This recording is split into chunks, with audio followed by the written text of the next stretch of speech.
As a descendant of Taoism and a practitioner of Yin-Yang Feng Shui, Chen Xiliang harbors the wisdom of the Buddha. Having engaged in a lifelong struggle against the forces of the human, ghostly, and celestial realms, he vows to combat malevolent entities such as the wax boy and safeguard the tranquility of the world. Chapter 1. Laughter in the Coffin. Life is perpetually unpredictable, leaving me unprepared and subsequently shattering my heart. In the year I turned 14, a significant tragedy befell my family. My mother, succumbing to complications during childbirth, tragically passed away despite desperate attempts to save her. Alone in my sorrow, I'd been anticipating the arrival of a sweet little sister, only to be met with overwhelming grief and despair. My father, a forthright and resilient man, had weathered the tumult of a decade-long catastrophe. Yet in the rudimentary emergency room of the county clinic, he wept like a broken vessel. I too wept in a fit of hysteria, for by then I had matured enough to grasp the profound essence of life and death. I understood that the tears of longing I would shed in the future would only cascade down my mother's faded photographs. I could neither grasp nor hinder this reality, just as my mother had uttered in her final moments. It is all fate. By the early 20th century, cremation had begun to gain acceptance, however. Our village clung to the most traditional form of burial. We erected a grand mourning pavilion. And amidst the solemnity, my father and I busied ourselves, our hearts laden as if a mountain rested upon them. Yet, on the second day of the wake, an enigmatic old man appeared, exhaling clouds of smoke. That he was short in stature, but robust, his eyes shrouded in the mystique of the swirling tobacco smoke. But he was not from our village.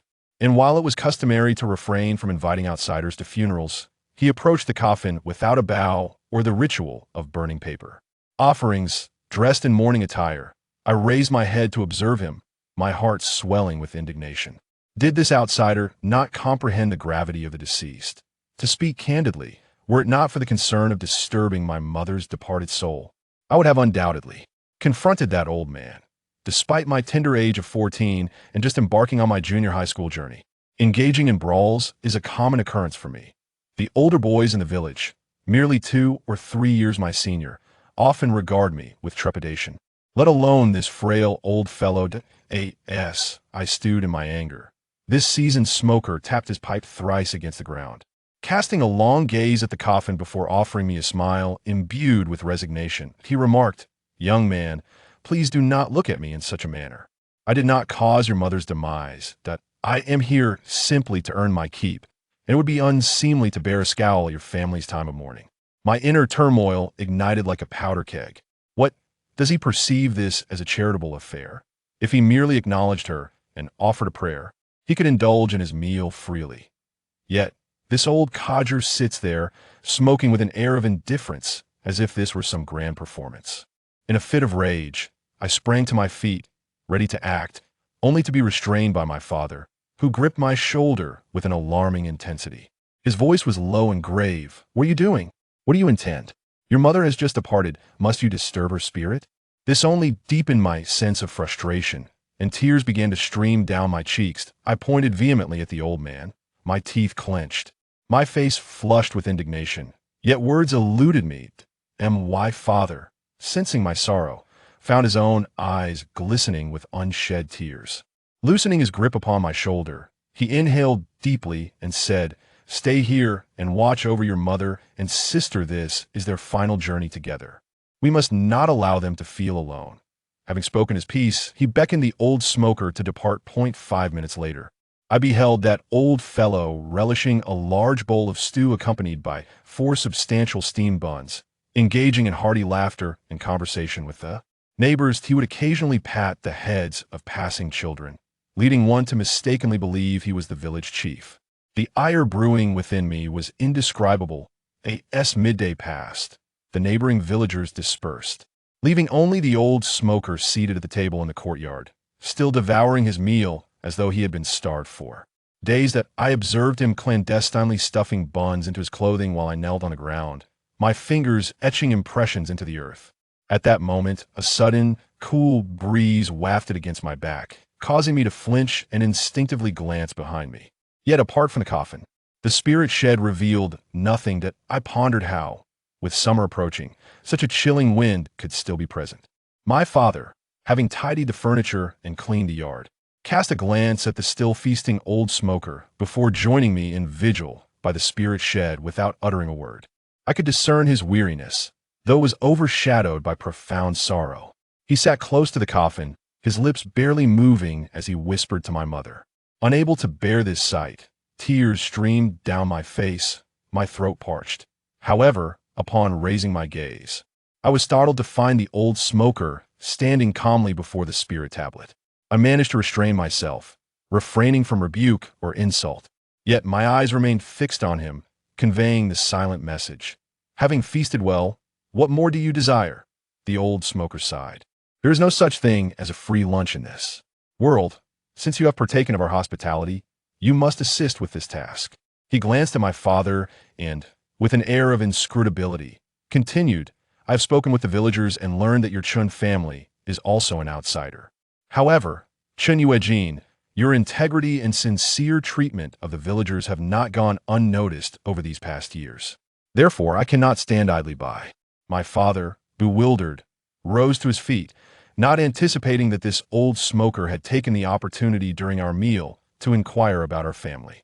I was uncertain of the man's intentions, so I lowered my head and began searching for a stick, thinking to myself, you've had your meal, hidden your bread if you intend to extort money. I shall not hesitate to break your legs. Indeed, I'd already deemed him a fraud. In those days, rural funerals were steeped in ritual, involving monks chanting and priests reciting prayers. As our family was comprised of outsiders without uncles or elder relatives, we relied solely on our neighbors for assistance, leaving little energy for elaborate customs. Thus, we aimed for a simple interment, making us vulnerable to potential swindlers. Unexpectedly, the old smoker spoke gravely. Your wife's death is shrouded in mystery, although she was destined to face this calamity. The child she carried was entirely innocent, harboring great resentment. If matters are not addressed by tomorrow morning, your family will encounter a calamity. Today is the 19th of February, just 2 days past the Qingming festival, making it inappropriate to open the coffin. I shall invoke a spell and set a formation the body must be cremated by noon tomorrow. I could no longer endure it. Grabbing a wooden stick from nowhere, I swung it overhead and shouted, you old fool. Stand there. Having spent countless hours immersed in the storytelling of Master Shan Tianfeng, this phrase would often escape my lips when I was enraged. With a decisive strike, I aimed at the old smoker, who let out a yelp and dashed away. Being a naive youth, I was unafraid of any consequences, wielding my stick with little regard for restraint. Perhaps the old man understood the gravity of the situation, for he fled with the speed of a rabbit.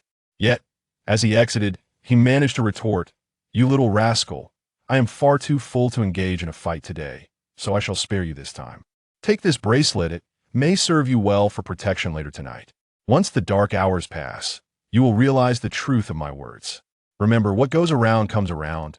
In a flash, a dark object struck my chest.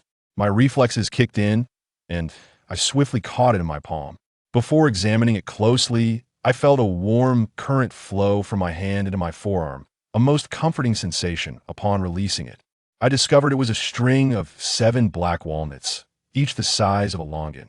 They seemed to have been soaked in something, emitting a delightful fragrance, and their surface shimmered with a glimmering sheen, making them appear remarkably precious. My thoughts were simple, and my anger quick to rise and just as swift to dissipate. I found myself inexplicably drawn to the walnut bracelet. However, my father soon intervened, kicking me and admonishing, you cannot resort to violence at the slightest provocation. He was merely speaking, what if you caused a fatality?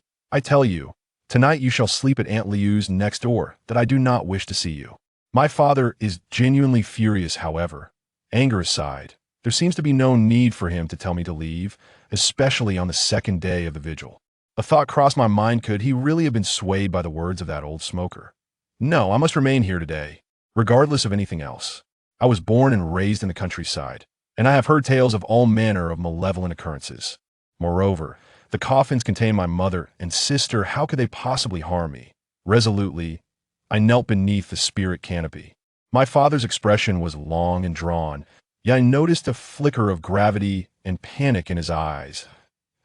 As night descended, the temperature dropped, and a chilling breeze swept into the canopy, causing the heavy drapes to flutter wildly.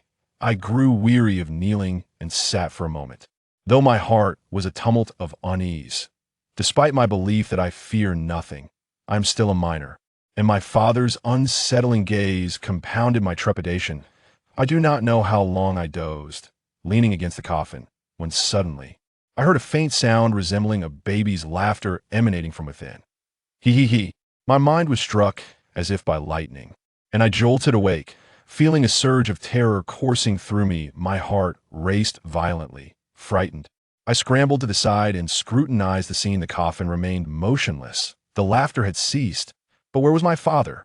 I had lost track of time. It was pitch dark outside, and the vast spirit canopy felt ominously empty, dominated by a single red coffin from which laughter had emanated. Most disconcertingly, I was utterly alone. I feel an unbearable dryness in my throat. I long to scream, yet no sound escapes my lips.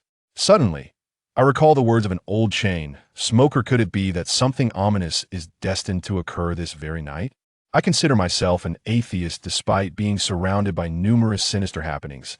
I have always regarded them as mere diversions or fodder for conversation. After all, through the distortions of rumor, they eventually morph into ethereal legends, devoid of any genuine belief. But now, what is the true nature of this experience? Am I succumbing to auditory hallucinations?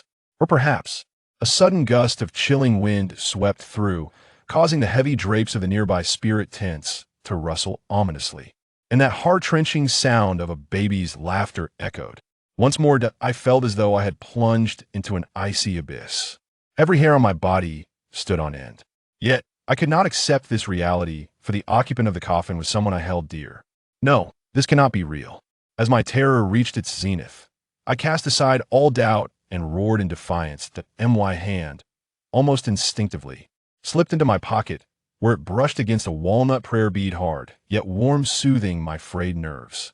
In an instant, a wave of warmth surged through me, flooding my arms and limbs. That I beheld a radiant spectacle. I was aglow with golden light, so dazzling it resembled a sun plummeting through the night sky. That moment, through the shimmering radiance, I witnessed the world around me begin to warp and contort, like a canvas being kneaded, only to shatter like glass in the end. I jolted awake, my eyes flying open, and surveyed my surroundings. Everything remained unchanged. It was merely a dream. Yet, my body was drenched in a cold sweat. That I once again beheld my father, who was gazing back at me. Yet his countenance was as pale as parchment, his lips quivering. Xiliang, Xiliang. He uttered. That I presumed that my earlier nightmare had startled him, and I was about to offer an explanation when, in an exceedingly grave tone, he cautioned, "Do not move, there is a hand behind you." Chapter 2. The wax figurine. A hand loomed behind me. What hand? Was there a coffin at my back? And had my mother returned to life? Yet, my father urged me to remain still, and I could perceive the terror etched upon his face. If my mother had indeed risen, he would not have reacted in such a manner. Upon hearing those words, it felt as though a pair of enormous hands had tightly grasped my heart. The hair on my back stood on end. To be honest, I yearned to turn around, but fear held me captive. Sweat poured down my body, and I felt as though I might suffocate. My father swallowed hard, his gaze fixed intently on the space just behind my right shoulder. At that moment, I heard the sound of the coffin lid scraping. Though I cannot see it, my mind conjured a vivid image of a hand emerging from the crevice of the coffin, pale, emaciated, and icy smooth, stretching forth insistently, probing. This hand sought to grasp my neck as I was positioned with my back to the coffin. My father commanded me to remain still. Should I merely await my fate? Ultimately, I could no longer endure the eerie atmosphere. Summoning all my courage, I leaped forward, aligning myself with my father, and abruptly turned around. The instant I beheld the scene before me, regret flooded my being. Indeed, a hand had emerged from the coffin, but it was not the hand of my mother. Rather, it was the delicate hand of my unborn sister, its slender fingers splayed wide, now resembling a crowbar as it propped the coffin lid open, straining outward, threatening to reveal the entirety of its form at any moment. My mother gasped and stumbled back 3 steps, collapsing onto the ground, her heart shattering with terror. It was no wonder my father was rendered speechless. That hand was not my mother's, but that of my yet-to-be-born sister. How could this be? How could a stillborn child emerge from the womb? Even if it did, it would be impossible for it to dislodge the coffin lid. My father, a skilled carpenter in the village, crafted this coffin from the finest cedar wood. The lid alone weighs no less than 100 pounds, far beyond the strength of that tiny arm. I recalled the words of the old chain smoker, who claimed that my mother was destined to face calamity. Yet the deceased fetus bore an immense grudge. Could it be that my sister has transformed into a vengeful spirit? In my mind, ghosts do not possess distinctions of rank. They are all equally malevolent and terrifying, classified collectively as vengeful spirits. I find myself compelled to believe the old man's ominous words, just as I must accept the reality unfolding before me. My thoughts are in disarray, my breath comes in rapid gasps, and tears I cannot contain stream down my face. I am utterly bewildered. Suddenly, a resounding explosion reverberates as the coffin lid is thrust open, enveloped in a swirling mass of gray mist, laced with a nauseating stench. This is immediately followed by chilling laughter that erupts like a tempest. The sound resonates, making one wish to pierce their eardrums. It is terrifying beyond measure. I forget my tears and fixate on the coffin, my eyes wide with horror as I witness a blood-soaked infant slowly rising from within. Its grotesquely contorted features are chilling, yet the corners of its mouth curl upwards in a sinister smile. Its eyes are matted with slime and blood, yet streaks of emerald light pierce through the gaps. It is she, my unborn sister, soaring upward with an eerie laugh. I have long consoled myself that the untimely demise of my younger sister was fated, for she was an angel who has now ascended to heaven. Yet, in this moment, she is not an angel, but rather a devil.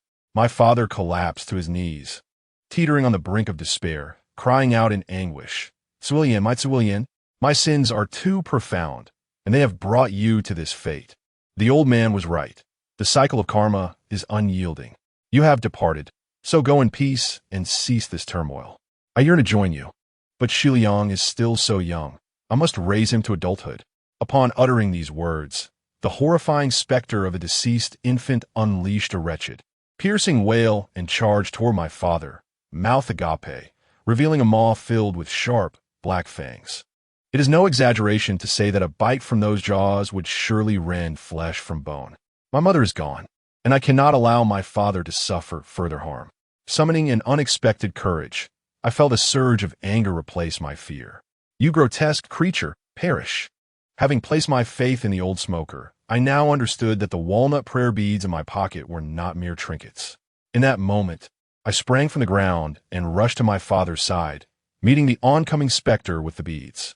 As the apparition collided with the beads, a plume of white smoke erupted, as if it had been seared by a red-hot brand.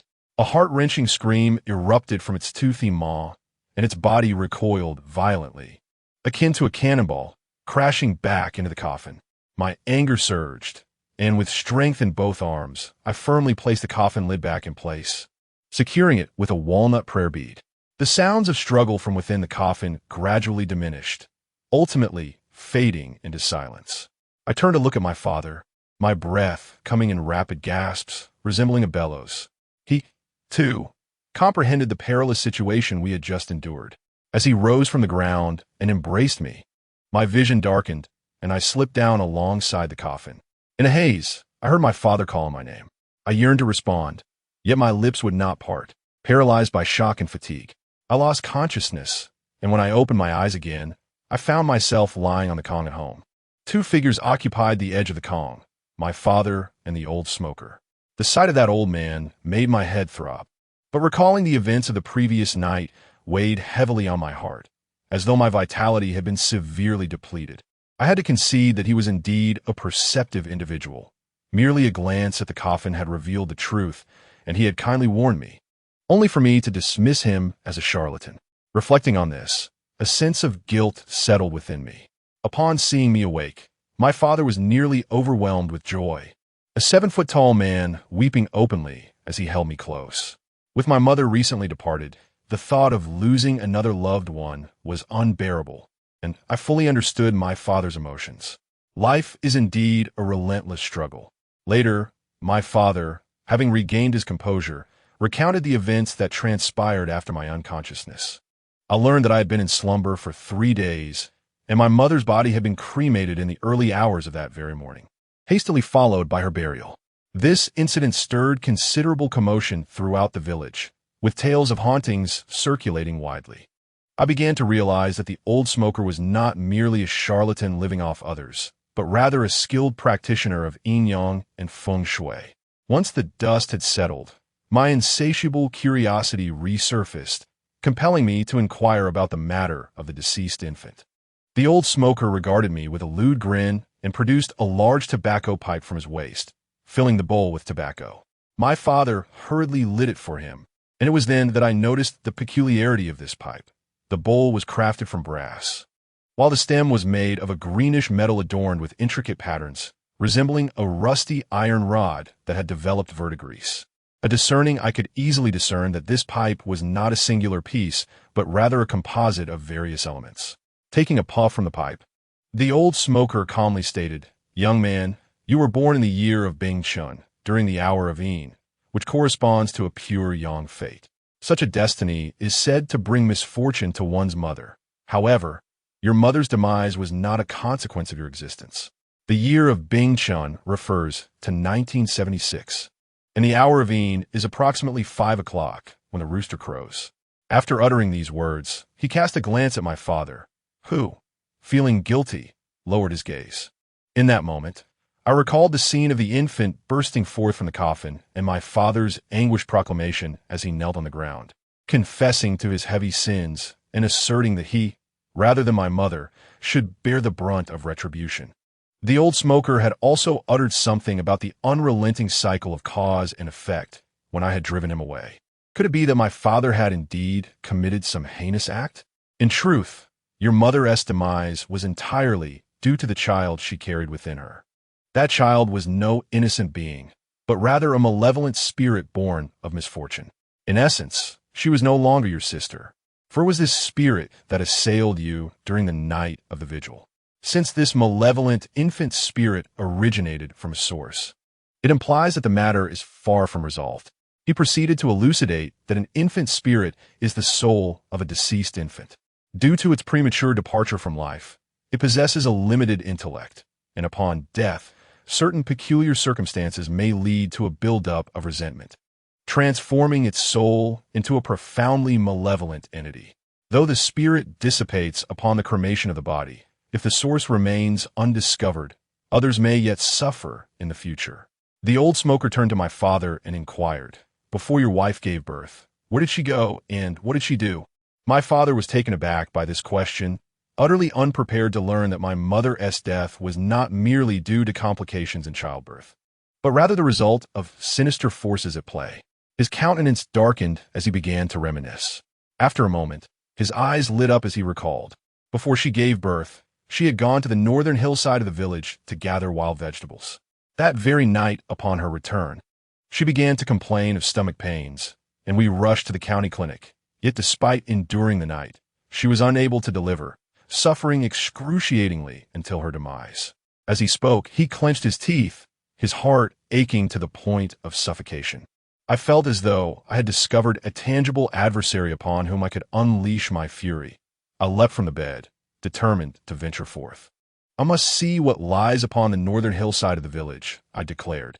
My hatred for that infant spirit burned fiercely, for it was responsible for the deaths of my mother and sister, and I was resolute in my quest for vengeance.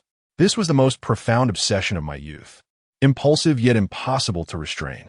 The old smoker halted my progress, exclaiming, "You young rascal, think you can simply dismiss the gravity of the situation?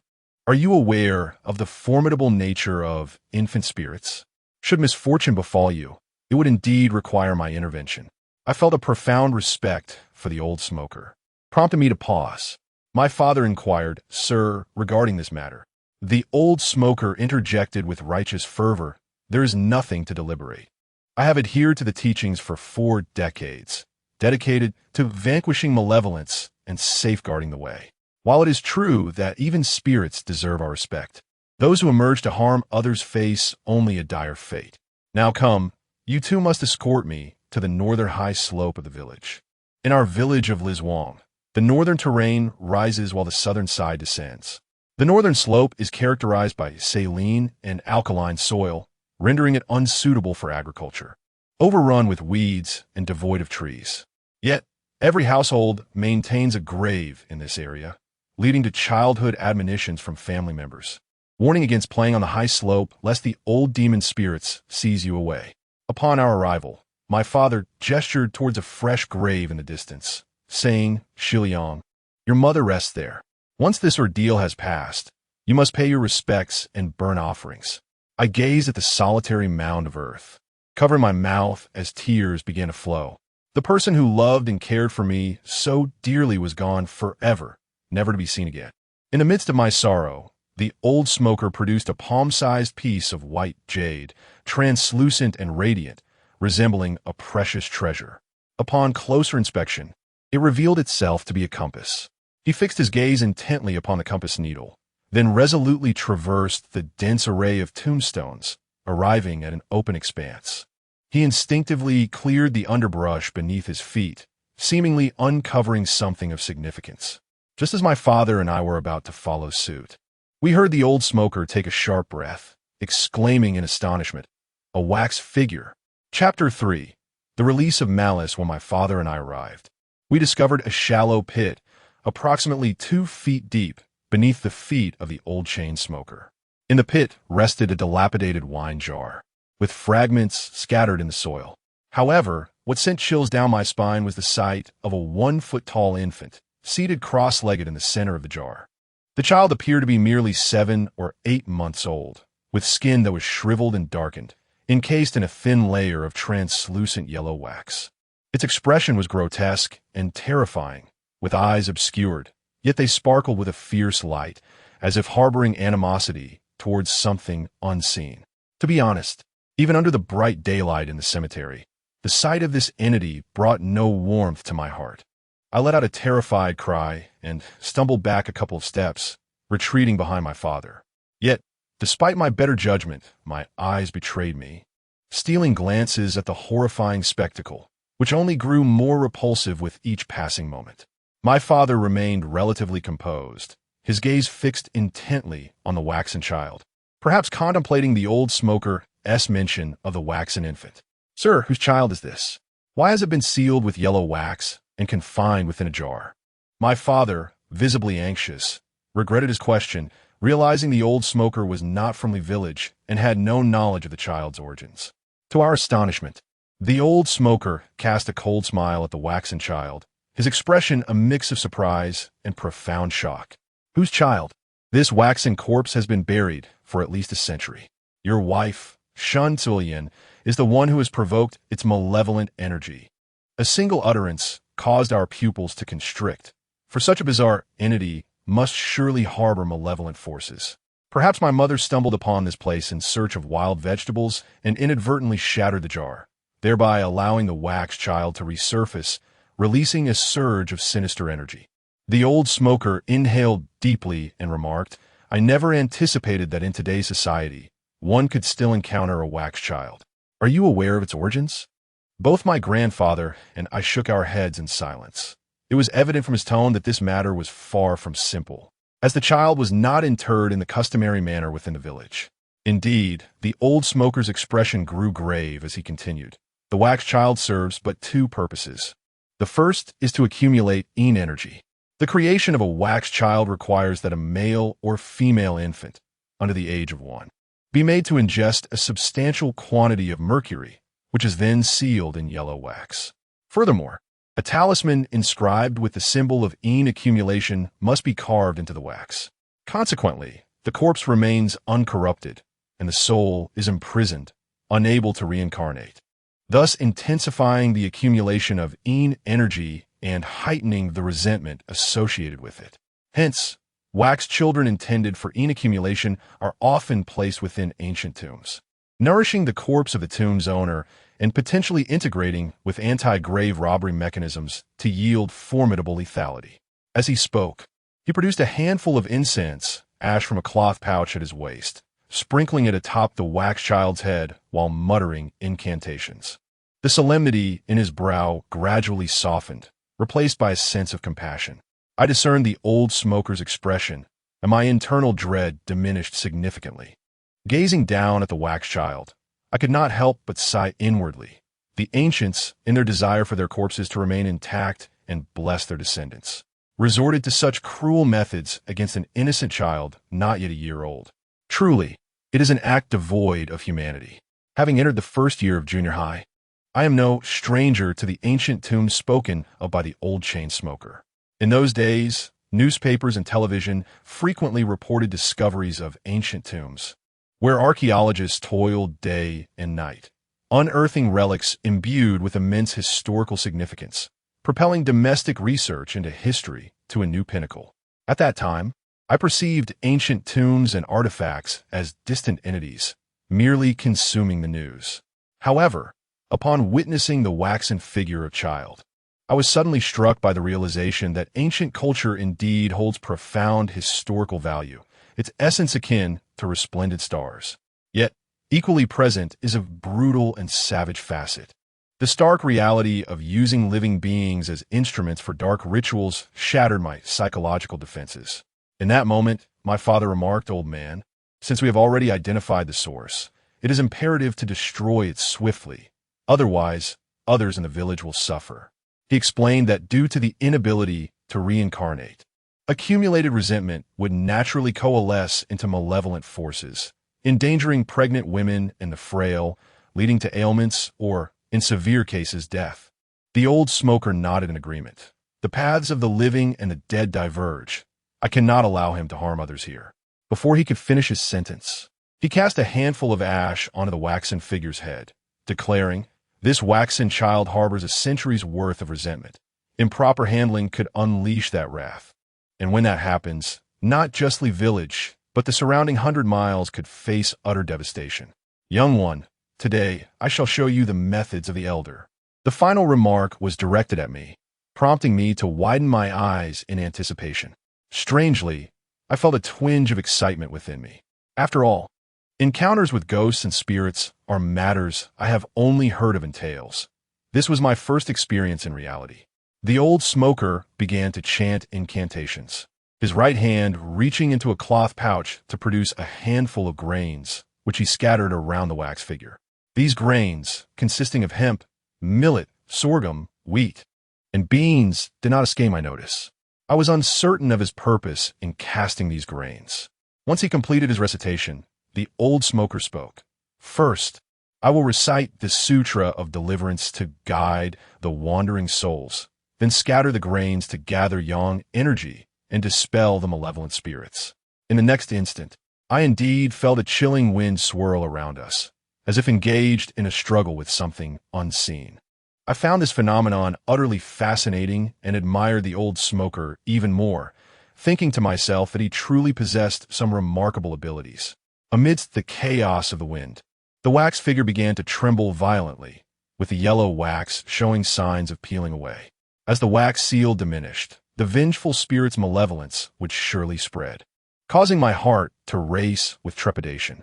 Suddenly, the old smoker drew from his waist a stick-like object, about a foot in length, wrapped in burlap. Gripping one end, he swiftly traced it around the wax figure. In mere moments, a multitude of intricate marks appeared around the figure, resembling chaotic symbols. However, I noticed that since these marks emerged, the wax figure ceased its trembling, as if subdued by an unseen force. Instantly, I surmised that these markings must be the legendary talismans. While everyone knows that Taoist priests draw talismans, I was witnessing them presented in this manner for the very first time. The old smoker meticulously crafted a talisman, then forcefully thrust his stick-like object into the head of the waxen effigy, causing the surface of the yellow wax to shatter instantaneously and piercing through the skull with a soft pop. Alarmed, I realized the wax had been ruined, and the vengeful spirit would surely be unleashed. Yet, I remained calm, employing the Zhen Bafong Jinjuan Kunlun talisman to subdue the waxen figure before piercing its Baihui point to release the negative energy. This was the only way to achieve a lasting resolution. The old smoker explained briefly, then withdrew the stick from the effigy as head, causing a stream of grayish energy to erupt like an arrow from its crown. However, this energy did not dissipate. Instead, it coalesced and floated ominously like dark clouds. Fear gripped my heart, and I instinctively reached for my father, eager to escape the impending trouble. At that moment, the old smoker retrieved a bamboo tube from his waist pouch, opened the lid, and began pouring a small portion of Black Dog's blood around the Zhen Bafeng Jinjuan Kunlun talisman. The talisman, embodying utmost righteousness, confronted the filthy and malevolent essence of the black blood, which was feared by spirits.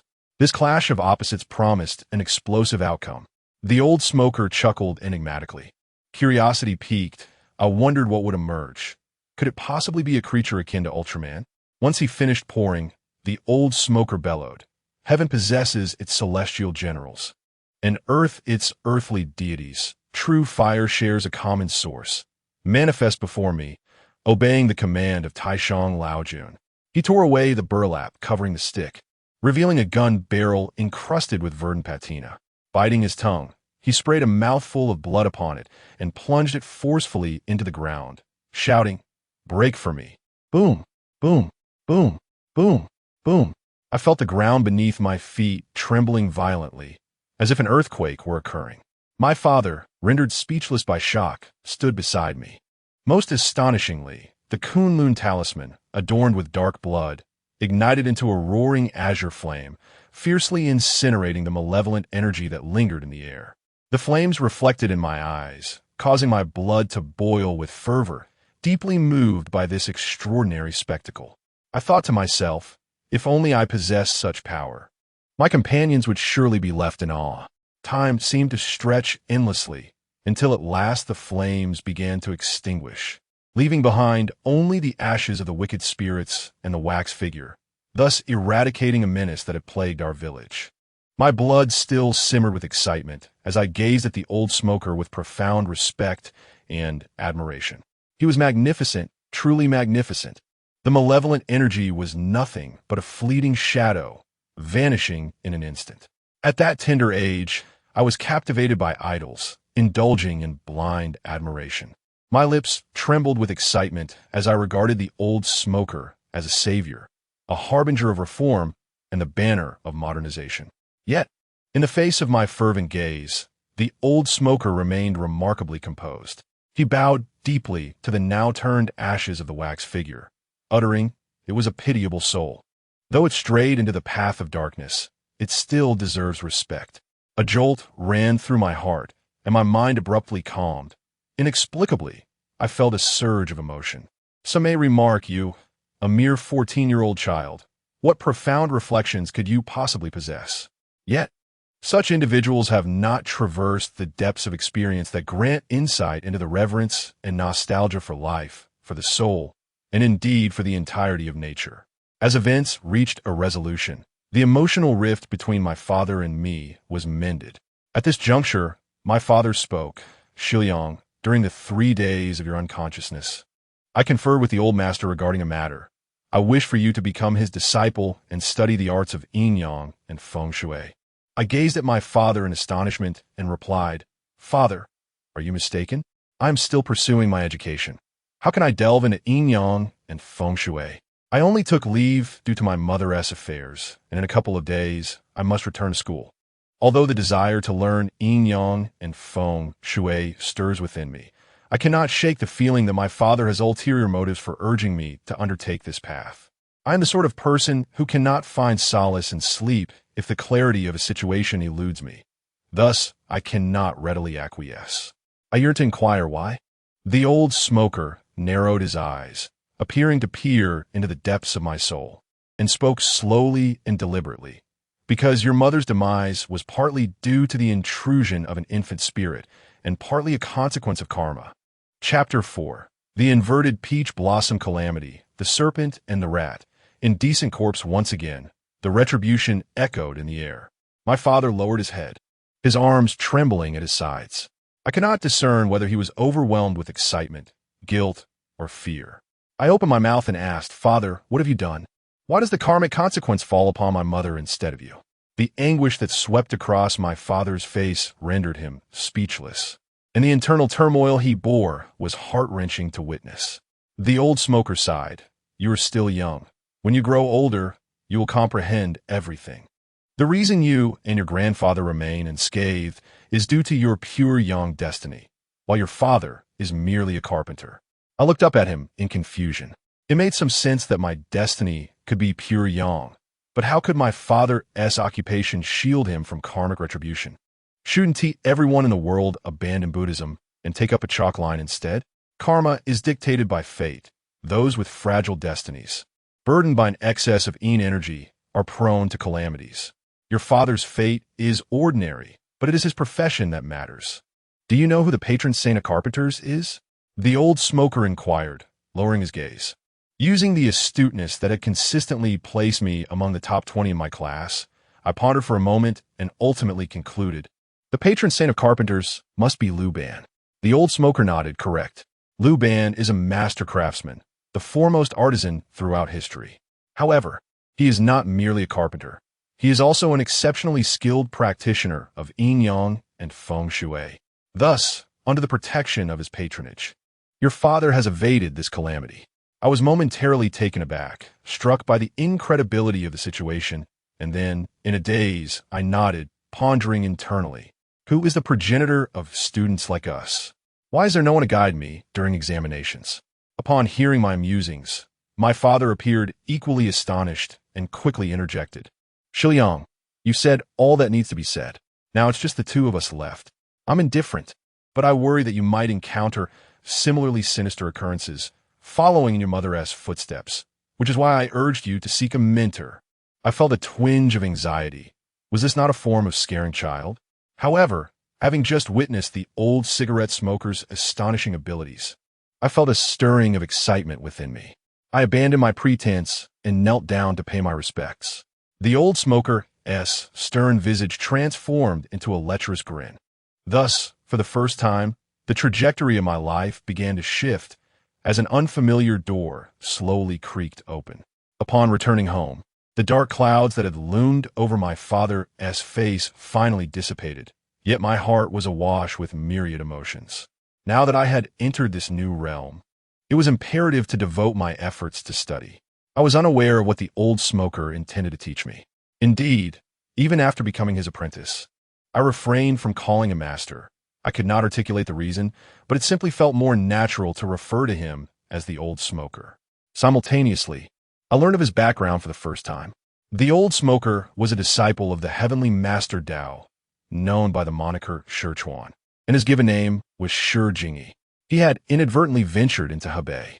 From that moment forth, the old smoker took residence in my home, initially imparting knowledge of Feng Shui, followed by the communication of Yin and Yang, emphasizing that a solid foundation must be laid step by step, for that is the true path to mastery. Herein lies an explanation of the concept of Feng Shui. In the Book of Burial, authored by Guopu during the Jin Dynasty, it is stated, "Qi disperses with the wind and gathers at water." The ancients sought to prevent its dissipation and to facilitate its accumulation. Thus, it is termed Feng Shui. This implies that humans thrive best in environments teeming with vital energy, necessitating the pursuit of methods that preserve this energy from scattering. When qi encounters wind, it dissipates. When it encounters water, it coalesces. The principles of Feng Shui are thus methods to gather and retain qi, enabling its movement without cessation. To ascertain the quality of a location's Feng Shui, one must evaluate its capacity to shelter the wind, obtain water, and accumulate qi. The initial step in mastering Feng Shui is the observation of qi. What then is qi? As articulated by an old sage, qi is essentially a form of energetic fluctuation, manifesting through geological movements, the undulations of mountains, the inclinations of terrain, the currents of rivers and seas, and the trajectories of volcanic lava. This phenomenon remains imperceptible to the untrained eye and can only be discerned through prolonged cultivation. Once one attains proficiency in observing qi, the discernment of yin and yang becomes possible, for yin and yang are also forms of energy, exuding corresponding essences. This explains why, during a vigil, the old sage immediately perceived the peculiarities within the coffin. I too aspired to acquire such abilities, albeit at the cost of rising 2 hours earlier each day before school. Each dawn, the old sage would take me into the wilderness to observe feng shui. He explained that the morning hours bear the weakest yang energy, yet it is also the moment of yang's rejuvenation. Thus, observing qi at this time constitutes an advanced practice of feng shui. I embarked on my studies with a sense of bewilderment. My mind filled solely with the knowledge from textbooks and the intricate framework of Yin-Yang and Feng Shui. Each day was consumed by the concepts of dissipating sand and gathering water, the principles of landforms and energy, and memorizing the heavenly stems and earthly branches. My companions believed I had lost my sanity. One day, as summer vacation commenced, the old smoker was more jubilant than the pig we raised at home, for he could finally take me away from the village to explore the mountains, specifically to elucidate the art of dragon seeking and tomb spotting. I had begun to grasp the concepts and no longer resisted. I insisted he teach me to read the compass after explaining the art of dragon seeking, as I had exerted tremendous effort to memorize the heavenly stems and earthly branches and the 24 mountains, preparing for practical application. As for what the heavenly stems, earthly branches, and the 24 mountains truly signify, we shall delve into that later. It is a rather fascinating subject. However, just as we were ready to set out, a middle-aged man unexpectedly burst into my home. His name was Hu Baoquan, a villager from the neighboring Zhao village. Upon seeing the old smoker, he dropped to his knees, crying out for help as if he had been pursued by a tiger. Both the old smoker and my father were taken aback, perplexed by the situation. The sight of a 7-foot-tall man weeping so pitifully could not possibly indicate a trivial matter. The old smoker urged Hu Baoquan to rise and speak plainly. After wiping away his tears, Hu Baoquan, in a halting manner, revealed the truth. Upon hearing his account, both the old smoker and my father furrowed their brows deeply, while I felt my face flush with embarrassment, secretly chewing my lip, pondering the gravity of the matter at hand. The truth of the matter is that Hu Baoquan's family was not well off. He married in his 30s and had been working away from home to support his family. However, upon returning home this time, he noticed that his wife seemed to have transformed into a different person, adorned with makeup and exuding an alluring charm. Yet she treated him with disdain. The whispers of the neighbors made Hu Baoquan realize that something was amiss. In a fit of rage, he confronted his wife, only to discover that she had been unfaithful, having slept with several men in the village. The betrayal weighed heavily on him, feeling as though he had been crushed under the weight of a green hat. In his fury, he locked his wife inside the house and retrieved a kitchen knife, intending to confront the men involved. However, upon visiting their homes, he found all 5 of them bedridden and gravely ill. Upon further inquiry, he learned that their lower bodies had deteriorated, putting their lives in jeopardy. Initially shocked, he soon felt a sense of relief, thinking to himself that they deserved their fate for having slept with his wife.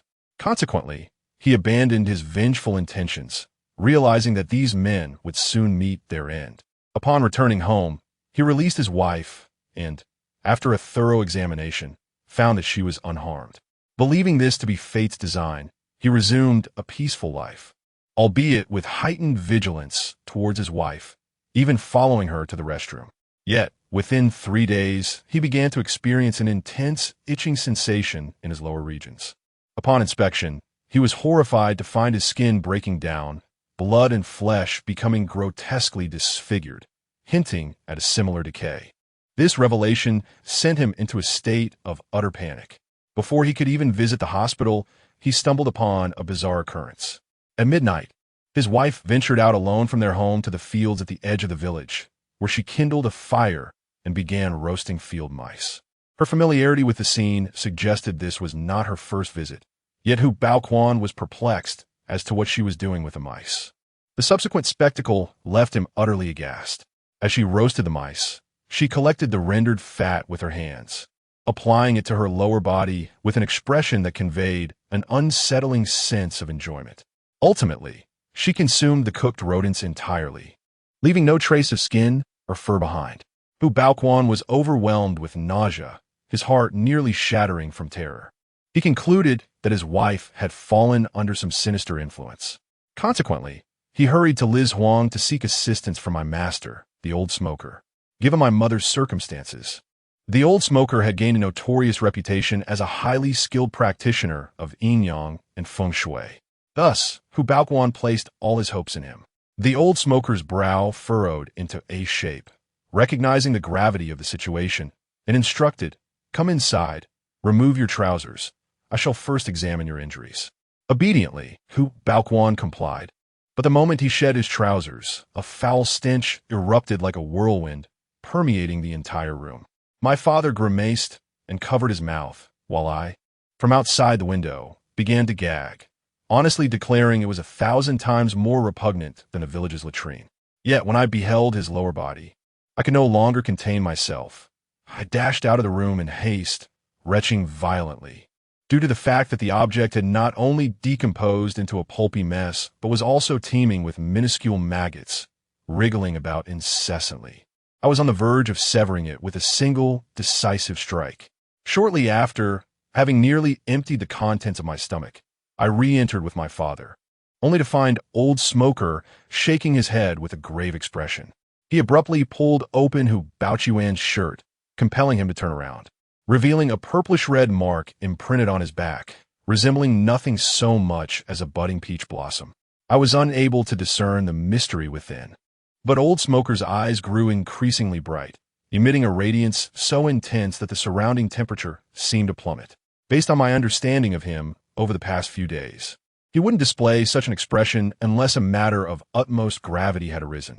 I contemplated inquiring about the cause, but old smoker was genuinely terrifying at that moment.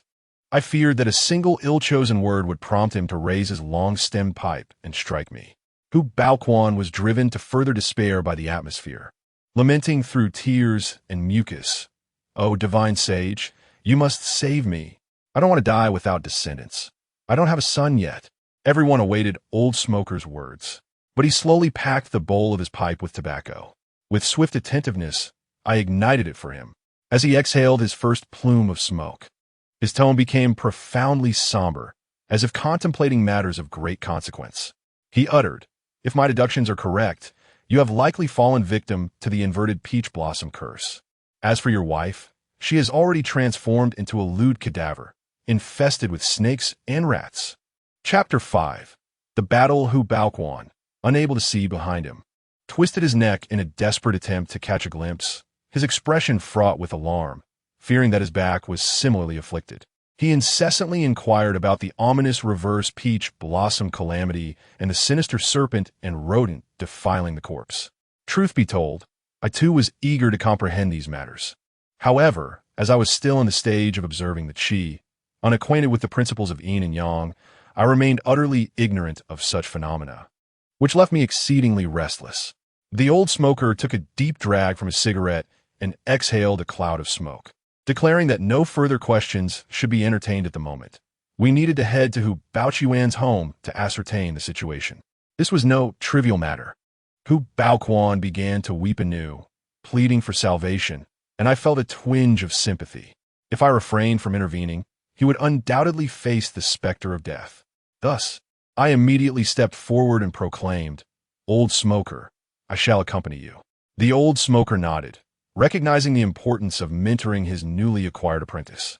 This incident presented an excellent opportunity for practical training. Yet in the next moment, he removed a string of black walnut prayer bead from his wrist and handed it to me, instructing, "Hold on to this carefully. Once we arrive at Hu Baoquan's residence, it will prove invaluable." I was well aware of the power contained within these walnut beads. They had proven formidable against the infant spirit previously. However, it was precisely their potency that instilled a sense of uncertainty within me. Could it be that this situation was even more perilous than confronting the waxen child?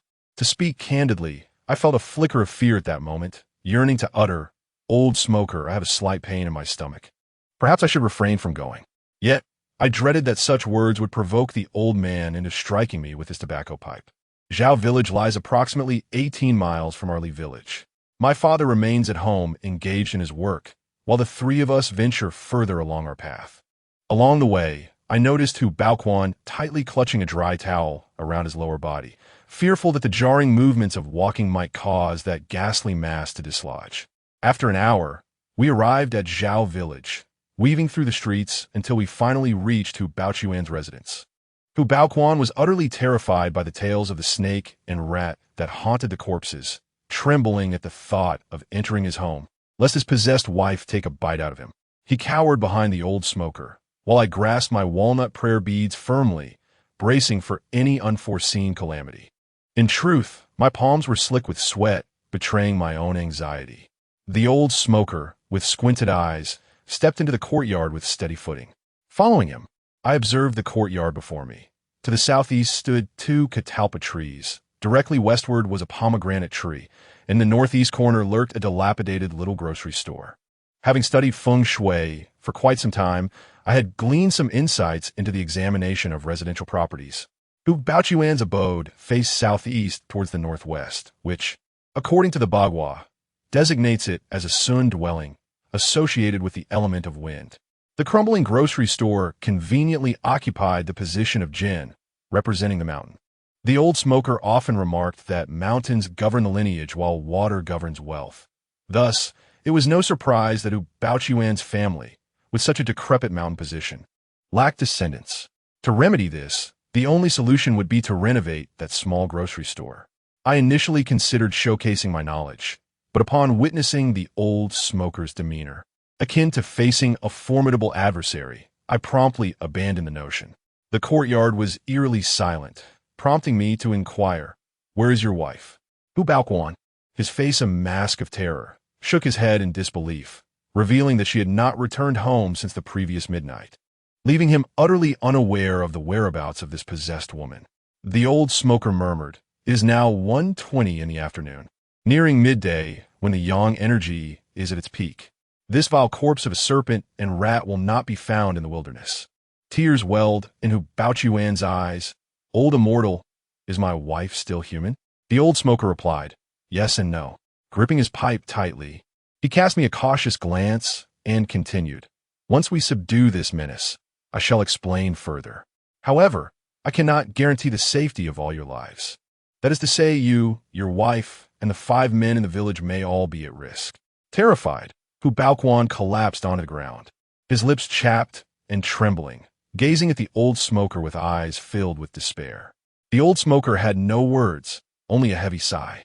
I felt this old fellow was rather unscrupulous. He had frightened someone half to death before anything had even happened. However, upon reflection, we are living in a society governed by law, and should a fatal incident occur, we could not bear the consequences. It was better to disclose the critical matters in advance. Just then, the door ahead suddenly rattled violently, and a chilling aura rushed forth. I shivered instinctively, quickly glancing out the corner of my eye, employing the observation technique the old smoker had taught me. Yet, after much effort, I saw nothing. Meanwhile, the old smoker let out a loud, mocking laugh. "You enticed the living with your beauty, creating chaos between yin and yang with rat oil, seeking to absorb the essence of men to enhance your own cultivation. Now that the Taoist has arrived, will you not surrender?" Crack! Suddenly, the door before me splintered and spun towards us. The old smoker kicked me aside, brandishing his pipe in a manner reminiscent of the most classic martial arts novels, executing a powerful strike akin to splitting Mount Hua. With a resounding crash, the solid wooden door shattered into 2 halves under the assault of the rusted green pipe, sending countless wood shavings swirling through the air, while the old smoker remained steadfast, as if his feet were rooted to the ground. My eyes widened in astonishment, and I couldn't help but admire the sheer force he had just displayed. One could hardly believe that even a young man would be able to withstand such an impact, let alone split a door with a mere smoking pipe. I had always viewed the old smoker through tinted lenses, as his initial impression on me had been indelibly strong, yet he continually countered my perceptions with his formidable prowess, leaving me both dazed and applauding. At that moment, the room, now devoid of a door, resembled a gaping maw of a demon, as a chilling wind blew forth, carrying a foul stench.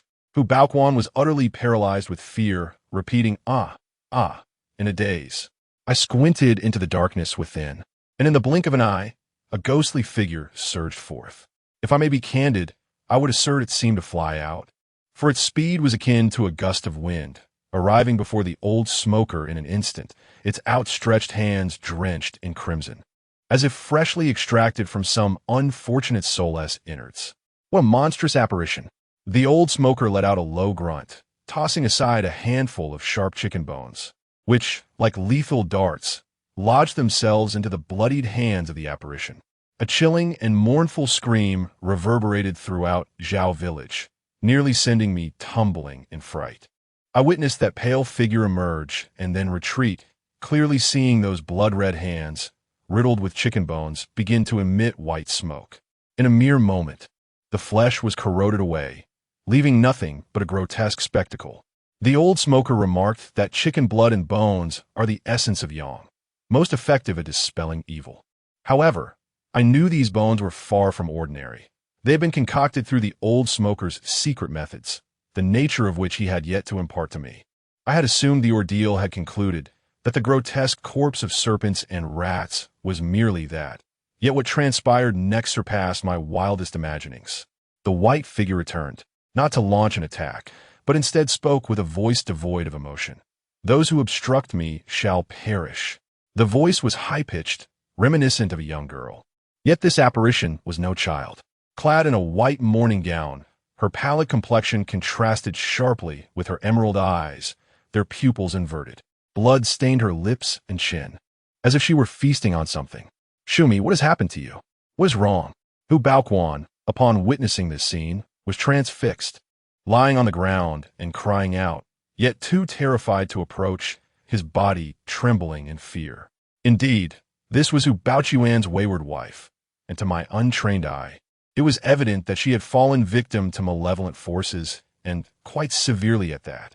The old smoker scoffed, uttering a cryptic remark none of us could comprehend. "If you reveal the location of your hidden bones, I may guide you. Otherwise, your soul shall surely be scattered to the winds, reduced to dust." Unexpectedly, before the words had left my lips, Hu Baoquan's wife emitted a sharp, piercing laugh that sent shivers down my spine. She lifted her head, revealing a pair of emerald green slit pupils that exuded the coldness of a serpent and the cunning of a rodent. I found myself questioning whether she was a grotesque amalgamation of snake and mouse. The sensation was so bizarre that it eluded verbal description.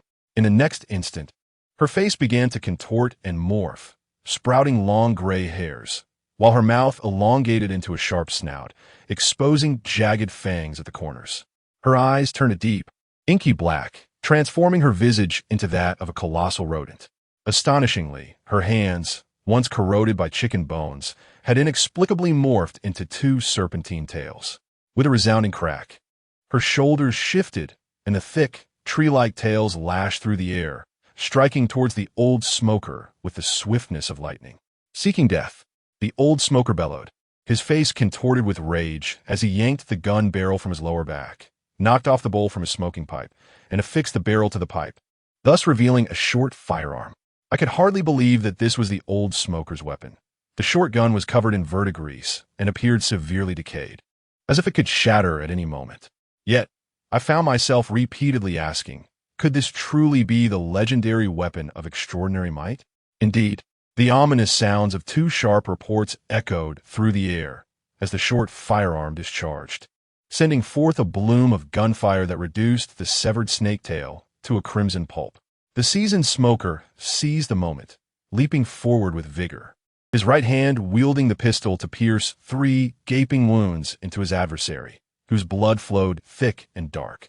Hu Baoquan's wife let out a mournful wail, poised to unleash a ferocious bite, when the smoker's left hand emerged from his pocket, brandishing a coiled whip.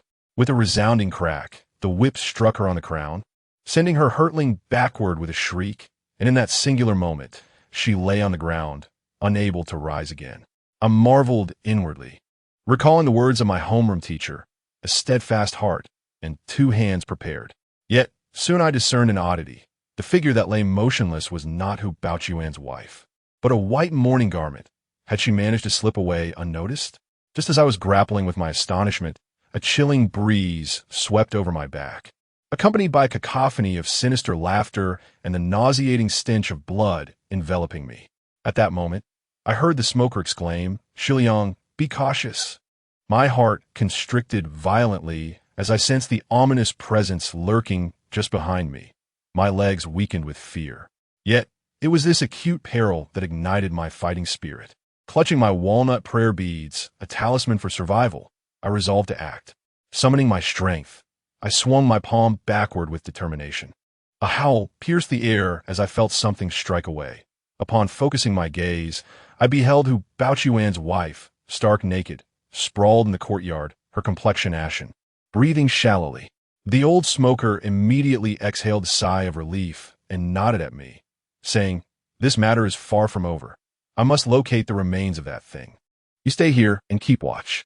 I nodded in a state of drenched perspiration, feeling as though I had just narrowly escaped the clutches of the underworld.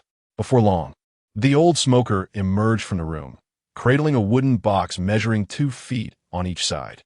As he handed it to me, I gasped in horror and retched. In my heart, I cursed, "Is there no humanity left in this world?" Chapter 6. The 3 corpses returning to life do not accuse me of cowardice.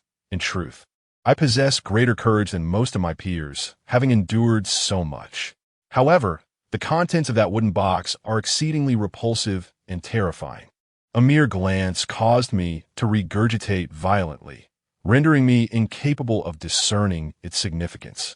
The old smoker, furrowing his brow, gazed silently at the skull within the box.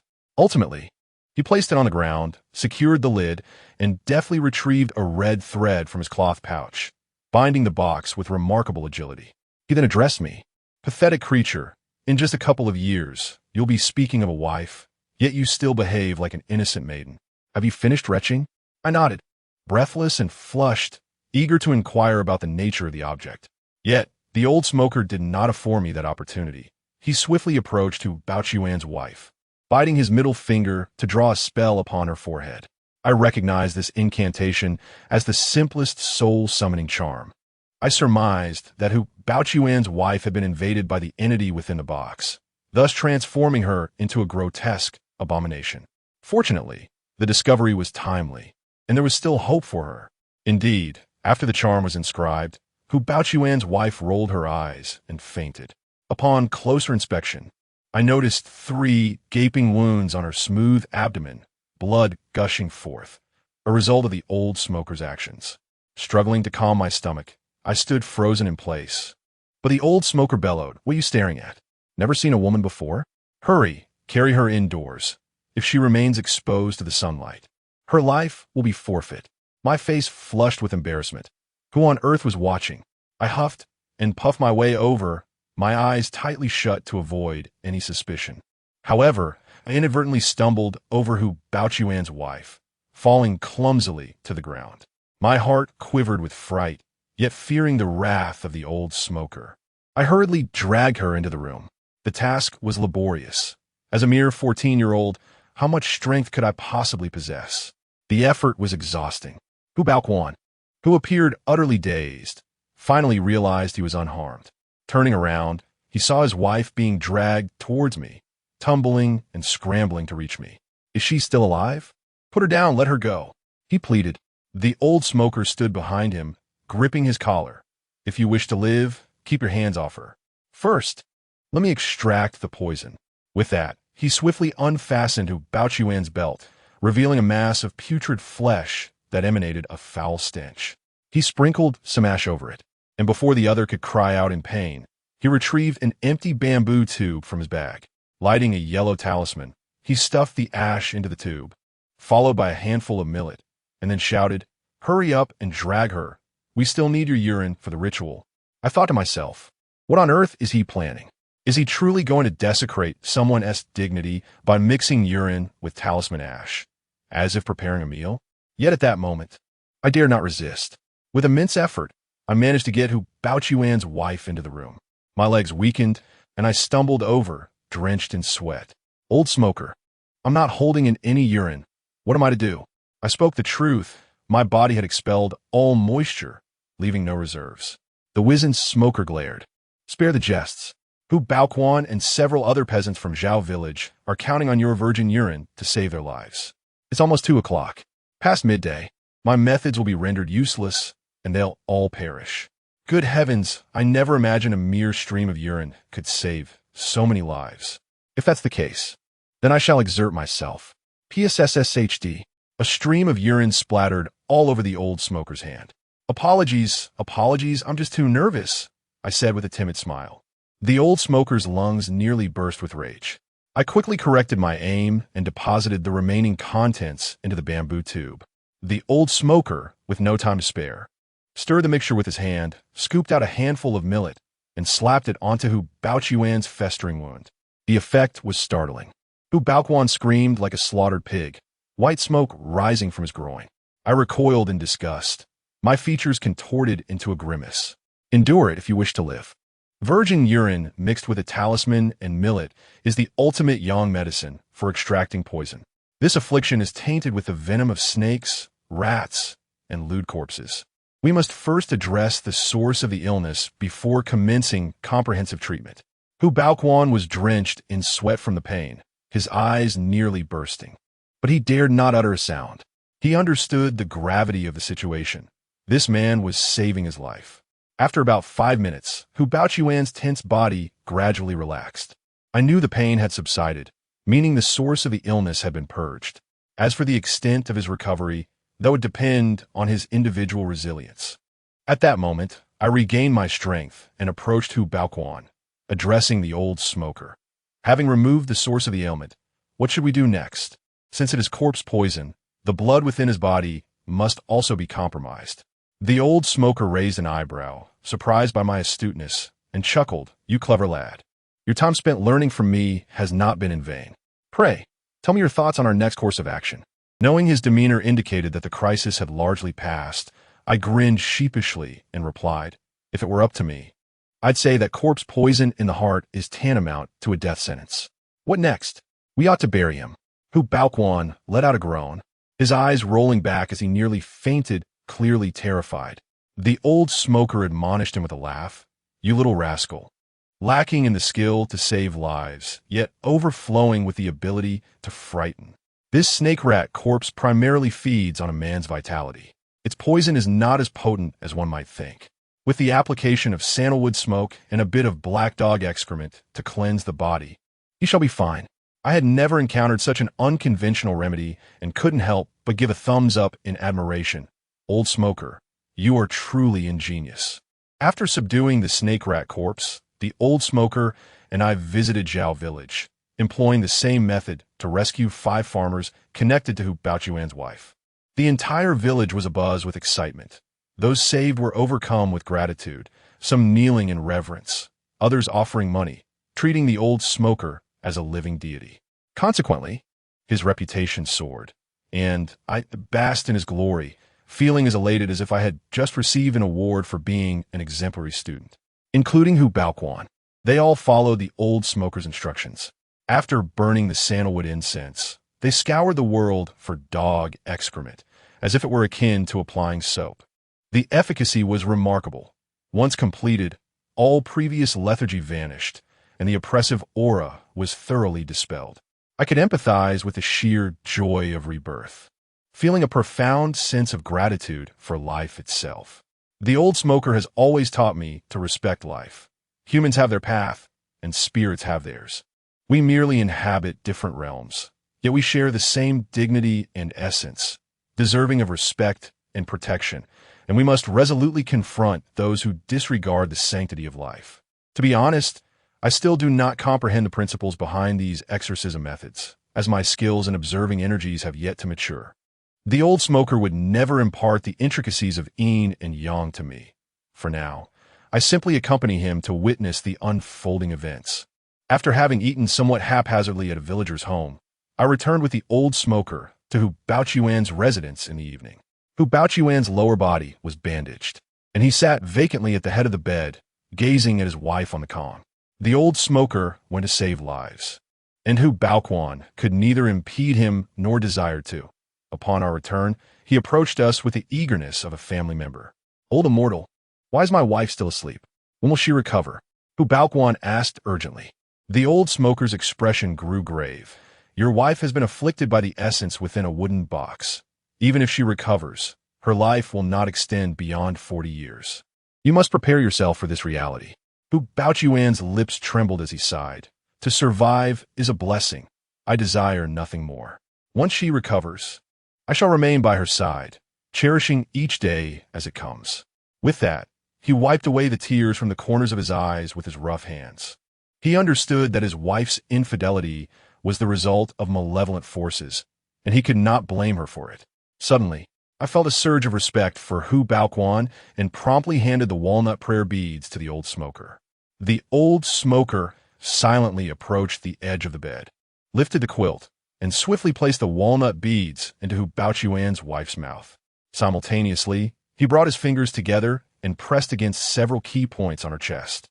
To my astonishment, Hu Baoquan's wife shot up from the bed, bending forward to vomit.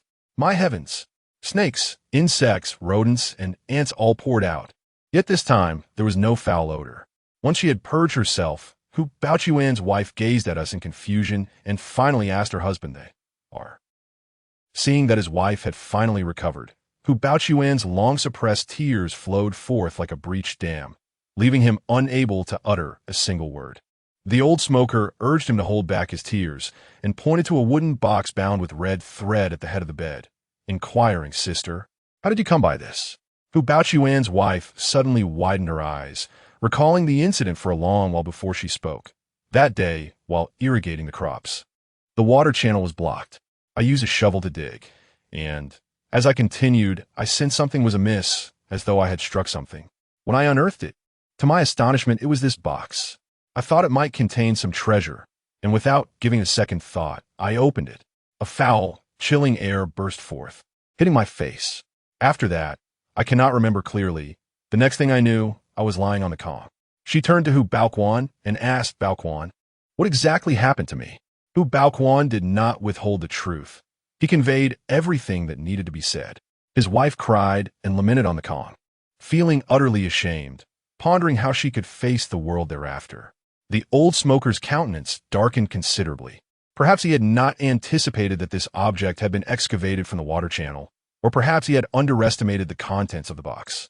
He then asked urgently, "What is the location of the water channel in Zhao village, and how far is it from the northern slope of Li village?" Hu Baoquan's wife was crying uncontrollably and could not respond. However, I, being more astute, having lived here for 14 years, was well aware of the geography. I quickly replied, "The water channel is located in the southwest corner of Zhao village, approximately 15 li from the northern slope of our Li village." The old smoker furrowed his brow in concern. "This is bad." My heart raced with alarm, and I promptly inquired what was amiss, my curiosity about the box's contents intensifying. As far as I knew, the mentioned northern slope was the site where the wax figurine was discovered. The old smoker finally spoke, revealing that the object within the box was known as the serpent rat dragon head, an exceedingly malevolent artifact. Initially, I believed this matter to be coincidental. However, considering it was submerged in water and situated less than 20 miles from the northern slope, the implications grew dire. I felt an overwhelming urge to strike him, demanding he articulate his thoughts. He packed a cigarette, inhaled deeply, and exhaled a cloud of smoke, which circled around his eyes. I understood that in times of grave distress, he resorted to smoking as a means of alleviating his anxiety.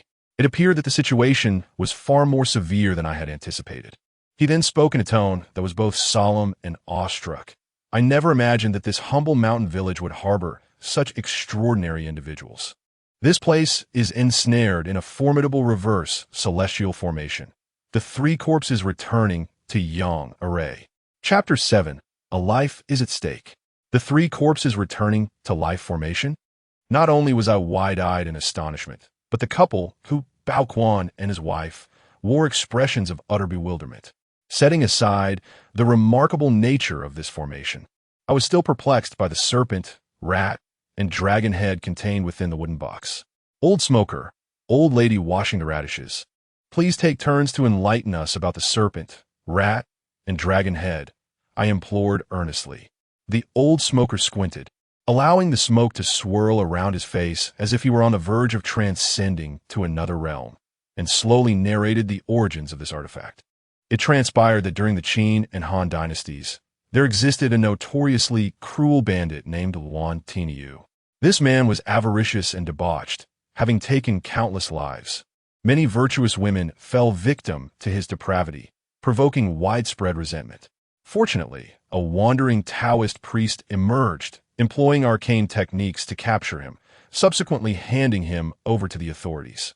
Luan Tiniu, guilty of heinous crimes, ought to have been executed. However, he had a relative in the imperial court, which deterred the officials from enforcing justice. Instead, they concocted a nefarious scheme, attributing Luan Tiniu's crimes to the wandering Taoist and exonerating him.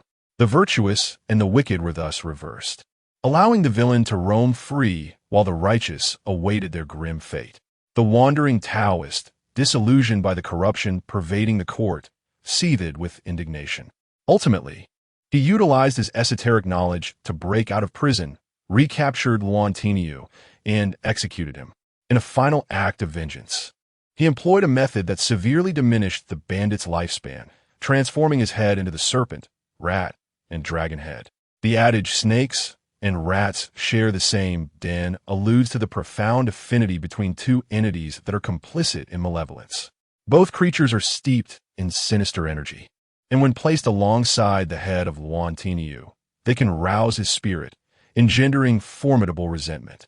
With the use of 8 pieces of black dead jade, inscribed with talismans and arranged in a precise formation, one can imprison the soul, leaving its grievances nowhere to manifest.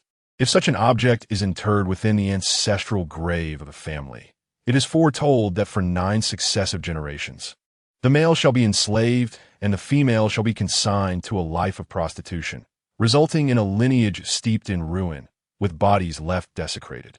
The malevolence of this practice is utterly chilling.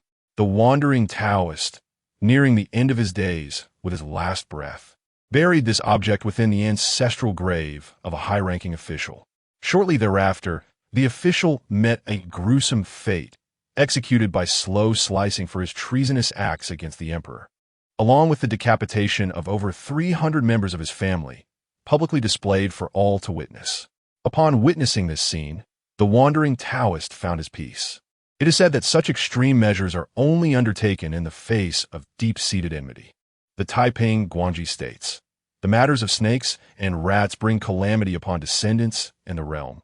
Yet during the Qin and Han dynasties, all thieves were quelled." This phrase implies that the affairs concerning snakes and rats wreak havoc on offspring and the state, serving as a dire warning to countless bandits. Having grasped the gravity of the elder's narrative, I trembled with fear and inquired, "Is there perhaps a grave beneath the waterway?" Although that object has not entirely decayed, it is certainly not of modern fabrication. The thought of the 8 pieces of black dead jade in the box suddenly crossed my mind.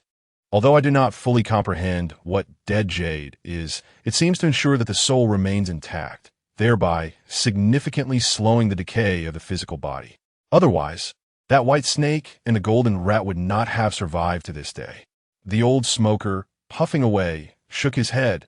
Initially, upon seeing the snake, rat, and dragoness head, I too suspected that something lay beneath the waterway. However, today, while tending to the 5 farmers from Zhao village, I took special note of the terrain here. The entirety of Zhao village is flat, devoid of dragons, sand, or water, and lacks the conditions necessary for a burial site. Thus, it is certain that there is no ancient tomb beneath the waterway. If there is no ancient tomb, then the snake, rat, and dragoness head cannot be intended to bring calamity to future generations. The old smoker possesses an extraordinary talent for locating dragon veins. If he asserts that there is none here, one can rely on his judgment. At that moment, a spark of realization ignited within me. Do you imply that the snake, rat, and dragoness head are connected to the wax figure on the northern slope? Despite this, I still do not grasp the concept of the 3 corpses returning to Yang formation. The old smoker, tapping his pipe, did not respond to my inquiry, but instead turned to bid farewell to the Hu couple, stating that their matters had been resolved, and if any issues arose, They should seek him out at Chen the carpenter's home in Zhao village. Subsequently, ignoring the bewildered Hu couple, he turned and departed, clutching the wooden box. It appears that this matter should remain undisclosed to many. Realizing this, I swiftly pursued them, assisting in carrying the box while eagerly exclaiming, "Old smoker, do hasten to pour out a couple of those herbs from your gourd. I am absolutely craving them." The old smoker remained as silent as ever, his face devoid of any expression, resembling a mere wooden block. Along the way, he discovered a deep pit and ignited a fire to burn the wooden box, the foul stench of which lingers in my memory to this day. Upon returning home, my father inquired about the situation, to which the old smoker offered a vague response, concealing the truth. Aware of the gravity of the matter, I too resorted to evasive remarks. By the time it was past 10, we had all settled into bed. However, I found myself unable to comprehend the reason behind the 3 corpses returning to Yang formation, tossing and turning restlessly as if I were a pancake on a griddle. Around midnight, I sensed someone nudging my head. Groggily opening my eyes, I was met with an exceedingly lewd grin. "Old smoker, are you trying to frighten me to death?" I stifled my voice, wary of waking my father. Our home consisted of 3 rooms, the central living area flanked by 2 bedrooms, each equipped with a heated bed. I shared a room with my father, while the old smoker occupied another. I could not fathom why he had come here instead of sleeping. With a chuckle, the old smoker beckoned me with a finger, whispering, "I've returned to assure your father of my safety. Nighttime is when the real business begins. If you wish to understand the 3 corpses returning to Yang formation, come with me." Instantly, my fatigue vanished. I thought to myself, this old rascal is quite something. Why must he disturb me at night, instead of during the day? How is a youth to develop healthily under such circumstances? I transformed into an irate little bird, stealthily trailing behind the old smoker as we exited the house. The village was eerily quiet in the dead of night. Even the dogs had succumbed to slumber. The cool night breeze caressed my face, invigorating my spirit, prompting me to inquire of the old chain smoker, "Where are we headed?" "To the north slope," he replied, revealing the gravity of the situation, which was more severe than I had anticipated. If not addressed properly, it would not be 3 days before lives would be lost in this area. A shiver ran through me, nearly eliciting an exclamation. The wax figurine, the serpent, the rat, and the dragon's head had all been dealt with. How could there still be fatalities? Instantly, I recalled the 3 corpses returning to Yang formation. Could it be the reason behind this predicament? Upon arriving at the north slope, I swallowed hard, my throat dry. Amidst the desolate weeds lay countless graves, where the rustling of white and yellow paper money danced in the night wind. I could not help but gaze into the distance when my dearest departed rested. Though months had passed, the ache in my heart remained, an emotion too poignant to confront. Following the old chain smoker to the site of the wax figurine's burial, he scooped a handful of loose soil, inhaling deeply, his gaze fixed straight ahead, directed towards the Zhao village waterway. It dawned on me that the serpent, the rat, and the wax figurine were aligned along a single line. The old man produced a white jade compass, scrutinizing its needle with utmost concentration to discern the direction. I had long coveted this compass, yearning to learn its secrets, yet I had never found the right moment. Yet, I possess a certain trait. When intrigued by something, I find it worthwhile to stealthily observe, even in the absence of a teacher. The compass was divided into 9 circles. The first circle, the sea pool compass, was used for determining direction, with the pointed end indicating south. The second circle depicted the post-heaven bagua, marking directional symbols. The third circle identified the names of the post-heaven bagua. The fourth circle illustrated the yin and yang of the 8 directions, representing the 5 elements. Fifth circle, each direction represents specific individuals, events, and objects. Sixth circle, the 8 directions signify the heavenly stems, earthly branches, zodiac signs, and the passage of time.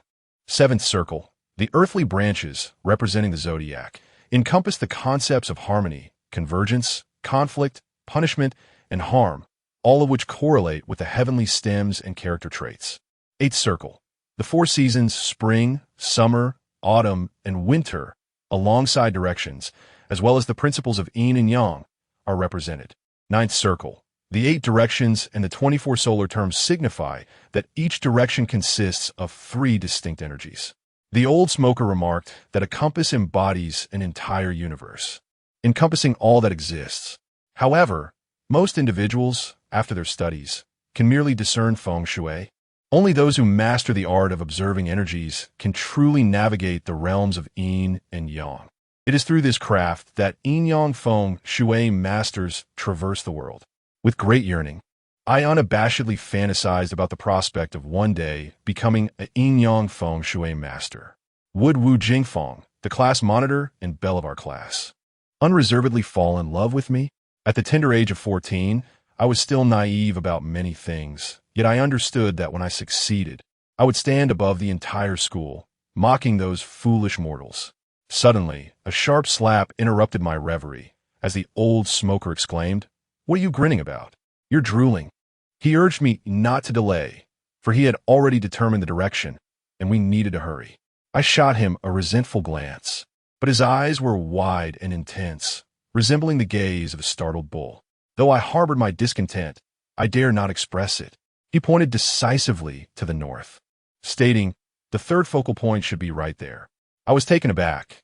The term focal point was not unfamiliar to me, as he had previously taught me that establishing a formation requires first identifying the focal point to ensure its efficacy. A sudden flash of lightning illuminated the darkness of my mind as I exclaimed, "Are you saying that the wax boy and the serpent rat dragon head are the 2 focal points of the 3 corpses returning to yang formation? Shall we now seek the third location?"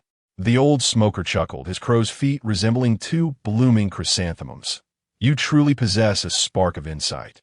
Indeed, the wax boy and the serpent rat dragon head are the 2 pivotal nodes of the 3 corpses returning to yang formation. This grand array is capable of absorbing the yang energy of the living and bestowing it upon the deceased. Once the yang energy reaches a certain threshold, the dead shall be resurrected. By a twist of fate, we have successively eliminated the wax boy and the serpent rat dragon head. Thus, this formation has been significantly weakened. If we can locate the third focal point, the extraordinary array will be dismantled, and I shall uncover the identity of the ancient master who wielded such astonishing powers." Momentarily, I struggled to comprehend. Had the deceased truly set up a grand formation merely to absorb yang energy for resurrection? Was this not utter nonsense? The old smoker's response to my bewilderment was not a gentle admonition, but rather a heavy slap to my head, leaving me to ponder my ignorance. Thus, the 2 of us, master and disciple, traversed northward, descending from the high slope and navigating through a dense forest, until after several miles, we arrived at a broad river, spanning 40 to 50 meters. The water rippled gently in the night breeze, tranquil yet foreboding, and our destination lay just ahead. The river is called the Daqing River. During the War of Resistance, it lay parched and desolate, a place where the Japanese invaders discarded the bodies of their victims into pits, leaving behind a haunting legacy of bones over the years. It was only after the reforms and the opening up of the country that the reservoirs were released, allowing the Daqing River to once again fill with water, teeming with fish and shrimp. Villagers for miles around flocked here to fish. Yet the legends surrounding this river are countless. At that moment, the once tranquil surface of the river abruptly erupted in a splash, and from its depths leaped a golden carp, measuring a full meter in length. Despite the night, the moon shone brightly among the sparse stars, illuminating the scene. The scales of the carp glimmered, as if encrusted with jewels. In all my years, I had never encountered such a magnificent golden carp. However, the old smoker's expression shifted dramatically as he exclaimed, "The carp leaps over the dragon gate, startling heaven and earth. This is an ominous sign. Someone is destined to perish." Chapter 8. Blood enemies. As soon as the words left my lips, the 1-meter-long golden carp plunged back into the river with a splash, vanishing in the blink of an eye. Simultaneously, the once tranquil river surface was suddenly besieged by a raging wind, the water churning violently, as if something beneath was stirring the waves. I instinctively recoiled, fearful of inadvertently tumbling into the river. The unfolding spectacle before me, combined with the formidable prowess of the old smoker, left me with no doubt regarding his earlier assertions. With a tinge of anxiety, I inquired, "Old smoker, what shall we do now? It's the dead of night. Where can we find the dying man?" The old smoker extracted his large smoking pipe, and I assumed he was about to indulge in a smoke, thinking to myself that, in such dire circumstances, how could he still contemplate smoking?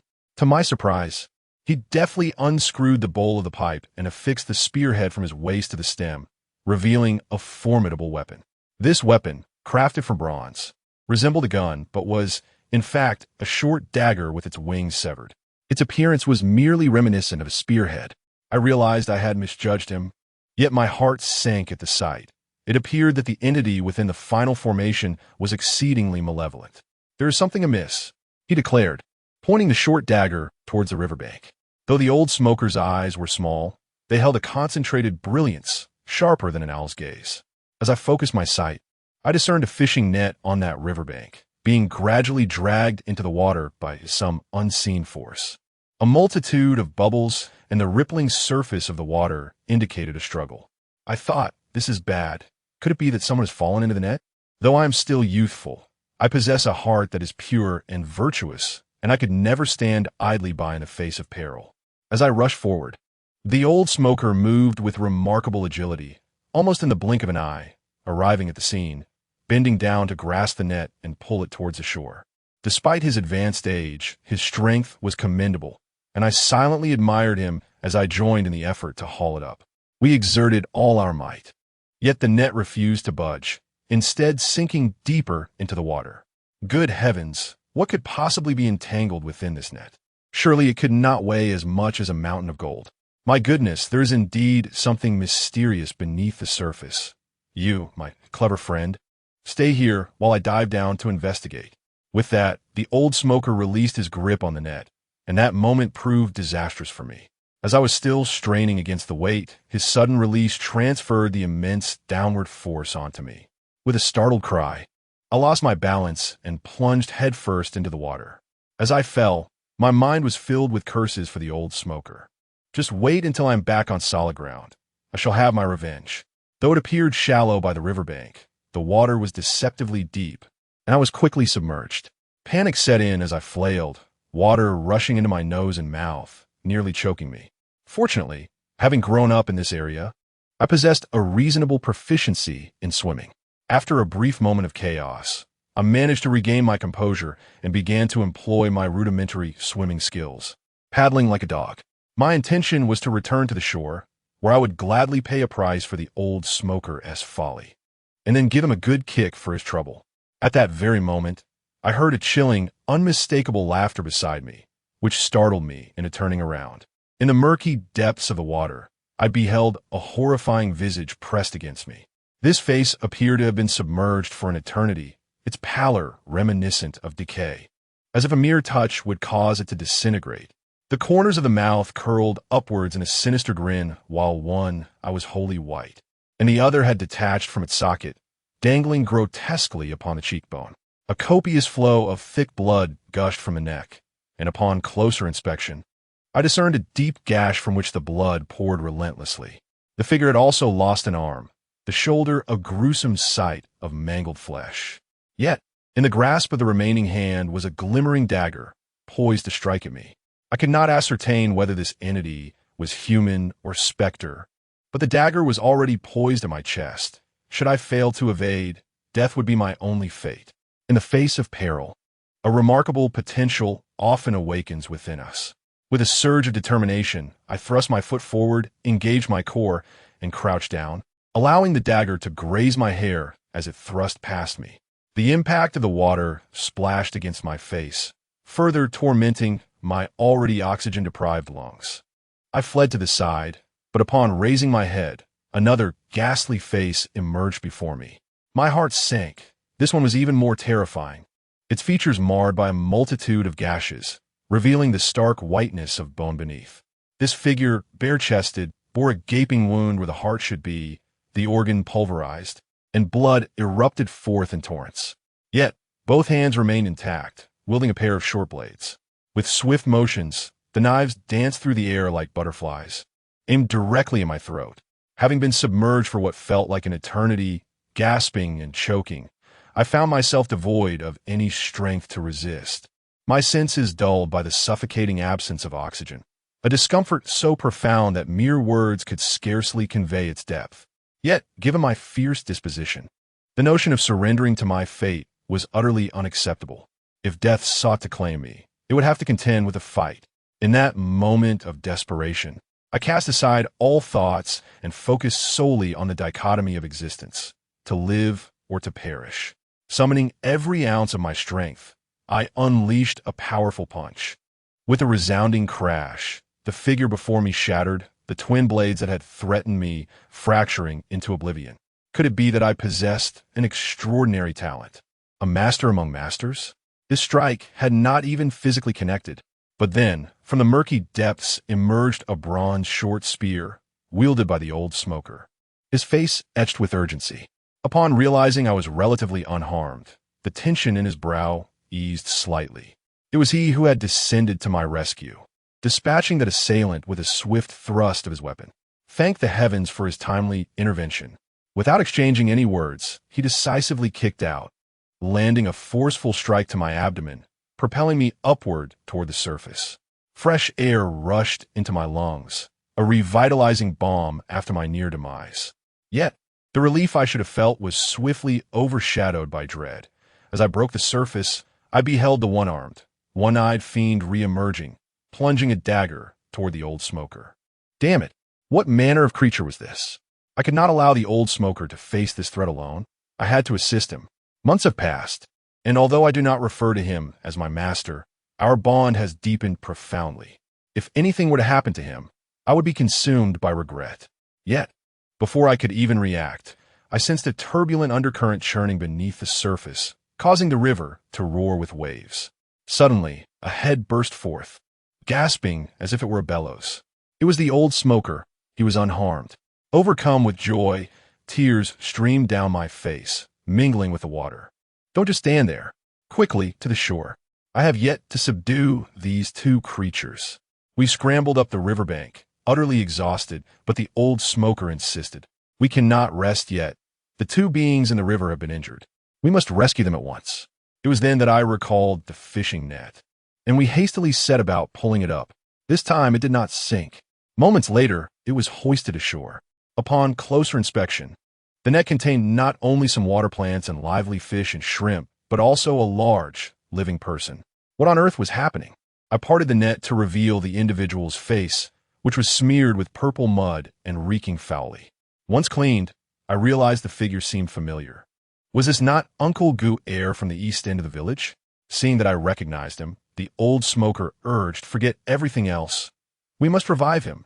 Neither of us were doctors, so we could only resort to desperate measures, engaging in artificial respiration for over half an hour until Uncle Gu-Er expelled the water from his stomach and finally opened his eyes.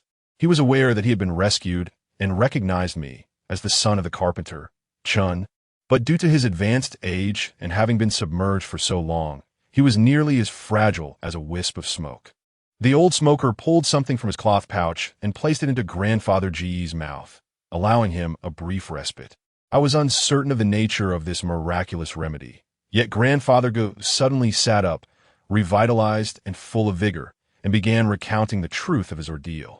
This old man had no children or daughters, and his spouse had passed away long ago, relying solely on the charity of his neighbors.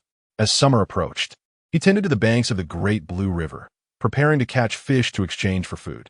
However, during the daytime, the riverbank was crowded with fishermen, their chatter frightening away the larger fish, prompting him to fish only at night, when he often reaped a bountiful harvest. On this occasion, however, something was amiss. He cast his nets 3 times, only to find them utterly empty, as if haunted. Grandfather Gu constantly changed his location, and when he cast his final net here, he sensed an unusual heaviness upon its entry into the water, as if ensnaring a calf, refusing to budge no matter how hard he pulled. While fear gripped his heart, he also felt a surge of excitement, convinced that this time would yield an extraordinary catch. Yet at that moment, a terrifying scene unfolded. A pair of enormous hands grasped his ankles, dragging him into the depths. He rolled and tumbled, becoming ensnared in his own net, slowly sinking downwards. It was only thanks to my timely arrival with the old smoker that Grandfather Go was saved. Otherwise, he would have surely met his demise, taken by the water spirit to serve as a substitute. After recounting his harrowing experience, Grandfather Gu trembled with fear, filled with a lingering sense of dread. The old smoker, with a solemn expression, unscrewed the short dagger and replaced it with a smoking pipe. He took several puffs, releasing a few rings of smoke before revealing his identity to Elder Gu, who was well acquainted with his considerable reputation in the area. With heartfelt gratitude, Elder Gu addressed him as Old Immortal and Sir. The old smoker urged him to depart swiftly, cautioning that he was currently afflicted by the malevolent influence of the 5 yellow star, which had led him to encounter unclean entities in the water. He advised that, before the harsh winter, he should avoid the water's edge. Elder Gu heeded this warning and hobbled away. I inquired what lay beneath the water. Was it the third focal point of the 3 corpses returning Yang formation? The old smoker nodded affirmatively, stating that it indeed was the 3rd focal point. Those 2 entities, if my assumptions were correct, were likely the legendary Blood Enemies Twin Fiends. Blood Enemies Twin Fiends? I asked in confusion, were they? The old smoker tapped his large pipe and replied with a cold chuckle. What else could they be but a group of malevolent spirits? Kulme, we cannot venture into the water ourselves. Let us gather our companions tomorrow and descend to vanquish the demons. Chapter 9. The Tomb Emerges. The following morning, the news of Uncle Gu being harmed by water ghosts swiftly spread throughout Li village. The old smoker came forth as a witness, and almost no one doubted his account. Even the neighboring Zhao village caught wind of the tale, and many villagers came to inquire, astonished by the turn of events. After all, it had only been a single night, and yet the haunting had resumed. The old smoker had become a symbol across the 10-mile radius. Revered as a master ghost hunter, leveraging this newfound status, he approached our village chief, requesting the conscription of several strong men to venture into the river and eradicate the malevolent entities within.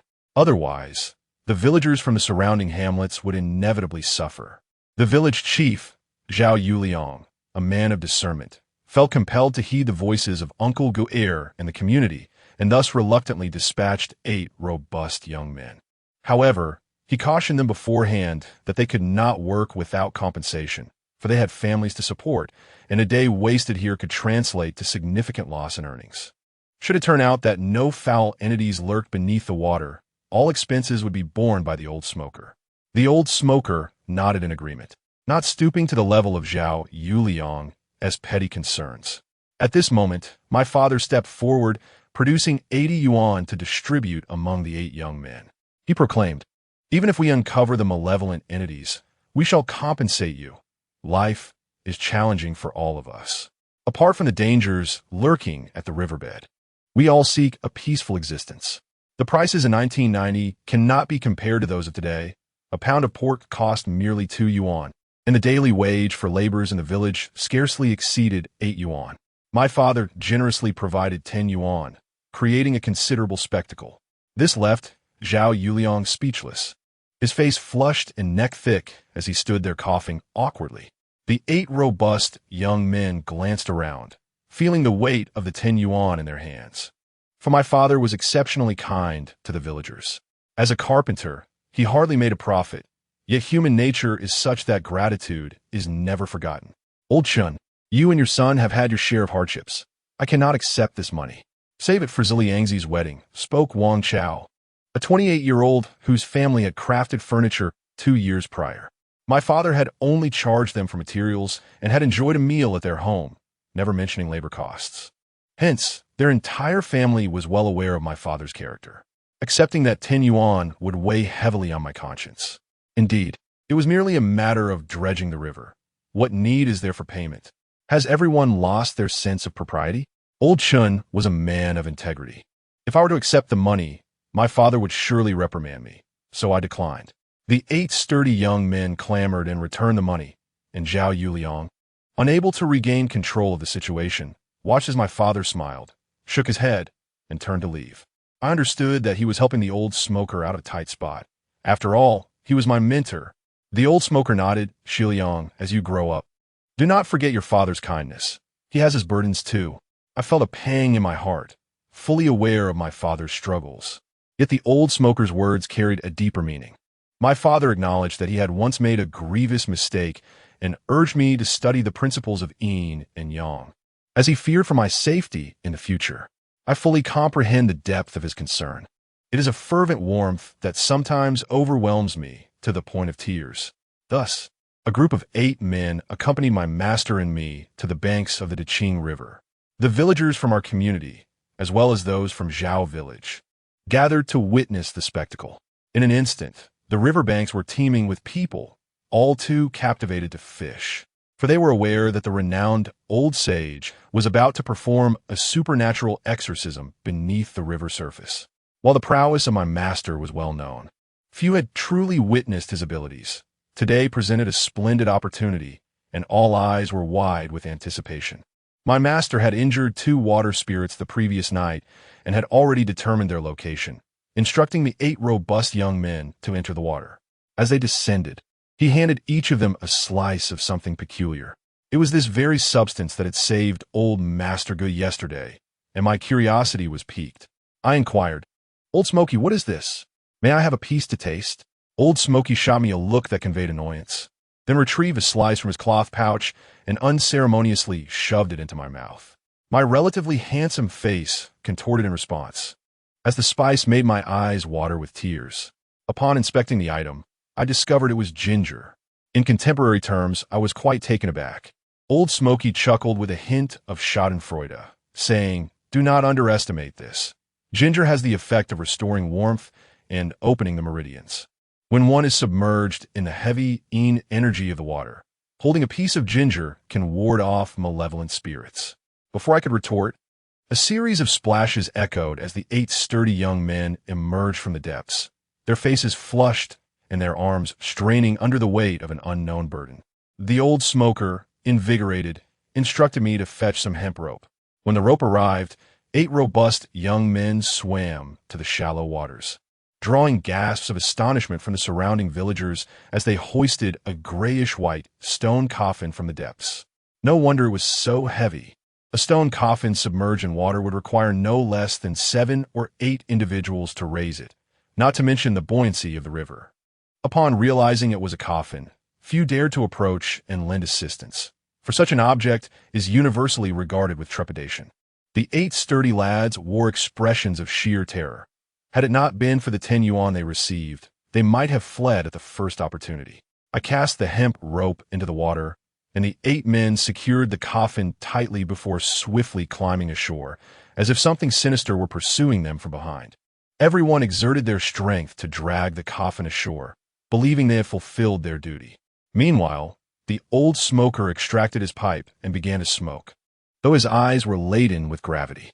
The 8 young men exchanged glances, having retrieved the object from the depths. What more could they do but continue?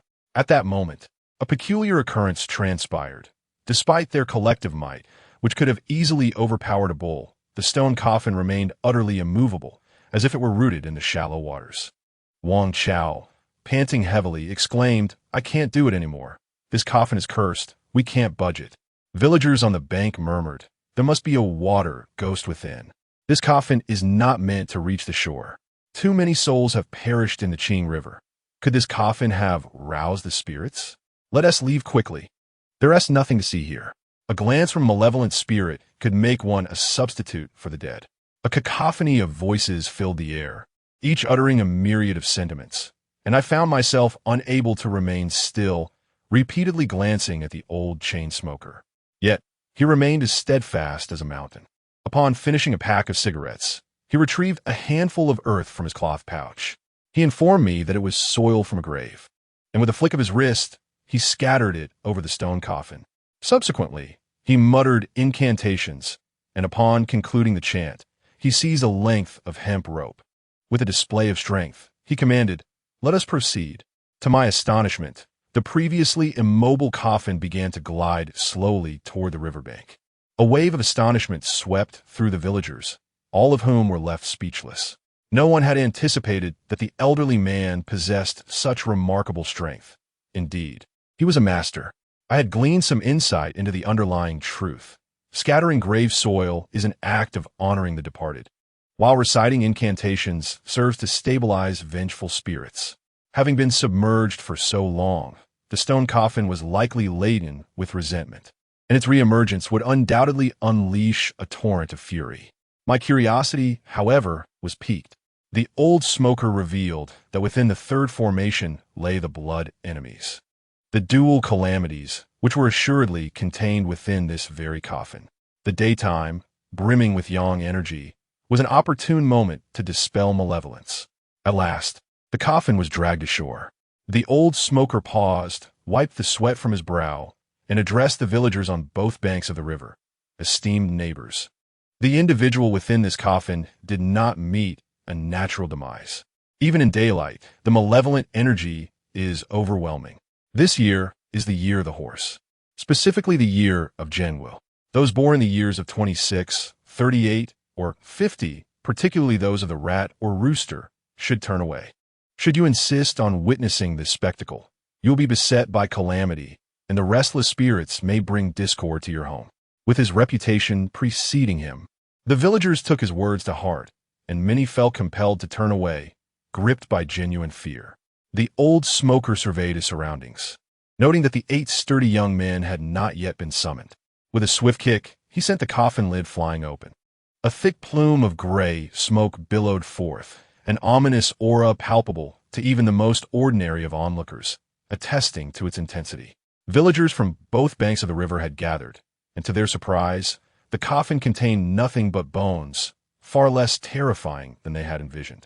I had anticipated the presence of a fearsome creature with a green face and sharp fangs, leading the old smoker into a fierce battle. Alas, disappointment lingered in the air. Upon closer inspection, however, the bones revealed an extraordinary tale. They belonged to 2 individuals positioned side by side, with the one on the left having plunged a dagger into the other's heart, while the right one clutched 2 short blades, severing the opponent's arm and throat. My heavens! How could these 2 be interred together, having engaged in such a deadly struggle? It was evident that they had perished in a mutual slaughter. I recalled their likeness to the 2 water ghosts I had seen the previous night. Were these the infamous blood enemies, the twin fiends? The old smoker shook his head, lamenting what a tragedy to have buried 2 bitter enemies alive in this coffin. They fought to the death, their hatred transforming into a potent resentment. The coffin's inner walls bear engraved, soul-binding charms, preventing their souls from reincarnating, condemning them to a fate of unending bitterness. Had I not discovered this, the consequences would have been unimaginable. I focused my gaze on the coffin's interior, where indeed a multitude of ancient runic markings could be discerned, though time had obscured them beneath a layer of debris. The waxen effigies, the serpent, the rat, and the dragon's head, along with the blood enemies, are all trapped in a state of perpetual unrest, utilized as instruments to amplify resentment. These 3 entities lie buried in the heights of Lizhuang, the channels of Zhaozhuang, and the depths of the Daqing River, forming a triangular configuration that delineates the bounds of the 3 corpses' resurgence formation. Any household within this vicinity is likely doomed, for this formation is designed to siphon off yang energy. As I surveyed the area, it became evident that it was predominantly agricultural land interspersed with forests, with only a scant few households, thus minimizing the potential for disaster. Up to this point, no alarming events had transpired. Had this been in a more populated locale, chaos would have surely ensued. The gathered crowd, upon hearing the old smoker's ominous words, was filled with trepidation, cursing the heartless individual responsible for this calamity. However, upon closer inspection, it was apparent that the coffin had been entombed for over a century, rendering any intervention futile. Even the police might inadvertently exacerbate the situation. Consequently, they placed their hopes in the old smoker. I inquired, now that the blood enemies have resurfaced, what shall we do next? The old smoker narrowed his eyes and whispered, "You must be aware of the 3 corpses' resurgence formation's radius, spanning over 20 miles.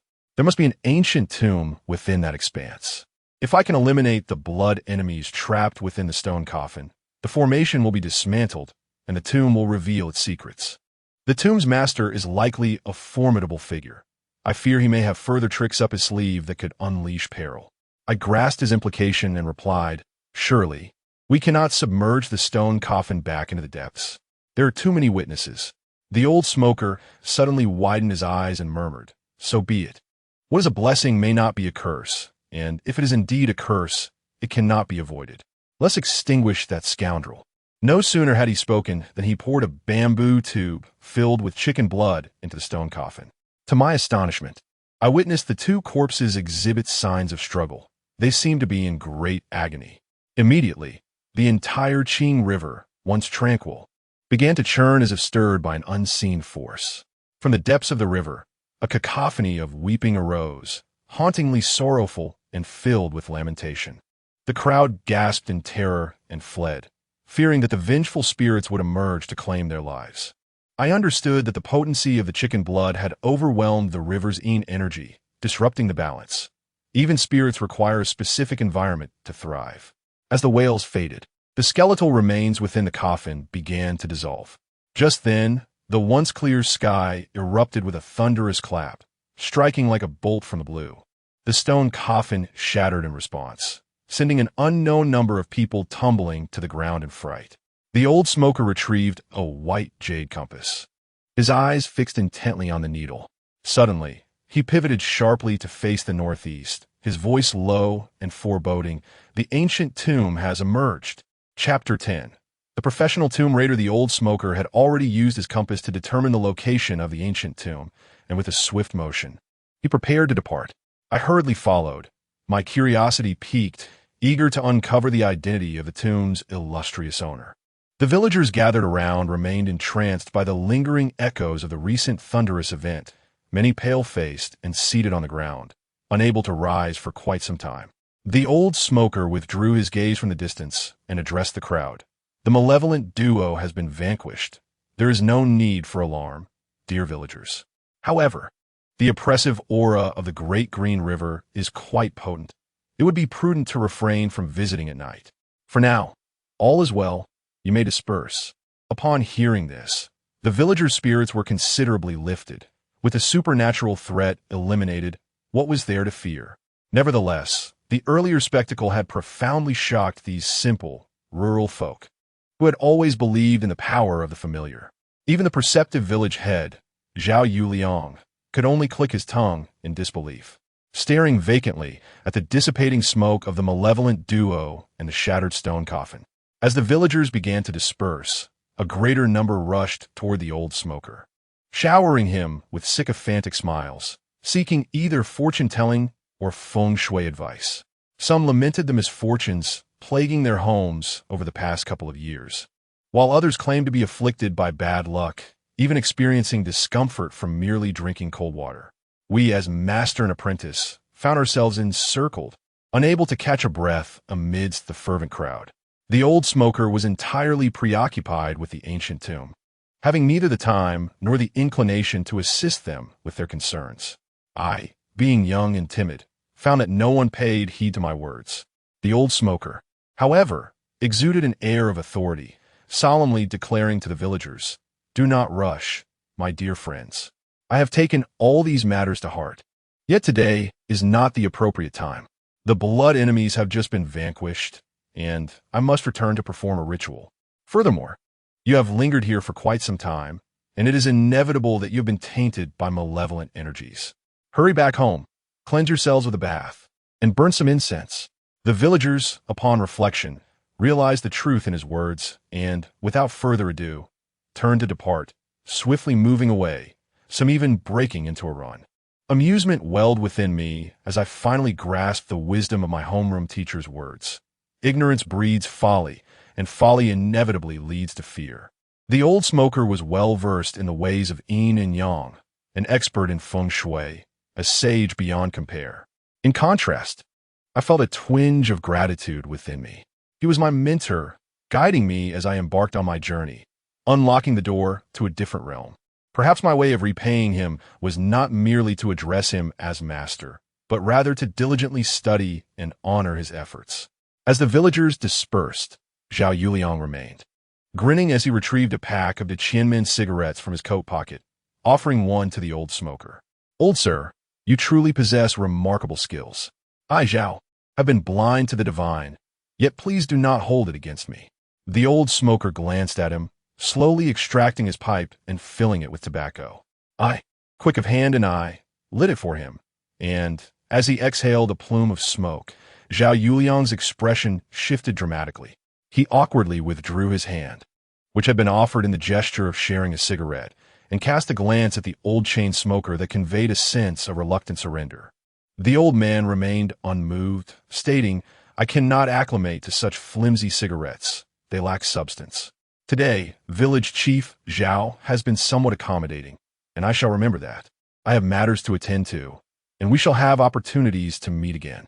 Zhao Yuliang, feeling embarrassed, reinserted the offered cigarette back into the pack, forcing a dry smile as he nodded. "Please, do attend to your affairs, and in the future, should you encounter difficulties in Lizhuang, do not hesitate to seek me out. My father, Yue Jin, and I are not strangers. We are akin to family." When he mentioned Yue Jin, he referred to my father. However, I am aware that our family, as outsiders, once aspired to establish ourselves in Lizhuang, but faced persistent obstruction from Zhao Yuliang. Our 3 thatched houses were demolished time and again, as if to drive us away. It was only through the kindness of compassionate villagers that we were able to remain. Otherwise, one cannot fathom where we would have settled by now. Thus, my feelings toward Zhao Yuliang are rather tepid. While I hold no particular affection, neither do I harbor any profound animosity. The old smoker had no time for idle chatter, grabbing my arm and heading northward. As we walked, he remarked, "Based on the estimated age of these 3 alignments, this ancient tomb could date back to the Guangxu era. From my understanding of Qing dynasty tombs, let us not even discuss the identity of the tomb's owner. The effort required to gain entry is substantial." Instantly intrigued, I realized this old fellow, who incessantly expounded upon the principles of yin and yang and the nuances of feng shui, had never mentioned anything about ancient tombs before. To my surprise, he possessed knowledge in this domain as well. To possess the means to create a 3 corpses resurrection formation, the ancient tomb must undoubtedly be fraught with peril. Therefore, upon locating it, your role shall merely be to stand guard outside while I, your master, handle the rest. After all, the formation has been broken, and the tomb's owner cannot be resurrected. I shall descend to investigate and usher him into the afterlife. Despite my curiosity piqued by the old smoker's words, I found myself compelled to suppress it and nodded in agreement. During our journey, the old smoker enlightened me on burial practices, tracing the evolution from the Qin and Han dynasties to the Ming and Qing. He elaborated on the significant variations in burial standards and accompanying artifacts across each era, speaking with such authority that I momentarily entertained the notion of him being a professional tomb raider. After approximately half an hour, we arrived at the edge of a vast expanse of farmland, several acres lush with towering corn. I furrowed my brow, pondering when this land had been sown. To my knowledge, this area had long been barren, although it belonged to the village. No one had tended to it since its owner relocated to the county to engage in trade several years prior, leaving the land fallow. How then? Had it transformed so unexpectedly? The old smoker remarked, "The burial site lies just 30 meters ahead. Come, let us proceed." No sooner had he spoken than a rustling sound erupted from the cornfield, and shortly thereafter, 4 men clad in rubber boots and with darkened skin emerged. Upon closer inspection, I realized these 4 were unfamiliar faces, certainly not the owners of this land or any of the villagers. After all, Li Village is merely a small patch of land, and having lived here for 14 years, I knew each household intimately. As we prepared to enter the fields, the foremost farmer became agitated. He was tall and slender, his gaunt frame lacking even 3 tails of flesh, with shifty eyes and a furtive demeanor. He exclaimed, "What are you doing here? Why are you running into my fields for no reason?" I swore to the heavens that I had yet to set foot on the furrows, pondering to myself why he was so anxious, as there was no gold buried in his land. However, his accent was quite distinctive, reminiscent of Shaanxi. No sooner had he spoken than a bearded elder beside him waved his hand dismissively and scolded, "You imbecile, What nonsense are you spouting? This phrase eluded my comprehension, yet it sounded anything but amicable. I observed the previously boisterous thin man immediately change countenance, retreating to the side like a meek turtle. Two others loomed nearby.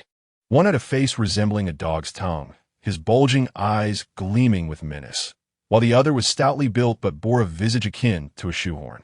Both regarded me and the old smoker with ill intent, exuding an air of aggression that starkly contrasted with the demeanor of ordinary farmers. A sense of trepidation gripped me, and I swallowed hard, seeking refuge behind the old smoker. Yet the old smoker squinted his eyes, slowly withdrawing his pipe, replenishing the tobacco, igniting it, and exhaling smoke rings. The bearded elder chuckled, and this time speaking in the local dialect, remarked, "My brother here is somewhat uncouth. Please do not take offense. We are currently watering the crops for the last time, all hoping for a bountiful harvest. If it is not necessary, it would be best for you to refrain from entering the fields." I found myself perplexed, as these several acres of land were certainly not theirs. Why then did they act as if they were the rightful owners? The brother in question speaks with a Shanxi accent, while you possess a Shanxi accent, evidently. You're not a local. How can you cultivate land in our Lizuang? The old smoker, having roamed the world and gained extensive experience, swiftly discerned their origins. Yet, I remained perplexed about the meanings of guapi and luyuan. The man with the goat beard, unfazed, chuckled, "Brother, your eyes are quite discerning. Indeed, the four of us are not locals. We fled from the north due to famine. By chance, we met the landowner in the county town and took on his fields to cultivate, which allows us to make a living." A sudden realization dawned upon me. No wonder these individuals appeared so anxious. They must regard the grain as their very lifeblood. However, the old smoker calmly inquired, "Nowadays, a laborer earns 5 yuan for a day's work. You all seem fit. Why not seek employment in the county instead of toiling in this remote and impoverished area?" The man with the goat beard was momentarily taken aback, a flicker of clarity illuminating his murky gaze. I noticed a hint of agitation in him, and the next moment, he retrieved a pack of Phoenix cigarettes from his pocket, took one out, lit it, and placed it between his lips. This act effectively masked his unease. My goodness, the quality surpassed that of the village chiefs. This pack cost 2 yuan. For a farmer to indulge in 2 yuan Phoenix cigarettes is truly a reckless affair. At this moment, the cross-eyed man, speaking with a distinctly Beijing accent, interjected, "I wonder why you all are so concerned with our affairs. We paid for the land. Have we violated any laws?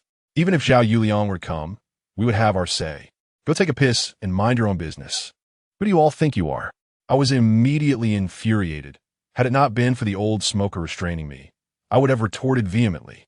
The old smoker chuckled lightly, flicked the ashes from his pipe, and offered an apology while pulling me away. We departed in a state of dismay, as if we were equally fearful of them. Once we had distanced ourselves, I, still fuming, inquired, "What are we afraid of? A few outsiders bullying us? No way. I shall return to the village and summon others to confront them. We must teach them a lesson." The old smoker delivered a sharp slap to my face and scolded, "You're like a thin donkey straining to pull a heavy load, foolishly showing off. Do you have any idea who they are? Do you truly think they're mere farmers? Can a farmer afford a Phoenix brand cigarette?" 3 individuals speaking in 3 different accents, their eyes betraying a glint of malice, exuding an aura of danger and reeking of earthy odors. And that old man's manner of smoking, with his index and thumb pinching the cigarette, the ember concealed in his palm, fingers slightly curled with his palm facing his chest. What does this signify? All these traits unequivocally indicate that they are a band of professional grave robbers. Chapter 11. Is there truly a professional grave robber? I gazed upward at the old smoker, momentarily taken aback. He remarked that only a professional grave robber would smoke so frequently, as grave robbing typically takes place under the cover of night. Smoking would easily reveal their position, hence the need for such a habit, which is cultivated through repetition. Suddenly a thought struck me, and I exclaimed, "You can't be suggesting that the graves in that field have already been unearthed by this band of grave robbers? Their cultivation of crops is merely a guise to approach the tomb. What prowess does the old smoker possess? I still find it elusive, as he consistently astounds me. If even someone of his caliber could only discover the tomb due to the disruption of the 3 corpses returning to Yang formation, how then did those 4 grave robbers manage to locate it? They must possess extraordinary skill. Moreover, these crops were sown in June and have only now grown to this stage in August. Is it possible they discerned the location of the tomb 2 months in advance? I refuse to believe that anyone could surpass the old smoker in the art of Yin-Yang and Feng Shui. At that moment, it felt utterly surreal. The old smoker furrowed his brow. These 4 grave robbers must have had expert guidance. Otherwise, they would never have found this place. As for their methods of disguising grave robbing, they are merely rudimentary tricks to mislead others. Some even construct buildings over tombs, and once the structures are completed, they excavate within them. Others erect new graves adjacent to the burial site and take advantage of funerals to tunnel into neighboring tombs. In essence, the tactics employed by grave robbers are manifold and peculiar. Fundamentally, it all boils down to the allure of wealth. From this passage, I have gleaned a wealth of knowledge. Yet I also comprehend the increased complexity of the situation. The old smoker suggested we return home and reconvene later in the evening to assess the situation. Now that the 3 corpses returning to Yang formation has been breached, the perils of this tomb have diminished significantly. The 4 grave robbers could not possibly afford to wait any longer. They would undoubtedly act without delay. It is also conceivable that they were on the verge of commencing their excavation when we inadvertently interrupted them. Upon returning home, I found my father had prepared a meal, raising his glass to toast the old smoker several times at the table. He was evidently aware of the infamous duo, the blood enemies of the Great Qing River, and thus held the old smoker in both admiration and respect, feeling elated that I had the opportunity to apprentice under him. As the evening progressed and the drinks flowed, my father became increasingly emotional. By nightfall, he was weeping while cradling my mother's photograph, his cries unsettling to the heart. I understood that he bore a heavy burden of sorrow and guilt. To alleviate this profound sadness, it seems time would be required for healing. After tending to my father, who lay on the heated bed, the old smoker sat cross-legged at the edge of the bed, advising that we should not venture out until after 11, as leaving too early might expose us. It was only 9:30, and sleep eluded me. With nothing but idle time on my hands, I pressed him to share tales of grave robbers. The old smoker recounted that northern grave robbers excel in the use of short-handled shovels and iron picks. They rely on tactile sensation and the ability to discern sound with each strike of the shovel. They assess the condition of the soil and the variations in force applied to detect anomalies below ground. Due to the differing densities and hardness of the ancient tomb's sealing soil compared to the natural earth, the sounds produced are distinct. Softer sealing soil yields a muffled sound, while denser ancient soil produces a crisp tone. The secret to detecting the ancient tomb beneath lies within the subtle variations between these muted and sharp sounds. Thus, the grave robbers employing short-handled hoes possess a remarkable skill in discerning sounds. As for the iron probe, its mystique is even more pronounced. With each thrust, varying sensations are transmitted based on the density of the surface and the underlying earth. Should the probing become increasingly laborious, it indicates a change in soil composition or an encounter with a layer of compacted earth containing impurities. Conversely, if the probe penetrates effortlessly and swiftly into great depths, it may suggest the presence of a tomb or other voids below. Moreover, seasoned grave robbers possess the extraordinary ability to ascertain the age of ancient tombs and the nature of accompanying artifacts through the scent of the soil clinging to their probes. Do not mistake this for mere superstition. These individuals, known within their circles as smellers, exhibit an olfactory sensitivity that rivals that of dogs, honed through extensive experience. For instance, the distinct aromas emanating from soil corroded by gold, silver, copper, or iron artifacts vary significantly. The fragrances of loamy and white clay soils also differ. Notably, among white clay, a stronger scent may indicate an earlier burial date, while a lighter aroma could suggest a more recent interment. Furthermore, the materials and properties of burial goods utilized in different eras, including their preservation and waterproofing capabilities, influence the resultant odors in the surrounding soil. Such nuances are well understood by the smellers, enabling them to achieve remarkable accuracy in their probing endeavors. In the southern regions, grave robbers traditionally employ the Luoyang spade, a wondrous tool reputedly invented by Li Yazi from Mappa village in Luoyang, Hunan. The inception of this tool has sparked a veritable whirlwind within the community, significantly enhancing the efficiency of tomb raiding while simultaneously accumulating a wealth of grave robbing knowledge. Those who employ the Luoyang spade for tomb raiding are adept at discerning the characteristics of the soil. By interpreting the messages conveyed through the earth, they can ascertain the orientation, dimensions, and even the era of the burial site. This skill is fundamental for any tomb raider. Without it, one might as well retreat home and forego the pursuit of treasure. Within the circle, this ability is referred to as eye skill. The proficiency of one's eye skill determines a raider's standing among peers. Lacking this skill renders one A25I, while possessing it signifies a certain expertise, ensuring that no tomb is overlooked and no treasures misjudged, earning such individuals the moniker keen-eyed. As I listened intently, the old smoker shifted his legs off the Kong and chuckled. "Foolish lad, the world is replete with wonders and strange tales, but I lack the time to share them today. I shall regale you another time." Glancing at my watch, I was astonished to find it was already 11 o'clock. Time had flown by, yet the tales I had heard were most gratifying. I couldn't resist asking, "Old smoker, while you've recounted the skills of the northern and southern tomb raiders, what formidable techniques do the Yin-Yang geomancers possess?" The old smoker paused, then replied with a proud smile. Yin-Yang geomancers excel in the art of observing qi and seeking dragons. They can instantly discern the presence of a tomb. This skill is known as earth sight. They possess an innate understanding of the landscape's topography, the flow of rivers and lakes, and can predict fortune or misfortune at a glance. Their expertise surpasses that of tomb raiders who are bereft of virtue for generations. My blood surged with excitement. My studies revolved around the art of observing qi. If this were indeed the case, my future would be nothing short of extraordinary.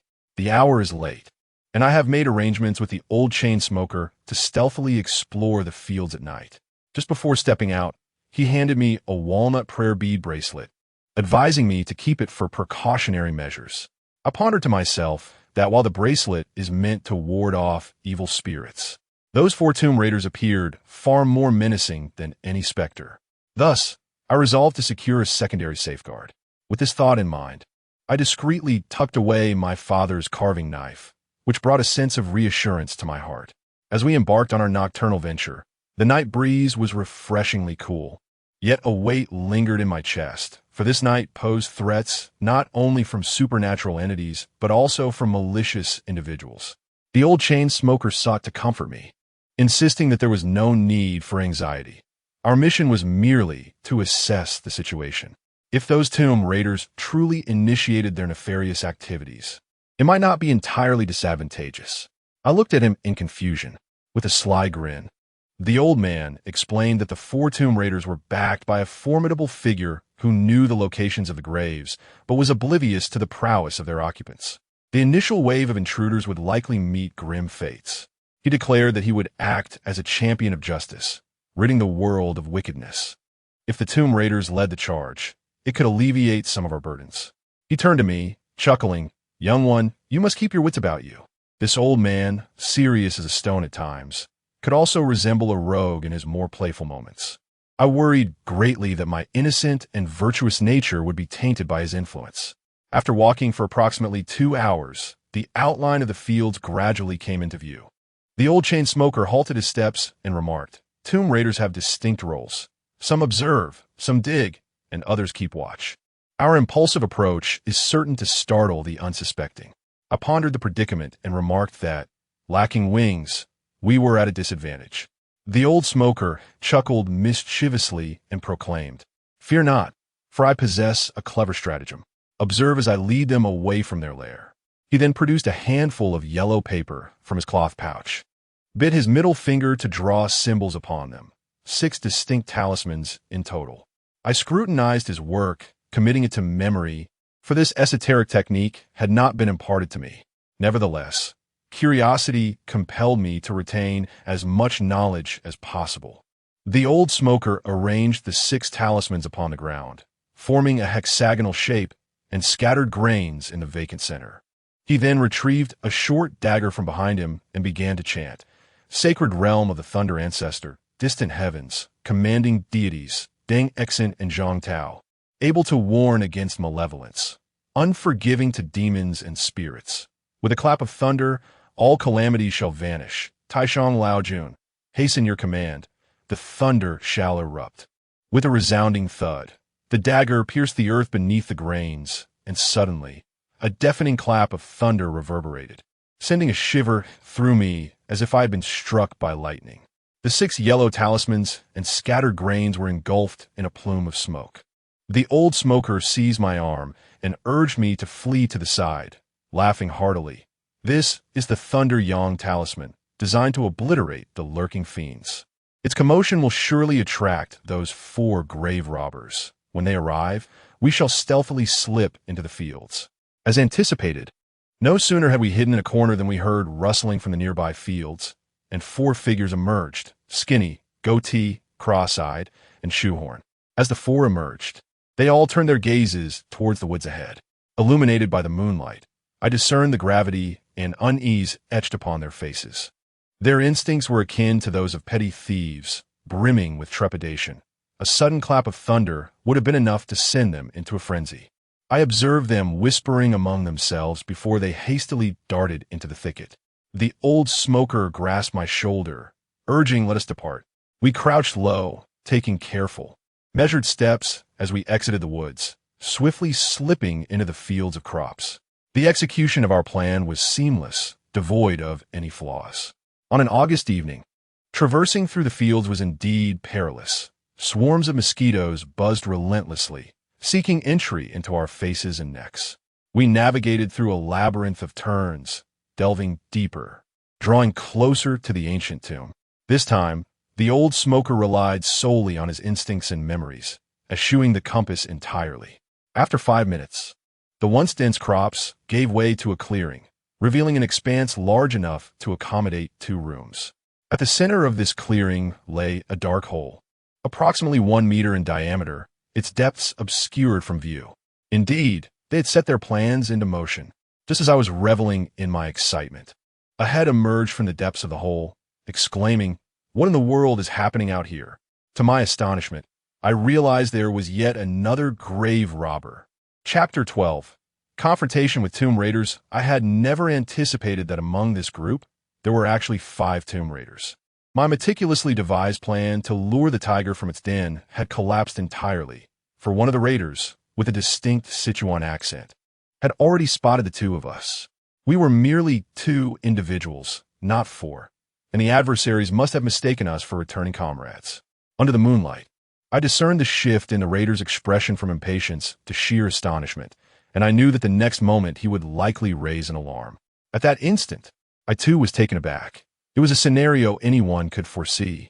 Yet, the veteran smoker, seasoned in such encounters, realized that since we had been exposed, the only recourse was to strike first. "Hey," he muttered under his breath, swiftly drawing forth a whip, the sound of which sliced through the tranquil air of the fields. This whip was familiar to me. It had once been used to strike Hu Baochuan's wife. Later, I learned that it was crafted from woven willow branches and soaked in chicken blood for a month, a weapon specifically designed to counter malevolent forces. Given the considerable distance between the veteran smoker and the tomb opening, he had no choice but to employ the long whip to subdue the enemy. However, the man inside the tomb was no novice either. Upon hearing the whip crack through the air, he understood the force behind it. Seeing the whip, resembling a venomous serpent, dart toward him, he found himself trapped within the confines of the tomb, and, with no means to retaliate, he opted to withdraw into the shadows. With a sharp crack, the whip struck emptiness, leaving me momentarily disheartened. Yet, I soon witnessed the veteran smoker propel himself forward, soaring through the air like a great bird taking flight, closing in on the tomb's entrance. He is a disciple of the Taoist tradition, possessing profound knowledge of Yin and Yang, as well as a remarkable mastery of Feng Shui. I gazed upon him with envy, wishing I could possess such abilities. In the blink of an eye, I witnessed the old smoker twist the short spear and thrust it fiercely into the hole of the thief. My goodness, is he intending to kill? Previously, I had seen him wield the short spear against ghosts, exuding an air of invincibility, which was immensely satisfying. Yet now, facing a living person, the situation felt utterly awkward. We live in a society governed by law, and to stab someone to death would surely incur legal consequences. Do you think I am oblivious to current events? By the time I contemplated intervening, it was already too late. The spear was nearly 3 feet long, and with the reach of the old smoker's arm. It was almost 2 meters long, all plunged into the cave. However, I soon noticed the old smoker let out a soft huh as he swiftly withdrew the spear, cursing under his breath. This hole is quite deep. This fellow is fortunate. Thank heavens, no bloodshed had occurred, and my heart returned to its rightful place. I hurried to the cave entrance and exclaimed, "Old smoker, why did you strike so fiercely? If you kill him, you'll be in serious trouble." To my surprise, the old smoker regarded me with a look of incredulity. If we don't eliminate him, we will also face grave consequences. They are professional tomb raiders, all desperate men. Now that we have discovered their illicit activities, do you think they will let us go? I am not one who revels in bloodshed, but in matters of such gravity, a decisive action is imperative. Xiliang, remember this. From now on, if we encounter tomb raiders again, we must eradicate them without mercy. They have not only lost their moral compass, but have also tarnished our Chinese culture. The treasures they unearth are sold to foreign devils. The sight of the old smoker, his fury palpable, startled me profoundly. I had never witnessed him in such a state. Yet his words seared into my heart like a branding iron. At that moment, I scarcely grasped their significance, but as I matured, the essence of his uprightness, kindness, and patriotism became clear to me. Moreover, I discerned an urgent message in his demeanor. He was genuinely alarmed, gripped by a fear that transcended the supernatural. He feared not the spirits, but rather the grave threat posed by grave robbers. It was only later that I comprehended the truth of his fears. Humans can indeed be far more terrifying than any specter. As he chastised me, I heard a rustling sound emanating from the fields ahead, signaling the return of the 4 grave robbers. Being desperate men, they were undoubtedly fierce and dangerous. As a mere child, I felt utterly helpless in this dire situation, leaving the old smoker to confront all 4 adversaries alone. Anxiously, I urged, "We must leave at once." But even as my words left my lips, a cawing laughter pierced the air. "You have no chance of escaping." Before me, the fields seemed to part, revealing an old man with a goatee, the source of the mocking voice. Flanking him were the squint-eyed, the shoehorn, and the thin one, their expressions as grim as iron, likely taken aback by the cunning trap laid before them. The old smoker pulled me behind him, and I found myself perilously close to a dark, gaping hole, the grave robber's tunnel, steeling myself against the fear of falling in. I recalled the man who had previously submerged himself to evade the old smoker's wrath, his fate now a haunting uncertainty. At that moment, the old man with the goat beard let out a sinister laugh, saying, "Ah, so it is you. It appears we truly are fated to meet." If I am not mistaken, that thunderous sound just now was the Taoist thunder explosion, correct? The old smoker squinted his eyes, one hand gripping a willow whip and the other clutching a short spear, standing before me like an imposing mountain. He showed no fear. Rather, he chuckled lightly. To recognize the Taoist thunder explosion, you must be quite an insightful individual. It seems you have intruded upon my territory without so much as a word. Are you here to seek trouble, or merely coincidental? My eyes widened in disbelief. I thought to myself, has this old fellow lost his mind? Why is he setting up a cooking pot at this late hour? Moreover, what does he mean by seeking trouble or coincidental? With imminent danger at hand, one would think he would speak plainly, yet he continues to evade clarity.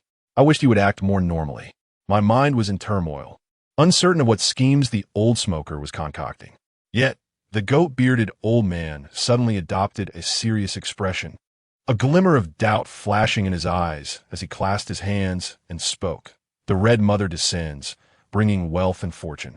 The pot is set for the auspicious Mount Tai. My goodness, what on earth is he saying? Could it be that the old smoker possesses the ability to beguile others, ensnaring their souls with mere words? I had always believed that malevolent spirits spoke in riddles. Yet this goat-bearded man appeared sharp and clear-headed. His brow aglow, he hardly seemed ensnared by any supernatural forces. Almost immediately, the old smoker burst into hearty laughter. You outsiders come to set your pot without a greeting, and even act covertly. Is that not rather unscrupulous? The goat-bearded man's apprehension intensified. Who exactly are you? We adhere to the principle of reciprocity. I have already revealed my background. At this juncture, I suddenly recalled that the old smoker once mentioned that among tomb raiders, there exists a unique mode of communication, known as black talker cut phrases. Given that tomb raiding is illegal, one cannot simply say, hey, let us go rob a tomb, as such blatant admissions would undoubtedly lead to disastrous consequences. Thus, I surmised that they must have been employing these cut phrases for their exchange. The old smoker feigned the demeanor of an experienced tomb raider, skillfully blending truth with deception, all the while seeking to buy time, perhaps waiting for an opportune moment. Indeed, after this brief interlude, my once anxious heart found solace, and my confidence in the old smoker soared. With just a few words, he left the others bewildered. If we could resolve this without conflict, it would be nothing short of a miracle. However, imagination is often lush while reality remains stark. Much like my frequent dreams of transforming into a super scion to save humanity and maintain world peace. Yet, upon awakening, I must hastily wash my face and brush my teeth, preparing to ride my bicycle to school, lest I face the wrath of my homeroom teacher for being tardy. As the old smoker pondered the questions posed to him, a head suddenly emerged at my feet, bellowing, "Wolf Lord, this scoundrel here is the one who knocked me into the tomb. Damn him. He even seeks to eradicate all tomb raiders. He is not one of us. Eliminate him." This outcry did not frighten me to death, but more crucially, it revealed our ruse. Who knows how this ghost from Sichuan has resurfaced? The man with the goat beard, known as Wolfmaster, was filled with rage and disbelief. After wasting half a day, he was still outsmarted by others. Gritting his teeth, he commanded, "Chop those two into mincemeat." The trio, Shoehorn, Cross-Eyed, and the Thin One, each drew a glistening dagger from their pockets, charging at us like famished wolves, howling ferociously. Heavens! The situation shifted too rapidly. In the blink of an eye, the old smoker and I found ourselves encircled by 3 grave robbers. As I beheld the glinting daggers in their hands, my legs trembled uncontrollably, and I pondered, is this how I am to meet my end? Yet, I have yet to attend the next semester's hygiene class. What a profound regret. In stark contrast, the old smoker let out a cold grunt, lifting one foot with all his strength and brought it crashing down. Who did he aim for? Naturally, it was the Sichuanese thief lurking in the pit. Bang! The Sichuan grave robber emitted a pained grunt as he was kicked away, and I distinctly heard the sickening sound of bones cracking. His neck snapped cleanly. Immediately after, the old smoker wielded his whip, striking Cross-Eyed squarely in the face. He screamed in agony, blood spraying forth as he flew backward. With his right hand, he thrust his spear, piercing the Thin One's palm, leaving him clutching his wound, howling in despair. Fear flickered in Shoehorn's eyes, yet he too lunged forward, driving his dagger into the old smoker's chest with precision and ferocity, embodying the spirit of a desperate fighter. Truly, these outlaws were fearsome, their movements deadly and decisive.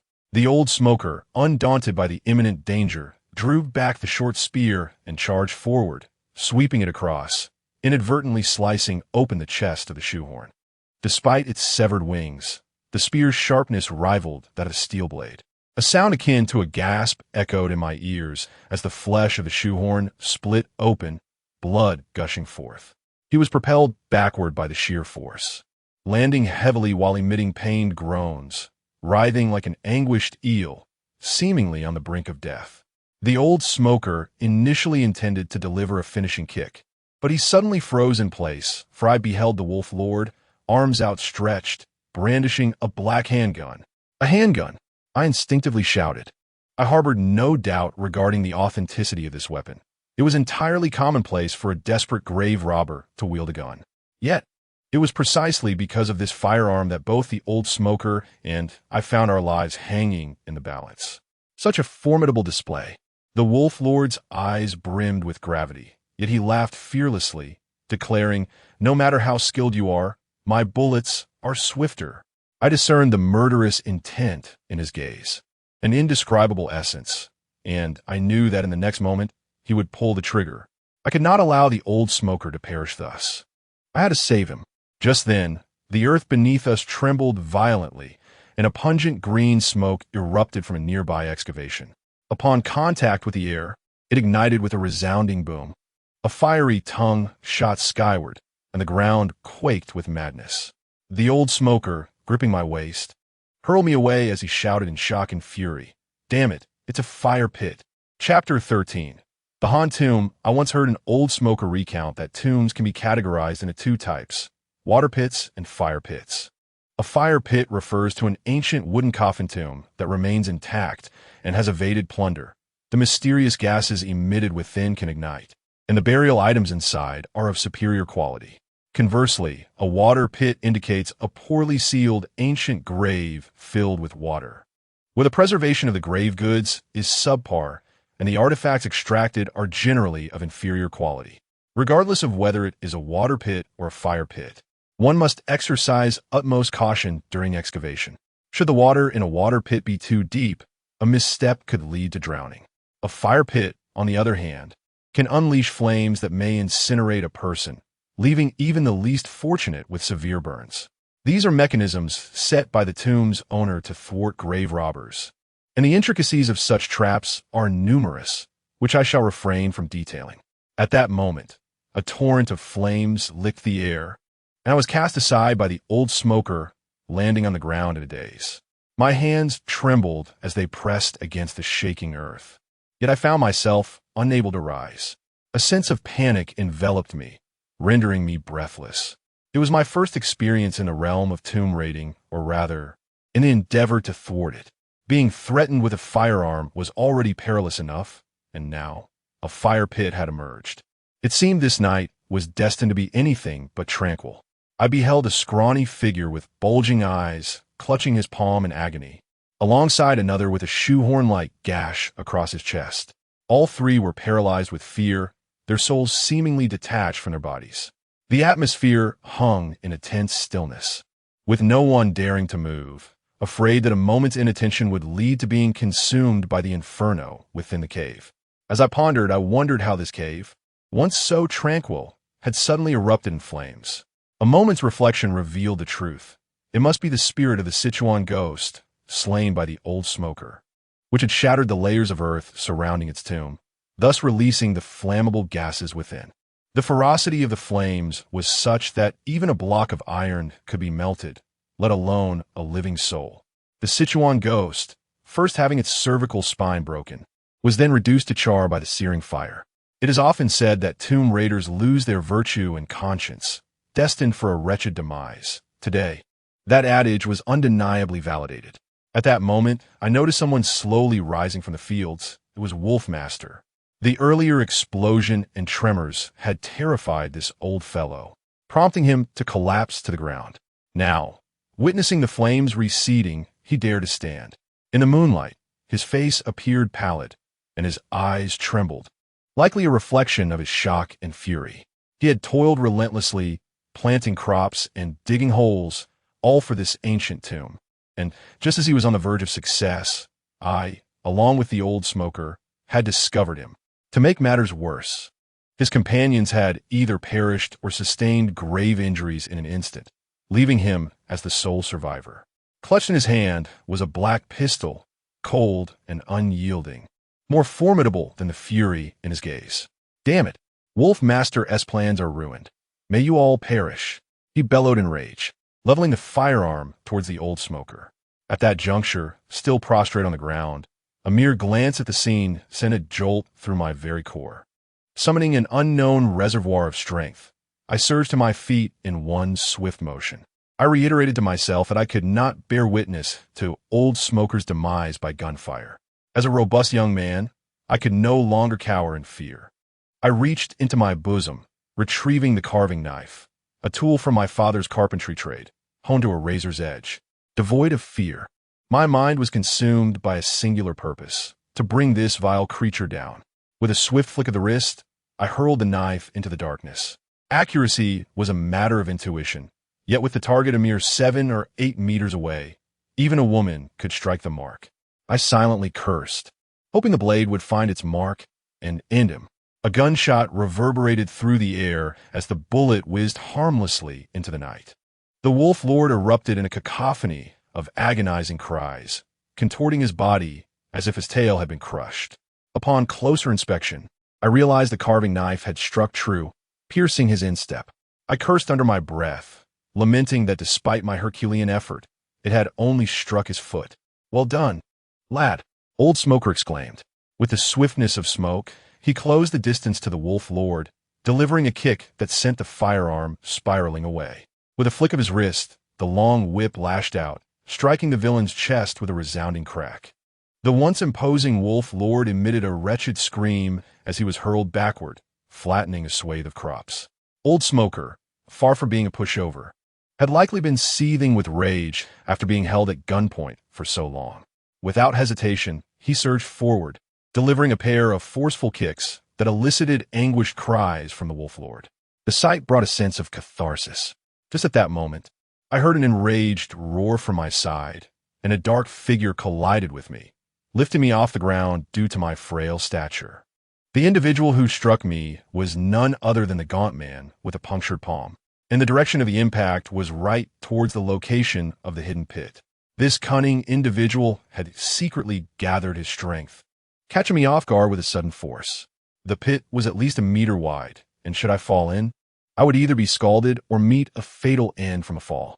The old smoker turned to look, his eyes wide with disbelief. But there was no time to salvage the situation.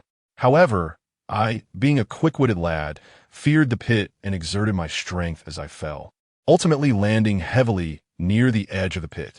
It is no exaggeration to say that had the force of the collision been even slightly greater, I would have surely plummeted into the abyss. Oh, my heavens, my bones felt as if they were about to shatter. That emaciated figure had little flesh, yet his explosive power was formidable. As I lay beside the pit, I began to moan, utterly devoid of strength. The old smoker, seeing that I was unharmed, initially felt a surge of relief, only to then bellow in fury at the gaunt man, a bunch of reckless ghosts, just as he was about to charge forward. A haunting and elongated chant emanated from the depths of the pit. The voice was ethereal, drifting like dandelion seeds in the air. Yet each word pierced through my ears with exquisite clarity. In the beginning of my life, I was of no consequence. After my birth, the Han dynasty waned. The heavens are merciless, bringing chaos. The earth is indifferent, subjecting me to this plight. Amidst the clashing of arms, the roads are perilous. The people are left to wander, united in sorrow. Smoke and dust obscure the fields, and the barbarous invaders flourish. My ambitions diverge, and my sense of righteousness wanes. In the face of foreign customs, I find no solace. When faced with disgrace, to whom shall I lament?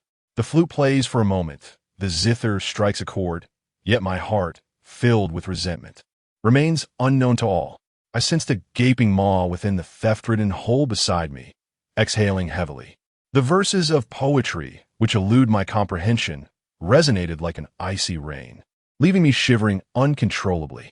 I pondered, could this be an unopened pit of fire? The malevolent specter of Sichuan has been vanquished. Yet from whence do these sounds emerge? My heart raced. The very thought sent beads of perspiration cascading down my body. Is it possible that a poet lies entombed within this crypt? After years of confinement, has he now found an outlet for his emotions? The more I contemplated, the colder I became, and I was not alone in this. The old smoker and several grave robbers exchanged wary glances, equally perplexed. The poem reverberated repeatedly, its ethereal and sonorous tones imbued with a profound sense of sorrow and helplessness, resonating deeply within me. Suddenly, the tranquil fields erupted with a furious gale, dust swirling violently, straw snapping, as the ominous rumble of thunder echoed in the heavens, heralding an impending storm. My body ached with an unrelenting chill, sapped of all strength. I could scarcely muster the will to flee. By chance, I glanced up at the pitch-black sky, and my gaze froze in astonishment.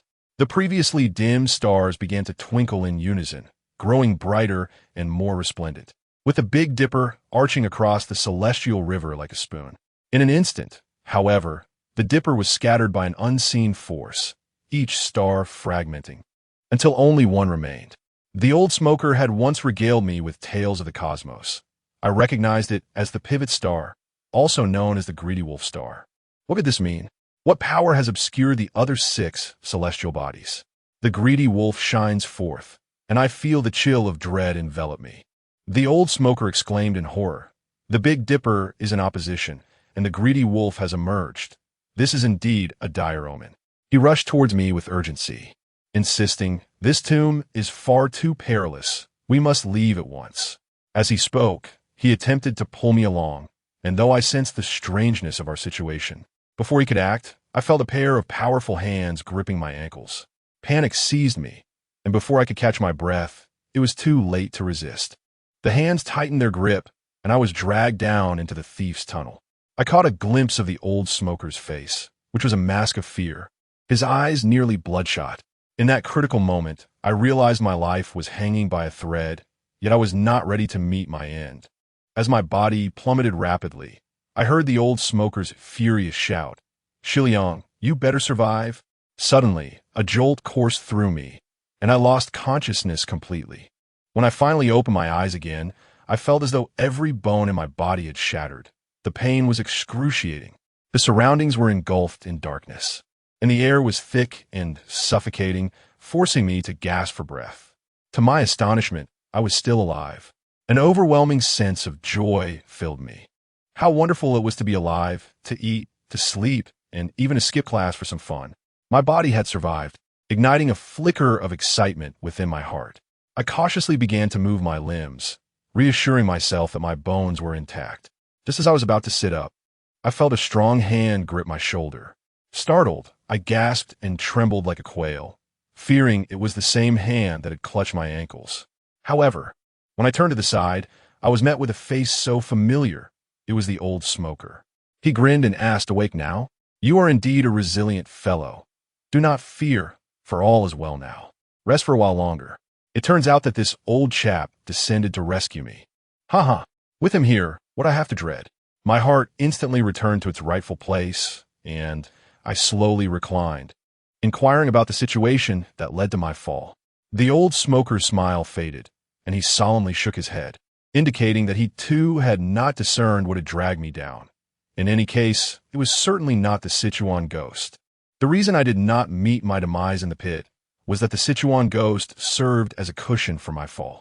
I felt a mix of relief and revulsion upon hearing this. The old smoker informed me that the Sichuan ghost had been burnt to a crisp by the flames, and upon my impact, it was utterly shattered into fragments. My back was smeared with a considerable amount of corpse oil, but now I had distanced myself from the site of the fall, having been brought into the tomb by the old smoker. Once my eyes adjusted to the darkness, I realized that shadows loomed from all directions, as if many people were standing beside me. I struggled to swallow and asked, "What are these things?" The old smoker replied, "Previously, I believe this ancient tomb dated back to at least the Guangxu era. Little did I know I was mistaken. This is a Han tomb. We currently find ourselves in the antechamber of this tomb, and these shadows surrounding us are terracotta figurines and horses belonging to the burial offerings. A Han tomb?" I felt a disquieting sensation, and suddenly enlightenment struck me as I asked, "I recall you telling me about the characteristics of tombs throughout various dynasties, stating that the Qin buried in ridges while the Han buried on slopes. If this is a Han tomb, how can it be situated in a plain area? Within the confines of Hebei lies a vast plain akin to Shaanxi and Shaanxi, where the tombs of the Han dynasty are most abundant, owing to the intricate network of ravines and undulating hills." The old smoker remarked, "What is so peculiar about this? Since ancient times, the Earth's crust has been in constant motion. It is entirely possible that this region once boasted lofty ridges. But enough of your questions. Rest for a moment, for we must venture forth. This ancient tomb is hardly a place for lingering. With that, he forcefully placed a piece of ginger into my mouth, its pungency causing my eyes to brim with tears. Yet, in that moment, I couldn't help but recall the 4 grave robbers. The old smoker had descended to rescue me, leaving them above. What if they promptly filled the pit, sealing the tomb and entombing us alive? A glimmer of shrewdness flickered in the old smoker's eyes as he coldly remained silent.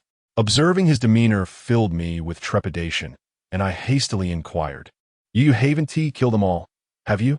Chapter 14. The Copper Corpse and Illusions. The old smoker, observing my anxious demeanor, scolded me. "Coward, if you truly eliminate them, it would be a service to the people. Why are you so worked up?" A shiver ran through my lips as I thought to myself, "My esteemed mentor, the current times are vastly different from your era. One cannot simply slay those who displease them." I was left in a daze, and though I regained my senses, my insides ached fiercely, devoid of any strength. Otherwise, I would have certainly sat up to debate with him. The old smoker let out a cold huff. "Do not fret. I have not laid a hand on them." The verses that just wafted from the tomb and the strange, celestial phenomena startled me as well. They petrified them. As seasoned grave robbers, they are well-versed in arcane arts. The Wolf Lord, sensing danger, promptly retreated, and by now, they are likely far from Liswan. Understanding now that no blood had been shed relieved me. After all, I am merely in my teens, spending my days with a murderer. How can my tender psyche endure such a burden? I then inquired, "Old smoker, what peril truly lies within this Han tomb?" That hand which dragged me down was utterly terrifying. "You must locate it swiftly, for I yearn to vanquish it." My words, laced with both fury and fear, echoed my distress. Trapped within this tomb, the unseen shadow could manifest at any moment, keeping my heart in a constant state of trepidation. Were it not for the old smoker's vigilant presence, I fear I would have succumbed to despair long ago. The old smoker spoke with utmost seriousness. "I cannot ascertain what lies within the tomb, but the current celestial phenomena indicate that this burial site is fraught with peril. Were it not for your current incapacitation, preventing you from climbing, I would have long since vacated this place." In the face of the unknown, individuals often adopt a cautious demeanor. Despite the old smoker's formidable prowess, there are invariably challenges that vex him across the vast expanse of the world.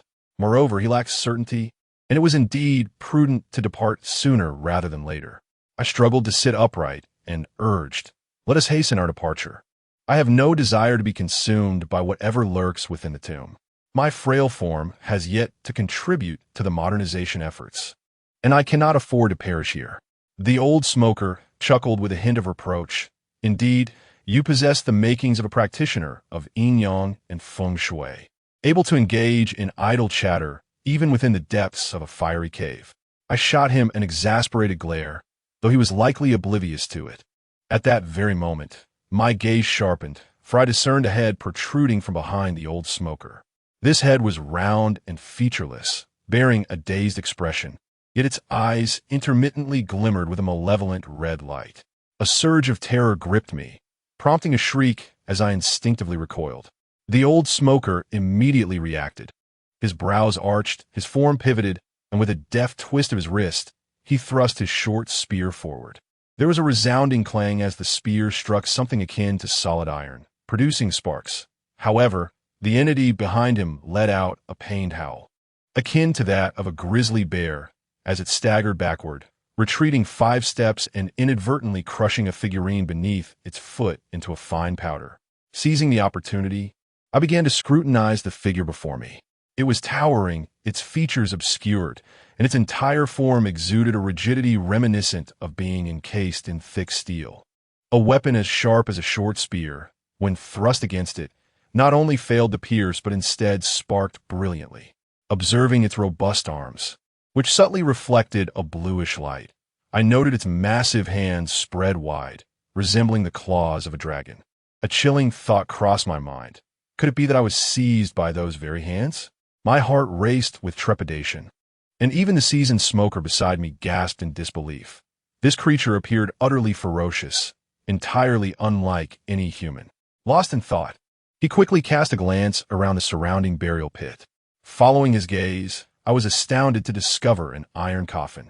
It had been shrouded in dust for ages, nearly indistinguishable unless one looked closely. Now, with the lid ajar, the coffin was empty, suggesting that the massive entity had emerged from within. My goodness, iron is notoriously ominous. To craft a coffin from such metal is akin to inviting a transformation of the deceased. Overcome with fear, I felt an inexplicable surge of strength and sprang to my feet, clutching the walnut prayer beads tightly in my hand. The seasoned smoker's brows furrowed deeply, clearly in agreement with my assessment. However, before he could articulate his thoughts, the imposing figure before us let out a deafening roar and charged forward, its heavy footsteps echoing with an intensity that suggested it could obliterate an entire mountain in its path. The seasoned smoker was acutely aware of the formidable nature of this entity. Before taking action, he urgently cautioned me. This may very well be a copper corpse that has reached a certain threshold of potency. The opening of the cave could have disturbed it, so exercise utmost caution. I shall probe its depths. I was taken aback. This copper corpse was no mere figment of folklore. It is said that there exist 18 varieties of corpse-like creatures in the world, with the copper variant being notably ferocious, albeit possessing a low intellect. Typically, when faced with such a creature, the average person can only await their demise. To speak candidly, had it not been for my bond with the seasoned smoker, I would have undoubtedly fled. Yet upon reflection, even if I wished to escape, the wretched pit dug by the thieves was no less than 8 meters deep. My slight frame would render any attempt to climb out futile. Plummeting into a profound Han Dynasty tomb, with a copper corpse looming ahead. One may wonder what I would do. I can only assert that I would fight with all my might. Bang, bang, bang, bang, bang. The seasoned smoker, employing some arcane skill, darted around the copper corpse with the agility of a swallow, rendering it incapable of utilizing its inherent advantages. Each strike of his short spear landed upon the creature, which roared in fury, its body convulsing violently. Only then did I discern its true visage. It was both repulsive and terrifying. The copper corpse's body, clothed in a tattered burlap robe riddled with countless holes, revealed skin that was similarly shaded in a ghastly blackish-gray hue, marred by extensive patches of rust. A pang of dread gripped my heart. Could it be that this individual had perished from the searing embrace of molten iron? The mere thought sent shivers coursing through my body. Iron, inherently cold and devoid of warmth, traps souls in a limbo of unrest, festering their grievances over the centuries. Countless cycles of the years have passed since the Han Dynasty, and now this copper corpse lay entombed beneath the earth, awakening at the moment the tomb was breached. It was a malevolent spirit, particularly sensitive to the presence of the living, which explained its attempt to ensnare me in the theft of the grave. At that moment, the old smoker continued his fierce struggle with the copper corpse. One was agile, while the other was cumbersome. The copper corpse emitted wretched cries, retreating in haste from the old man's onslaught. I realized that following its trajectory would lead me to the main chamber of the tomb. Typically, Han tombs are divided into an antechamber, a central chamber, and a rear chamber, the latter often concealed within the walls of the tomb itself. As I observed the skirmish gradually shifting, I found myself unable to remain stationary. I was surrounded by terracotta figurines of horses and chariots, each eerily lifelike, exuding a chilling aura. Should another copper corpse emerge, I would surely be in peril. No longer could I afford to hesitate. I must hasten to follow. Just as I took my first step, I heard a resounding splash, akin to someone plunging into water, and the copper corpse's wails abruptly ceased. Panic surged through me as I clutched my walnut prayer beads and sprinted forward, soon spotting the flickering glow of candlelight ahead. I recognized it as the everlasting lamp within the central chamber. Within the sepulchre of a typical Han tomb, one invariably discovers a chamber furnished with open flames and culinary implements, akin to a kitchen. This provision is expressly prepared for the deceased, meticulously crafting the abode of the departed to mirror that of the living, thereby symbolizing an enduring abundance of sustenance and prosperity beyond the veil. After a brief interlude of hurried locomotion, I espied the antiquated tobacco aficionado station ahead. Before him lay a grandiose stone chamber, adorned with murals, replete with stony tables, chairs, and earthenware tableware.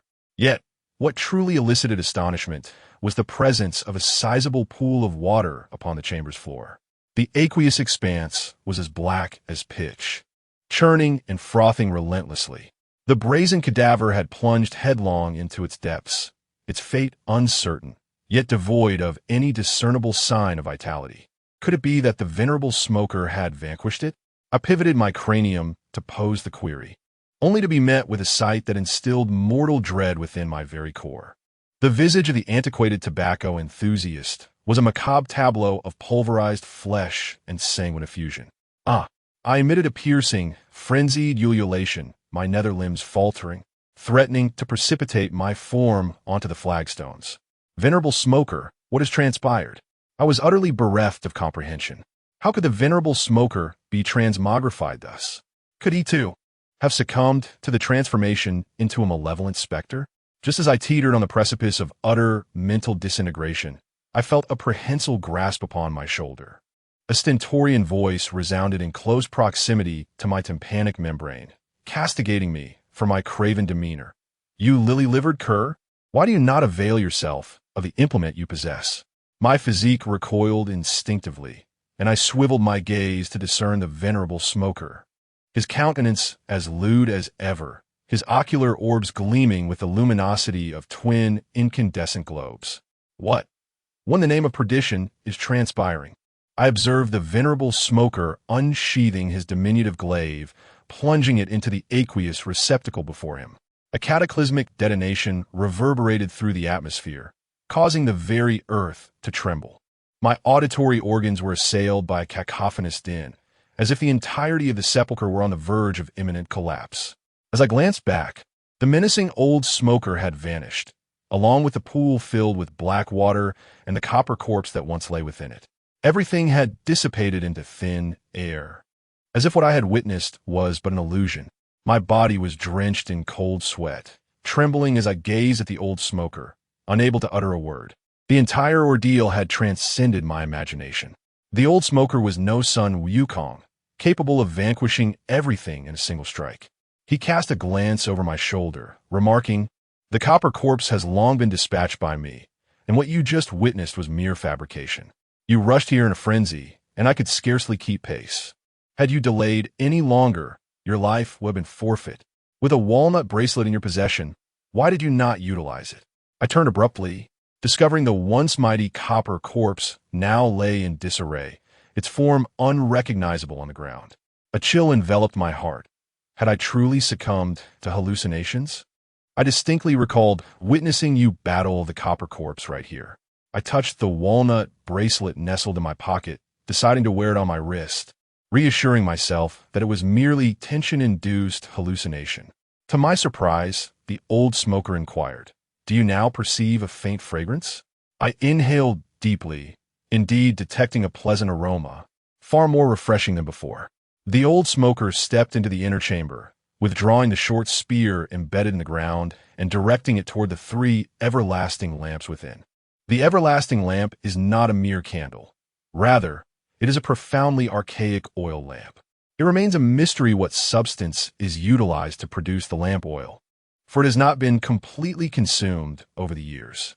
The seasoned smoker remarked, "The illusions you experience are solely a result of these 3 everlasting lamps.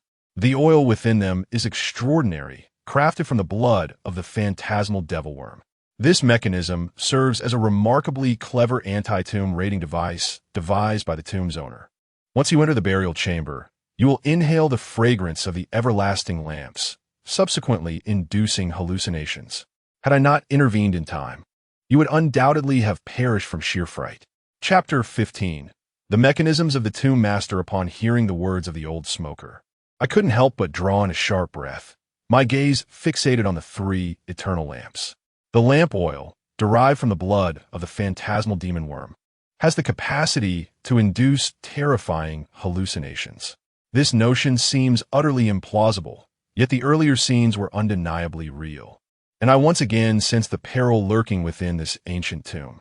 One can easily envision that if an ordinary person were to enter the crypt, they would first encounter the copper corpse, After a strenuous battle to vanquish this menace, they would then be confronted with illusions, leading to a staggering number of casualties. The tomb master is indeed treacherous, whether one believes it or not. I have come to accept this truth. Curiosity compelled me to inquire about the phantasmal demon worm. The old smoker explained that this creature parasitizes a type of wood known for its extreme properties, called ghostly ebony, which has been extinct since the Tang and Song dynasties. The phantasmal demon worm primarily thrives on the negative energy within ghostly ebony, and even in its mature form. It is no larger than a grain of rice. By incorporating the blood of the phantasmal demon worm into the lamp oil in precise proportions and employing secret techniques for refinement, the scent produced during combustion can evoke horrendous hallucinations. These illusions do not arise from thin air. They are manifestations of a person's negative emotions in a particular environment. In this crypt, shrouded in mystery, it is impossible for anyone to remain unperturbed. Thus, the emergence of hallucinations would be exceedingly dreadful.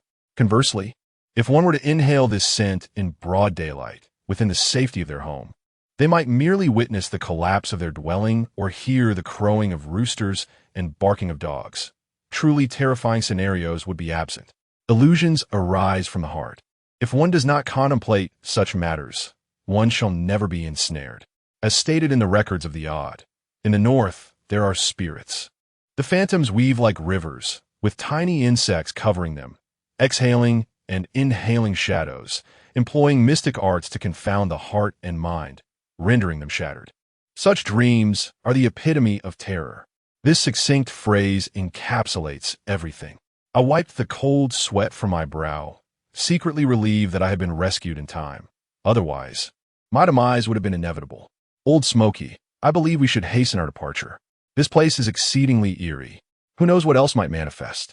My skills in divination remain unrefined, and I am utterly ignorant of the arts of Yin and Yang. Here, I can only hinder your progress.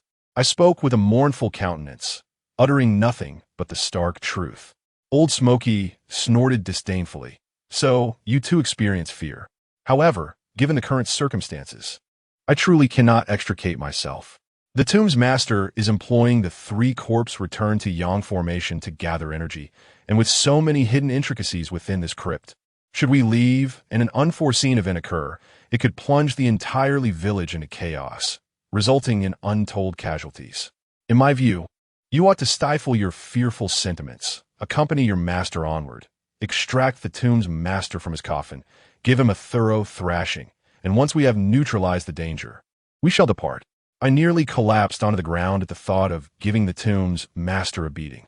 This fellow has been dead for over 2 millennia. Who knows how much Yang energy he has absorbed? What if upon opening the coffin he revives? This undertaking is far too perilous. I cannot possibly consent.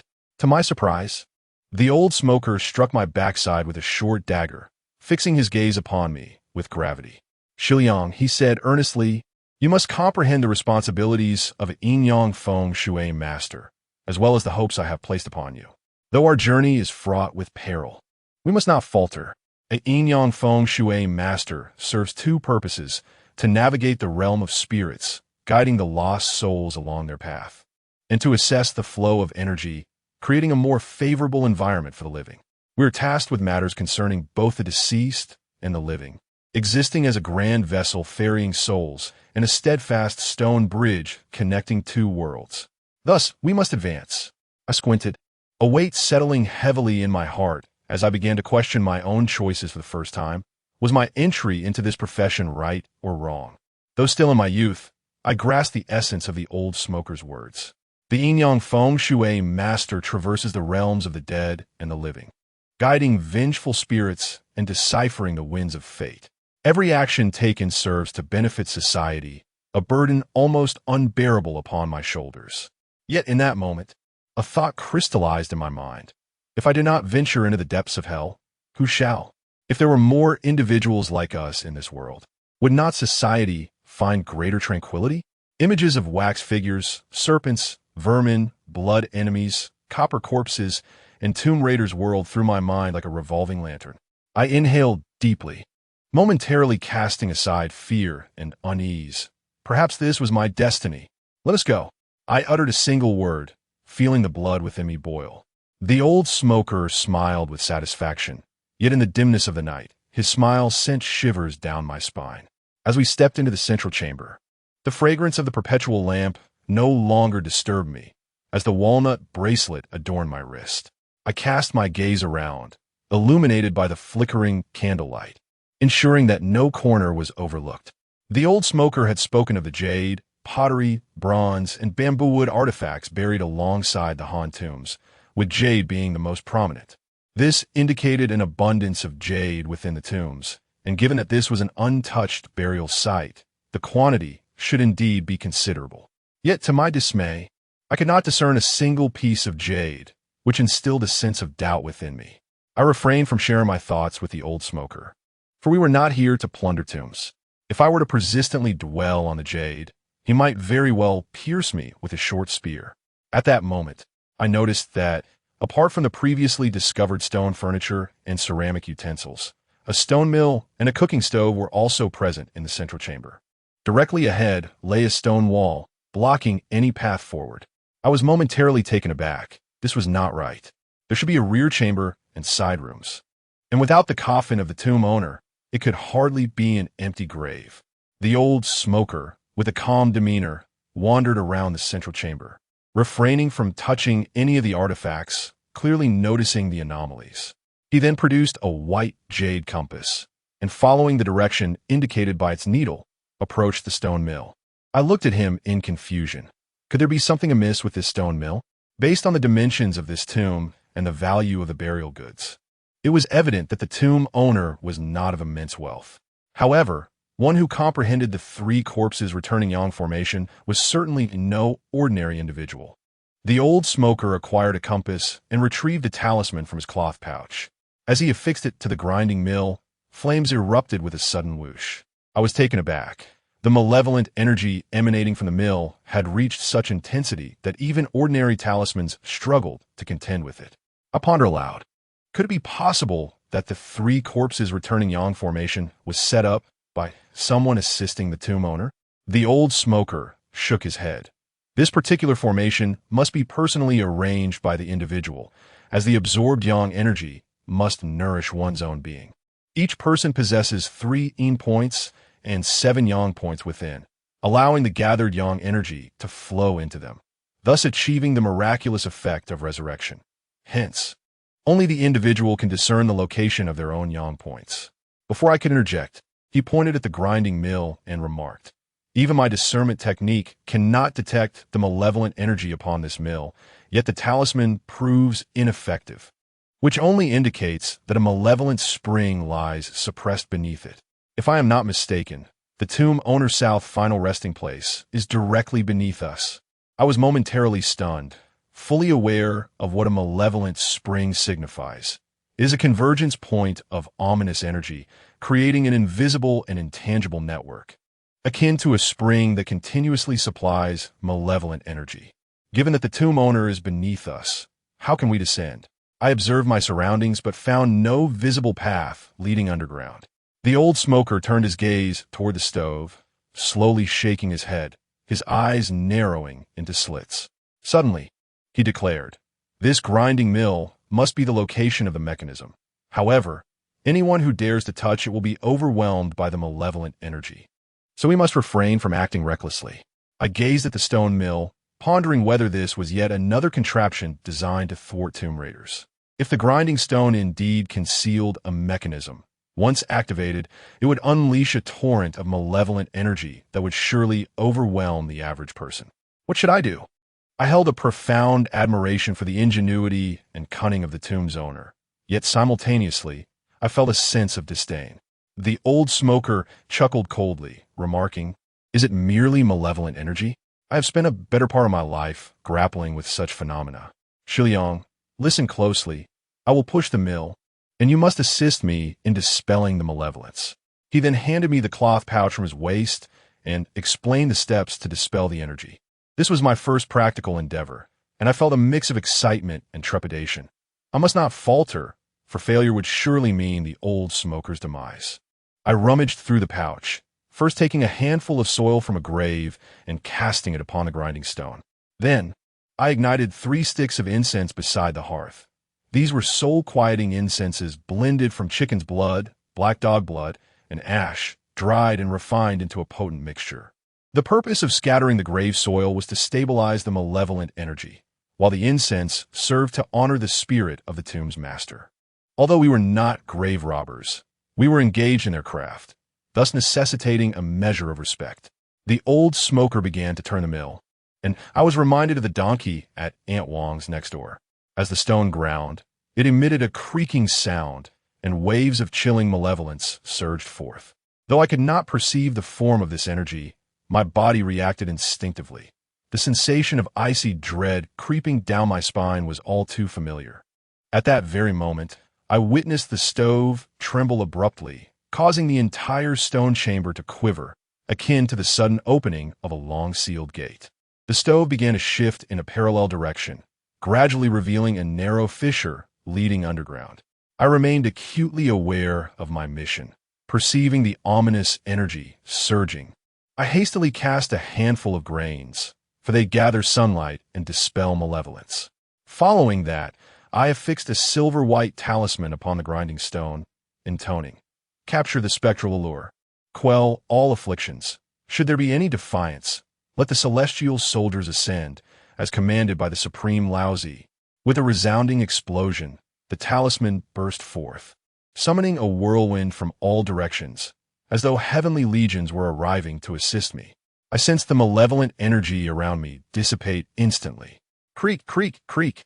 The old smoker exerted all his strength, pushing mightily, and the overwhelming malevolence surged forth like a flood breaching its dam. However, due to the efficacy of the talisman, a significant portion, 7 or 8/10, was dispelled. Ultimately, there was a thunderous crash, and the stove had completely shifted, unveiling a deep, dark abyss below. Chapter 16. The Eightfold Screen, Part 1. Upon encountering the cavern, the old smoker decisively abandoned the stone mill, yet my task remained unfulfilled.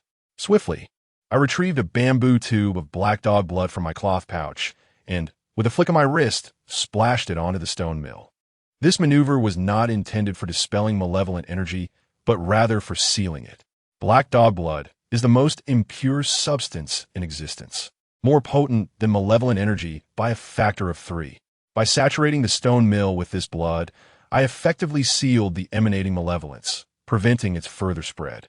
Otherwise, as we descended into the grave of the deceased, the relentless leakage of this energy could inflict severe harm upon us before we even emerged. Let us not forget that beneath the stone mill lies a malevolent spring. As long as it remains intact, the malevolent energy flows incessantly. I remain unaware of the origins and formation of this spring, and the old smoker had no time to enlighten me. Having completed our immediate tasks, the two of us lit our torches and approached the mouth of the cave. There, we discovered a narrow and profound stone staircase that spiraled downward, seemingly leading to the depths of the netherworld. The flickering flames cast a crimson glow upon the old smoker's profile, his demeanor remarkably composed. Since I had chosen to advance, I could hardly be considered a coward. However, my heart was beset with trepidation. At that moment, the old smoker suddenly turned his gaze toward a specific point, his previously calm expression now tinged with gravity. I followed his gaze and found it fixed upon the 3 soul-requiting incense sticks I had ignited. For reasons unknown, these sticks burned at differing rates, presenting an alarming pattern of 2 short and 1 long. The old smoker spoke gravely.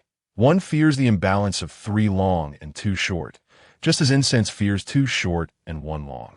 The spirit of the deceased is fierce. This serves as a warning to us. I cast a glance at the pitch-black chasm beneath my feet, clenched my teeth, and surprisingly refrained from voicing my thoughts, for at that moment, I was at a loss for words. Having just uttered fierce words, was I truly to retreat at the first hint of danger? I concede that I am not yet sufficiently resolute, yet I have been striving diligently. Within this enigmatic and treacherous tomb, I have encountered not only bizarre and terrifying phenomena, but have also gleaned an essential truth, the essence of what it means to be a true practitioner of Yin-Yang and geomancy. Are you afraid? The old smoker regarded me with an ambiguous smile, his eyes betraying a flicker of hesitation. I understood that it was not fear that plagued him, but rather concern for my well-being. A smirk crept across my lips as I earnestly locked my gaze with his, retorting coldly, "Indeed, I am afraid. Yet, I fear even more the disgrace of tarnishing the title of a true geomancer." "Good lad." The old smoker erupted into hearty laughter, the whites of his eyes tinged with bloodshot hues. From his cloth pouch, he procured 2 talismans to ward off malevolent spirits, affixing one to my chest and the other to my back. Should any vengeful ghost or ominous force assail us, the talismans would offer some measure of protection. Should the talismans emit smoke or ignite, we would be prepared to defend ourselves immediately. I touched the walnut prayer beads on my wrist, nodding in agreement that we could proceed further. The old smoker, wielding a short dagger in one hand and a long whip in the other, with a fire stick clenched in his mouth, led the way down the stone steps. I followed closely behind, nearly holding my breath. The atmosphere here was profoundly silent. Unbeknownst to us, as we ventured deeper into the cave, outside, 3 incense sticks, 2 short and 1 long, suddenly snapped, scattering segments across the ground. A gust of wind stirred, and once again, a mournful and somber chant emerged from the depths of the tomb. At this moment, I was steadily descending, the temperature continuing to plummet, while droplets of water clung to the cavern walls on either side. None could ascertain the length of these stone steps or the depth of the cave. Nonetheless, my companion and I walked in tandem, each attuned to the rhythm of our own heartbeats. My emotions had simplified. I resolved to proceed. For one cannot witness a rainbow without enduring a tempest. What could a being that had perished over 2 millennia ago possibly wield? As I bolstered my spirits, the old smoker halted, presumably having reached the end of our descent. I approached and stood beside him, discovering ahead 2 stone doors. These unadorned doors bore no carvings, their stark simplicity almost disconcerting. The old smoker inserted a torch into the wall, and upon closer inspection, I noted numerous crevices, all constructed from blue bricks. He scattered a handful of millet before the stone doors, explaining that this was a form of inquiry, a method of knocking that would not provoke the ire of the tomb's master. I nodded cautiously, committing every maneuver he employed to memory. Yet, I remained perplexed. This tomb, constructed by its owner, was clearly at odds with traditional Han mausoleums, leaving me to wonder what enigmatic secrets lay hidden within. The old smoker forcefully pushed open the stone door, and a cloud of murky dust swept over me. I covered my mouth and nose, silently reciting the Sutra of Deliverance to soothe the restless spirits. Meanwhile, the old smoker retrieved 6 peachwood stakes, each as thick as a thumb, and aligned them in a straight line at the entrance, as if establishing a threshold for the stone doors. He then produced a red thread, binding the 6 stakes together like a fence. What could this be? Despite having apprenticed for several months, I still found it difficult to fathom the depth of the old smoker's methods, as he consistently surprised me at critical moments. In a grave tone, he explained, "This is a spirit-restraining stake specifically designed to obstruct malevolent spirits and creatures. We remain unaware of the nature of what lies behind these stone doors. Thus, we must proceed with caution. While our intent is to rid the world of evil, we cannot recklessly confront danger. If trouble arises, once we have escaped, this spirit-restraining stake will be able to confine the vile entities within, granting us considerable time." I raised my thumb in admiration. Indeed, experience comes with age. As I pondered, I realized that seasoned individuals possess a certain craftiness, and, as I continued to associate with this old master, I too would cultivate a depth of insight. Having set up the spirit-restraining stake, we advanced side by side, discovering that beyond the stone door lay a hidden realm. The space was not particularly large, yet the walls were adorned with exquisite murals. The eyes of the figures depicted in the murals were inlaid with luminous pearls the size of longan fruit, emanating a soft, white glow in the darkness. Directly opposite us stood 8 folding screens, crafted from jade, intricately carved and depicting swirling dragons and phoenixes. Yet, the patterns upon the screen irresistibly draw one into a deep reverie. The first screen depicts a pastoral scene, where lush greenery flourishes and cattle graze in abundance. A couple joyfully plays with their 4- or 5-year-old child amidst the golden wheat fields, exuding warmth and tenderness. However, the atmosphere of the second screen shifts dramatically, showcasing two armies in confrontation, with countless casualties. The once serene countryside has morphed into a battlefield, and the family of 3 has vanished. The third screen portrays a disheveled beggar encountering a Taoist priest, yet the beggar clutches a handful of wheat seedlings, signifying that he is indeed the child from the first screen. In the fourth screen, the child has matured into a young man, exuding an ethereal presence, and he encounters a woman by the riverbank, where they instantly fall in love. She bestows upon him a phoenix hairpin. The fifth screen reveals that the woman has caught the eye of the emperor and has been chosen to enter the palace as a concubine.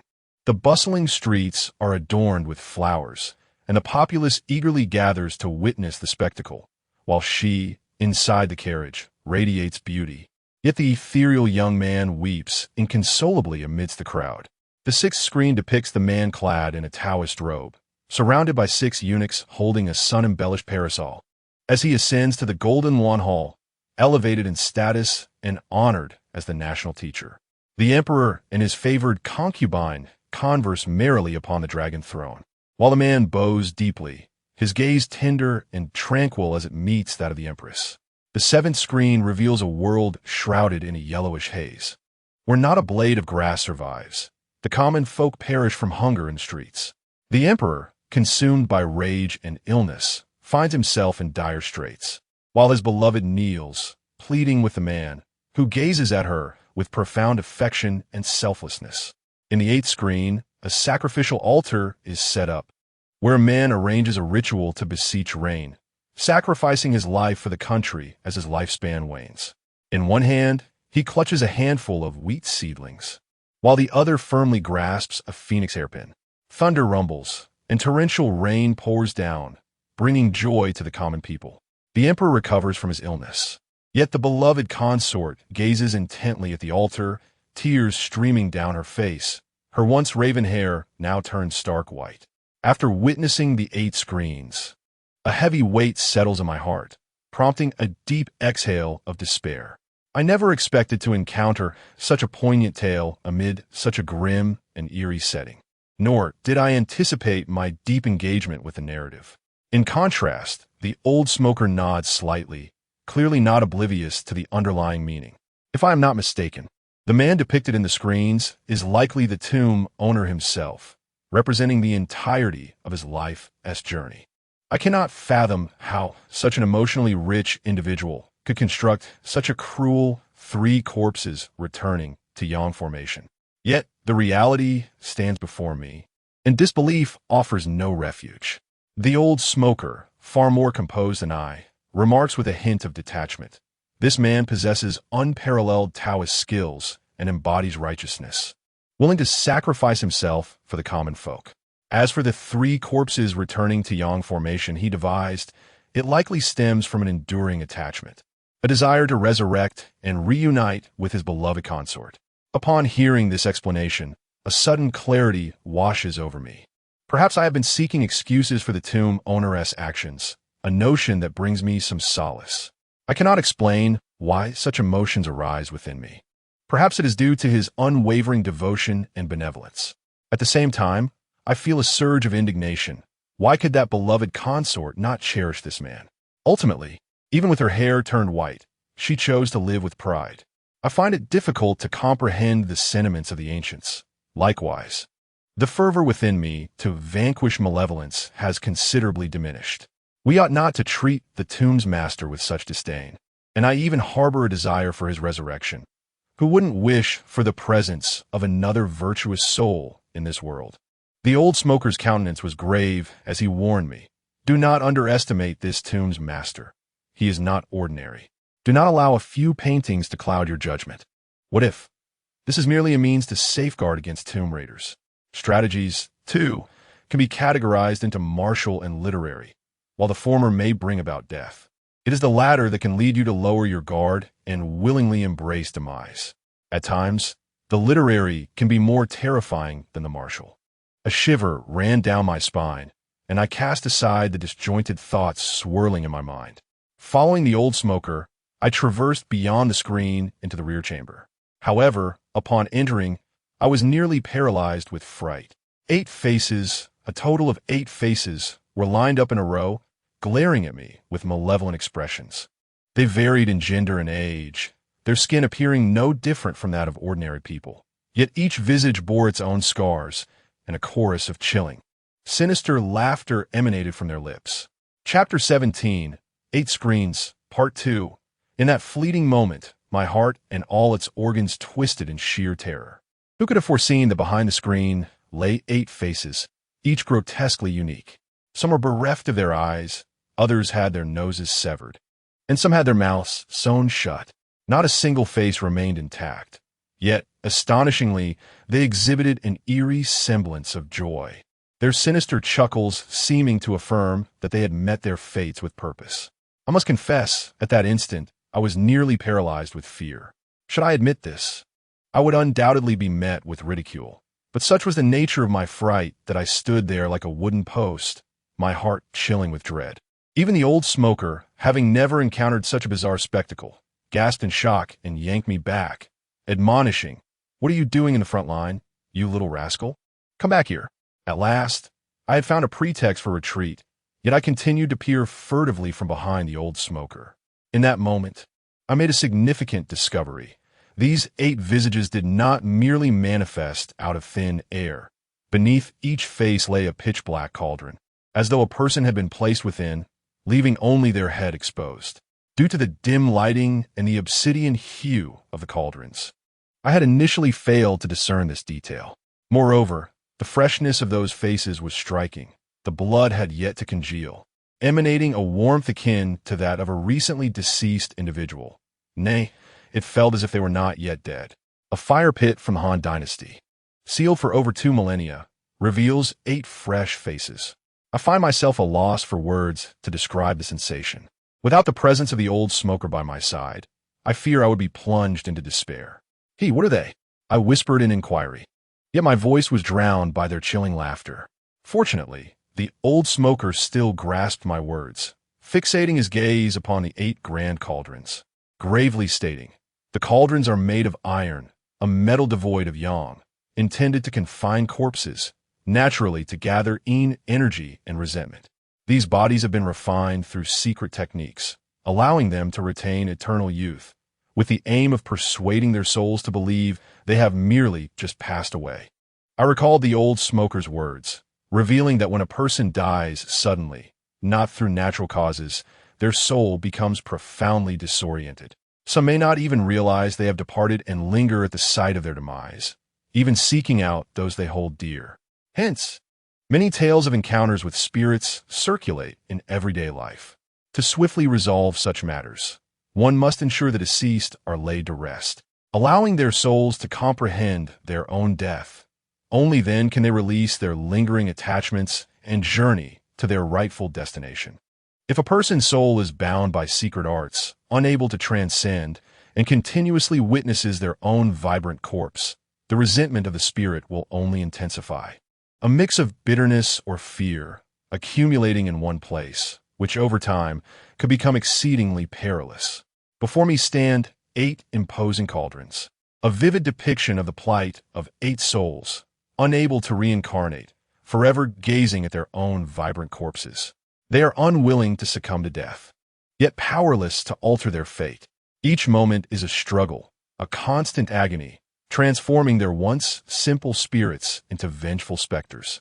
The chilling laughter emanating from these wretched souls reverberates around, yet they remain confined within the iron cauldrons, unable to retaliate or reveal their true forms. I am unaware of the origins of these deceased, but to imprison souls for over 2 millennia feels excessively cruel. It is evident that this is the design of the tomb's master. The fleeting fondness I had for him has now entirely vanished. It appears this individual is far more brutal than I had imagined. The old smoker spoke. "Do you see a pool of water behind the 8 cauldrons?" I widened my eyes in scrutiny. The grotesque laughter of the cauldrons no longer affected me, merely a collection of paper tigers. Indeed, behind them, I discerned some shimmering reflections upon the surface, tranquil yet ominous. I noticed within the darkness a long, massive entity, its silhouette casting greenish traces upon the water surface. I yearned for a clearer view, yet it seemed utterly unattainable. Nonetheless, I had formed a tentative hypothesis. This elongated object must be the Tomb Master's coffin. What perplexes me is why the coffin floats upon the water, a medium that similarly gathers yang energy. The Tomb Master has gone to great lengths to establish three corpses returning to yang formation, intending to harness yang energy for resurrection. Yet why accumulate such an abundance of yin energy? The eyes of the old smoker gleamed with admiration as he exclaimed, "Indeed, the master of this tomb is a true adept." He had comprehended the profound principles of yin and yang to their utmost, realizing that without the presence of one, the other cannot thrive. Thus, he simultaneously gathered yang energy while accumulating yin, allowing both forces to converge within himself, thus creating the possibility of resurrection. Almost instinctively, I uttered, "But the three-corpse returning yang formation has already been dismantled. Now it seems we are only gathering yin without yang." With this imbalance, could it be that this tomb master? The old smoker paused, gazing at me in astonishment, clearly enlightened by my words. He replied urgently, "You are correct. This coffin is now shrouded in yin energy, and a transformation of the corpse is highly probable." I suggested, "Then what are we waiting for? Let us open the coffin and incinerate the remains. That would eliminate any threat." The old smoker shook his head, asserting that the tomb master had been nourished by the energies of yin and yang for over 2 millennia, and it was uncertain what kind of transformation had occurred. To recklessly open the coffin and disrupt the human energy might accelerate the corpse's transformation. I inquired, "So what shall we do? We cannot simply wait idly here." The old smoker then focused on the 8 great cauldrons before us and calmly stated, "Since there is no longer any yang energy, let us destroy these sources of yin energy as well. In doing so, the tomb master shall no longer be sustained, and he will soon return to dust. After all, he has been nourished for over 2,000 years. It is akin to a human's need for oxygen. If one were to be deprived of oxygen, could they survive 5 minutes?" I shook my head, indicating that they could not. Indeed, not just myself, but anyone would perish without oxygen in that time. "Then how shall we deal with these 8 great cauldrons?" I queried. With a disdainful snort, the old smoker declared, "Now that they've transformed into vengeful spirits, conventional methods are simply ineffective. It seems a more forceful approach is necessitated." As he spoke, he swiftly etched upon each visage with his short dagger, the delicate lines of skin yielding to the blade, causing blood to gush forth. The ghastly laughter grew ever more chilling. It was the first instance I had witnessed the old smoker inscribing talismans upon faces, and I found myself involuntarily captivated. In the end, each face was a grotesque tableau of blood and flesh, even more horrifying than before. Before I could utter a word, the old smoker seized a handful of incense ash and scattered it upon each in turn. As it made contact with the wounds, piercing screams of agony echoed throughout the space. The 8 colossal cauldrons shuddered incessantly, as though the corpses within were struggling, poised to emerge and engage us in a desperate struggle. The temperature was frigid, yet beads of cold sweat dotted the old smoker's brow. Having dispersed the incense ash, he arranged 6 talismans around each cauldron, scattering grains in the center. I surmised that he was about to unleash the thunderous yang burst, capable of dissipating the malevolent energy of the vengeful spirits. I heard the old smoker chant, "Sacred ground of the thunder ancestor, distant celestial court, commanding divine generals Deng, Xen, Zhang, and Tao, capable of admonishing all evils, unforgiving of demonic entities. With a peal of thunder, all calamities are extinguished by the decree of the Supreme Lord Lao." Tunderos yang burst. With a swift motion, he plunged the short dagger into the ground. Boom, boom, boom, boom, boom. As if 8 bolts of lightning had descended. The 8 cauldrons resonated with a deep hum, and the 8 vengeful spirits within emitted piercing shrieks. Their once bloodied and mangled countenances began to age rapidly. In a mere instant, skin tissue deteriorated and died, revealing pallid bone beneath. The miraculous art of youthful preservation was shattered, and the lingering resentment was mostly dispersed. Each grand cauldron emitted a resounding thud, akin to the sound of drums being struck from within. I understood that these malevolent spirits sought to break free, and the situation grew increasingly dire. The old smoker showed no signs of hesitation, producing 8 talismans and affixing them to the cauldron's surface. He invoked the celestial order, proclaiming tranquility on earth and stillness among humanity, aligning the 3 realms, merging the cosmos, summoning the myriad gods, and commanding the legions to retreat from the demonic star. "Great sage, act with urgency," he cried, then bit his tongue, spitting a mouthful of blood onto the short dagger, which he then pressed against each of the 8 talismans. With a whoosh, the talismans ignited, flames flickering green like ghostly fire. My heart raced, realizing the immense power of the 3 talismans of transformation. The entire cauldron glowed crimson, and the spirits trapped within howled even more ferociously, their cries reverberating as I witnessed the cauldron begin to distort, grotesque faces emerging, clawing and gnashing, yearning for freedom, intent on slaying both myself and the old smoker. Yet, as the temperature of the cauldron soared, the wails of the spirits gradually diminished. Terrified, I cover my ears, inadvertently noticing that the bronze coffin in the nearby pool trembled ever so slightly. To my astonishment, the familiar chant resurfaced. Before my birth, I was without form. After my birth, the Han dynasty waned. The heavens show no mercy, casting chaos upon me. The earth shows no compassion, leading me to this moment.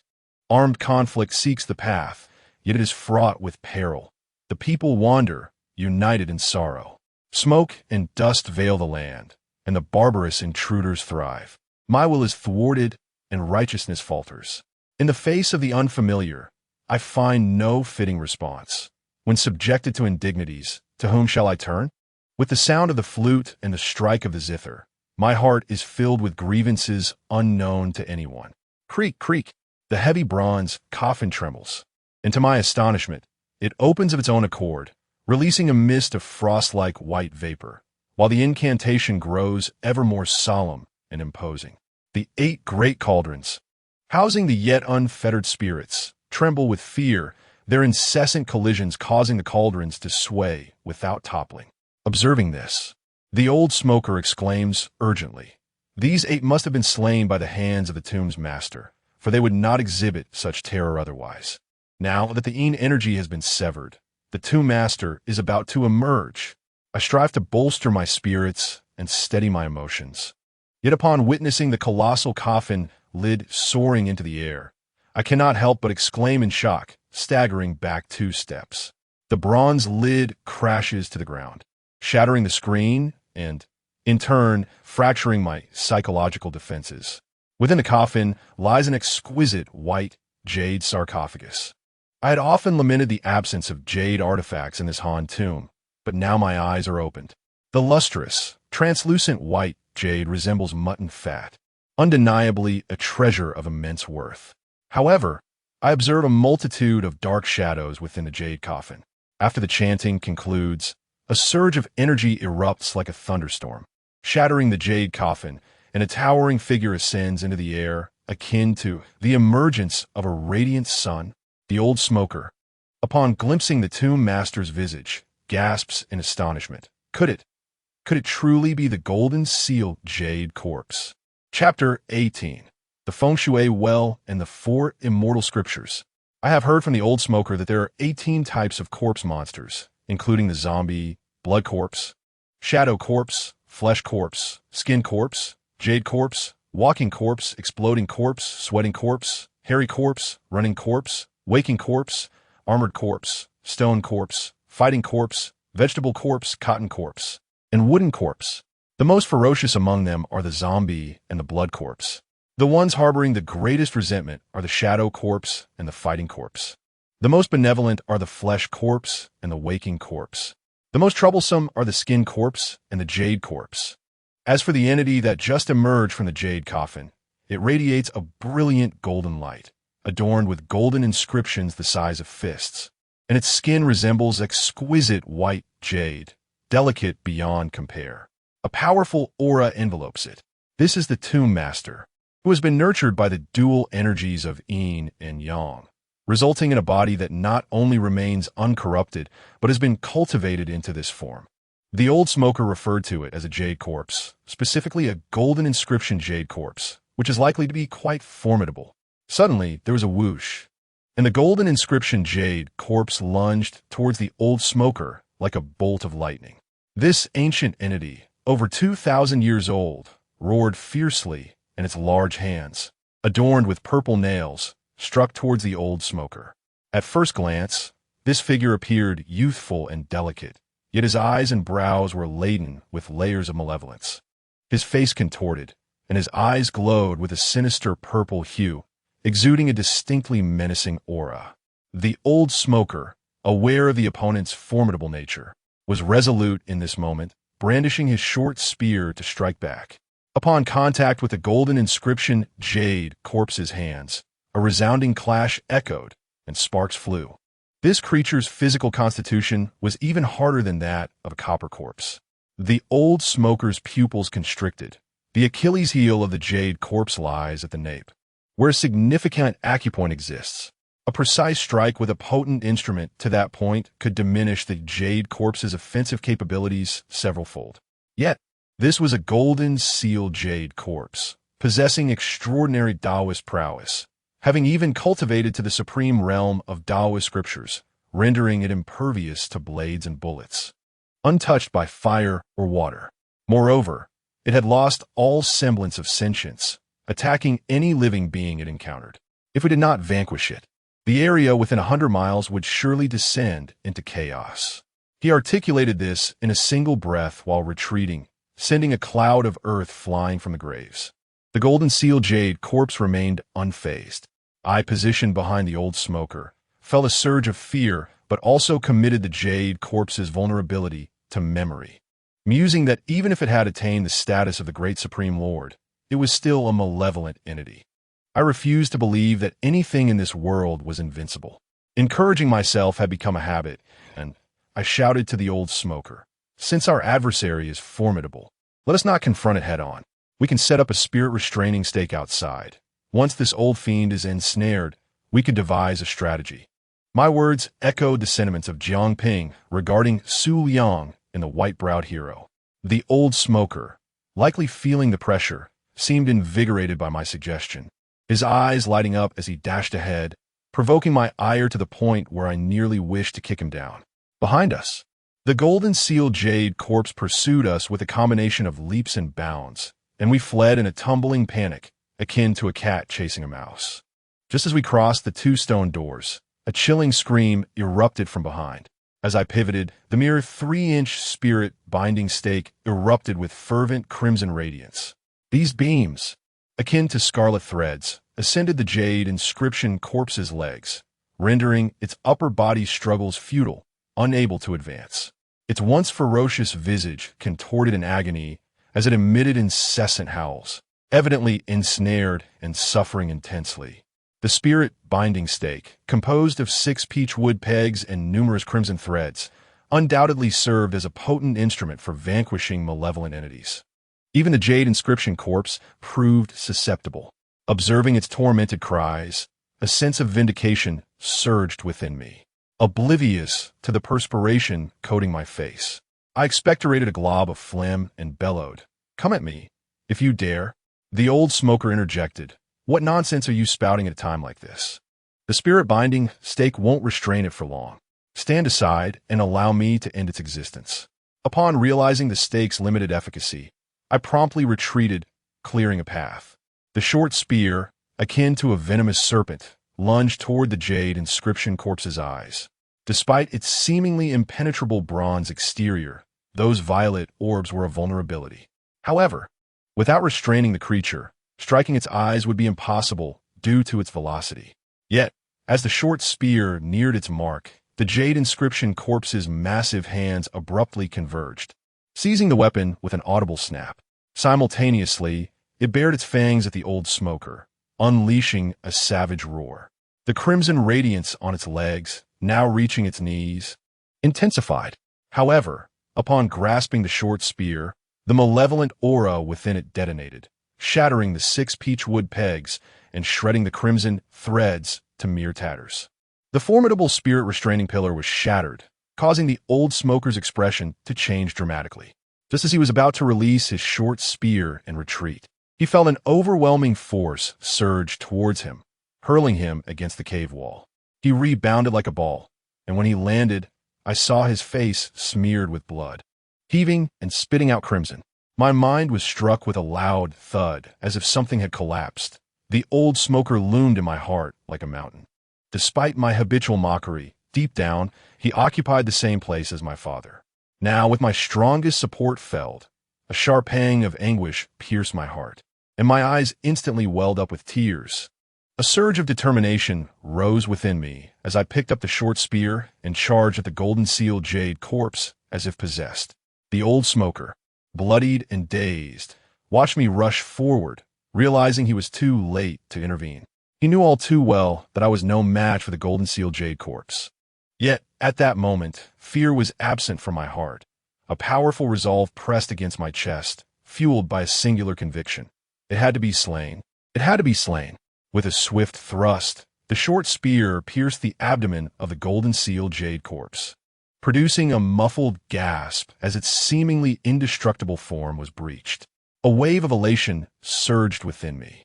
The golden seal jade corpse must have expended vast amounts of malevolent energy in breaching the spirit-restraining pillar, rendering it weaker than before. My spirits lifted, and as it let out a wretched scream, I vigorously withdrew the spear and aimed once more at its heart, channeling all my strength into the weapon. With a resounding thud, my short spear was firmly grasped by my opponent, rendering me utterly immobile. Frustration welled up within me as I thought, why is it always the same tactic?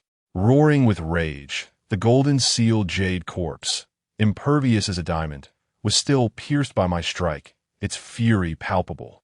With a swift motion, it swung both arms, intent on employing the same maneuver once more. Fearing being slammed against the wall, I quickly released my grip. However, its intellect proved equally sharp. Sensing my retreat, it immediately adjusted its force, thrusting the spear towards my face with a ferocious whistle of wind. Startled, I froze in shock. It is often said that individuals exhibit remarkable ingenuity in moments of peril, and it was in this instant that a brilliant idea struck me. With a sudden limpness in my legs, I executed a roll akin to a lazy donkey, slipping through the gap and positioning myself behind the golden seal jade corpse. I swiftly removed a walnut bracelet from my wrist and aimed a strike at the nape of its neck.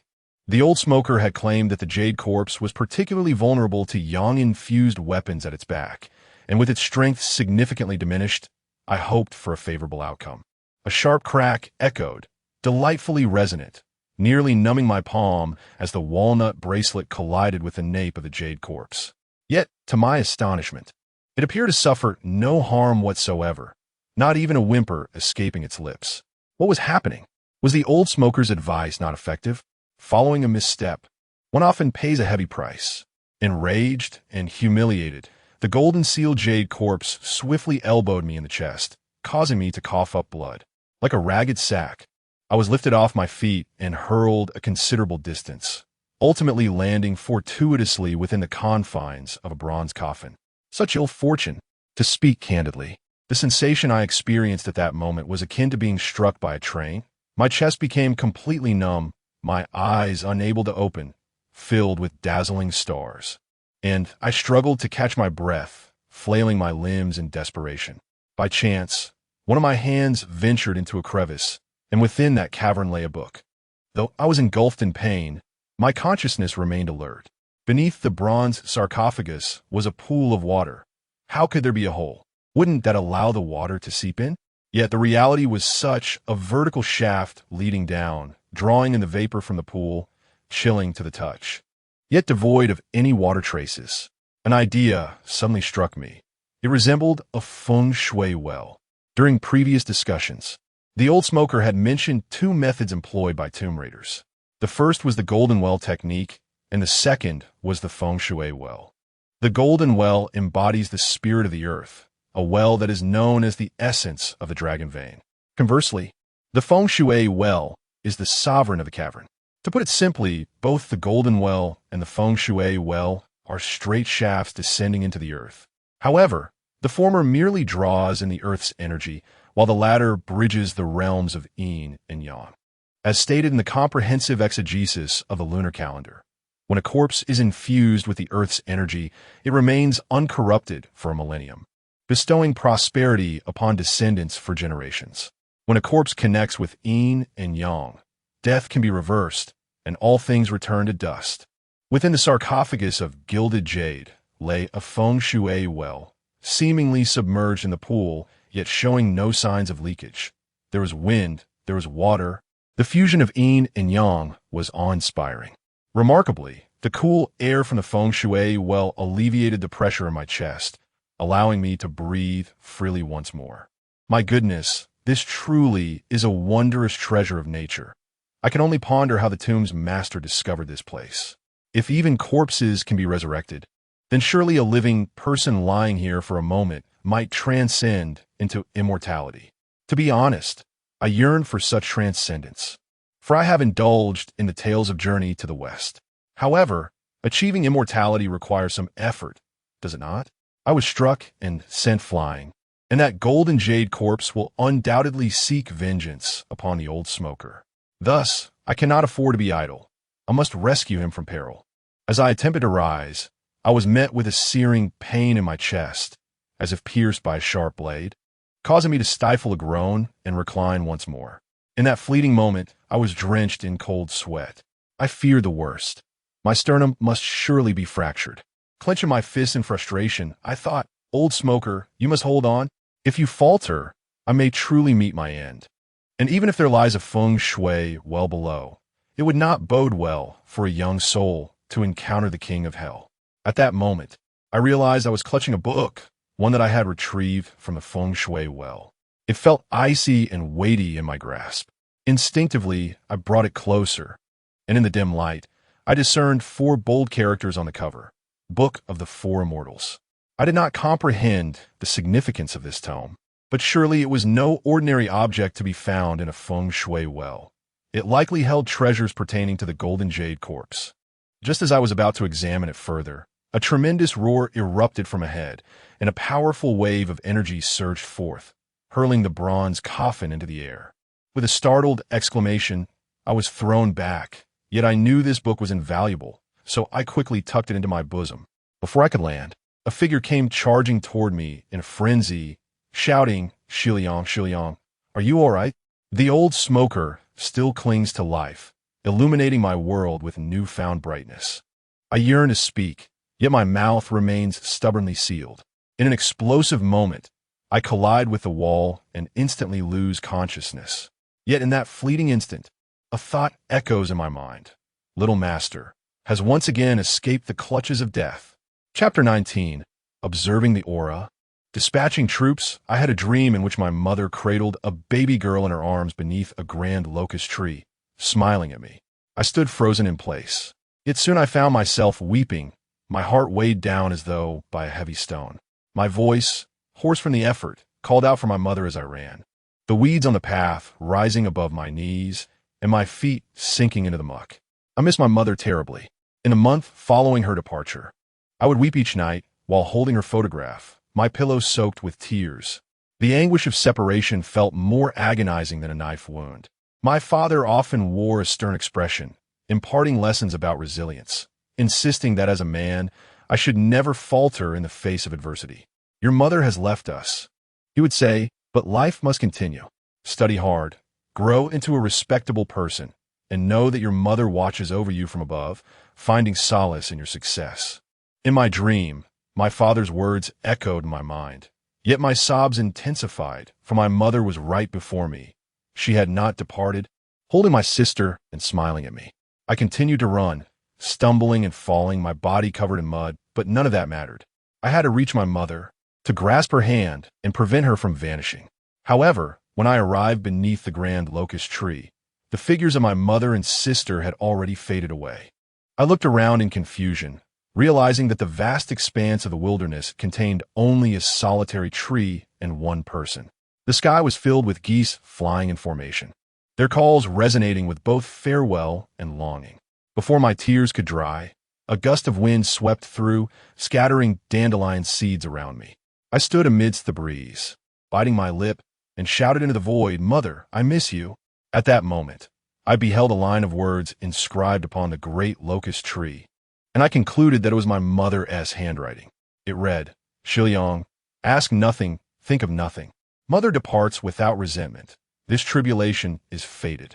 One must atone for their transgressions. Some matters will become clear as you mature. Remember, your father is innocent. He is also a pitiful soul. Do not forget."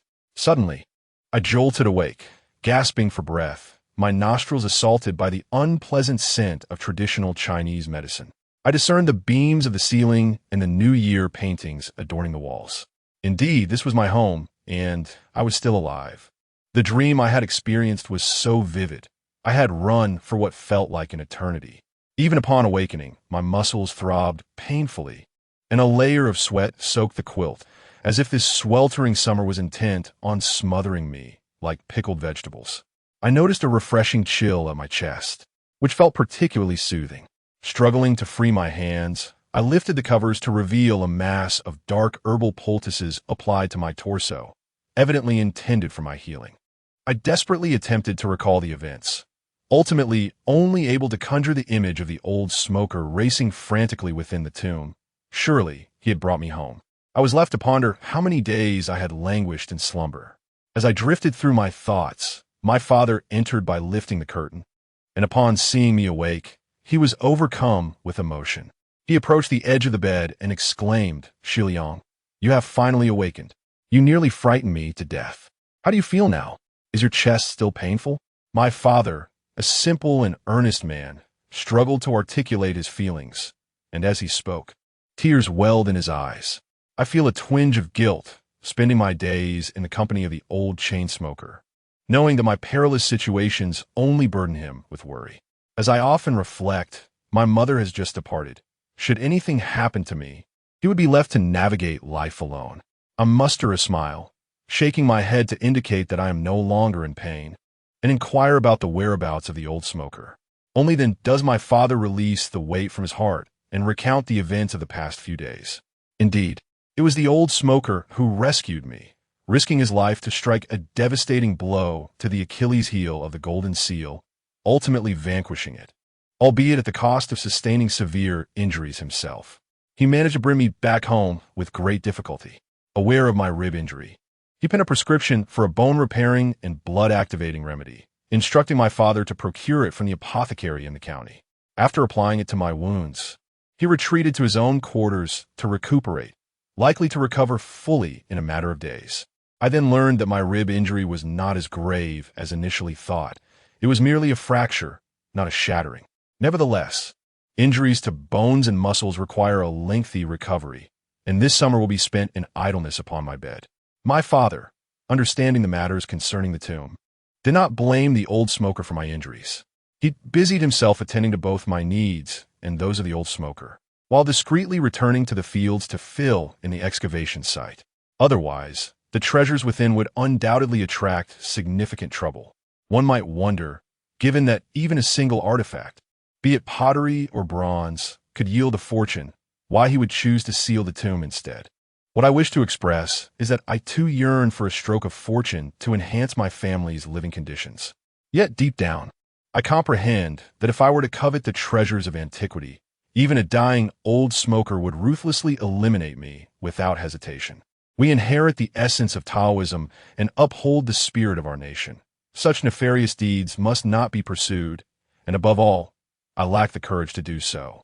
My father urged me to rest well, assuring me that this remedy is highly effective, and I might recover in a month or two. After saying this, he left the room with a relaxed demeanor. As I gazed at his retreating figure, the words from my dream resurfaced in my mind, making me wonder, what sins has my father committed? Alone on the Kong, enveloped in a thick quilt, I was uncomfortably warm. It dawned on me that this quilt was not merely for warmth but to stabilize the efficacy of the medicine, preventing it from dissipating. Previously, my bedding reeked of stale feet. Now it bore the scent of traditional Chinese medicine. I frowned, resigned to endure it. Suddenly, a thought struck me. I had discovered a book in the Feng Shui well of the golden inscription and jade corpse, which I had tucked into my bosom. Hastily, I searched and eventually found it nestled in my trousers. Thankfully, it had not been lost, and my once desolate heart leaped with joy. Seizing the moment of solitude, I was eager to explore the remarkable insights this book might hold. Being placed in a Feng Shui well undoubtedly signifies its value. The book, comprising roughly 30 pages, was yellowed and darkened, bound in oiled paper, and quite substantial, feeling cool and heavy in my hands. The cover bore 4 prominent characters, the 4 immortal books. Could this tome truly grant one immortality? With an insatiable curiosity, I turned to the first page, where a passage inscribed in classical Chinese caught my eye, which I managed to decipher with some effort. It spoke of the 4 sovereigns, the great emperor of the northern pole of Ziwei, the great emperor of the southern pole of eternal life, the heavenly sovereign of the upper palace of Goqing, and the earth deity of the empress of the earth. The text alluded to the muddied dreams of the 3 purities and the support of the 4 sovereigns, culminating in the day when the ninefold Tao is fully realized, celebrated as the festival of the 3 purities and 4 sovereigns ascending to heaven. Captivated yet perplexed, I understood that this tome was transmitted by the true lords of the 4 sovereigns under the 3 purities, divided into 4 sections: observing qi, longitude and latitude, dispatching troops, and generating life. Each section represented a realm unto itself, embodying the orthodox esoteric arts of Taoism. However, this book contained only the first 2 sections, observing qi and dispatching troops. Rather than disappointment, this piqued my interest. Currently, I am learning the art of observing qi from an old smoker, and with insights from this celestial manuscript, my progress could accelerate exponentially. After all, this is a Taoist art passed down from the revered 4 sovereigns, which I believe surpasses the old smoker's techniques. He has initiated my journey and laid the foundation. The extent of my cultivation now relies on my own comprehension. Just as I pondered how to enhance my training, the heavens presented me with this tome of the 4 sovereigns. Truly, fortunate individuals need not toil, while the unfortunate may lament. I believe that having survived great tribulations, I am destined for blessings, and thus I am eager to delve into the mysteries contained within the section on observing qi. Previously, I had mentioned that qi is fundamentally a form of energetic fluctuation. This energetic wave manifests itself through geological movements, the undulations of mountains, the inclinations of the terrain, the currents of rivers and lakes, as well as the trajectories of volcanic lava. It remains imperceptible to the average person and is only discernible through prolonged practice. Once one attains a profound understanding of qi observation, one can distinguish between yin and yang. The discourse on qi delineates it into 3 principal categories: earth qi, human qi, and sha qi. Earth qi, also known as dragon vein qi, pertains to the energy emanating from mountains. It facilitates the identification of suitable burial sites and the assessment of fortune based on the flow of this energy. Human qi refers to the vitality and health reflected in a person's complexion. Each internal organ possesses distinct attributes, radiating unique energies. Mastering the observation of human qi allows one to discern internal ailments at a glance. As for sha qi, it is a type of energetic magnetic field that forms after a person's demise, capable of altering the orientation of yin and yang, thereby influencing the fate of the living. It can be said that after mastering the qi observation section of the 4 imperial immortal texts, not only will your skills in Feng Shui be significantly enhanced, but you may also acquire the status of a revered healer.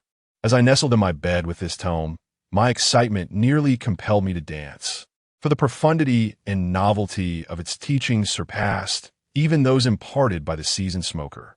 However, the text is composed in classical Chinese, leaving me with only a rudimentary understanding. It appears that prior to my studies, I must engage in translation. Otherwise, any misstep could render my efforts futile. Unbeknownst to me, the daylight began to fade, prompting me to shake my weary arms and continue perusing the chapter on military dispatches. This treatise elucidates the profound art of yin-yang techniques, The art of capturing spirits and binding souls, the arrangement of mystical formations, the dispelling of malevolent forces, and the cultivation of prosperity and fortune. It is a veritable treasure trove, replete with various extraordinary methods. As it has been said, success is reserved for those who are prepared. I have diligently followed the seasoned practitioner for several months, gaining a foundational understanding of Yin-Yang and Feng Shui, and thus heaven has bestowed upon me this invaluable tome. It appears that I am indeed favored by the divine. With great delight, I concealed the 4 Emperor Celestial manuscript back into my possession, resolutely deciding to keep its secrets to myself. For inscribed on the final page is a solemn warning. This secret is of utmost gravity. Guard it well, for it is unfit for the ears of outsiders. Should this celestial wisdom be divulged, one shall suffer dire repercussions. The weight of this book's secrets is immense, and its revelation could indeed invite calamity. As I contemplated this admonition, a sense of trepidation enveloped me. My exposure to the intricate nuances of yin-yang arts has made me acutely aware of the law of cause and effect. Transgressions will inevitably lead to retribution. Therefore, I shan't dare to disclose the existence of this tome for fear of attracting grave troubles. Equally, I have come to appreciate the profound significance and irreplaceability of the profession of a Yin-Yang Feng Shui master. The seasoned practitioner has remarked that we serve as bridges, as guides, an endeavor both proud and sacred. I am fortunate to be a part of this venerable lineage, and I shall undoubtedly dedicate my very being to this noble cause. Thus, this tome of the 4 Immortals has become the ladder upon which I ascend.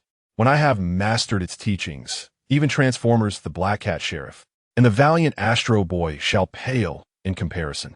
It shall be the cool and formidable Chen Xiliang who shall uphold world peace. Chapter 20. The existence of anger in recent days. I have been immersed in the study of the 4 immortal scriptures, pondering the intricacies of classical Chinese literature. Having also studied the Analects, I am familiar with its wisdom. Is it not a joy to learn and constantly practice what you have learned? Is it not a pleasure to have friends come from afar? Is it not the mark of a gentleman to remain unperturbed when others are unaware? These phrases roll off the tongue with ease. However, despite several days of contemplation, my understanding of the text remains superficial. Thus, I have resolved to memorize them rather than delve deeper. After all, did not Guijing from the Legend of the Condor Hero succeed through rote memorization of the 9 Yin manual? On that day, after my father had just changed my bandages, I felt a refreshing coolness in my chest, a welcome relief. The pain in my bones had dissipated, and the swelling had completely subsided. I longed to dash outside for a couple of laps. As a young person, I find it difficult to remain idle. Even though I am exceptionally gifted and have the invaluable assistance of the 4 immortal scriptures, the sweltering heat, combined with being swaddled in a quilt like a dumpling, tests anyone's patience. Well, I shall continue to memorize my texts. My father once inquired about my mumbling, and I explained that I was reciting lessons, preparing for the transition to the 2nd year of junior high. One must not neglect the subjects already learned. Revisiting old knowledge is essential for acquiring new insights. My father, delighted, revealed a broad grin and treated me to a sumptuous dinner of braised pork that evening. The following day, as I opened my bleary eyes, a mischievous face loomed before me. "Hey kid, it's been a while. Did you miss me?" Initially taken aback, I soon embraced him joyfully. "My dear relative, you have finally risen from your sickbed. I had feared that your frail body might suffer irreversible harm." The disreputable fellow before me is none other than the old smoker. As I embraced him, he was seized by a fit of dry cough, his complexion paling slightly. Once he extricated himself, he laughed and chided. "My chest feels like it might shatter, yet I still possess considerable strength." "Well, I suppose it suffices for a man." He then inquired, "How about it? Is my prescription truly effective?" I was overjoyed, laughing heartily, of course. You must consider who the old smoker is. Such trivial injuries are easily managed by me. I expect that in just a few days, I shall be racing around the world. How is your health? Are you fully recovered? If so, do share with me how you managed to vanquish that golden seal jade corpse. My curiosity has been gnawing at me for days. The old smoker chuckled, yet I could discern the yellowing of his eyelids, the the pallor of his lips, and the rapidity of his breath. He must have sustained internal injuries, and I feared he would not return to his former self for many months. My smile faded, genuine concern enveloping me. The old smoker is my mentor, the one who saved my life. Though I spoke not of it, my heart was clear as glass. At his age, to endure injuries such as these must surely be arduous. How I wished to bear his pain in my stead, to alleviate his suffering and lighten the burden he carries. Before speaking, the old smoker lit his pipe, taking a deep drag that sent him into a fit of coughing, tears streaming down his face. I lay in bed, unable to move, feeling frantic as I murmured in complaint. Why smoke when your injuries are not yet healed? At this rate, you'll cough up your own lungs. My father hurried in from the inner room, patting the old smoker on the back and offering him a large cucumber. After taking a bite, the old smoker finally regained his breath. The old smoker, panting and chuckling, remarked, without a puff, "It feels as though something is amiss. Do not be anxious. I am well aware of my own body and its limits. I shall not perish. You wish to hear about the golden casket and the jade corpse, did you not? Allow me to regale you with that tale." The room fell silent as my father and I listened intently to this old raconteur. His narrative was indeed compelling, rife with suspense and dramatic twists. He recounted how, in that moment, he witnessed me being flung into the air, inexplicably finding the strength to spring up from the ground. Seizing a bronze dagger, he thrust it into the nape of the golden casket's neck, piercing through its soft underbelly. It emitted a dreadful howl, sending the old smoker sprawling once more before collapsing with a thunderous crash. Upon its fall, its entire form erupted, a whirlwind of malevolent energy swirling violently. The force of it cascaded in waves, launching the bronze coffin atop the water pool into the air. Naturally, I was cast out, and he, watching me soar through the sky, desperately attempted to catch me. Yet, alas, he was a moment too late. I collided with the wall and lost consciousness. Without hesitation, he hoisted me and fled, the means by which he ascended the lofty tunnel a mystery to me. Regardless, he fought his way home, whereupon he entrusted the herbal prescription before collapsing onto the ground, utterly spent. His endurance until that moment was sustained solely by the will to survive. After hearing this, my father sighed deeply, at a loss for words, and turned to prepare our breakfast. As for me, a tumult of emotions stirred within. I silently gritted my teeth. The old smoker had protected me for far too long. It was time for me to diligently cultivate my own strength and shoulder the burdens of danger. The roles of those who charge into battle must change. Though such words may be spoken, should a similar incident arise again, the old smoker would undoubtedly be the first to rush forward. It is not out of a reckless desire for danger, but rather a steadfast adherence to his responsibilities and mission. The practitioner of Yin-Yang and Feng Shui is not a mere charlatan or sorcerer. They summon spirits, dispel malevolence, and guide souls, standing tall and unyielding with a clear conscience. After breakfast, my father ventured out to work while I reclined on the con, reciting the 4 imperial immortal scriptures. The old smoker retreated to his quarters to recuperate. This state of life persisted for an entire month. After a month, the old smoker was once again vibrant and vigorous, having largely recovered from his internal injuries, while I was also able to rise from the con. As long as I avoided vigorous activity, my injuries would remain untouched. Meanwhile, I had memorized the contents of the 4 imperial immortal scriptures with remarkable proficiency. It is noteworthy that rote memorization possesses its own merits. Concepts that once eluded my understanding began to crystallize as I grew familiar with the text. The effort of the past month bore fruit, and I had thoroughly grasped at least half of the book. Regarding the chapter on observing qi, I had comprehended more than 80% of its essence. One morning, the old smoker, full of vigor, called me to rise. After a month of rest, it was time to step outside for some fresh air. The art of qi observation must not be neglected. It was early September, and the temperature difference between day and night had become quite pronounced. I donned a long-sleeved school uniform and accompanied the old smoker to the northern slope. I was somewhat reluctant to visit this location, yet it stood as the highest point in the village, offering an unobstructed view, making it ideal for observing qi. I gazed at the rising sun, feeling the flow of energy between heaven and earth, and the contents of the 4 imperial immortal scriptures surged into my mind. The book states that the vastness of mountains and rivers serves as the essence, with the flow of energy coursing through like blood through veins. When the energy thrives, the body flourishes, and when it wanes, the body weakens. The energy traverses the world in a myriad of intricate paths, each with its own trajectory. I etched this sentiment into my memory, gently closing my eyes, and felt an array of twinkling points of light emerging from all directions, some black, some red, and others green. These myriad points intertwined, enveloping me entirely. Some exuded warmth and affinity, while others radiated coldness and fury, and still others brimmed with vibrant life force. I understood that these points represented the energy unseen by ordinary eyes, the earthly energy, the human energy, the malevolent energy, all converging in one place. I had not anticipated grasping this concept so swiftly. Perhaps it was a consequence of a month's worth of rigorous memorization. Immersed in this experience, I attuned myself to the state and characteristics of each type of energy, knowing that to master the art of observing energy, I must comprehend the formation and transformation of each kind. At last, the early sun pierced through the clouds, casting a layer of golden light upon me, warming my being, while the surrounding energy surged with greater intensity. It spiraled around me, seemingly imbued with a soul, and despite my mental preparation for such an encounter, I was genuinely taken aback.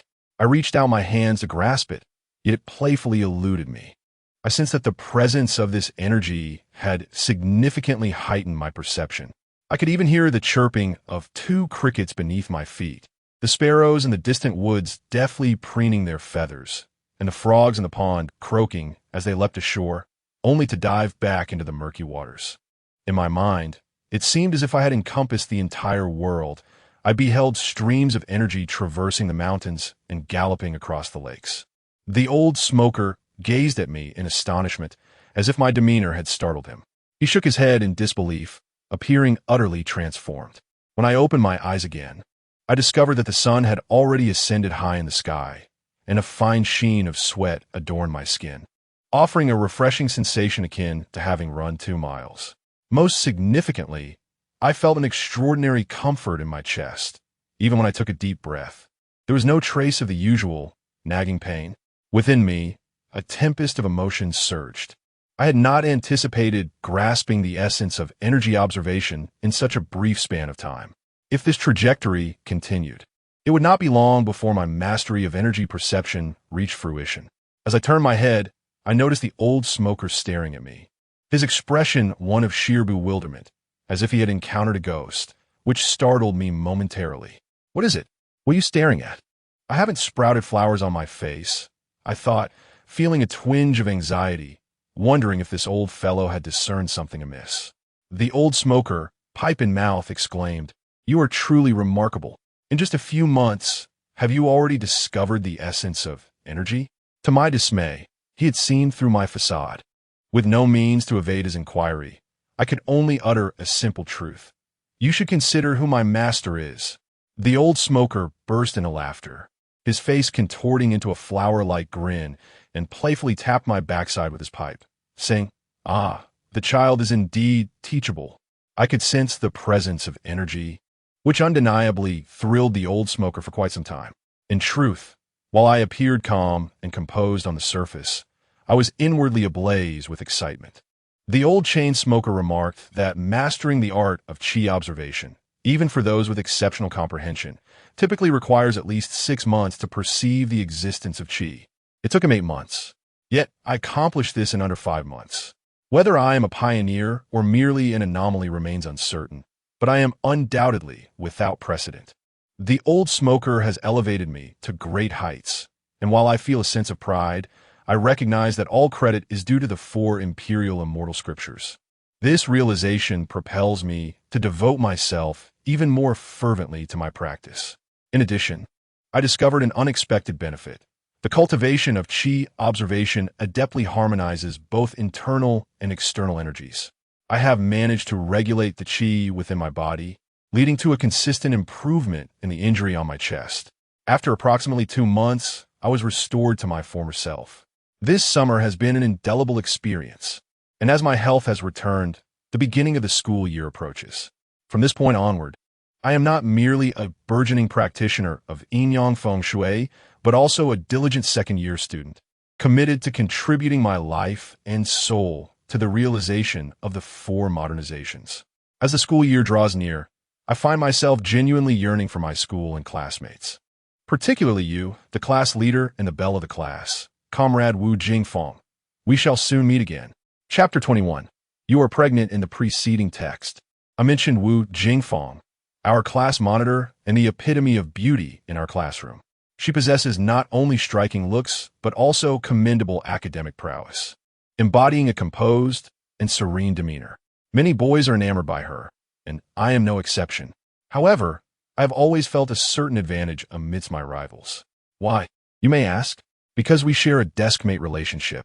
As the saying goes, those who live near the pond will enjoy the first rays of the moon. What use is it for you to harbor feelings when you cannot poke her braids with a pencil during class? Can you leave notes behind her back? Or perhaps place a caterpillar in her desk? Clearly not. If you lack the ability, do not speak of achievements. Thus, throughout my first year of junior high, Wu Jingfeng and I became quite familiar with each other, and she treated me differently from the others. While she merely rolled her eyes at other boys, with me, she would straightforwardly declare, "Get lost, you shameless brat. Behold, this is love." An ancient sage wisely stated that a poor attitude towards you may signify either disdain or concern. I am inclined to believe it is the latter. So at the start of the school year, I was the first to approach Wu Jingfeng, saying, "Xiaofeng, it has been months since we last met. You seem to have grown taller." I intended to ask if she missed me, but that felt too forward. What if she reported me to the teacher? I would undoubtedly be sent outside to stand, perhaps even with a sign around my neck declaring, "I have committed the crime of flirting with female classmates. I am guilty, and I deserve punishment." Wu Jingfeng, adorned in a white checkered dress and delicate sandals, appeared as pure as a lotus blossom. It reminded me of a line from poetry. The most gentle gaze accompanies a lowered head, reminiscent of a water lily shyly yielding to the cool breeze. However, upon catching sight of me, her expression shifted dramatically. She shot me a disdainful glance, as if fleeing from a plague, and hurried away. I scratched my head and chuckled foolishly, observing her long limbs as white as lotus roots. My heart raced with excitement. Ah, Xiaofeng, just as the new school term begins, you already offer me those meaningful glances. It seems our relationship has taken a step forward. With a bold grin, I enter the classroom, where the familiar scent enveloped me, an overwhelming stench of unwashed feet that nearly suffocated me. Can't you filthy creatures pay a little attention to personal hygiene? I took my seat and glanced at my own white socks, which hadn't seen water in 3 days. Xiaofeng sat right in front of me, her slender waist accentuated by a sleek ponytail that gleamed with the fragrance of shampoo. My attention drifted from the blackboard, entranced by the delightful aroma. Sunlight streamed through the windows, illuminating the classroom where classmates chatted and laughed, creating a harmonious atmosphere. I squinted in bliss, reveling in this beautiful life. A stark contrast to the perilous existence I had known in the village, 2 worlds apart. My once battered heart suddenly surged with vitality. After a moment of contemplation, I playfully poked Wu Jingfeng on the shoulder with my pencil. She turned half her face away in disgust, and my heart raced at the sight of her pointed chin and sparkling eyes. Even with her finely furrowed brows, she radiated beauty that made my heart blossom with joy. To me, the one I adore, every expression she wears is enchanting. Wu Jingfeng, if you continue to stir up trouble, I shall inform Teacher Wang, she said with a fierce expression, her demeanor reflecting the seriousness she often portrayed. Teacher Wang, newly married and youthful, possesses undeniable talent. Her classes boast exceptional academic results. I grinned and replied, "Jingfeng, you possess a sharp tongue, yet a tender heart. You often threaten to tell Teacher Wang, but has it ever come to fruition? I understand your true sentiments. As the saying goes, it takes 10 years to forge a bond on the same boat, 100 years to share the same pillow.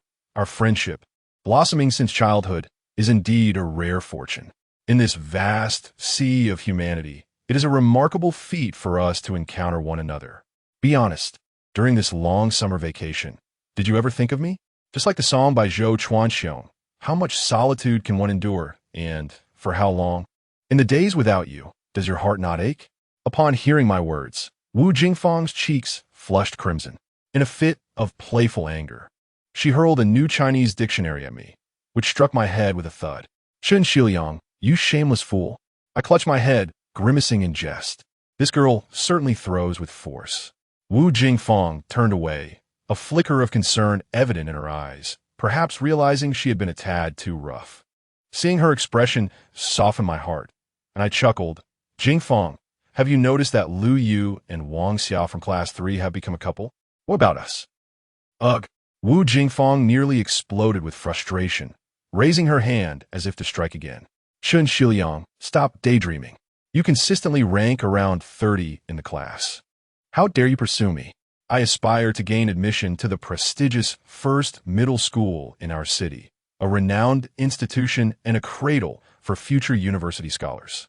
Among the 3 middle schools here, the first middle school stands out as a key high school within the province, while the third middle school barely manages to maintain its reputation. As for the 7th middle school, it is considered a place for the less academically inclined. According to Wu Jingfang, someone like me should be grateful to be accepted into the 3rd middle school, let alone entertain the fanciful notion of being together with her, which is nothing short of a daydream. In a moment of indignation, I slammed my hand on the table and declared, better to provoke the venerable elder than to underestimate the youth. I then boldly suggested, if I were to gain admission to the 1st middle school, would you agree to be with me?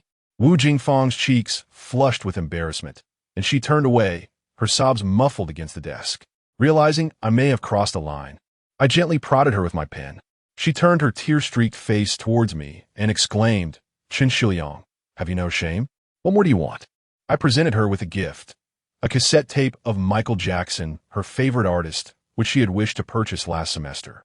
Wu Jingfang paused, clearly taken aback, and momentarily forgot her tears as she fixated on the tape, her expression a mix of delight and shyness. I seized the opportunity to place the tape in her hands, then retrieved my well-worn copy of the Heaven Sword and Dragon Saber, immersing myself in its pages. Wu Jingfang eagerly examined the cassette, wanting to express her gratitude, but finding her voice stuck. She stole glances at me, and I, with a heart brimming with joy, noticed every subtle movement.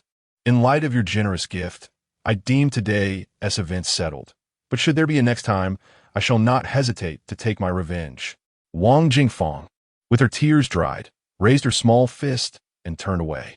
A sense of ennui enveloped me, prompting me to exclaim, I shall surely gain admission to No. 1 high school. This cassette shall serve as a token of engagement, so you cannot deny it in the future. Chen Xiliang. Despite my outwardly relaxed demeanor, uncertainty gnawed at my heart. Do you think everyone can gain admission to No. 1 high school? It seemed I truly needed to exert more effort. Since morning, I contemplated how to study diligently, yet I remained at a loss until the midday dismissal, having absorbed nothing during the lengthy classes. When the afternoon's first lesson commenced, our Chinese teacher, who is also our homeroom instructor, Mr. Wang, announced that he would be conducting an impromptu recitation of poetry. It appeared that he had shared a poem by Cao Cao titled Viewing the Vast Sea earlier that day, inscribing its meaning across an entire blackboard. I had gazed at it in a daze, ultimately retaining nothing. Although the poem is brief, I was utterly incapable of reciting it. I fervently hoped I would not be called upon, for that would only deepen Wang Jingfang's scorn for me. Yet fate is often unkind, Mr. Wang's keen gaze discerned my flickering eyes, and, recognizing my trepidation, he called upon me first to recite. I realized then that one must never silently wish for such things. Should you hope to recite, the teacher may very well overlook you. With no alternative, I stood up when my name was called, my mouth dry, as Wang Jingfang turned to look at me, her eyes filled with concern.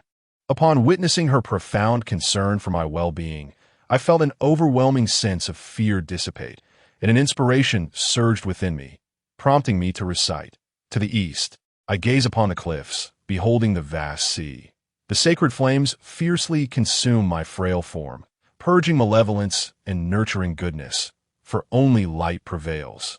The classroom fell silent, and I noticed many stifling their laughter, while Mr. Wang's complexion turned pallid, his gaze sharp as a dagger fixated upon me. Oh no! How could I have recited the sacred edict of the Ming sect? Would Zhang Wuji come to our home? Chen Xiliang, accompany me to the office. The rest of you, study quietly. Mr. Wang seethed, turning on his heel and departing the classroom. My heart sank. Would they summon my parents once more? The thought of my father's wrath filled me with dread, especially so early in the term. I followed closely behind, exiting through the back door. Wu Jingfeng bit her lip, concern etched across her face as she watched me. Just as I was about to offer her some words of comfort, Mr. Wang's voice boomed through the door crack. Hurry up. Upon reaching the office, I found our English teacher, Mr. Zhang, present as well. Tall and lean, he possessed a gentle disposition and had never resorted to punishment, resigning himself to my consistently poor grades. Mr. Zhang, married for 3 years, had no classes today and was busy tending to a 1-week-old child who darted about, proving quite the handful. Mr. Wang sat in a huff, pointing an accusatory finger at me, exclaiming, Chen Xiliang, do you intend to abandon your studies? If you have no desire to learn, you might as well withdraw from school, rather than disrupt the class atmosphere. Do you even comprehend what you just recited? Do you truly wish to drive me to despair? With a hand pressed against his forehead, he reached for a pill, evidently unwell. I stood there, tongue-tied and unable to utter a word. Yet, inexplicably, I noticed a vibrant, red aura emanating from Mr. Wang's lower abdomen, pulsating rhythmically like a heartbeat, exuding a profound vitality. I inhaled sharply. This was the essence of life, residing in his abdomen. Could it be? Having grasped the essence of observing energy, I possessed a certain mastery over earthly energy, human energy, and malevolent energy. The life force within Mr. Wang's abdomen resembled a nascent sun, seemingly frail, yet rich in potential, entirely beyond my notice. Mr. Wang, please calm down. This is my fault. I certainly recited observing the sea correctly, but I advise you against taking that pill, I said earnestly. Upon hearing this, Mr. Wang became agitated. Are you telling me what to do with my medication? If it weren't for your provocation, would I need to take medicine? I lowered my head meekly and cautiously replied, but our village's doctor says that pregnant women should avoid medication as it could harm the child. Mr. Wang's eyes widened in disbelief as he glanced between me and his abdomen, before dousing me with a cup of water. Get out of here and write a self-criticism 10 times. Chapter 22. The Flying Blade of Death. I emerged from the office, drenched, transformed into an irate little bird. How on earth am I supposed to write this self-reflection? Am I to state, I discern that you are with child, despite your denial? Yet, upon reflection, I realize my recklessness. I, a mere child, neither a physician nor her husband, boldly proclaiming her pregnancy, was indeed rather audacious. Nevertheless, it was the truth. My ability to perceive the life force is formidable. If I cannot discern it, perhaps I should reconsider my pursuits. Since Teacher Wang does not believe me, she must surely trust the child within her womb. The child will grow, and one day, my unjust grievances shall be vindicated.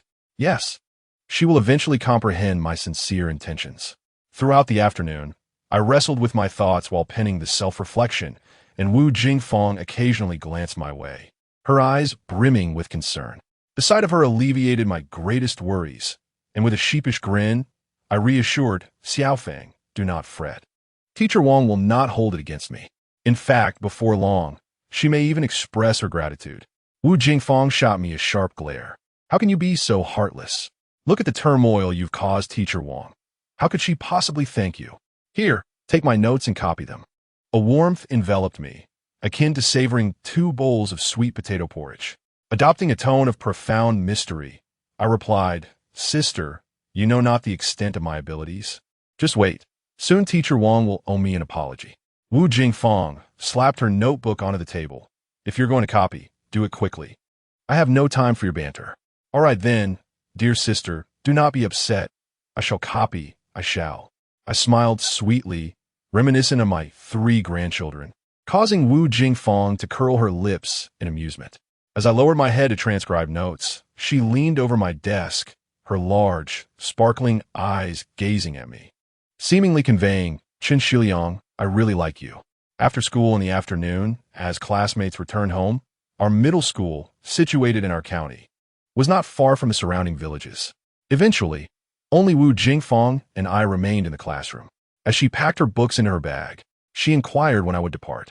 Before I could respond, the classroom door swung open, and our homeroom teacher, Mr. Wang, strutted in wearing his small leather shoes. Clicking softly against the floor, he nodded at Wu Jingfeng and then turned to me. "Chen Xiliang, today. This afternoon, I should not have splashed water on you. I went to the hospital for an examination this afternoon, and indeed, it was, in any case, what I did was wrong, and I sincerely apologize." Wu Jingfeng was taken aback, her mouth agape in astonishment, as if to say, "Are you truly remarkable? Mr. Wang has come to apologize to you." Yet her words were vague, leaving one to wonder what had transpired. After uttering those words, Mr. Wang's cheeks flushed, revealing his own surprise. However, in my view, his willingness to apologize was sufficient proof of his character as a good teacher, and the awkwardness within me dissipated instantly as I repeatedly insisted that it was nothing. "Mr.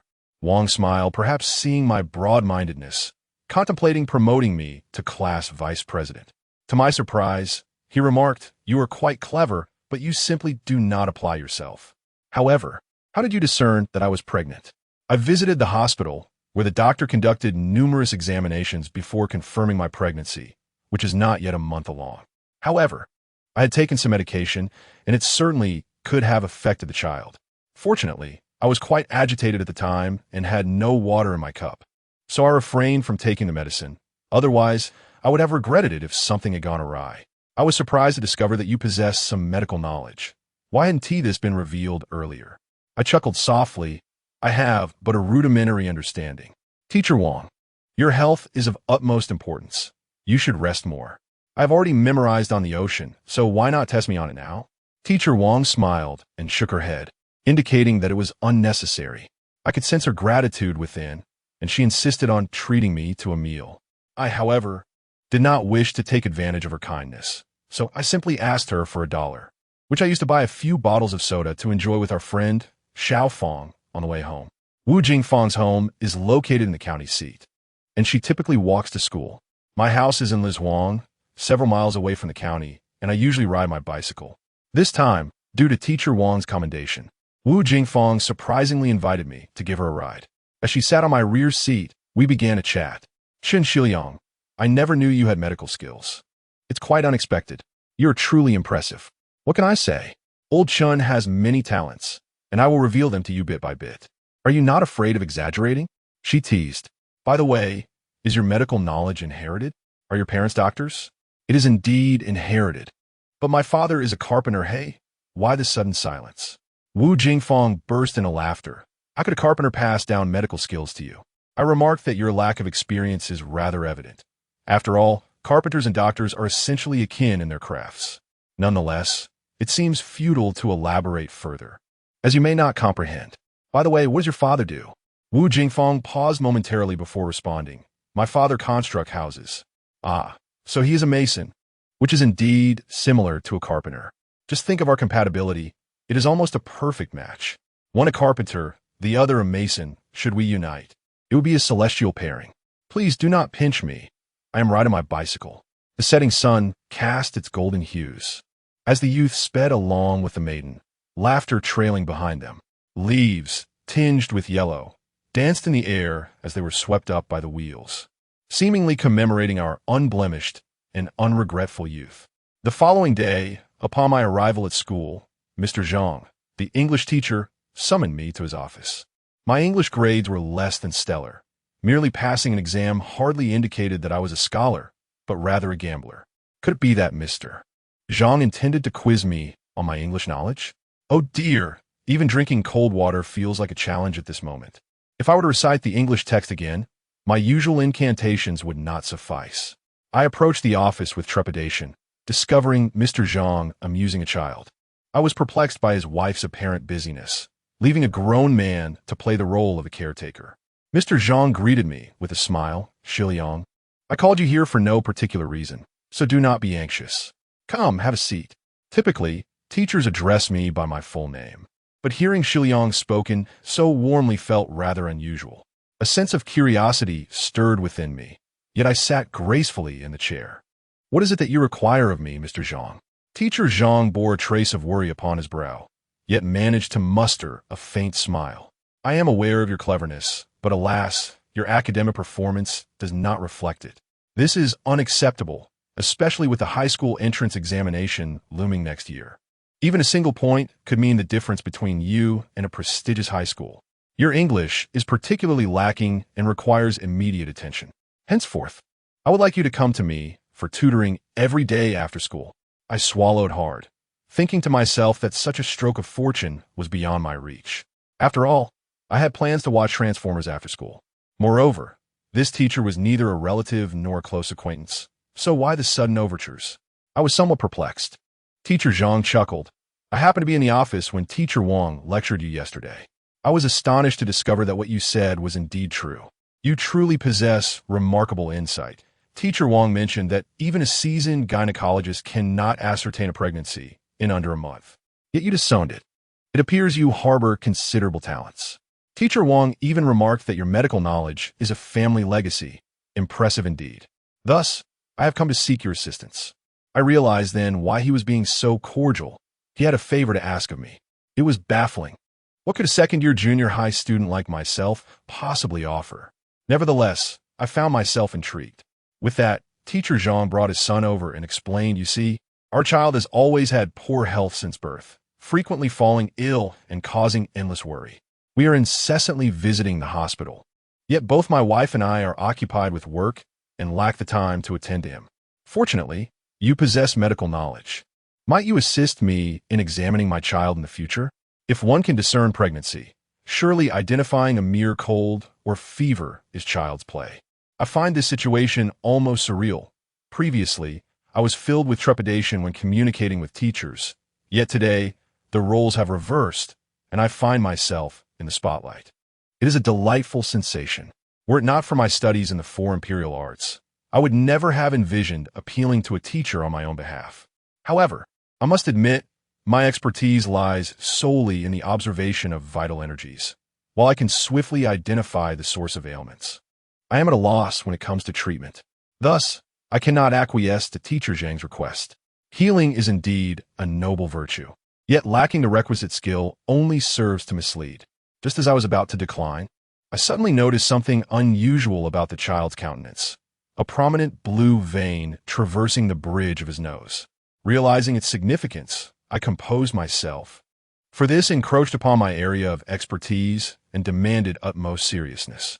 Teacher Zhang glanced at his child and burst into laughter. Xiliang, you are merely jesting with your teacher. Are you reluctant to assist? If you're facing difficulties, do not hesitate to express them. It is perfectly fine. I waved my hand and pointed to the child's nose, stating, this area, known as the yamen or palace of illness in physiognomy, indicates one's health status. A visible blue vein on a child's yamen suggests a frail constitution. As the saying goes, a blue vein across the nose heralds trouble. Your child has been afflicted by a flying blade sha, a consequence of your home's feng shui issues.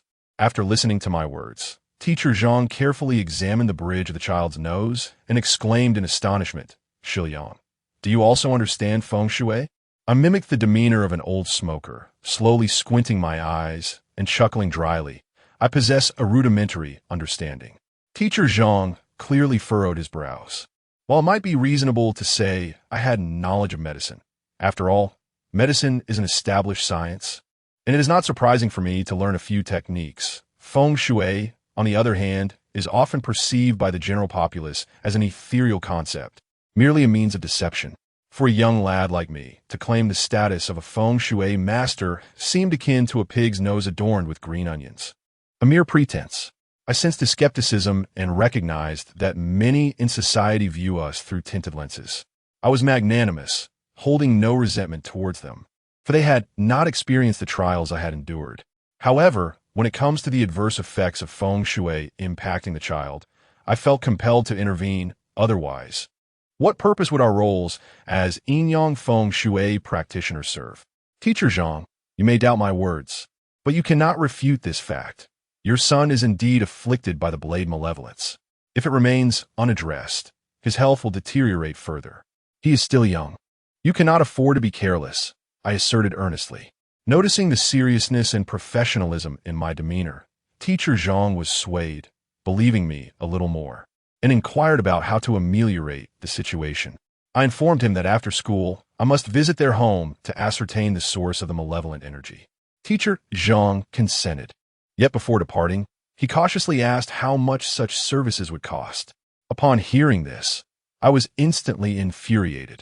The earnest admonitions of the old chain smoker flooded my mind. As he solemnly declared, Teacher Zhang, you are my mentor, and I am your pupil. It is my duty to save lives and alleviate suffering, to decipher the mysteries of feng shui. Why must you always bring up money? Will you refuse to act unless compensated? This left Teacher Zhang blushing crimson.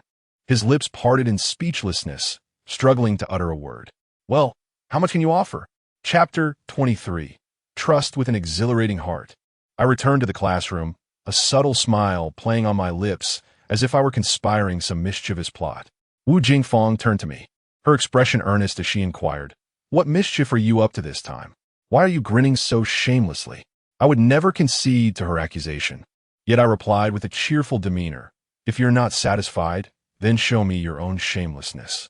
I had no time to indulge her further. As I observed Wu Jingfang's slender waist, a wave of sentiment washed over me. The knowledge of geomancy had finally found its application. If I could dispel the negative energy from Teacher Zhang's household, my English grades would surely improve. My dear Xiaofang had long proclaimed that should I gain admission to the prestigious First High School, a grand romance would unfold between us, a prospect that filled me with yearning. Simultaneously, I began to contemplate the remaining years of my junior high life. Such is my nature. When I like something, I pursue it fervently, cherishing every opportunity. Thus, I must gain admission to First High School.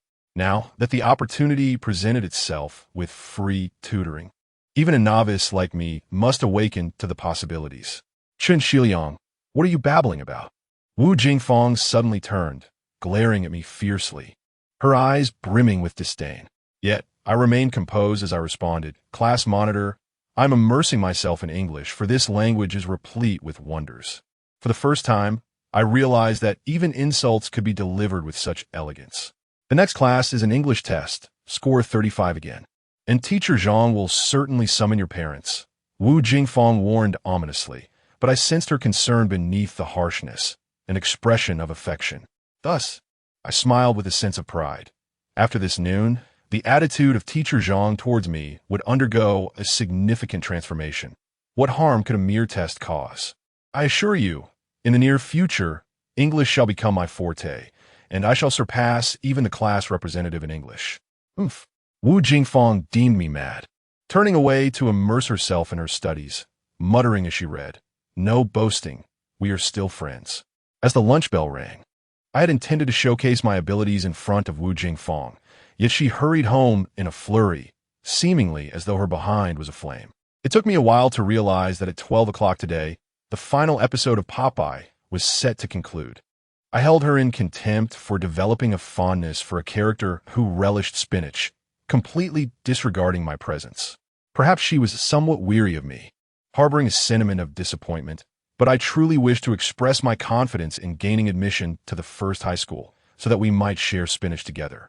While I was lost in these musings, Teacher Zhang, who instructs English, approached me with a smile, saying, Xiliang, it's midday. Let us first dine before heading home. You have concealed your talents too well. It is time to reveal your true capabilities. Clearly, he regarded me as a hidden prodigy among the common folk, eager to witness my prowess firsthand.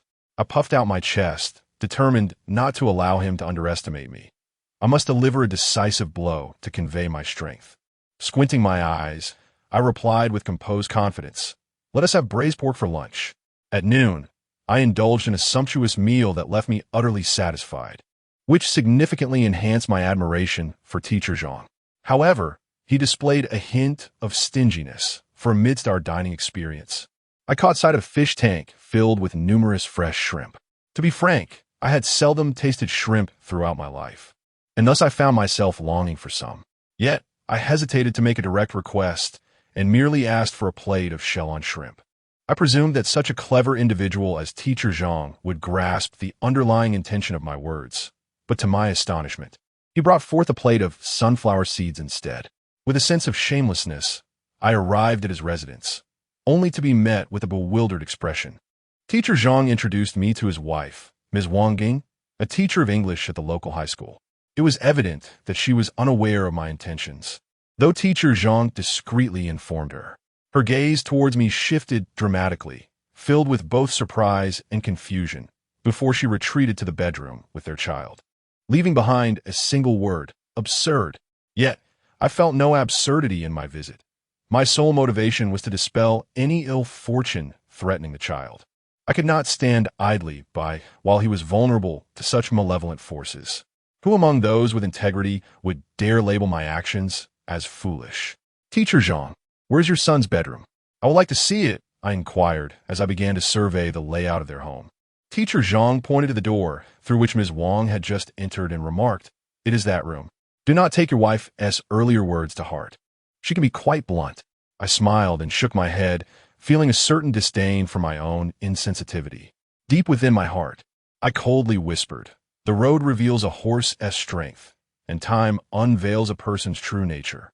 After today, no one shall deem me absurd."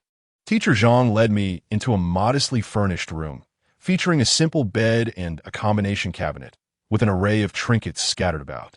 Wang Guiying was lulling a child to sleep. Upon seeing us, her countenance grew even gloomier.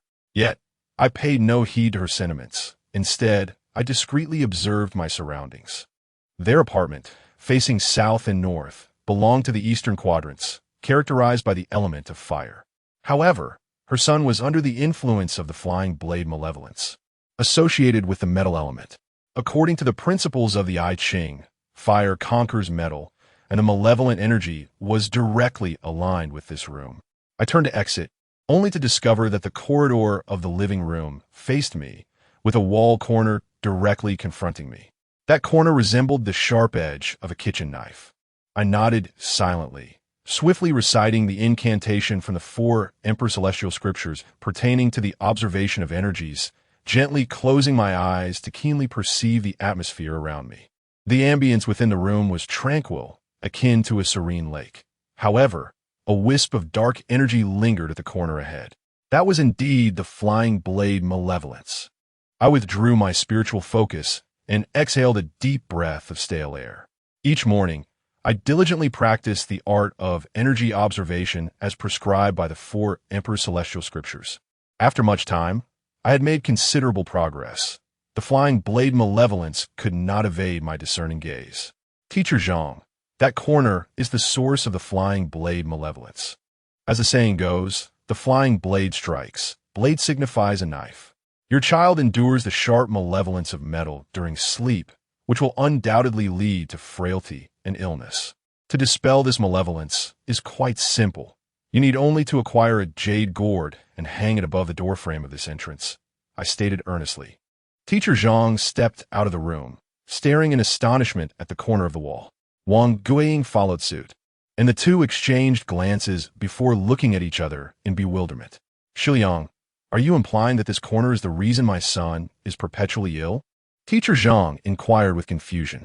I nodded and then shook my head, saying, "The formation of malevolent energy is related to the orientation of the residence and the internal dynamics of the 8 palaces.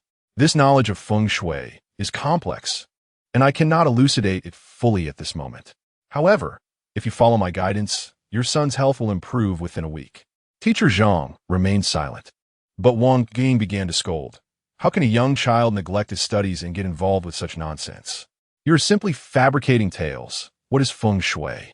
In my eyes, there is only true science." She turned to Teacher Zhang, declaring, "Your student has serious issues. A discussion with the parents is necessary." Her words struck me like a nail, igniting a fire of indignation within my chest. "I came here to help, and yet you regard me as a fraud? While referring to me as a parent is acceptable, you cannot insult Feng Shui." To demean feng shui is to demean me. To insult me is to insult the old smoker. To disparage the old smoker is to insult the Tao of the Supreme Celestial Master. To insult the Tao of the Supreme Celestial Master is to insult the great Lord Lao. How dare you, to be so audacious as to insult even the great Lord Lao? Does teacher Zhang know of your audacity? I cast a cold gaze upon Wang Ging and spoke deliberately. Teacher Wang, the reason I have come here is at the invitation of teacher Zhang. I seek neither wealth nor fame. I simply wish to assist the children in overcoming their difficulties. Your lack of understanding regarding feng shui is inconsequential, but you must refrain from speaking frivolously. As an educator, you cannot dismiss any field of knowledge. Though I may be young, I harbor no ill intent. I understand the importance of respecting all disciplines. Teacher Zhang, his face flushed, was about to intervene when Wang Ging contemptuously retorted, "Respect? The manner in which you address me is a clear display of disrespect towards your elders. You are but a second-year student, unable to recognize even the simplest of characters. Yet you dare to discuss feng shui? To claim understanding of it is an affront to its very essence." I was infuriated, pointing an accusatory finger at Wang Ging and exclaiming, "Today, I shall demonstrate to you the profound truths of yin and yang and feng shui. I do not require the art of observation to discern certain truths." Before Wang Ging could respond, I asserted confidently, "Have you been experiencing gastrointestinal issues lately, along with some bone ailments?" Initially contemptuous, Wang Guying's expression shifted to one of astonishment, while teacher Zhang nodded in affirmation. "Indeed, ever since my wife gave birth, she has been suffering from nephritis and frequently requires medication. Moreover, her pelvic femoral head has encountered problems. Xiliang, do you perceive something?" With a cold snort, I pointed toward the door behind me and remarked, "The restroom in your residence is situated directly to the north, aligning with your bedroom. From the perspective of human feng shui, the north corresponds to the kidneys, which govern the bones. The negative energy is directly confronting your door. After teacher Wang's childbirth, her vitality has diminished, clashing with this negative energy, which has led to her kidney affliction and femoral head inflammation. To rectify this, it is imperative to sleep in a bedroom oriented to the north, thereby obstructing the direct onslaught of negative energy, while allowing the head to face outward and embrace the positive solar energy." Wang Guiying appeared utterly astounded, struggling to grasp the veracity of my claims. Witnessing her expression, I felt a surge of satisfaction, thinking to myself, "Now let us see you scoff at this." Suddenly, teacher Zhang grasped my hand and inquired, "Xiliang, are you serious? Adhere to my guidance, and within 2 months, you shall notice a change in your complexion," I replied, casting a glance at Wang Bing and sighing. "In truth, your misfortune is not as severe as it seems. It is primarily due to your overly sensitive destiny. If I am not mistaken, you were born in the year of Gengzi, 1960, with an elemental affinity to earth, which clashes with the northern water." Wang Guiying gasped, "You can even deduce my birth year. This deduction stems from the arrangement of your home and the symptoms you exhibit. Do not underestimate the power of feng shui, for your son has suffered greatly due to it as well." I articulated with precision, feeling an exhilarating rush coursing through my veins. Finally, I locked my gaze onto Wang Ging, a playful smile gracing my lips as I asked, "Now do you believe that I am a practitioner of Yin and Yang Feng Shui?" Wang Guiying nodded in utter astonishment and uttered 3 words, "I believe." Chapter 24. Yang Guozhong, had I not personally experienced this matter, I would have never comprehended how swiftly a person can turn against another, even quicker than one can turn the pages of a book. After gaining Wang Guiying's trust, she transformed from her previous disdain and contempt into a visage brimming with smiles, hastily offering me her seat, serving fruits, and fetching water. Teacher Zhang nearly extracted the large front door from his pocket for me. Seated comfortably upon their sofa, I realized the sensation of being the focus of attention and respect is indeed remarkable. My conviction in the significance of feng shui deepened. This wisdom possesses the power to compel genuine admiration, while simultaneously invoking a sense of personal humility. Wang Guiying wore an expression of profound regret, her words carefully chosen, laden with obsequiousness, as she incessantly inquired if there were any other areas in their home that required improvement. I felt that should I voice my thoughts, they might even contemplate demolishing a load-bearing wall.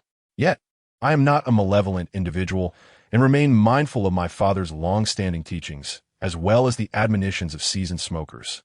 Thus, I earnestly replied, Teacher Wang, Teacher Zhang, the layout of your home is not significantly flawed. However, I advise you to maintain an open mind.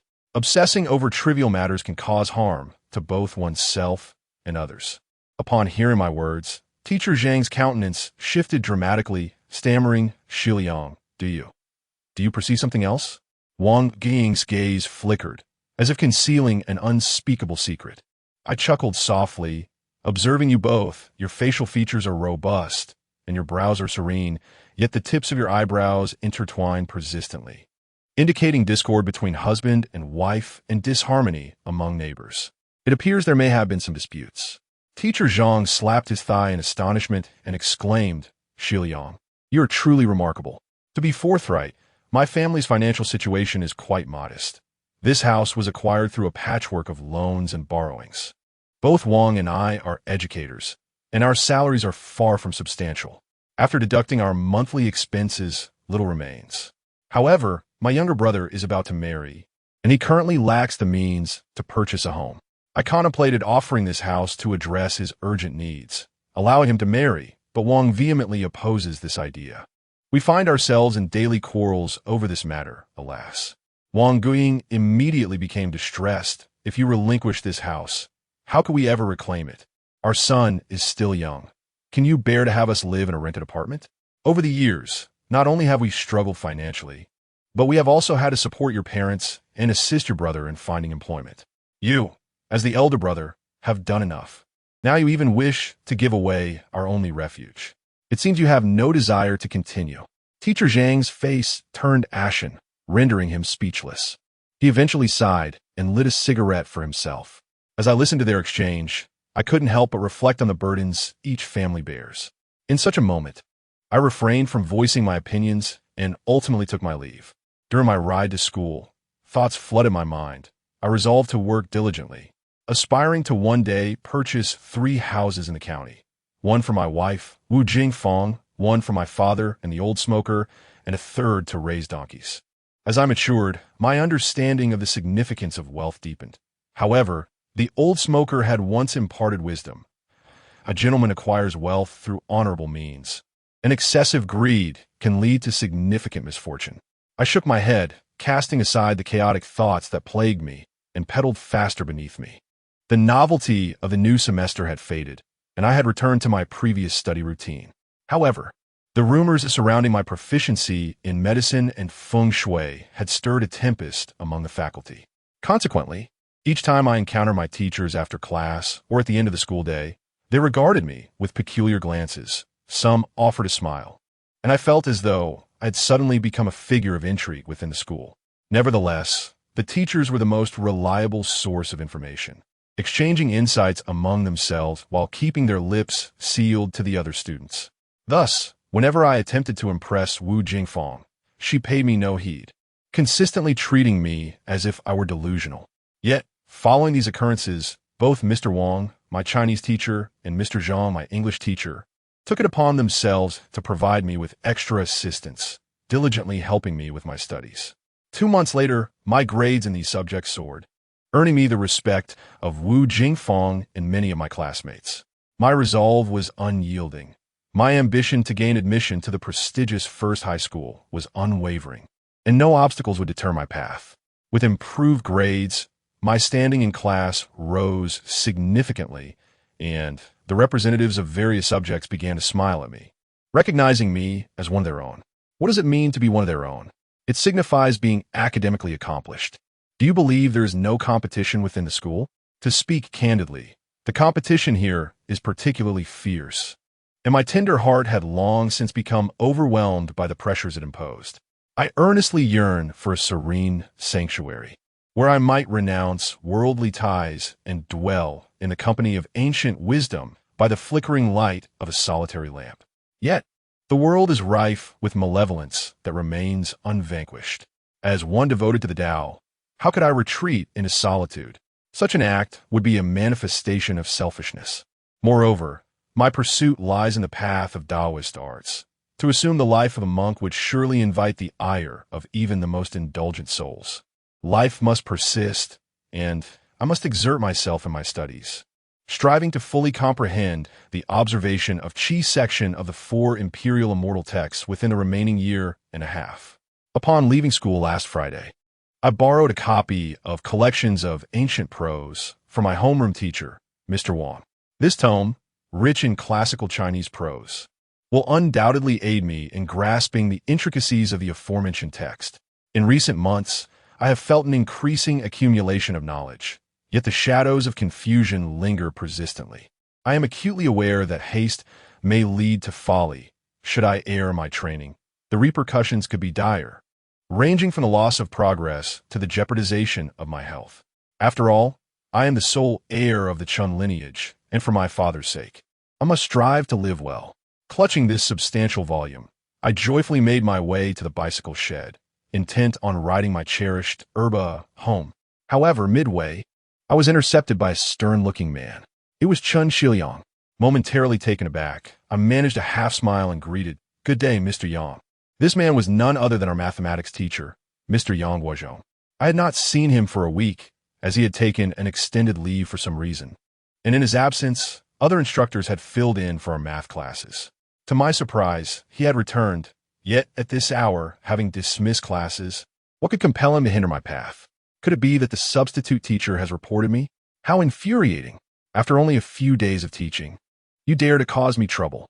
I curse you to find no flame when you wish to smoke, no paper when you need to relieve yourself, and no seasoning when you crave instant noodles. However, I chanced upon a revelation. Teacher Yang's brow was shadowed, and his eyes lacked vitality. Upon utilizing my observational skills, I discerned that his 3 sources of yang energy were exceedingly feeble, and a faint aura of malevolence surrounded him. Allow me to elucidate what is meant by yang energy. Atop a person's head and at each shoulder, there exists a source of yang energy capable of dispelling evil spirits and safeguarding the individual. A robust yang energy indicates a person brimming with vitality, free from afflictions. Conversely, weak yang energy signifies a depletion of life force, rendering one susceptible to illness or malevolent influences. Teacher Yang epitomizes this condition. He already exudes some malevolent energy. If these 3 sources of yang energy were to extinguish, he would likely become prey to dark entities, leading to dire consequences. His intervention today, I suspect, is not merely academic in nature. As anticipated, Teacher Yang hesitantly inquired, "Chen Xiliang, I have heard that you possess knowledge of medicine and feng shui. Is that true?" His tone carried a hint of interrogation, yet only solidified my suspicions. "The rumors are exaggerated. I possess no such expertise. Please disregard their baseless claims," I replied with a respectful smile. Teacher Yang furrowed his brow, a flicker of inner conflict evident in his gaze. Ultimately, as if resigning himself to fate, he spoke in a grave tone, "Xiliang, if you truly possess such knowledge, do not conceal it from me. I have encountered some difficulties lately, and I hope you can assist me." Teacher Yang has always been stern and composed, embodying unwavering stability. However, now he appears anxious, his tone beseeching. I realize that this matter must be of great significance. Almost instinctively, I respond earnestly, inquiring about the situation. "Has there been an issue regarding the family's feng shui?" Though my experience is limited, I am determined to offer my assistance.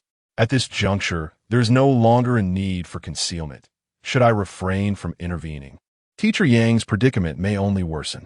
Clutching my hand as if he had grasped a lifeline, Teacher Yang expresses his gratitude, exclaiming that I am indeed a commendable student.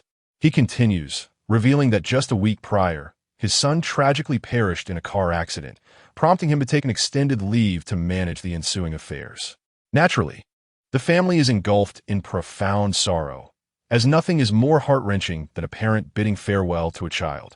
Yet, the misfortunes do not cease there. Scarcely had he settled matters regarding his son when his wife, while washing dishes and attending to household chores, suffered a fall. resulting in a fractured leg. Today, she has just returned from the hospital with her leg in a cast. As one calamity begets another, Teacher Yang is utterly exhausted, feeling as though life has lost its meaning. It is only upon the urging of relatives that he considers whether there might be an issue with the family's feng shui and whether it would be prudent to consult an expert. Perhaps it is a common trait among educators to harbor skepticism towards the ethereal concept of feng shui, as they often dismiss it entirely. However, after repeated encouragement from his relatives, Yang Guozhong finally contemplates seeking someone to explore this possibility.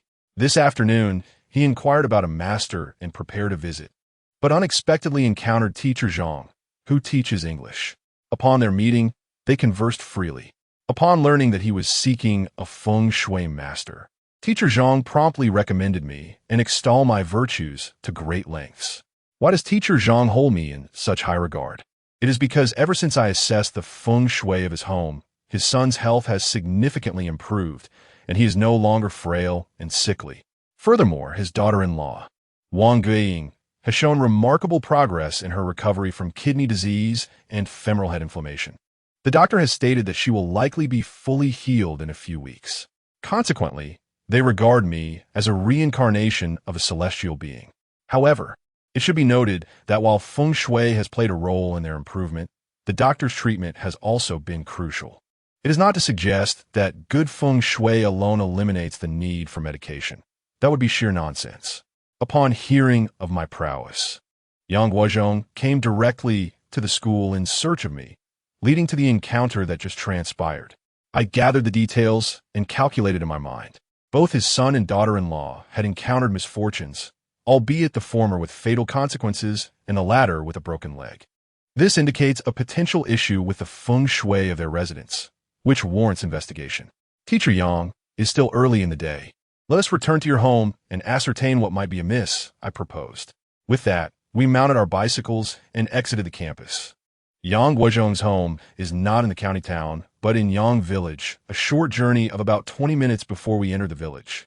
After navigating through the winding paths, we arrived at a courtyard. I dismounted without hesitation and began my observations. Their residence is oriented from the northeast to the southwest, classified as a Gen dwelling.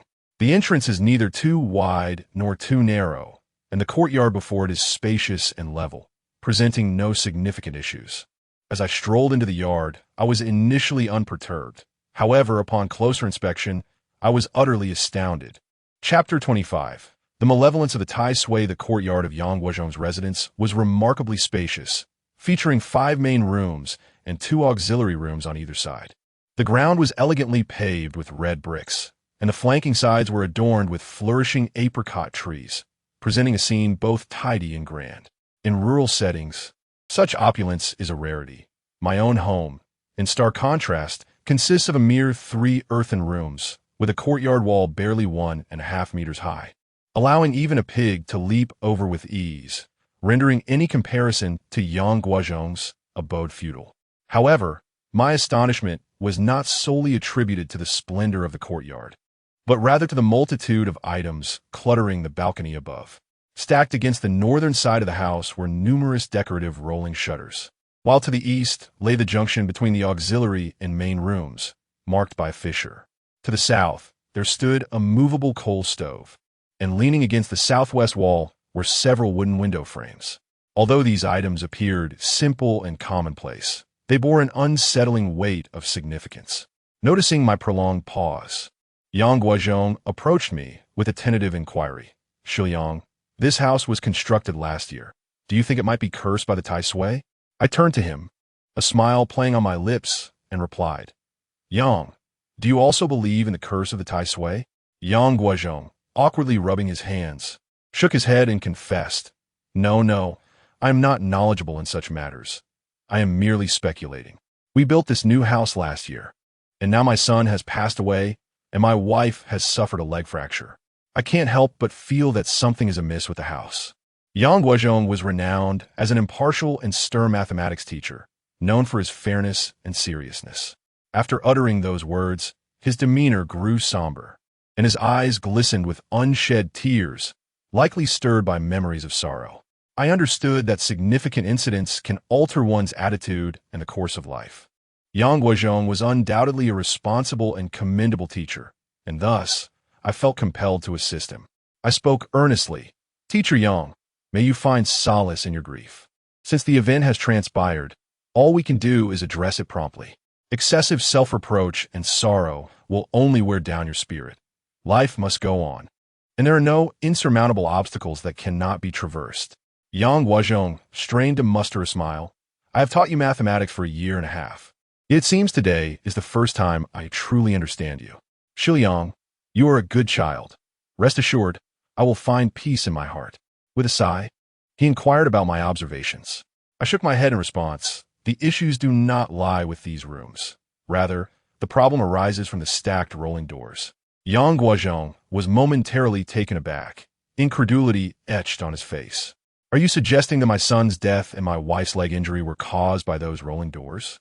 It was evident that he harbored considerable skepticism towards my words, and I recognized that my simple statement could not provide him with clear understanding.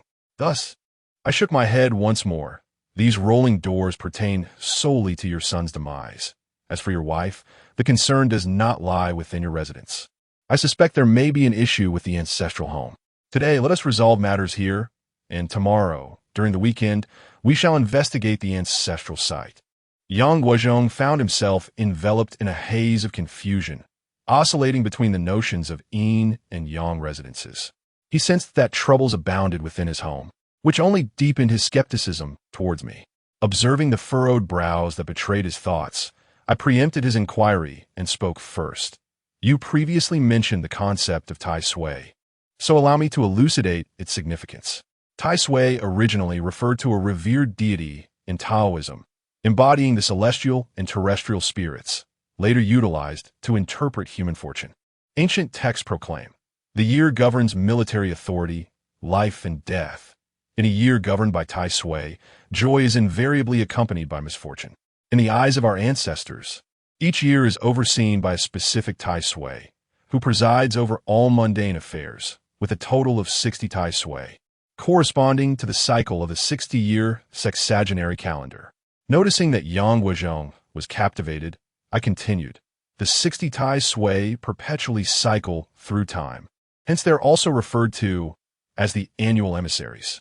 As most Tai Sui hail from martial backgrounds, they are collectively bestowed with the title of Great General within Taoist nomenclature. Each statue of a Tai Sui bears a unique expression and wields distinct implements, symbolizing the fortunes of that particular year.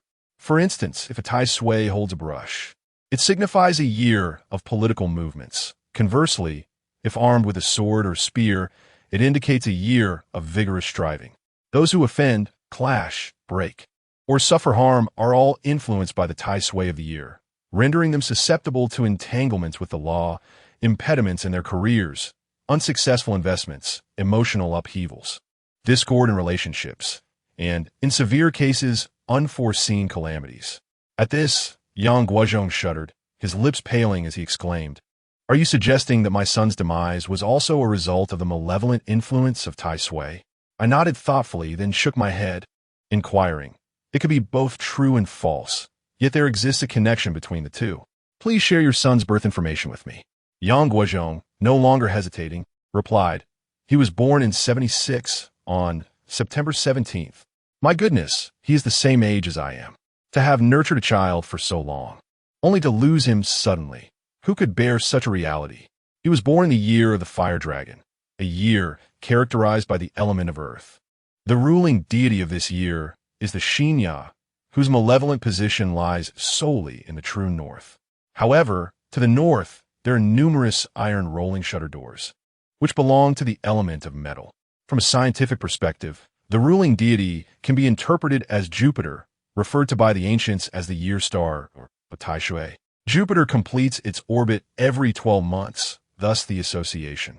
The presence of metal in the northern malevolent position will directly affect wood, as metal overcomes wood, inevitably leading to unforeseen calamities for your son. Having spoken so much in one breath, I felt parched. Generally, practitioners of Feng Shui would not divulge such intricate details when assessing a residence, as it borders on revealing celestial secrets. My intent in sharing this was to demonstrate to Teacher Yang that I indeed possess this ability and am wholeheartedly invested in your family's well-being. Yang Guozhong, quick-witted as he was, listened attentively to my logical exposition. His gaze shifted, and with a sigh of realization, he understood the situation. No longer doubting my capabilities, his eyes sparkled with eagerness as he hastily inquired about a remedy. I advised him to remove the rolling shutter doors from the north, and to inscribe Taishan stone can defend on the pillars of the main entrance to mitigate the malevolent energy. Overcome with emotion, Yang Guozhong's eyes brimmed with tears, insisting that I join him for dinner. I shook my head in refusal, for I still needed to contemplate the profound teachings of the four immortal scriptures concerning the observation of qi that evening. Thus, I departed without even taking a sip of water. Moreover, I had arranged with Yang Guozhong to meet early the next morning at Yang Village, as I wished to inspect the ancestral grave of his family.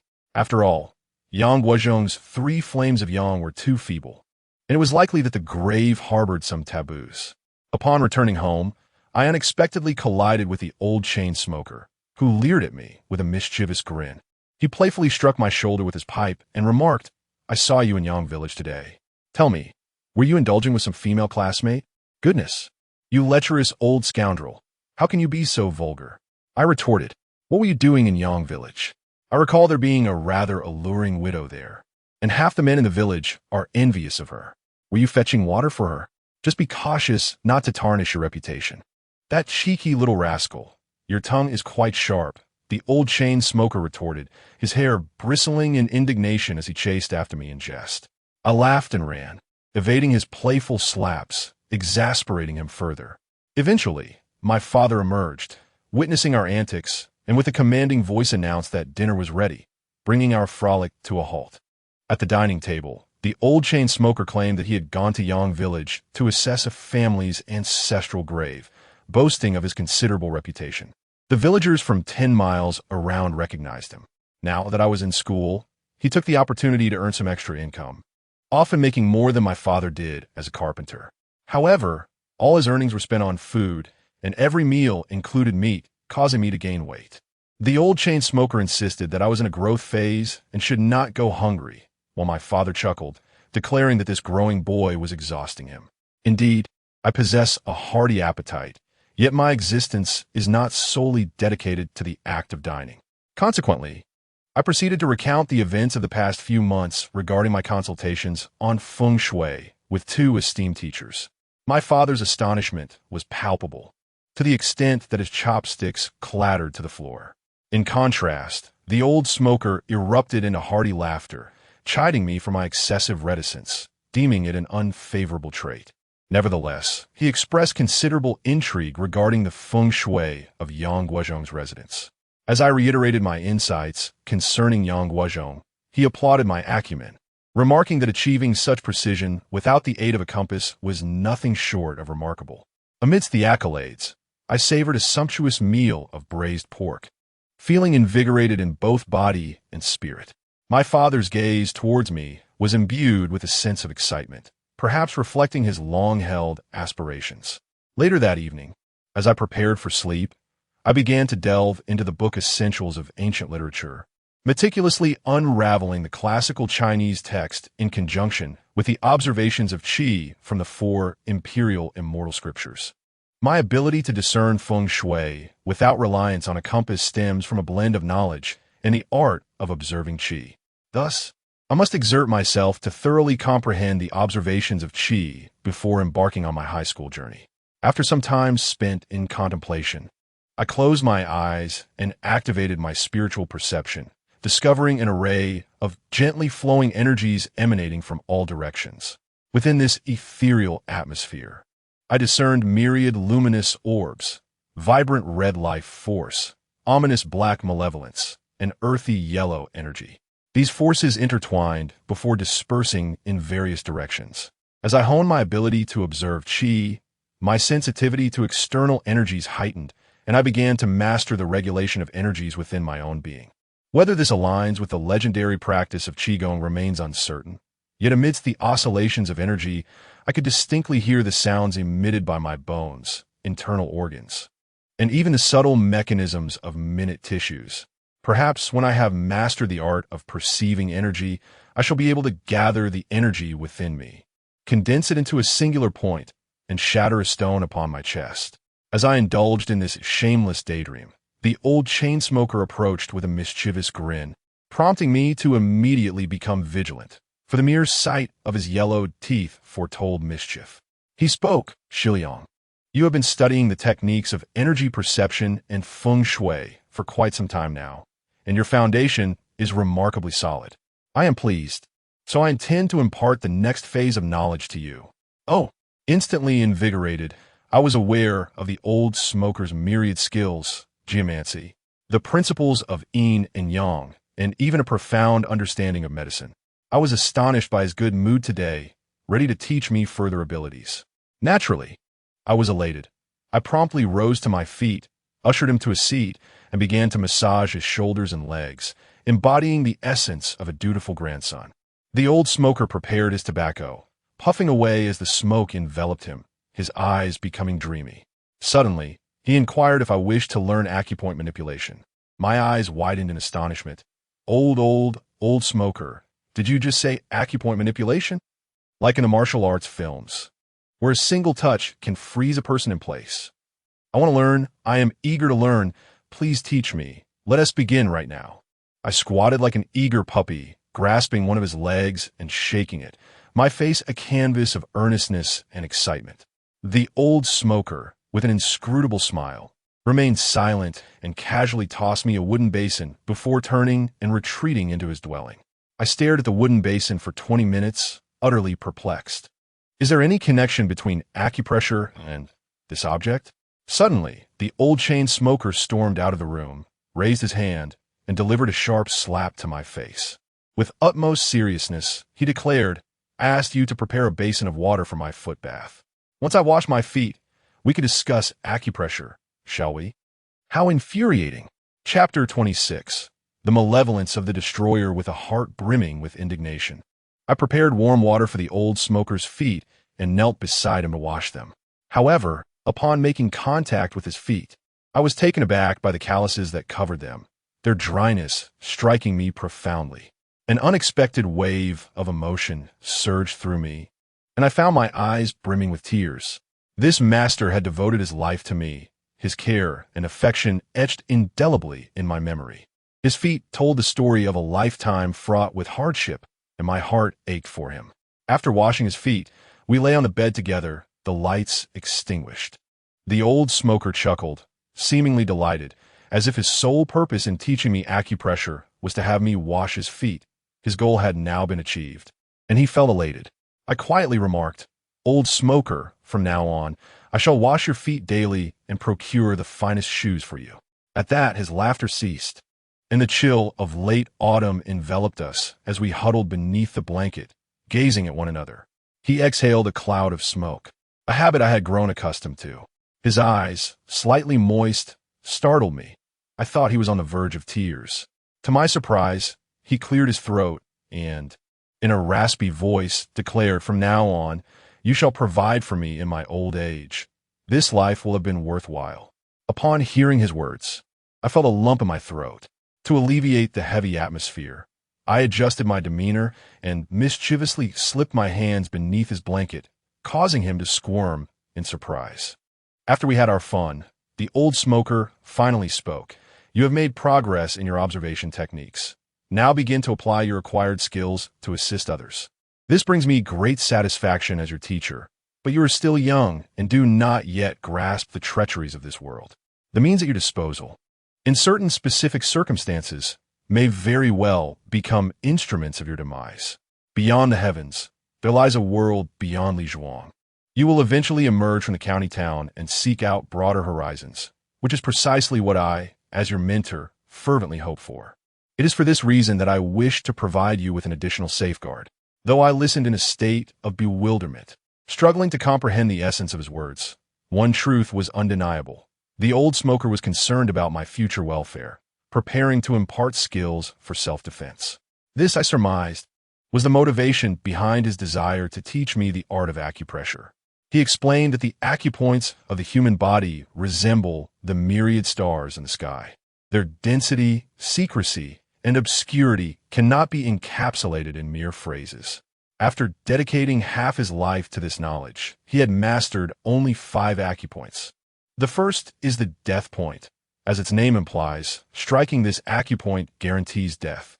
The old smoker mentioned that there are 3 acupoints that possess such lethality: the Yin Tang at the center of the eyebrows, the Tan Zhong at the chest, and the Shun Yu located near the kidneys.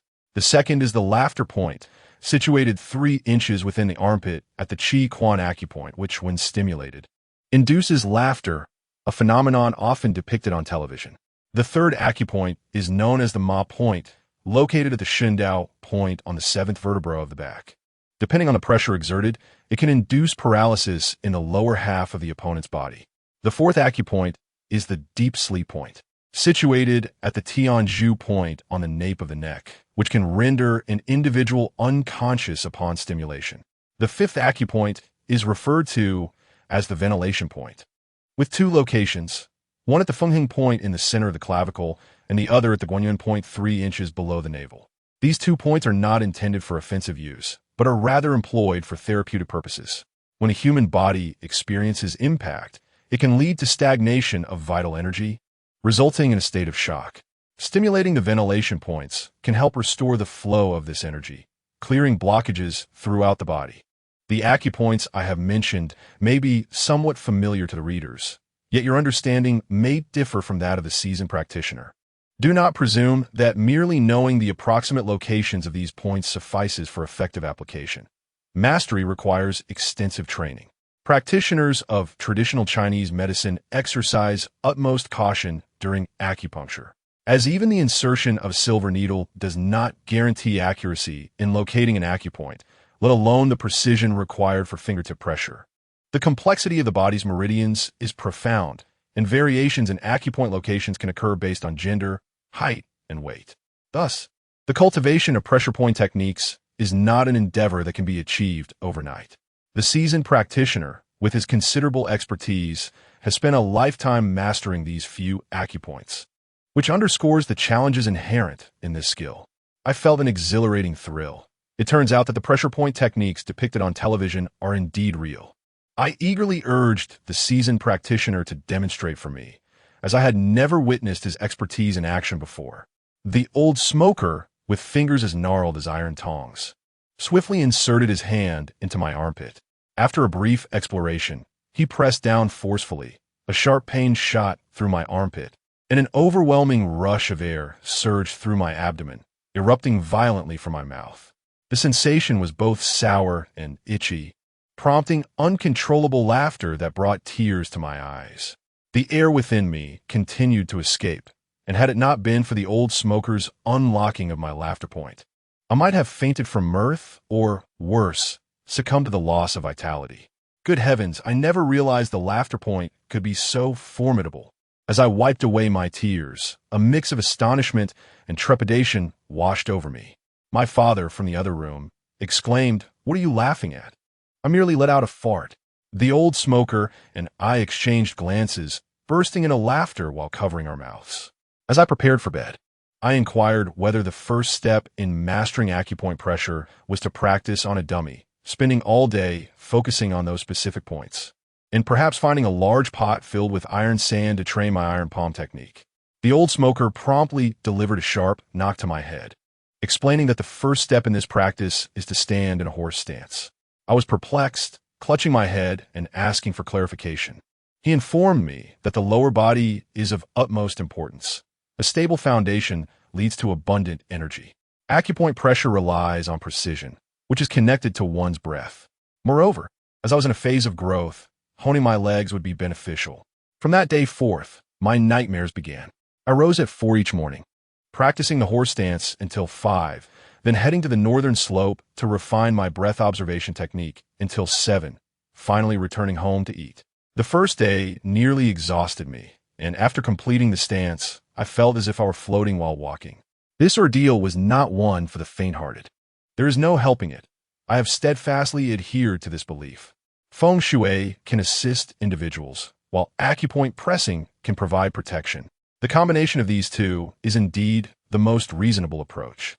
Fortunately, today is the weekend, sparing me from attending classes. Otherwise, my overwhelming fatigue would have inevitably led me to succumb to slumber in the lecture hall.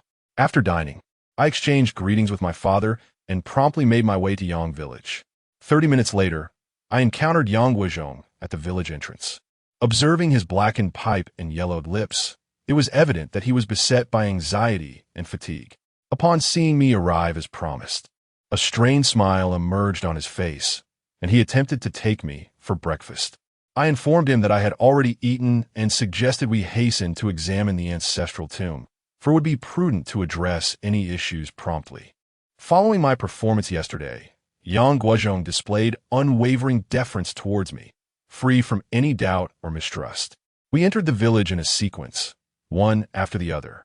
The village burial grounds lay in a desolate expanse to the northwest, dotted with countless graves, a scene both mournful and desolate, occasionally disturbed by the fluttering of yellow or white paper money. Soon, we arrived at a newly erected grave, where Yang Guozhong bowed his head, choked with emotion. This was indeed the grave of his son. I offered him a few words of comfort before surveying our surroundings. Discovering that this new grave bore no signs of sand or water to dissipate, indicating an absence of malevolent energy. We then proceeded 100 meters further, arriving at the ancestral grave of Yang Guozhong's family. In the village, there exists a custom that dictates the remains of unmarried individuals who have met an untimely death should be interred at least 100 meters away from the ancestral grave, as their lingering resentment could disrupt the feng shui and adversely affect future generations. However, upon raising my gaze to the large burial mound, I found my brow furrowing in concern. Before me stood an ancestral grave comprising one large and two smaller mounds. The smaller mounds seemed untroubled, but the larger one bore two towering cypress trees, their trunks as thick as a bowl, with lush green foliage. Yet, entwined between these two trees were countless vines, resembling ropes binding them together. Noticing my rapt attention, Yang Guozhong's expression shifted to one of tension as he sensed the underlying issue, though he dared not utter a word. I silently recited the incantation for observing the atmosphere, and as I surveyed the heavens, a dark, ominous energy suddenly surged from the western horizon, piercing straight into this ancestral grave. At that moment, clarity dawned upon me. I inquired, "Teacher Yang, does your family have a relative currently incarcerated?" Yang Guozhong appeared astonished, exclaiming, "How did you discern that?" Indeed, my elder brother's nephew was criminally detained last year for participating in a brawl.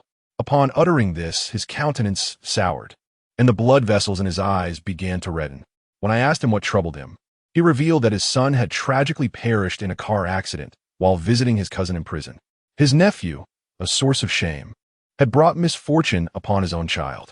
Realization washed over me as I nodded and gestured towards the two cypress trees ensnared by vines, stating, "This grave is afflicted by the Western Breaking Army malevolence, indicating disputes, fires, loss of kin, and incarceration, along with a frail constitution.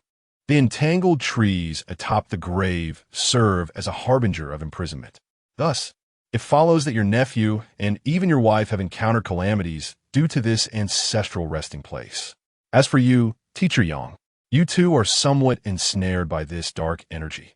Should you fail to take timely action, peril may soon befall you." Yang Guozhong trembled with fear, his legs weakening as he grasped my hand, incessantly inquiring how to resolve the situation.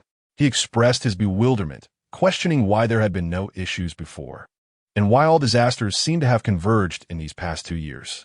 Understanding his concerns, I patiently explained that the celestial constellations and individual destinies are subject to change over time. The saying 30 years in the East, 30 years in the West encapsulates this notion. However, I suggested he consider whether there had been any disturbance at the ancestral grave recently, or if any anomalies had been observed during their rituals of remembrance. Prompted by my remarks, Yang Guozhong fell into deep contemplation, then suddenly lifted his head, speaking ambiguously. "Recently. The west side of the village is set to be developed by the government to construct a highway. Many workers travel to the county or to work, often cutting through our village, and this burial ground is a necessary passage. Do you think it's possible that someone has trampled upon my family's ancestral grave? Upon hearing this, I felt a chuckle rising within me, but upon closer inspection, I indeed noticed numerous footprints scattered across the graveyard. Gazing towards the west of the village, I observed towering cranes and the distant roar of vehicles, indicating ongoing construction. I deduced that the footsteps of passers-by were unlikely to affect the alignment of the constellations. The sudden surge of malevolent energy must stem from another source. If only the old smoker were here, he could utilize his compass to ascertain the situation accurately. My own skills in observing energy are yet to reach maturity. Many hidden essences remain invisible to me, but a compass is different. Once the direction is discerned, the needle can effortlessly reveal the origin of the malevolent energy. I resolved to return to seek the old smoker, for unless the malevolent energy is addressed, the Yang family would continue to face misfortune. Just as I was about to depart, I inadvertently noticed a wisp of dark mist rising from the northwest of Yang Guozhong's ancestral grave. That area was open and devoid of any tombs. The ominous aura seemed not to emanate from a corpse. A sense of urgency gripped my heart, and I turned to Yang Guozhong, saying, "Mr. Yang, I have understood the basic circumstances of the residence of the departed, but in order to dispel this malevolence, I must return home to prepare a few items. Let us reconvene at this time tomorrow. I assure you that I will resolve this matter thoroughly." Chapter 27. Here I come. Upon hearing my pledge, Yang Guozhong, though anxious, found himself at a loss. He yearned to inquire about my preparations at home, yet I afforded him no opportunity for questioning as I mounted my bicycle and sped away. Upon returning home, I relayed the day's events in their entirety to the old smoker, who sat on the stone mill in the courtyard, puffing on his dry tobacco, seemingly indifferent to my presence for quite some time. Growing impatient, I remarked, "The formation of the murderous aura from the western sky relates to both the principles of the mountain and the flow of qi.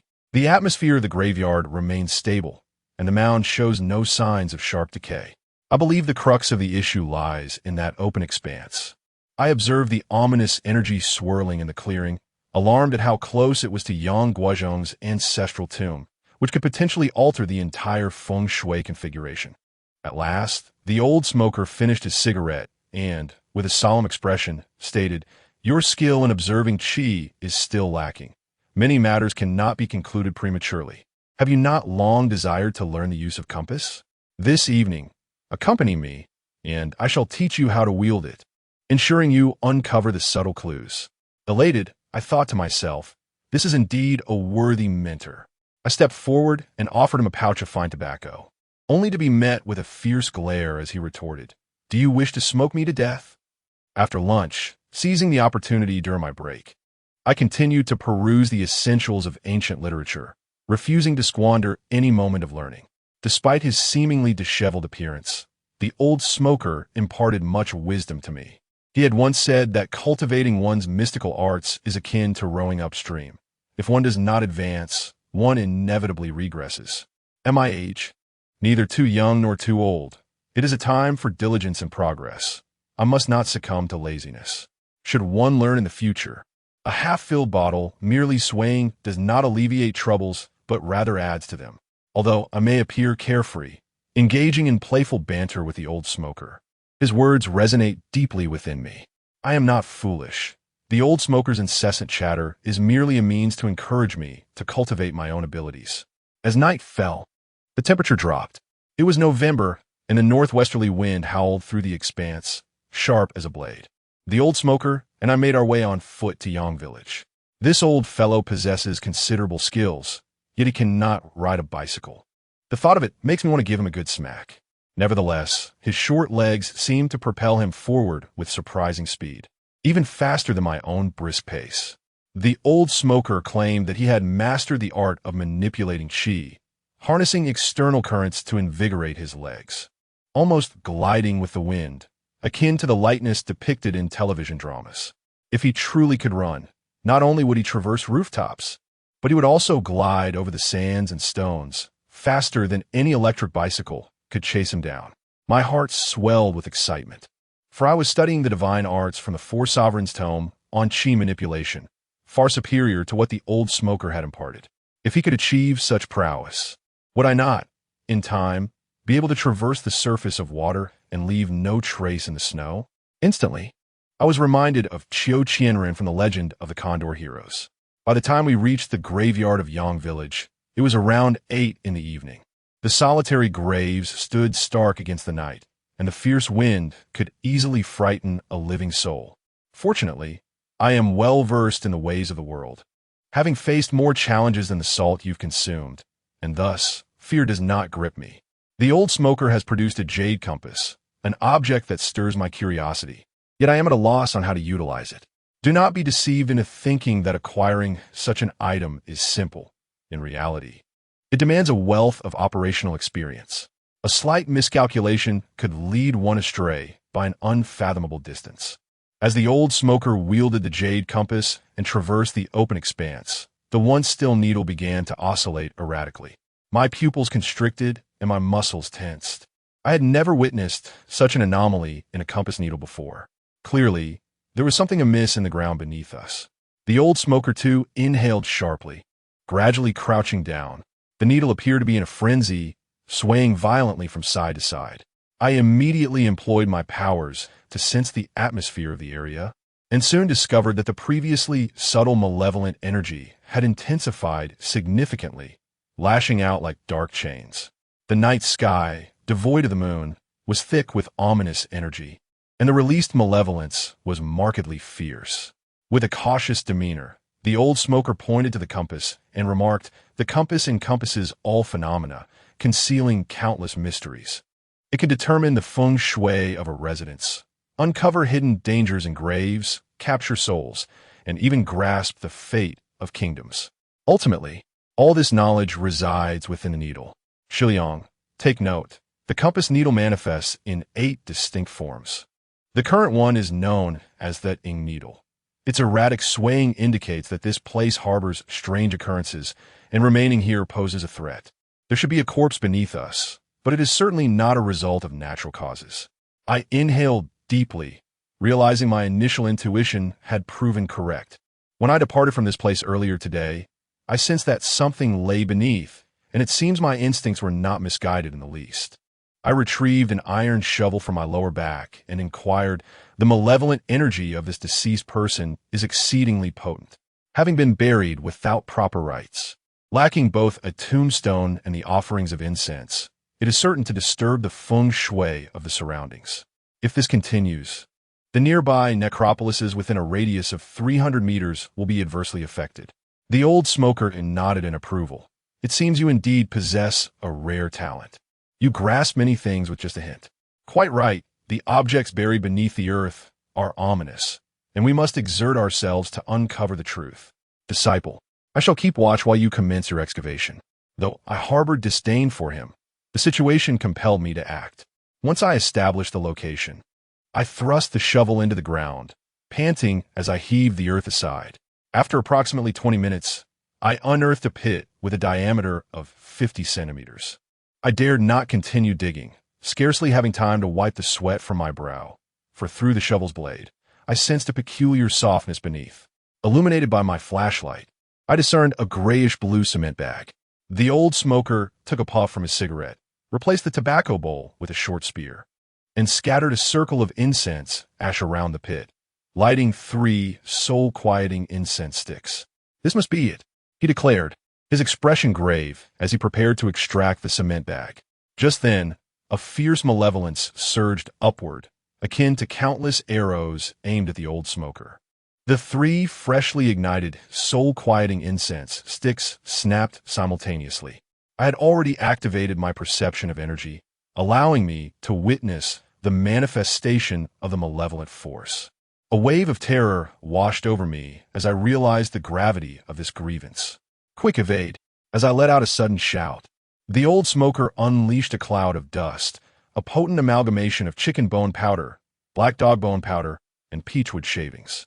The smoke billowed forth, clashing with the malevolent energy, erupting into a cacophony of explosive sounds. Boom! Boom!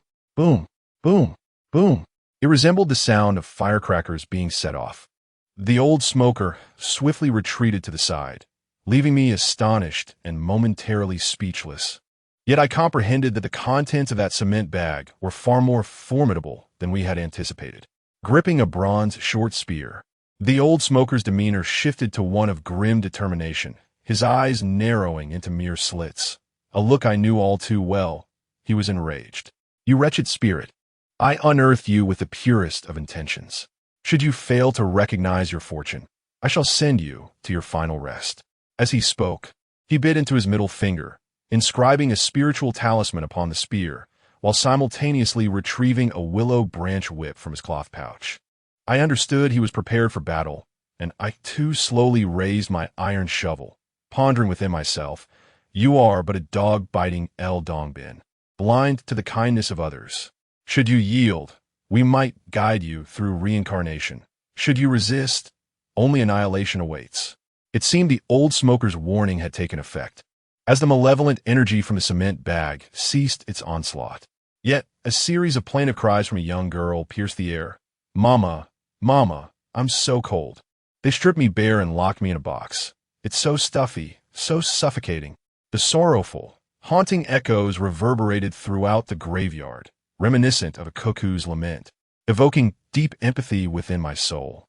I exchanged a glance with the old smoker, realizing that the deceased was but a child, and a victim of foul play at that. A surge of fury ignited within me, and I could not help but exclaim vehemently, "What a bunch of beasts to lay hands on a child! They must have killed her and hastily buried her here." Though I'm still young, my sense of right and wrong runs deep. Murder demands a life in return, and debts must be repaid. This child's death is indeed a grave injustice. At that moment, I noticed a wisp of malevolent energy wafting from the concrete sack, which then gradually took form, transforming into a little girl of over a meter in height. She was strikingly beautiful, her hair styled in 2 braids. Yet she wore not a stitch of clothing. The pallor of her delicate face was etched with numbness, despair, and an unmistakable sense of unyielding resistance. My heavens, this must be a ghost. Despite my self-proclaimed wisdom and experience, I had never actually encountered a spirit, and fear seized my legs, causing them to tremble uncontrollably. While my bladder grew increasingly sensitive, I dared not relieve myself. Even more terrifying was the fact that the previously motionless gray, concrete sack began to twitch ever so slightly after the apparition of the little girl, as if it had been in slumber and was now on the brink of awakening. In a panic, I stumbled back 3 steps, nearly collapsing onto the ground, cursing myself for my lack of composure. After all this time studying the arts of yin and yang, how could I falter at such a critical moment? The old smoker, with his squinting eyes, had now opened them wide, perhaps equally astonished by the unfolding scene. Not all spirits can manifest themselves. Such a phenomenon indicates a certain level of spiritual attainment. As for the writhing concrete sack, it was even more inscrutable. "Little girl, we are not here to harm you. We have come to save you. What is your name? Where do you live? Who caused your demise?" The old smoker inquired calmly. At that moment, a sharp sound pierced the air as a pair of dark little hands tore apart the cement bag, and the upper body of a corpse sat upright. My heavens! The body was in a state of decay, its flesh fragmented and obscured, infested with maggots. The small face had lost all semblance of its former contours.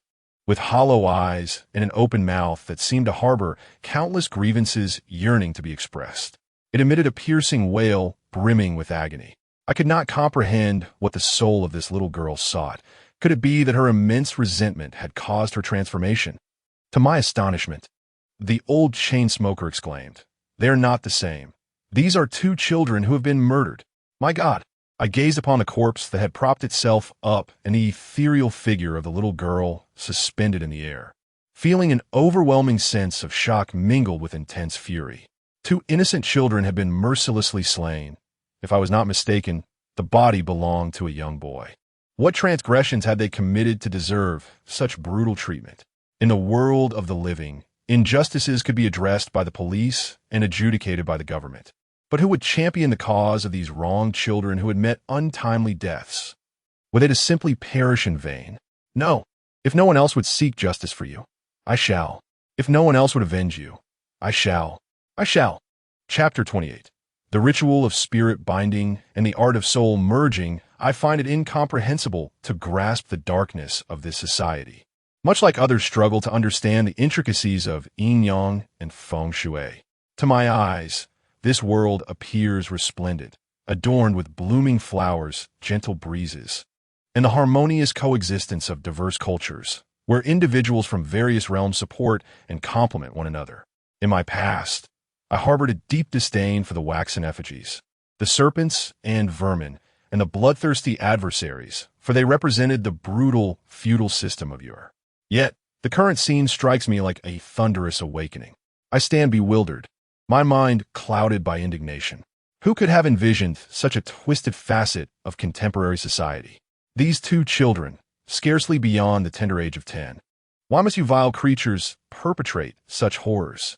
The old smoker's face darkened with fury, likely mirroring my own sentiments, yet he remained far more composed. He understood that neither the spirit of the little girl nor the lifeless body of the boy posed a threat to us. Nevertheless, he too retrieved a handful of paper currency from his cloth pouch and set it ablaze. The little girl gazed at us in confusion, while the boy remained silent. In the pitch-black confines of the grave circle, the two children and two spirits coexisted in a peculiar harmony, undisturbed by one another. Ultimately, I could no longer contain my curiosity and stepped forward to inquire, "Little sister, who has wronged you? Tell me, and I shall avenge you," ensuring they pay for their transgressions. I was uncertain whether a spirit so young could comprehend my intentions, but my demeanor and the aura I exuded radiated kindness and respect. The old smoker had once remarked that spirits adhere to their own path, distinct from that of humans, yet they are simpler beings. If one treats them well, they shall not bring harm. Indeed, the little girl began to weep sorrowfully, recounting a chilling tale that sent shivers down my spine. This event transpired 2 years ago, involving a pair of siblings, the elder sister named Wang Qian and her younger brother Wang Chong. They were not locals, having been brought to this place by their estranged mother. On that fateful day, while their mother was at work in a factory, they were attending school. Upon their return home, they were suddenly abducted by 2 adults and forcibly taken away. The siblings cried out in terror, unaware of their impending fate, yearning for their mother and longing to return home. However, they were subjected to the brutal assaults of their captors. The younger brother, being but a child, was beaten into unconsciousness, while the sister bore numerous injuries. Ultimately, they were taken to a construction site where they met a tragic end. Upon hearing this, I had yet to react when I noticed the old smoker's face turn pale with shock, muttering darkly, "A pack of beasts, deserving of death." I raised an eyebrow, about to inquire further, when the little girl's spirit continued her harrowing tale. After their bodies were placed in a deep pit, the villains began to cover them with dirt. At that moment, an unexpected thunderstorm erupted, torrential rain pouring down, rendering any rescue efforts futile as the lifeless forms of the children were soaked by the deluge. In their anger and desperation, the perpetrators eventually retrieved the bodies, transporting them directly to the cemetery in Yang Village, where they hastily dug a shallow grave for their burial. As the little girl finished her story, she began to sob once more, yearning for her mother, longing for home. It was all too late. The realms of the living and the dead are irrevocably separate. Even the mightiest celestial beings could not grant them a second chance at life. I feel a tightness in my chest, a sense of panic coursing through me, and a deep-seated rage that compels me to wish for the utter annihilation of those vile creatures. Why did they so ruthlessly take the lives of 2 innocent children? What could possibly justify such heinous acts? At this moment, I find myself devoid of any fear. Even spirits are forms of life deserving of respect. Yet, my foremost duty now is to seek justice for this brother and sister, to ensure that those malevolent beings descend into the depths of hell. I turn to the old smoker, knowing he could provide a plausible explanation. There must be some unspeakable secret behind the actions of these evildoers. The old smoker met my gaze and spoke slowly, articulating each word. What those individuals have done is known as the birth pile. when undertaking significant construction. Delving deep into the earth can disrupt the existing geomantic patterns, even provoking celestial misfortunes, leading to the loss of wealth and life. Typically, in such situations, a geomancer would be consulted to adjust the feng shui and stabilize the layout in an effort to avert calamity. However, this is not foolproof, as geomancers cannot oversee every aspect of the project continuously. A single misstep can result in disaster. Hence, in southern regions, the practice of birth piling has become prevalent. This involves selecting a pair of young boys and girls, who are then ritualistically transformed into offerings through secretive methods and buried deep underground, to appease various deities and ensure the safety of the construction, as well as the harmonious energy for future inhabitants. While birth piling proves effective, it is a profound violation of humanity and morality. Such actions will inevitably bring about dire repercussions. I shook my head in disbelief, my heart feeling as if it had been struck by a powerful force. How could they commit such inhumane acts? Do they not have children of their own? The old smoker often instructs me that the Yin-Yang Feng Shui master serves as a bridge between the realm of the living and the world of the dead. We must not overlook a vengeful spirit, yet we also cannot stand idly by while a benevolent ghost suffers torment. The tragic demise of the siblings was unjust and sorrowful. We must determine a course of action, as you must surely comprehend. I uttered these words through gritted teeth. The old smoker, understanding my sentiment, nodded thoughtfully and inquired, "My dear girl, where lies your corporeal form?" The young girl revealed that her body had been abandoned during the process of relocation, and her spirit had attached itself to her brother's remains. She yearned for vengeance, but her powers were insufficient. Even at night, she could not venture beyond the confines of the graveyard, for the heavy Yin energy there enveloped her. Should she stray from this sanctuary, the external Yang energy would overwhelm her, and she feared that before she could exact her revenge, she would dissipate into nothingness. The old smoker narrowed his eyes and spoke in a somber tone. "I can assist you in gathering the malevolent energy to leave this place, but you must guide us to your adversary without harboring any murderous intent. You are now a being of the underworld and must refrain from interfering in the affairs of the living. Should you disregard this warning, I shall eradicate you without hesitation." The young girl let out a mournful yet delicate laugh, as if the weight of her resentment had suddenly lifted. She sang like a golden oriole and submitted like a gentle rabbit. Both her spirit and her brother's remains knelt before us, bowing their heads in reverence. This was my first experience of being worshipped, and notably by one living being and one corpse. Their lingering grievances and unexpressed malice tethered them to this realm, rendering them unable to transcend into reincarnation. Thus, we had indeed committed ourselves to this endeavor. Good souls deserve admiration, while those of ill intent must face retribution. Such a rudimentary principle I have cherished for the better part of my life, and today marks the inaugural stride in fulfilling this solemn vow. The old codger proclaimed his intention to employ the soul fusion art to interweave the sister's spirit into the brother's cadaver, further amplified by baleful energy, thus enabling her departure from this locale. Without delay, they commenced. The brother's corpse lay supine, the sister's soul hovering above. The old codger retrieved 8 pieces of dusky ashen jade, meticulously arranging them in accordance with the bagua configuration. Subsequently, he produced a bone chalice hewn from bovine bone, no larger than an infant's fist, ghastly white and unrefined. Never before had I beheld such an artifact. The old codger elucidated that bovine nature possesses spiritual resonance, and bovine bone can serve as a vessel for souls. As he spoke, he procured a resplendent golden talisman, igniting it and depositing the ashes into the bone chalice, followed by a modicum of cinnabar and millet. After thorough mixing, the old codger trod upon the ground, each step resounding like a hammer's blow, while intoning, "Demonic stars and wicked specters, denizens of ancient caverns, look up and observe. Bow your heads and listen. Above are the 6 jia, below are the 6 ding. Disturbance shall incur retribution, assuredly met with thunder. By the decree of the Supreme Lord Lao, be contained." In an instant, the sister's soul, which had been enveloping the brother, darted into the ancient chalice like a bolt of lightning, transforming the once pallid bone chalice into a sanguine hue. My eyes widened in astonishment, marveling at the potency of this technique, capable of capturing a ghost at will. I resolved to commit it to memory, for it might prove useful one day. I observed the old codger deftly approach the brother's corpse, extracting cement nails from the biwi acupoint atop the head and from the anus.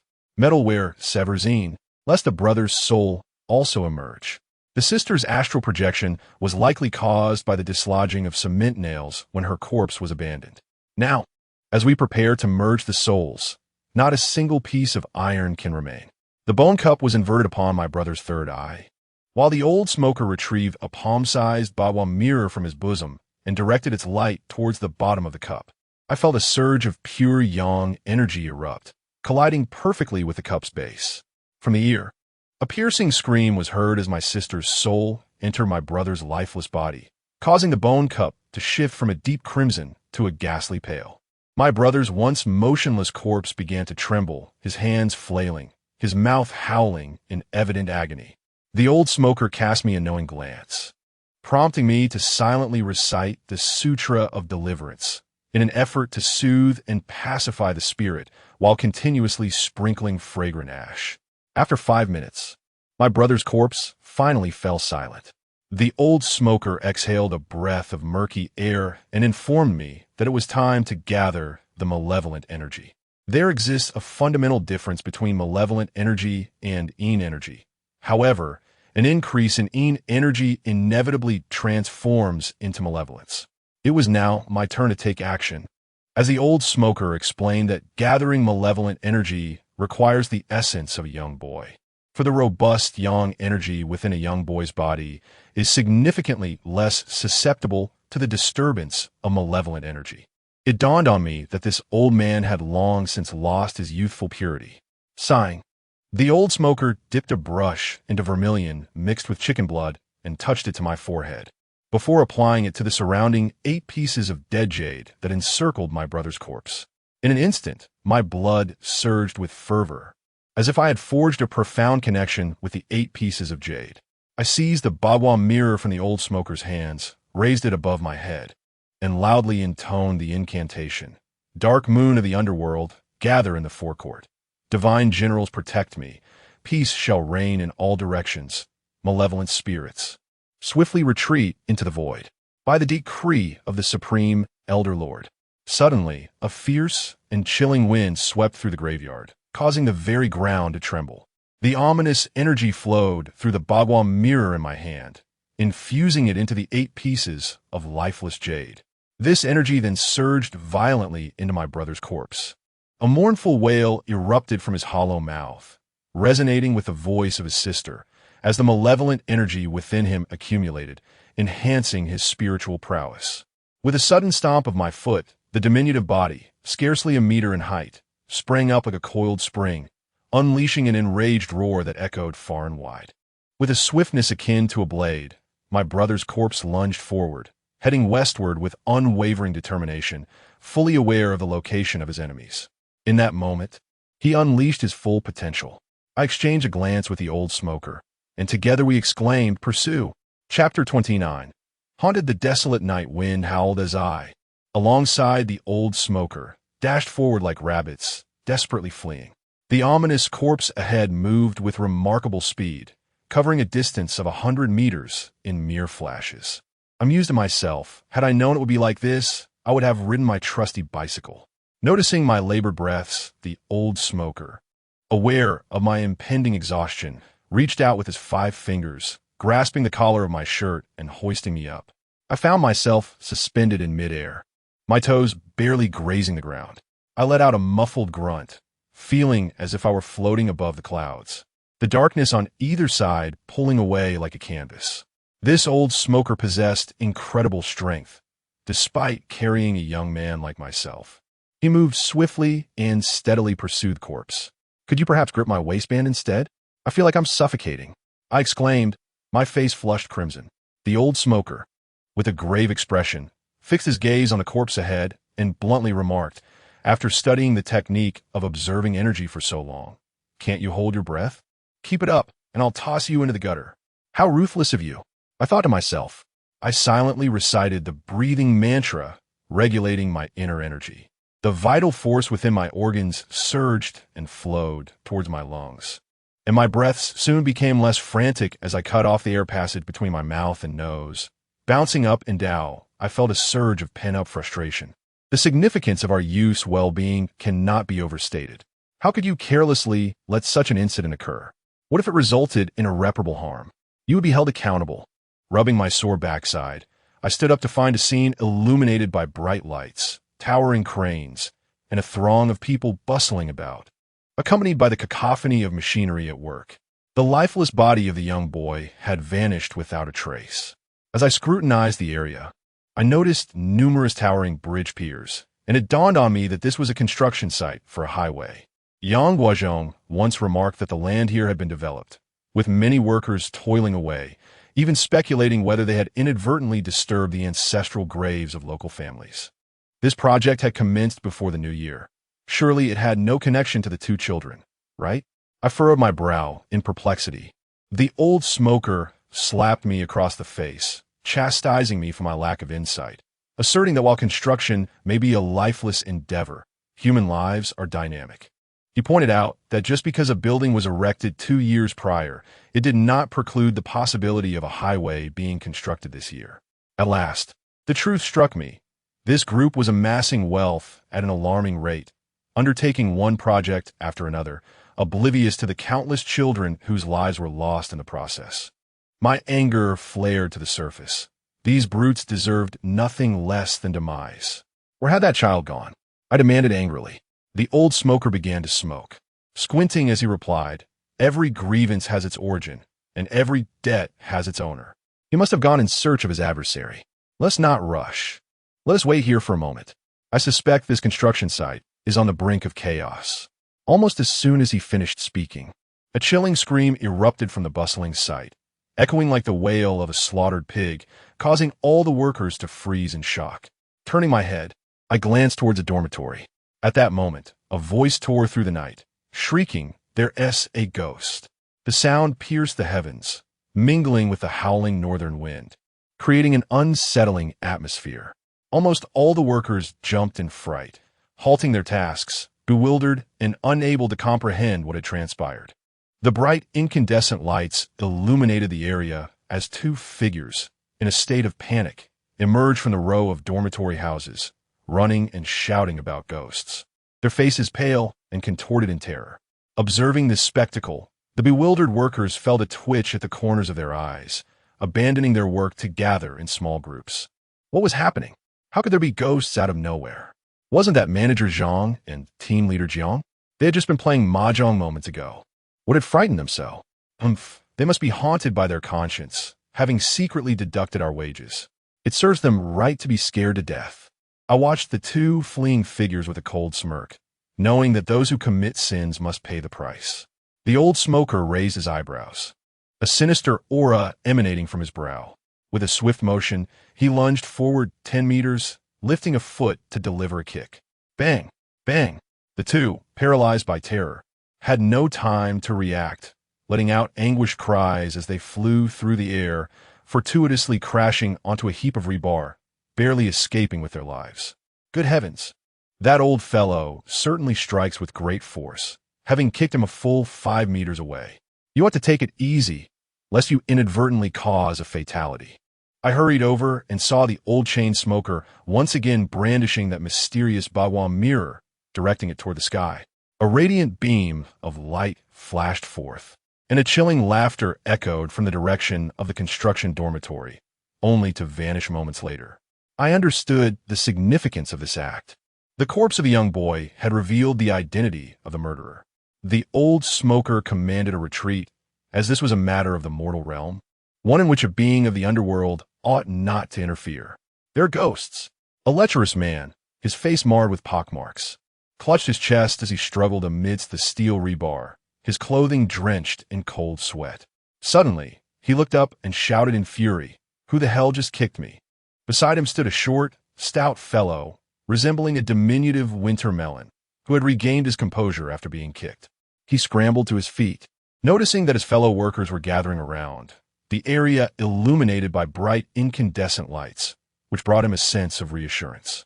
However, the large footprint on his chest caused his expression to shift dramatically. With his small, triangular eyes darting about, he finally fixated on the old smoker. "What the hell is your problem?" The stout fellow, emboldened, shouted angrily, resembling a true ruffian. The pockmarked man, caught between surprise and fear, had had enough of being tossed about. After a considerable struggle, he finally stood unsteadily, gasping for breath, his gaze continually darting back, fearful that some ominous entity might be pursuing him. In this brief moment, a total of 13 workers arrived one after another. I squinted my eyes, as the momentum of the opposing side involuntarily intensified. These were mere mortals, not specters. Thus, matters must be approached with care and strategy, lest we find ourselves at a disadvantage. Having scolded those next door, I demanded, "Who are you? Step forward if you dare to kick me." This time, the one with the pockmarked face began to bellow, seemingly the leader among them. The old smoker took a step forward with a smile, saying, "It was I who kicked you too. Do you know why I did it?" With calamity looming, how can you still be oblivious to the gravity of the situation? The expressions of the pockmarked face and the short, stout figure shifted, exchanging glances imbued with a hint of panic. "Damn you! Who is this old fool daring to kick me? I'll make you pay." The stout figure, clearly a ruffian, rushed over with an air of aggression, raising his hand to strike. I distinctly noticed a scorpion tattooed on the back of his hand. A cold smirk formed within me. To engage with the old smoker was akin to blinding oneself. "Foolish wretch!" the old smoker shouted in anger. With swift action, he seized the stout figure's elbow, drawing him close while thrusting his knee forward, which collided forcefully with the stout one's abdomen, accompanied by a wail of agony. The old smoker twisted his arms into a contorted hold, forcing him to kneel.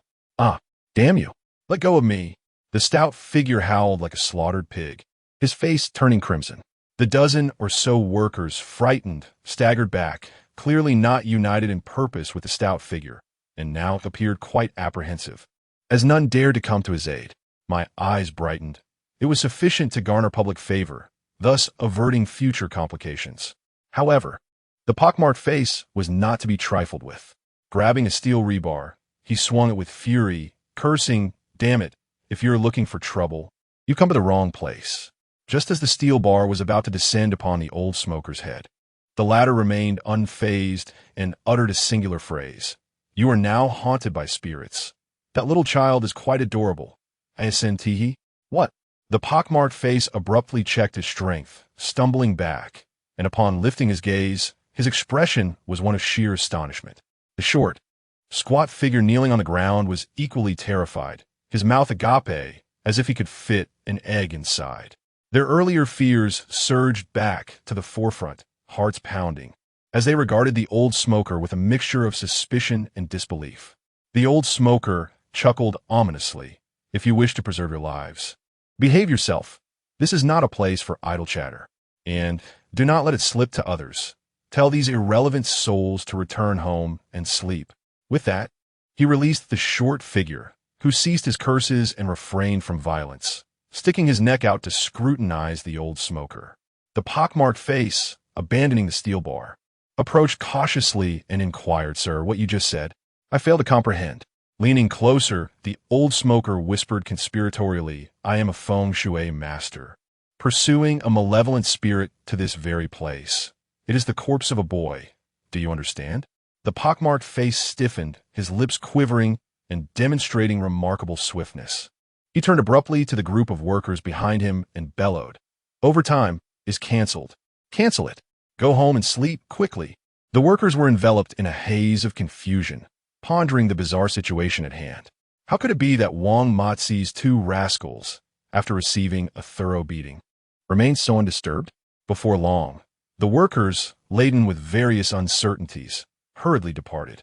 In the blink of an eye, only the four of us remained.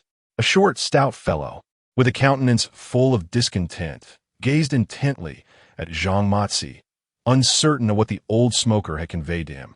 Yet, Zhang Mozi was uncharacteristically subdued.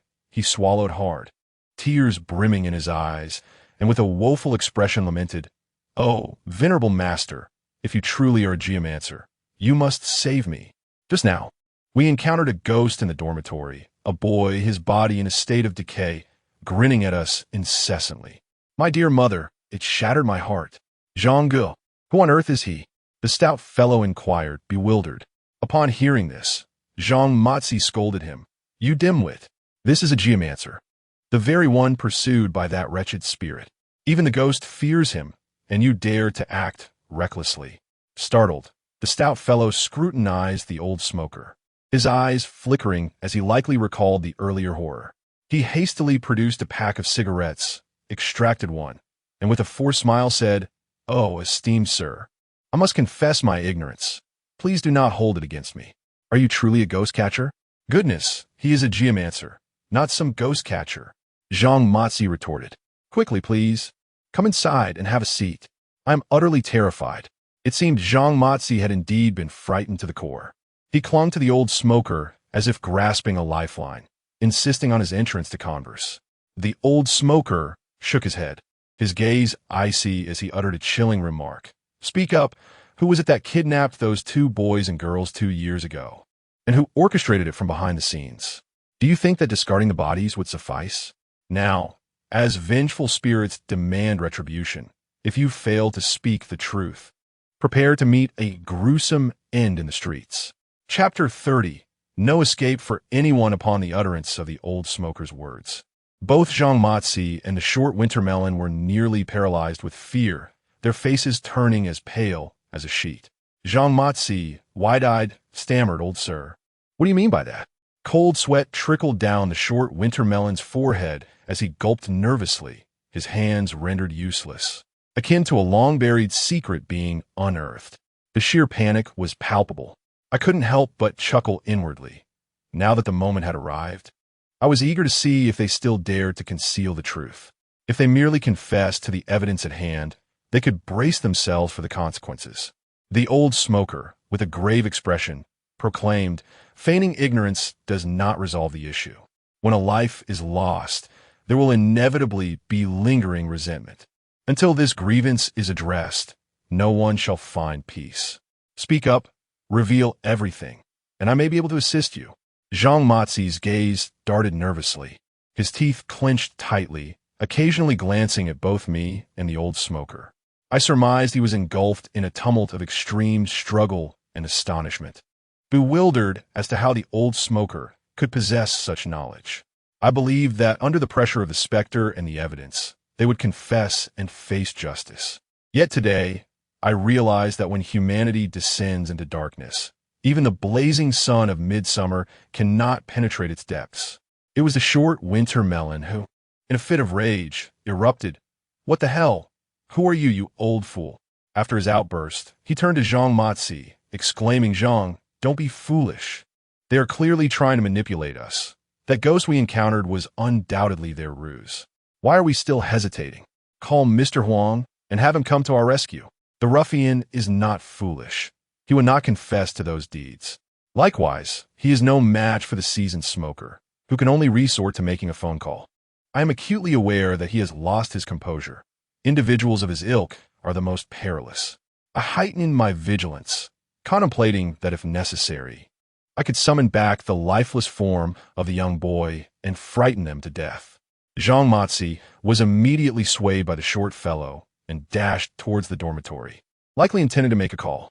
In those days, mobile phones were a rarity, possessed only by a select few affluent individuals who might carry around a bulky communicator.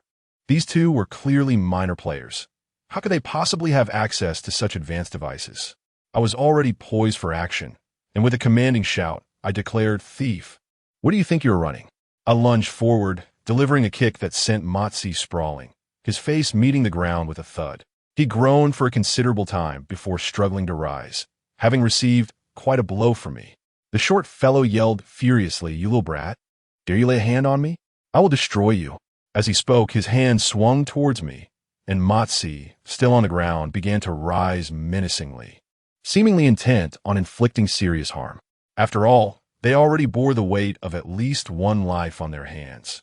Taking mine would likely not trouble their conscience. Yet, I'm not so easily extinguished.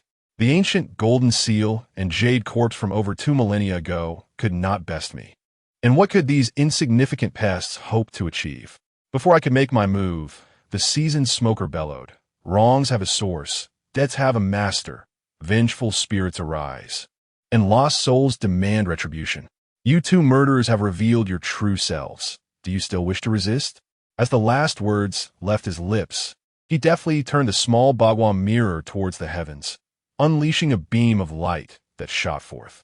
A cacophony of eerie laughter reverberated across the landscape as a diminutive figure darted across the plain with lightning speed, arriving in an instant. The stout dwarf and Zhang Matsi trembled in terror, collapsing to the ground upon beholding the cadaver. The young boy's body was a festering mass, teeming with maggots. His eyes and mouth were gaping voids of darkness, yet a smile played upon his lips, devoid of resentment and brimming with glee. Had it not been for his pact with the old opium addict, he would have surely annihilated the two reprobates. The old opium addict stood beside the corpse, his gaze fixed upon the men on the ground with the coldness of death. In a somber tone, he intoned, "Behold, this is the person you condemned to death. The child you intended to use as a human sacrifice." A surge of fury coursed through me, and I advanced, delivering a forceful kick. "Speak. Who commanded you to do this? If you don't confess, the vengeful spirit will claim your lives." Zhang Matsi was paralyzed with fear, the revelation of the human sacrifice plot exposing the truth. This was no illusion, but reality. The young boy was indeed a ghost. He broke down, covering his face and wailing. "I cannot speak. To speak is to invite death. I am guilty. I deserve to die. Boss Wong paid us to acquire a child, but I squandered the money on gambling. I had no choice but to abduct 2 children from the streets. Zhang Dege was also involved. He is an accomplice." Zhang Dege. The stout dwarf, upon hearing this, erupted in a frenzy, striking Matsi's face and shouting, "Zhang Matsi, if you hadn't lost all the money, I wouldn't have had to abduct children from the streets with you. Now you implicate me in this mess. Do not forget, it was you who introduced the mercury into the bodies of those 2 children. Their demise is directly linked to you. You even drove cement nails into their heads and rectums. How can this be solely my fault? Do you still have the audacity to claim that the scars on their backs were not inflicted by you? Zhang Dege, were those children not submerged in vinegar by your hand?" The 2 of them began to shift blame, engaging in a physical struggle. My eyes brimmed with tears of rage, and I picked up a large stone from the ground, ready to hurl it down. "All of you are beasts." Just as I was about to strike, my arm was seized by the old smoker, who coldly admonished me, "Calm yourself. Even in death, they must not perish at your hands." Thud! The stone fell to the ground. I stared at the old smoker, my chest heaving as if it were a broken bellows, gasping for breath. I wiped the sweat from my brow, my mind clearing somewhat as I gazed upon the solitary corpse beside me. A wave of sorrow surged within me. The old smoker was right. I cannot take their lives, for those lives do not belong to me. There exists a natural justice in the world. Those who deserve to die will not escape their fate. Rise, you 2 scoundrels, and go to the police station to confess. I shouted in a fit of hysteria. The old smoker gripped my shoulders, standing tall, like a mountain. The 2 of them rose from the ground, kneeling and repeatedly bowing, pleading for mercy, begging for the same for the lifeless body. 2 once vibrant lives had slipped away through their hands. Such sins are as profound as the ocean's depths, and even the Buddha himself could not grant forgiveness. The boy's corpse emitted a terrifying roar, releasing a fierce, malevolent energy that caused the surrounding temperature to plummet. The diminutive figure of Ayadongwa and Zhang Matsi, kneeling in despair, crumbled into a puddle of mud. The old smoker remarked coldly, "To attain forgiveness, one must disclose the mastermind behind this. Boss Wong is audacious indeed, constructing a project with such treachery. You have undertaken numerous contracts. Surely, this is not merely about these 2 lives, is it?" Ayadongwa and Zhang Matsi exchanged a glance, trembling uncontrollably. They likely understood the terrifying nature of Boss Wong, as well as the dire consequences should this matter come to light. Gritting their teeth, they resolved to confess and even revealed the location where the body of the little girl was concealed. They prepared to present these 2 corpses as they surrendered themselves. leaving the ensuing matters to the police station. The old smoker pondered for a moment and glanced at me. I mused that once they were apprehended, their connections would undoubtedly be exposed, sparing us further effort, so I nodded in agreement. That night was destined to be tumultuous. Zhang Matsi and Ayadongwa led us to another site where the girl's body was unearthed, equally in a state of decay. Together, the four of us carried the two corpses on foot to the police station's entrance as dawn began to break. Upon seeing the situation, the on-duty officers immediately handcuffed Zhang Matsi and Ayadongwa, causing a commotion within the precinct. I did not witness the events that followed, but it was evident even to the most casual observer that these two individuals were doomed. I extracted two fragrant pouches from my pocket, each containing a talisman designed to dispel malevolent spirits, and within these pouches resided the souls of the brother and sister. Their vengeance had been avenged, allowing them to embark on their journey in peace. However, the overwhelming malevolence they carried necessitated a period of purification within the pouches before they could reincarnate. During this time, it was fitting to assist them in seeking their family. They called out for their mother, a poignant reminder of the heartache that accompanies the loss of a child. I conferred with the old chain smoker, determined that we would reunite them with their family before guiding the siblings onward. Despite a sleepless night, my spirits soared with fervor. At dawn, I ventured alone to the Yang village cemetery, having previously arranged with Yang Guozhong to assist him in alleviating the negative energy surrounding his ancestral grave. In truth, the malevolence had dissipated with the relocation of the corpse. My presence was merely a formality. Upon meeting Yang Guozhong, I burned paper money, scattered fragrant ash, and buried a prepared talisman 3 feet from the grave. I proclaimed that the malevolent energy had been dispelled, assuring him that henceforth his household would encounter no more misfortunes, and asserting that his brother's son would soon be released. Yang Guozhong was initially skeptical, yet within a month he approached me with uncontainable excitement, declaring that his family was thriving, his wife was pregnant again, and his brother's son had been released early due to good behavior, prompting a family celebration. These events are but a prelude. It was only half a month after Zhang Matsi and the short winter melon turned themselves in that the old chain smoker and I discovered the home of the siblings. However, through inquiries, we learned that their single mother had vanished, having not been seen for several months, and was in arrears on her rent. The old smoker, without a moment's hesitation, produced his money. Yet, we found ourselves in a quandary, akin to searching for a needle in a vast ocean. The old smoker remarked that perhaps this was fate. If we could not find them, so be it. Once the malevolent spirits of the siblings had dissipated, we would guide them to their next life. I nodded in acquiescence, yet my thoughts were consumed with concern for Zhang Matsi and Ayadongwa. Were they facing the death penalty? However, we were powerless to inquire further. According to Yang Guozhong, the construction of the highway had come to a halt, seemingly due to complications involving a criminal case, which was currently under strict scrutiny. This revelation allowed both the old smoker and me to breathe a sigh of relief. After all, evildoers are destined for hell, as the law of cause and effect is inescapable. Little did we know that this very matter would embroil the old smoker and me in a significant predicament. Chapter 31. Boss Wang's revenge and seeking justice for the souls of his brother and sister. I have come to understand the profound significance of the Yin-Yang Feng Shui master. This realization has also sculpted a more lucid perspective of right and wrong within me. My courage has gradually intensified. Perhaps I feel imbued with righteousness, unafraid of any adversities. Yet whenever I traverse the night roads, an involuntary chill runs down my spine. Why is that? Because I carried 2 sachets in my pocket in the days that followed. I continued my life. The teachers of Chinese, mathematics, and English bestowed upon me their exceptional favor, leading to a whirlwind of gossip that swept across the entire school. Now, whenever familiar classmates encounter me, they inexplicably smile and wave, greeting me with, "Master Chen, hello." Strangely, I find myself unfazed by this sudden acclaim. The weight of what I have witnessed is too profound. An abundance of sorrow and joy has paraded before my eyes. I feel like a mere spectator, numbly observing, only to decisively turn away. I cannot hold on to those grotesque souls, nor can I retain those poignant tales just as I cannot preserve the fleeting essence of my youth. What Yin-Yang Feng Shui master witnesses is destined to dwell in the shadows, away from the light of day. Therefore, my task is not to revel in minor achievements, but to engage in introspection, ensuring that my actions and words are just and sincere. I believe that this experience has undeniably matured me.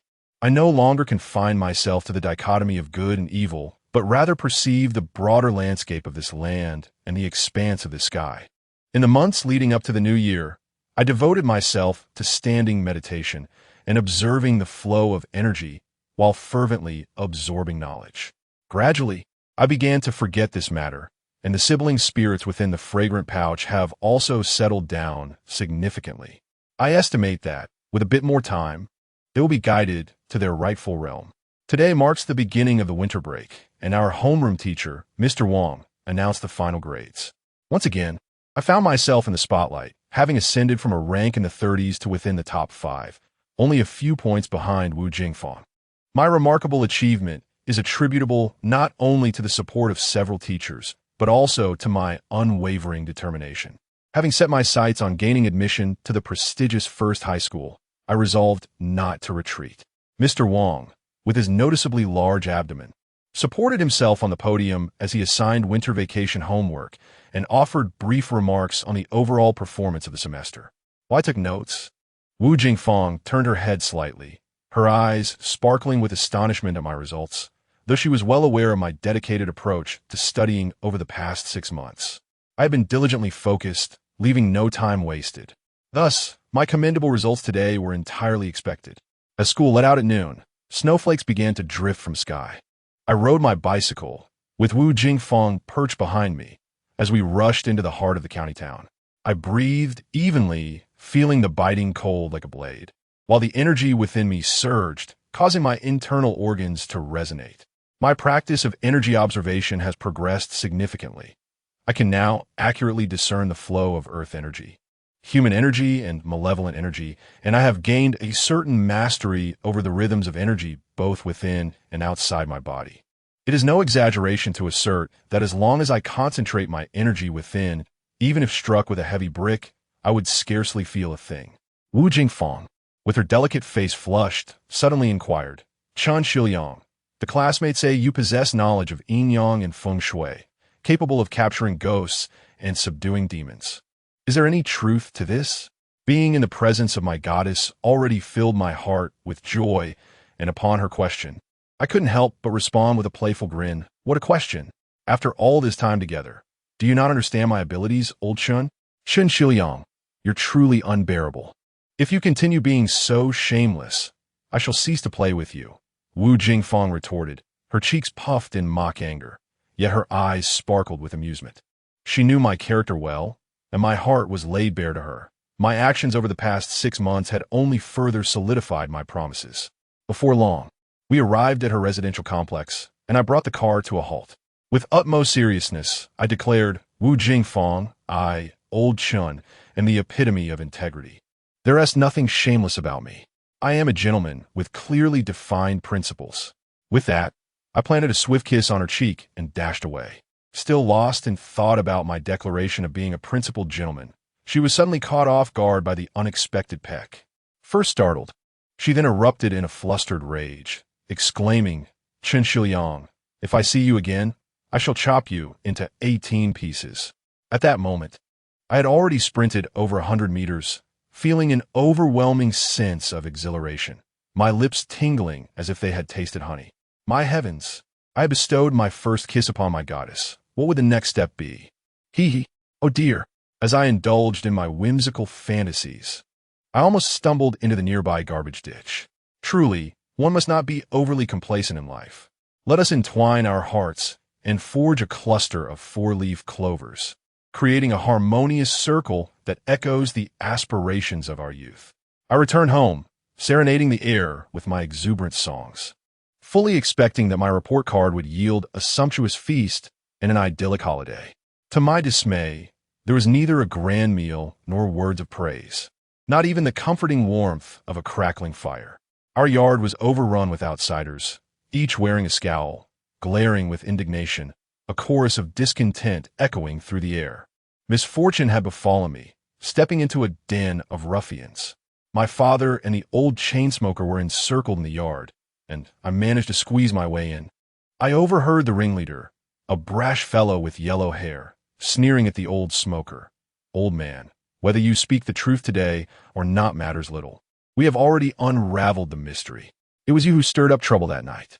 This yellow-haired man bore a rugged visage, a scar running from his brow to his jaw, emanating a menacing aura.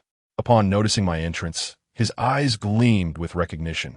Ah, there's that little brat. Now everything makes sense. Tell us, were you two the ones causing havoc at the construction site? We've spent considerable time tracking this down, and my comrades are seething with rage. If you dare to play tricks, we'll make sure you meet a grim fate. Almost simultaneously, the assembled ruffians turned their gaze upon me, an invisible tension rising sharply in the air. I have come to understand that these individuals are subordinates of Boss Huang. I exposed their malevolent deeds alongside the old smoker, and now they have returned to exact revenge. I should have anticipated that this matter would not conclude so easily. Their audacity extends to targeting children, indicating their considerable influence. However, with the likes of Dongwa and Zhang Matzi having surrendered, it is only fitting that the mastermind behind them, Boss Huang, also faces repercussions. Their attempt to instigate trouble today has undoubtedly been premeditated. My earlier good spirits vanished in an instant, and I found myself inwardly lamenting. A pack of wretched scoundrels daring to act out in broad daylight? Do they truly believe we are mere clay to be molded at their whim? My father, being well aware of the circumstances, remained unperturbed and unfettered. Upon my return, he cast me a knowing glance, signaling me to enter the house. Yet, I could not retreat like a coward. I stood resolutely in defiance. The old smoker, observing my demeanor, chuckled. They've come all the way to our doorstep. If we still feign fear, that would be the true mark of cowardice. Xiliang, these ruffians are overstepping their bounds. What do you propose we do? I replied nonchalantly. Break their legs. Almost immediately after my words left my lips, the old smoker launched a powerful kick, one so forceful that even a tree trunk would falter. The lead ruffian, with a cry of anguish, was sent tumbling backward, crashing into a multitude of others. In a deep, resonant voice, the old smoker declared, Your boss Huang is a sinner beyond redemption. His demise would be no loss. You wretches shall suffer in his stead. With that, the battle commenced, and my blood surged with fervor. Seeking vengeance alongside the old smoker was akin to illuminating a latrine with a flashlight, an act of folly. The old smoker turned to me and said, Xiliang, you have stood in place for months. Your foundation is now solid. Today, I shall teach you the art of acupoint striking. Watch closely. Before he finished speaking, he darted into the crowd like a flash of lightning, his fingers poised together, launching phantom-like strikes that precisely targeted vital points with effortless grace.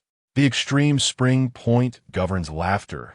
The divine path point induces numbness. The celestial pillar point brings about unconsciousness.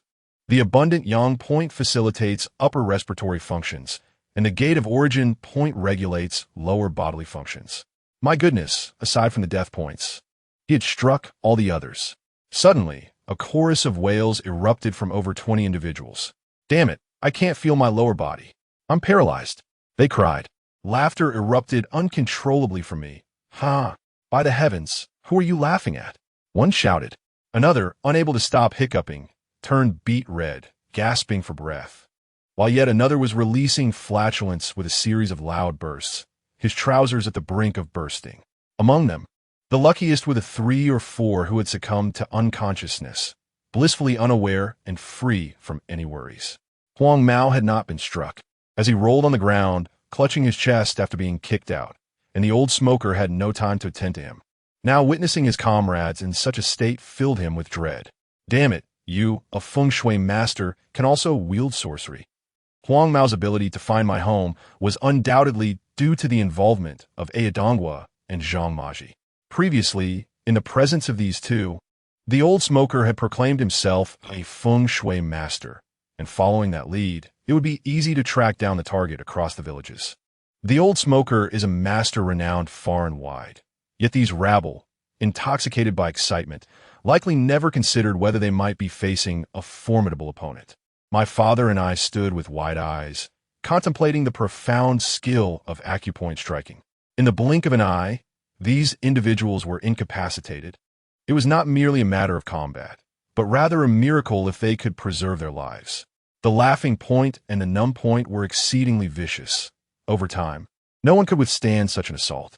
I silently committed the old smoker's acupoint technique to memory, and as soon as I moved, I darted forward.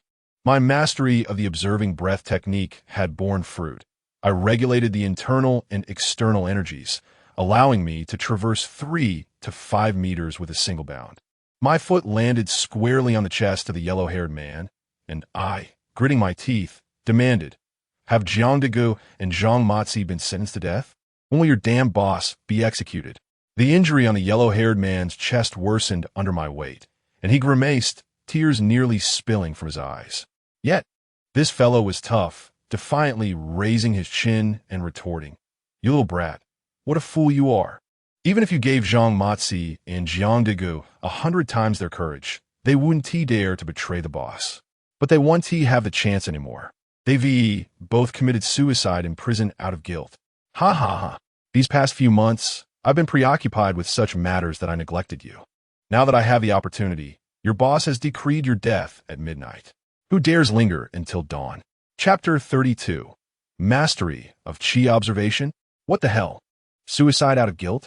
These two born cowards, trembling with fear, would rather take their own lives to keep a secret. Impossible, absolutely impossible. It must be that Boss Huang has manipulated the situation, turning them into scapegoats. What a vile tactic, to orchestrate a death even within the confines of a prison. It seems we have greatly underestimated Boss Huang's power.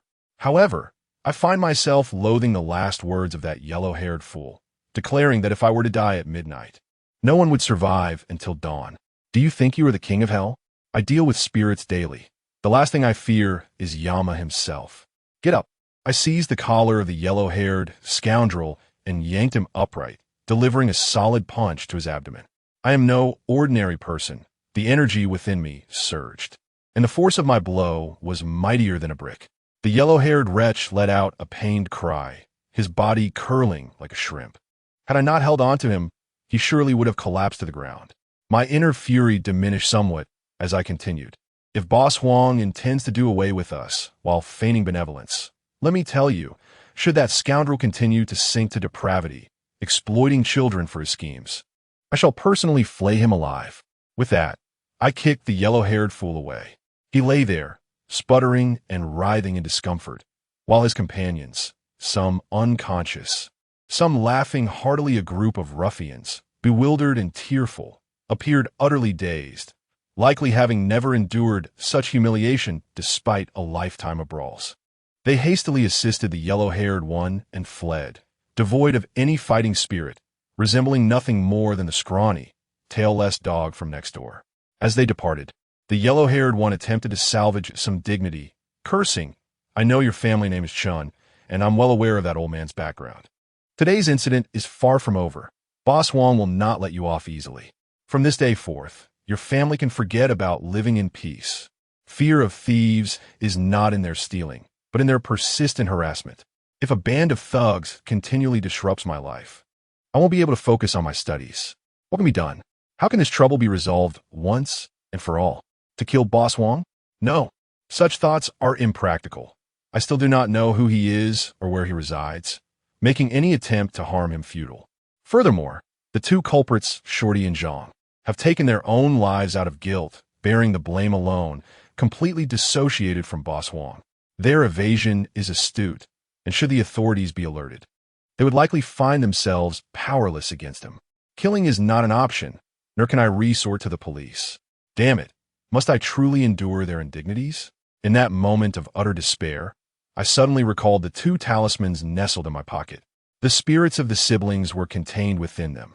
Since these individuals were intent on revenge, I would unleash something formidable to instill fear in them. Swiftly, I retrieved the talismans and exchanged a knowing glance with the old smoker. Upon seeing the talismans, He immediately understood the situation and tilted his head to observe the celestial phenomena. The sky was shrouded in a thick, ashen haze, with delicate snowflakes cascading down, while the northwesterly wind howled like a razor's edge. In such an ominous atmosphere, it seemed futile to seek solace. Even the release of the spirits of the siblings would be of little consequence. The old smoker nodded at me, and without hesitation, I cast the fragrant pouch onto the ground. He retrieved 8 pieces of dead jade and meticulously arranged them according to the directions of the bagua, producing a small bagua mirror to gather the malevolent energy. The spirits of the siblings lacked formidable power. Without the concentration of this dark energy, they would be unable to manifest in broad daylight. The old smoker took out a brush dipped in cinnabar and chicken blood, touching it to my forehead and marking the 8 pieces of jade in the process. I instantly felt a surge of spiritual connection and seized the bagua mirror, raising it above my head while chanting fervently, "Great Yin of the netherworld, gather in the forecourt, divine protectors, grant peace from all directions, demonic spirits, hasten to flee." By the decree of the Grand Supreme Laozi, a thunderous clap resonated as a bolt of lightning split the air and the malevolent energy surged through the bagua mirror, flooding into the 8 pieces of jade like a deluge breaching a dam. Under the intense infusion of dark energy, the 2 fragrant pouches began to bounce like frogs. With a sudden stomp, I witnessed the pouch. Their appearance was strikingly lifelike, charging forward amidst a tempest of bloodshed and chaos. Whoever dares to set foot inside my home shall face dire consequences. The brother and sister plunged into the throng, leaving the yellow-haired group in disarray. Heaven's a ghost. It's haunted. This lad wields dark sorcery. He can command spirits. Run, flee swiftly. I shall never return to this place. I wish to live. Summon Boss Wong for assistance. A few, so terrified they nearly lost their wits, were on the brink of collapse, ultimately fleeing in a state of utter panic, reminiscent of a headless chicken or a fish slipping through a net, lamenting the absence of 2 additional legs. Mission accomplished. I beheld the disheveled state of these ruffians, my amusement nearly fracturing my molars. Hastily, I retracted my powers, allowing the spirits of the brother and sister to return, while the old smoker retrieved 2 fragrant sachets and 2 talismans, reconstructing a sanctuary for the siblings. With a smile, I expressed my gratitude, to which the siblings giggled, as if assisting me was the highest honor. Once matters concluded, the 3 of us returned indoors. The yard lay in icy desolation. Who would linger idly in such frigid conditions? I had just engaged in a brawl right after school, an endeavor that truly drained my energy. Despite having practiced my energy manipulation for merely a few months, my physique had undergone a remarkable transformation. Coupled with my standing meditation, my foundation had solidified. My legs now bulged with muscle, and my strength had increased significantly. The old smoker sipped his hot tea, then began to puff on his pipe, his expression grave as he remarked, "That fellow surnamed Huang is no ordinary character. His ability to resolve a murder case indicates substantial influence, possibly intertwined with the authorities. Now we have come to a realization, and the facade has been torn away. Henceforth, we must remain vigilant and cannot afford to be careless." My father, a man of simple integrity who has never wronged anyone, seemed somewhat anxious at this moment. He remarked, "In our village, it matters little. Under the broad daylight, no one dares to cause a ruckus. Your master is beside me. There is nothing to fear. The crux of the matter lies with you. You venture out to school alone every day, so you must exercise caution." While I remained silent, the old smoker interjected with a chuckle, "This lad has a knack for survival. He is sharper than a monkey and possesses a formidable spirit to protect him. Ordinary folks cannot harm him. Old Chun, do not fret. During this holiday, I shall impart my skills to him. When he ventures out, he may not seize great advantages, but he will certainly not suffer losses." At this, my father felt reassured, and after finishing his tea, he prepared to cook. He has taken on both the roles of father and mother. Constantly worried for my well-being, I felt a surge of determination. Should anyone dare to threaten our family, I would confront them fiercely. The days ahead would be challenging for me. During the 2-month winter break, I practiced my qi observation techniques and engaged in standing meditation. In the evenings, after dinner, I would also practice acupoint striking in the yard. Some may wonder why I insisted on evening practice. In the pitch darkness, one can see nothing. This inquiry strikes at the heart of the matter. Acupoint striking relies on stable footing and precise execution. The darker it is, the more skillful one becomes. Ideally, being blindfolded would be best, but as a novice, I would be utterly incapacitated if I were to cover my eyes. The object of my practice was a wooden dummy, crafted by my father, who skillfully fashioned it in just 3 hours. The doll was intricately adorned with numerous acupoints, among which the death point, laughter point, numbness point, sleep point, and ventilation point stood out prominently. Under the moonlight, I brought my fingers together and began to poke randomly. The sound of tinkling echoed, and each day my fingers would swell. However, as time progressed, I truly began to see results. By the year's end, I could strike with my eyes covered. The old smoker remarked that each person's constitution varies, and thus the acupoints may differ. Practicing on inanimate objects was merely the first step, and next, I would need to practice on living beings. I began to spar with the old smoker, yet, frustratingly, I either ended up paralyzed or laughing foolishly, utterly failing to hit my opponent. I spent the new year enveloped in this vexation. The sole source of joy was that when I bought new clothes for the new year, my pants measured 3 feet 9 inches in length. Goodness. In the span of a year, I had unknowingly grown 20 centimeters taller, now standing at 1 meter 80. Dressed in my new attire, I posed before the mirror, showcasing my tall and slender frame, a V-shaped torso, well-developed muscles, and explosive power. My face conveyed both charm and resolve. A mere smirk resembled Chow Chow, while a fierce glare echoed that of Guan Yu. Additionally, the sparse stubble on my lips and chin added to my masculine appeal. Observing my appearance, my father chuckled heartily, saying, "This half-grown lad is going to outgrow me. Your height is all thanks to the piles of food you've consumed." As the new year arrives and spring blossoms, just as my school term is about to commence, I have unearthed the wooden figurines in my yard, revealing a multitude of uneven pits. Not only have I become adept at identifying 5 significant depressions, but I have also gained clarity regarding the smaller ones. If provided with a set of silver needles, I could perform acupuncture with finesse. This winter break has been fruitful for me. The individuals associated with Boss Huang have ceased their disturbances, likely intimidated into retreat, which has allowed us a measure of relief. However, my preoccupation has resulted in my neglect of winter assignments, and each evening I find myself laboriously tackling exercises. Yet today, as I was writing, I suddenly perceived an extraordinary clarity from all directions. The vibrant red vitality, the ominous black energy, and the earthy yellow essence of the Earth's veins, each manifesting as if painted with vivid hues, strikingly prominent.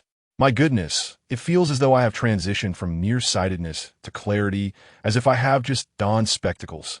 How is it that everything appears so vividly clear? I hastily rummaged through my belongings and retrieved the 4 Imperial Immortal books. Upon opening the chapter on observing energy, I was nearly overcome with joy. One phrase was inscribed with clarity. Qi is akin to the veins of blood. At first glance, it is blind, but upon entry, it illuminates. The celestial and the human are the brush that brings the painting to life, resplendent in color. I have thoroughly immersed myself in the classic text Gu Wan Guanji, and the meaning of this phrase is as follows. The breath resembles the meridians within the body. At the onset of one's practice, these pathways remain invisible. A normal person cannot perceive the vessels that course through their body. However, once one has truly entered the realm of mastery, the vitality of these meridians becomes strikingly apparent, though their intricate patterns remain elusive.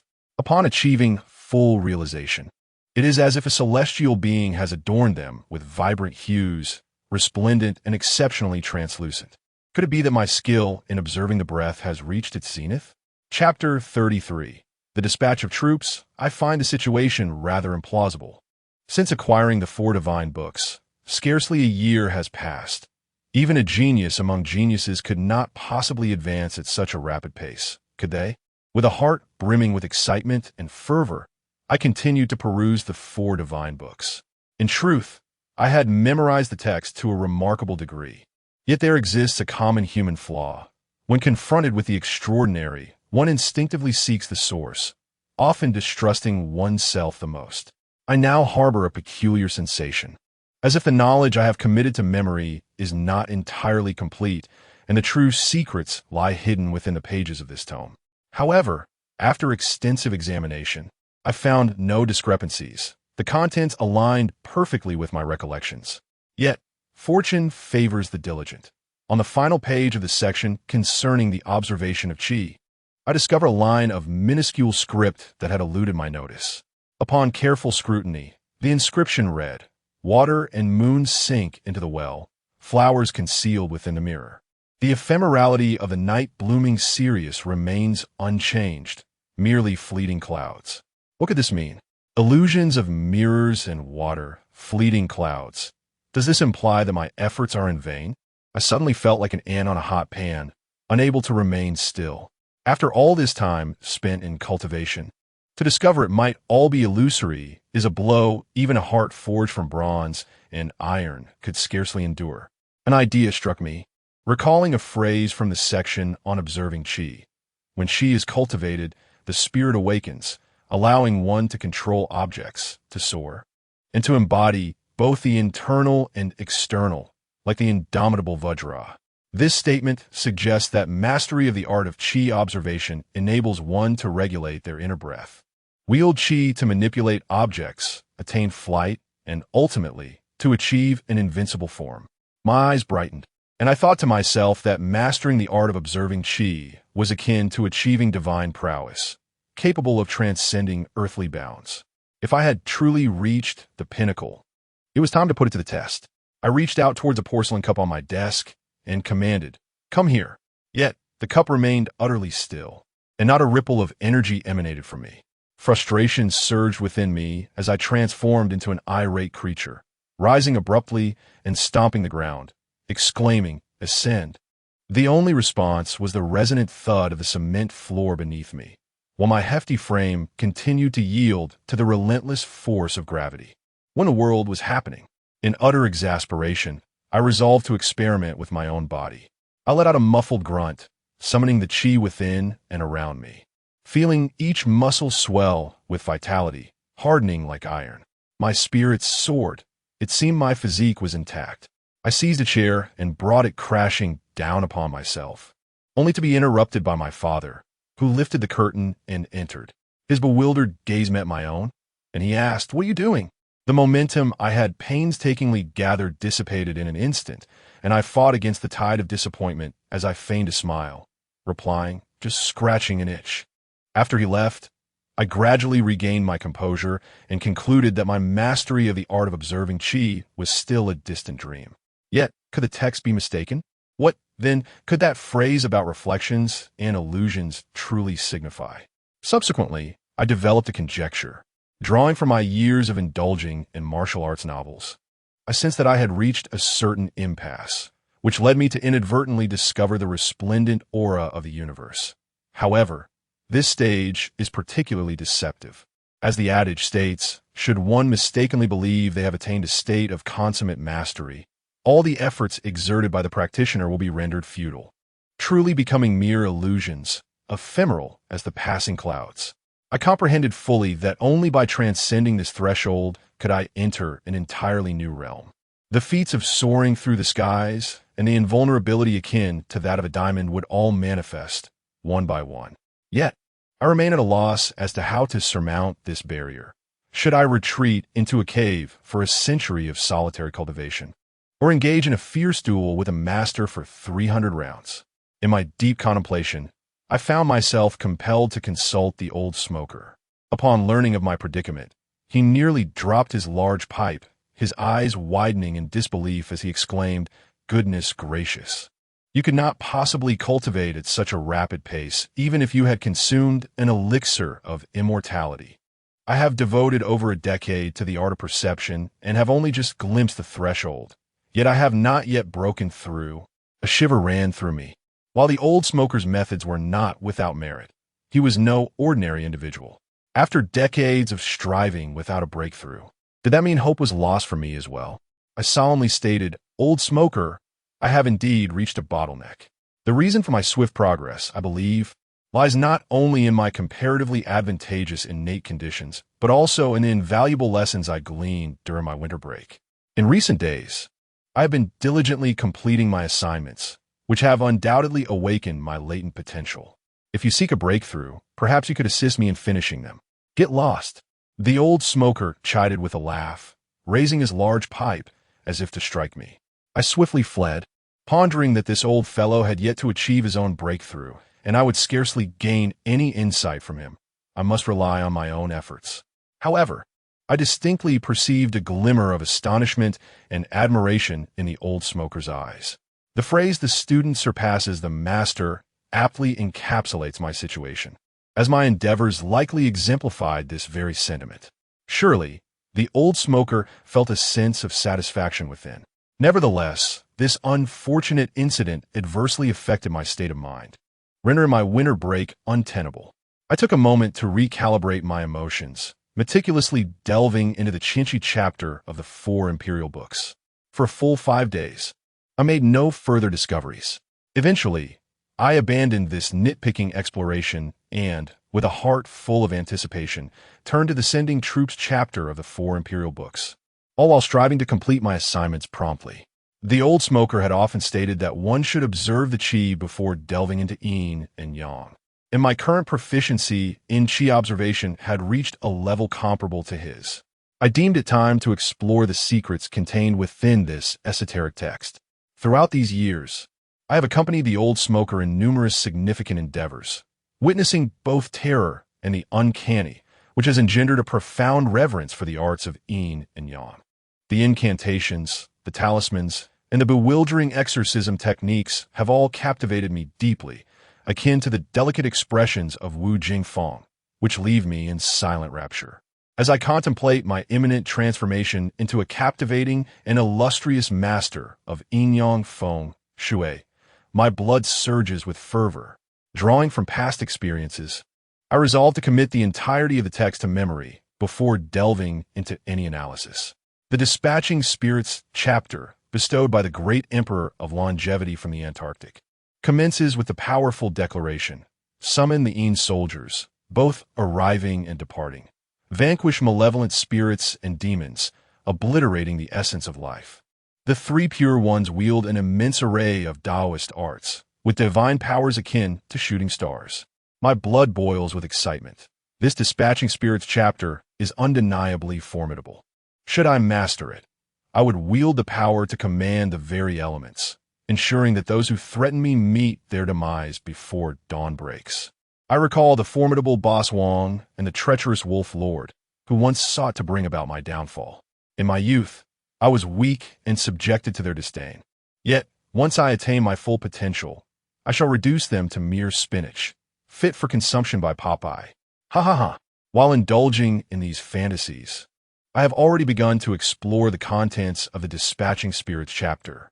Thanks to my study of the Observing Qi chapter, I have diligently sharpened my skills in classical Chinese, allowing me to approach the Dispatching Spirits with a comprehension akin to that of modern vernacular. However, upon closer inspection, I realize that the knowledge contained within this chapter is profoundly intricate, divided into 3 primary categories: the artifacts, the spirits, and the medical techniques. The section on artifacts details hundreds of devices used to subdue demons and spirits, ranging from the seemingly insignificant ashes of a broom to the colossal stones of Mount Tai, many of which I have neither seen nor even heard of. I find myself questioning whether these truly possess the power to exorcise malevolence and eradicate evil spirits. Through profound contemplation, I have come to understand that these seemingly ordinary elements must be harmoniously combined in a specific sequence to unleash formidable power. This chapter on techniques imparts such knowledge. For instance, blending broom ash, pot bottom ash, fragrant ash, and black dog blood, then freezing it into a blood block, can compel the malevolent entities that arise from corpses to retreat. Furthermore, utilizing eels weighing over 3 pounds, extracting their bones, encasing them in red clay, and calcining them into rods, which are then buried in a tomb for 49 days to be nourished by the energy of the netherworld, can yield a weapon of tremendous efficacy, causing vengeful spirits to flee in terror. Though I do not comprehend the underlying principles, the fact that these methods are documented in the military dispatches suggests a certain validity. Among the accounts of spirits and deities, one finds the 3 purities incantations and hundreds of talismans, some for warding off evil, some for invoking the winds, and others for summoning rain. Most astonishingly, there are even methods for defying destiny itself. If a talisman possesses the power to alter fate, then one must wonder why there are any short-lived souls in this world. Surely, all would attain eternal life and opulence. As I delved deeper, my astonishment grew. However, when I encountered the medical section, a chill ran down my spine. This segment delineates some truly terrifying medical practices, which, it must be noted, are not intended for the treatment of ordinary ailments. These techniques are designed solely for those afflicted by malevolent forces, whose vital energies have waned, or who have lost their souls or spirits. I even discovered that if one is possessed by a hanged ghost, resulting in the depletion of life force, flesh decay, and a clouded mind, one might resort to boiling the placenta with intense fire, mixing its oil with the ashes of a talisman meant for exorcising malevolent spirits. When the two are intertwined and consumed by the host, it is believed to dispel their own negative energies and expel the vengeful spirit from their essence. As I witnessed this, a wave of nausea washed over me. I thought to myself how utterly revolting it was. If one seeks to exorcise a spirit, why complicate the process? Simply employing incantations to eradicate the spirit would suffice. It was only later that I comprehended the complexity of supernatural occurrences, which are not as straightforward as they appear. A multitude of methods must be employed in concert, as each individual possesses unique physical and spiritual attributes. Not every approach yields results. Malevolent spirits are formidable, and should one confront them with force, it is the host who will bear the brunt of the consequences. Thus, it is imperative to exercise caution and discernment in our methods. Before I realized it, the clock struck 9:30. My father, having finished his carpentry work, prepared to retire to bed. I hastily concealed the 4 imperial scriptures, yet as I lay on the bed, my mind remained tumultuous. I suddenly felt that the more I delved into the matters of Yin, Yang, and Feng Shui, the heavier the burden upon my shoulders became. With so many techniques outlined in the military strategies, it was evident that numerous supernatural events would transpire, should I encounter one. Would I truly possess the strength to turn the tide? Doubt clouded my mind. Through the window, I gazed at the full moon hanging in the frigid winter sky. Resting my hands behind my head, my heart brimmed with unuttered thoughts, yet no words escaped my lips. Perhaps all I could do was to stand resolute against the oncoming challenges, like soldiers facing an advancing tide. Chapter 34. The Battle of Life and Death. As the new semester commenced in early spring, our class held a re-election for class officers. Due to my remarkable performance in the first half of the semester, I was honored to be appointed as the vice class leader, pairing splendidly with classmate Wu Jingfeng, forming a truly harmonious duo. However, Wu Jingfeng evidently harbored lingering resentment towards my earlier frivolity, showing no fear of my vice leadership position. Almost every time we crossed paths, she would brandish a broom in pursuit of me. Many classmates witnessed a fool scrambling across the playground, chased relentlessly. Yet I now stood tall at 6 feet, exuding an imposing presence. Each step I took spanned several meters. Not even Wu Jingfeng, nor the likes of Wu Zetian, could deter me. In class, I dedicated myself to my studies, garnering the favor of our 3 teachers in mathematics, language, and English as my grades steadily ascended. Upon returning home, I continued to refine my skills in Qi observation and acupoint sealing, while also delving into military strategies. My life became increasingly fulfilling, and I made significant progress in the realms of Yin and Yang, as well as Feng Shui. I transformed, becoming a far more composed individual than the foolish boy I once was. Admittedly, I remained fundamentally the same. I had simply gained wisdom, which naturally endowed me with the poise of a master, akin to a seasoned smoker who has perfected the art of pretense. Today, as school concluded, I playfully approached Wu Jingfeng, saying, "Xiaofeng, you have vented your frustrations and avenged your grievances. Let us cease our rivalry and return to our former camaraderie. I swear I shall never kiss you again." Wu Jingfeng's large eyes widened in disbelief as she seized her English textbook and hurled it at me, exclaiming, "You shameless fool! You shameless fool!" After finishing my words, I dashed out of the classroom, my gaze fixated on her slender waist swaying gracefully, stirring a gentle ripple in my heart. I took a deep breath and hurried after her. However, as I pushed my bicycle out of the campus, I was taken aback by a striking Santana, which screeched to a halt at the school gate, leaving deep tire marks that startled many students. I thought to myself, driving so fast, are they in such a hurry to be reborn? Yet, such a compact car was indeed a rarity in our county, undeniably a coveted sight. Consequently, all eyes present were drawn to it with envy. I cursed inwardly for a moment before stealing another glance, but my thoughts remained solely on Wu Jingfeng. Just then, I saw her brush past the car, and I smiled, eager to chase after her. At that very moment, an unexpected turn of events unfolded. The newly parked Santana suddenly had its door flung open, and two men swiftly emerged, heading straight for Wu Jingfeng. I was momentarily stunned by the sudden situation, yet upon closer inspection, I recognized one of the men as the yellow-haired ruffian whom I, along with the old smoker, had previously driven off. They were subordinates of Boss Wang. My heart raced. If they sought revenge on me, it would be understandable, but why were they targeting Jingfeng? Anger surged within me as I witnessed them bullying my goddess in broad daylight. This was intolerable. Today was the day I would put my months of training to the test.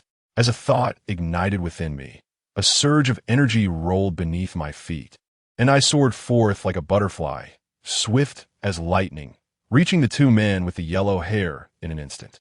These ruffians had already seized Wu Jingfeng, intending to toss her into the car like a mere chicken. How outrageous! In broad daylight, they were committing an act of abduction. "Release her!" I bellowed, channeling all my strength into a single kick that sent the yellow-haired thug flying. I assure you, the force behind that kick rivaled that of a seasoned veteran.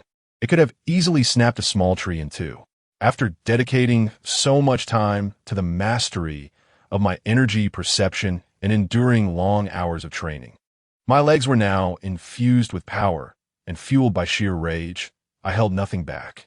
I was certain that the yellow-haired brute would pay dearly for this encounter, likely breaking at least two bones. The man who had exited the car alongside the yellow-haired thug was momentarily stunned, momentarily forgetting about Wu Jingfeng as he erupted in a tirade against me. Where did this little brat come from, daring to thwart our plans? "You're courting death." Towering over me at over 6 feet, his dark skin and mismatched eyes were accentuated by a face adorned with stubble. However, his muscular arms, veins protruding, clearly indicated that he was a force to be reckoned with. It had been quite some time since I had taken the initiative in a confrontation, yet I could not allow him to take Xiaofeng away. With a low grunt, I executed a whip-like kick. The air itself seemed to tear as I struck. The imposing figure raised his arms to shield his chest, but with a thunderous impact, he was propelled backward over 2 meters, his shoes skidding along the pavement and sparking from the friction. The pain contorted his face, rendering his eyes nearly unrecognizable. My reflexes were swift as I swiftly pulled Wu Jingfeng closer, leaving the young girl momentarily stunned and crying out loud. I bellowed, "Why are you crying?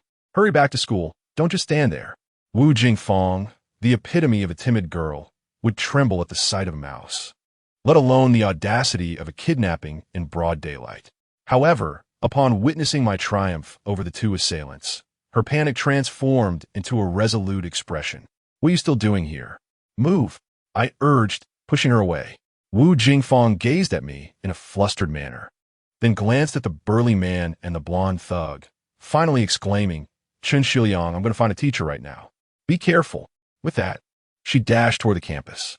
At this hour, as students flooded out of the school, curiosity drew them to the commotion at the entrance. They gathered in throngs, discussing the unfolding scene. For heaven's sake, this was an overt act of kidnapping. The villain seemed affluent, driving a Santana 2000, yet without a license plate, Were they truly so foolish as to think they could engage in kidnapping without proper identification? Yet, that young man was remarkably fierce, dispatching the assailants with mere punches and kicks. Wait, why did he seem so familiar? Could it be Chen Xiliang, the master of martial arts? We must alert the teachers immediately. A catastrophe is about to ensue. The students encircled the chaos, some timidly scurrying away, while many rushed back to seek out a teacher. The scene descended into pandemonium, an uproar akin to that of a tragedy unfolding. A sense of relief washed over me. The greater the commotion, the more advantageous it would be for me. Yet, I remained perplexed as to why Boss Wang had targeted Wu Jingfeng. Was there a connection between them? However, now is not the time for such contemplations. Huang Mao was writhing on the ground, clutching his chest and spitting, utterly devoid of any combat prowess. The imposing black man, whom I had struck, could barely lift his arms. Excellent. It was the perfect opportunity to strike while the iron was hot. Just as I prepared to deliver a decisive kick to the black man, the door to the Santana swung open once more, revealing a sinister voice. What a bunch of useless fools, unable to handle such a trivial matter. Before the words had fully escaped his lips, I felt two sharp sounds slicing through the air behind me, an overwhelming sense of peril enveloping me. I had no time to concern myself with the black man any longer. I quickly crouched down and twisted my body, only to find two men standing before me. Identical in both attire and physique, twins. Most alarmingly, each twin wielded a 2-foot-long dagger, slicing through the air as they lunged towards me. How could there be two? I thought, frustration bubbling within me. This was a reckless display of desperation, and if that was the case, I would not hold back. At that moment, an unusual calmness washed over me. Perhaps the imminent danger had left no room for fear. As the daggers approached my face, a reflex took over. I channeled my internal energy into my hands, advancing rather than retreating, disrupting their assault. In a swift motion, I extended my palms and forcefully struck down upon the daggers. The sound of clashing blades erupted, resonating with an overwhelming force. The two daggers vibrated and veered off to the sides. Seizing this fleeting opportunity, I darted forward like a bolt of lightning, positioning myself between the two adversaries. To my astonishment, the twins appeared utterly taken aback, perhaps not anticipating that I could evade their lethal grasp. With their defenses wide open, what better moment to strike? I aligned my fingers and deftly targeted their armpits, striking the extreme spring acupoint, eliciting a chuckle from my master. In my mind, I mused, in the hands of a skilled individual like me, they would surely wish they had never crossed paths with me. With two resounding thuds, the twins stumbled, only to erupt into raucous laughter, nearly dropping their daggers, as if they had stumbled upon some absurd jest. The onlookers, initially anxious at the twins' unexpected appearance, were now left in utter disbelief. How did a confrontation turn into a fit of laughter? Could it be that the enigmatic master Chen Xiliang resorted to humor to disarm his foes, leaving them in stitches? I found myself unable to contain my laughter, a surge of exhilaration coursing through me, as the twins laughed until tears streamed down their faces, doubling over in mirth before dashing into a Santana, their laughter echoing as they sped away. The burly man and the blonde were left dumbfounded. What were these two rascals laughing about? He drove off the car, leaving us in a predicament. With our plans thwarted, it was time to retreat. The burly man seized the yellow-haired figure, and the two of them, limping and in utter disarray, fled for their lives, their appearance a portrait of sheer desperation. It was only after their departure that I felt my legs weaken, having exhausted all my strength in that moment. Now, I felt as light as a feather, my heart racing uncontrollably. The confrontation we had just endured was no mere schoolyard scuffle. It was a genuine battle for survival. Had it not been for my mastery of qi observation and acupoint sealing techniques, I would surely have been pierced to death by those twins' relentless blades. Their ferocity was unmistakable. They were ruthless killers, devoid of any hesitation. They were on an entirely different level compared to the yellow-haired boy and the burly man. A shiver of dread coursed through me, rendering my fists unable to clench tightly. At that moment, a throng of faculty members appeared behind me, led by our headmaster, Xue Linshan, a man in his 50s with a receding hairline, his eyes narrow and shrewd, exuding an air of cunning. He was flanked by department heads of various ages and the school security team. It was infuriating that they chose to arrive only after the chaos had subsided, leaving me utterly exhausted.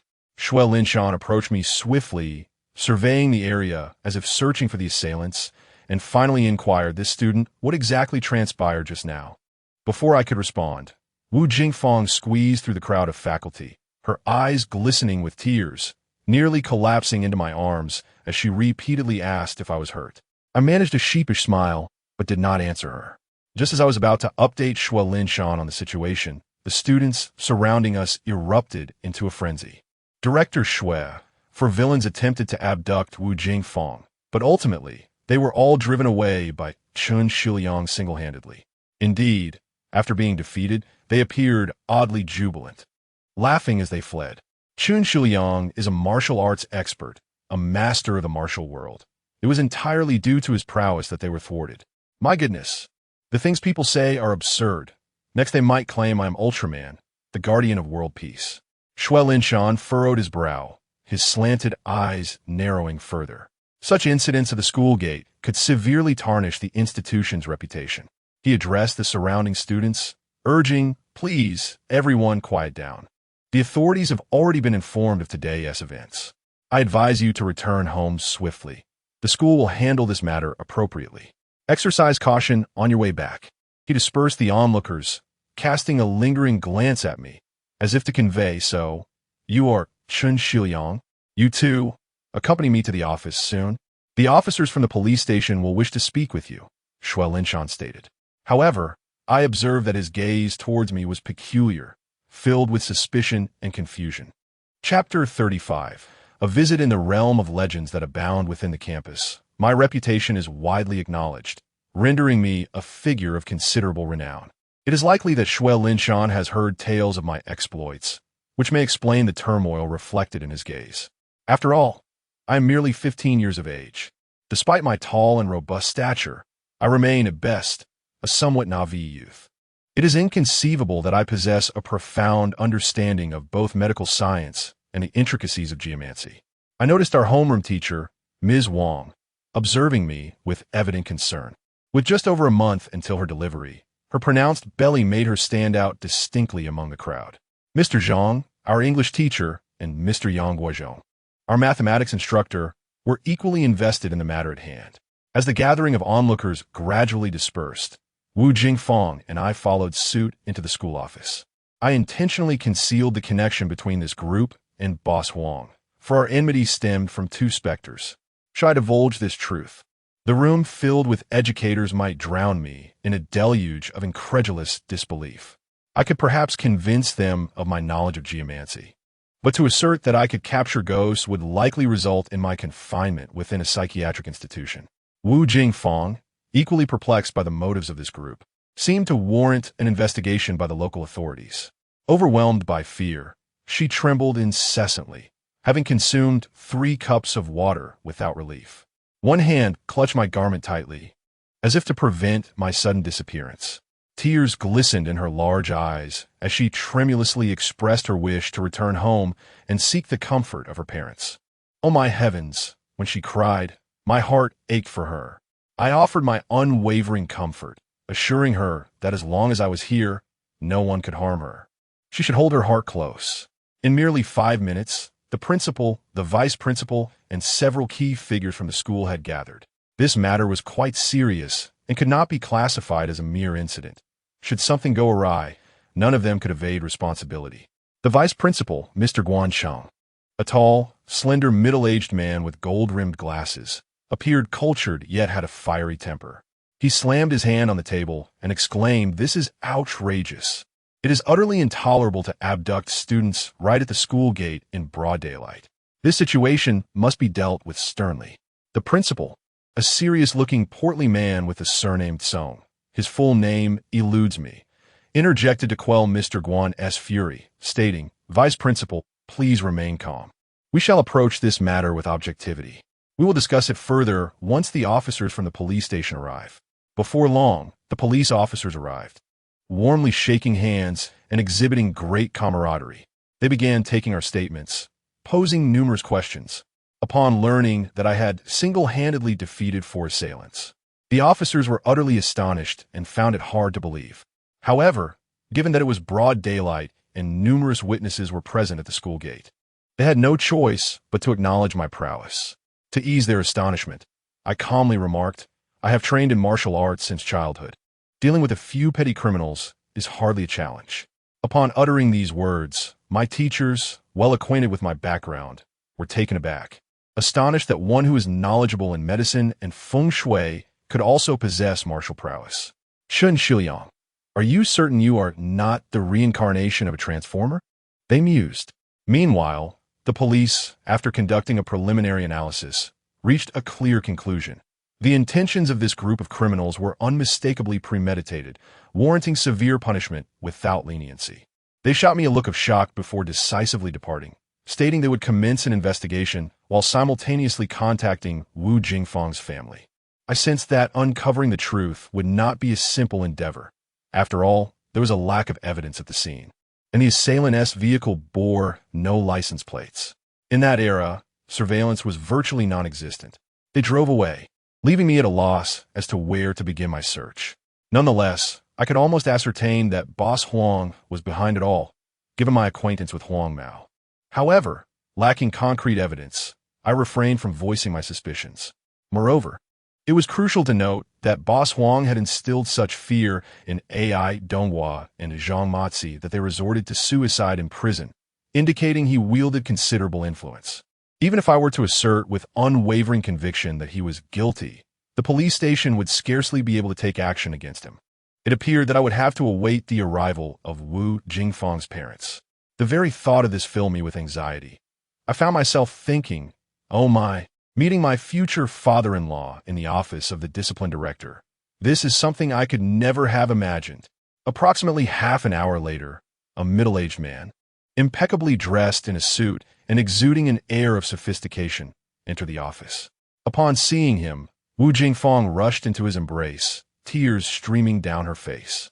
Upon laying my eyes upon this individual, I was taken aback, for my ability to perceive the essence of life had reached a certain proficiency.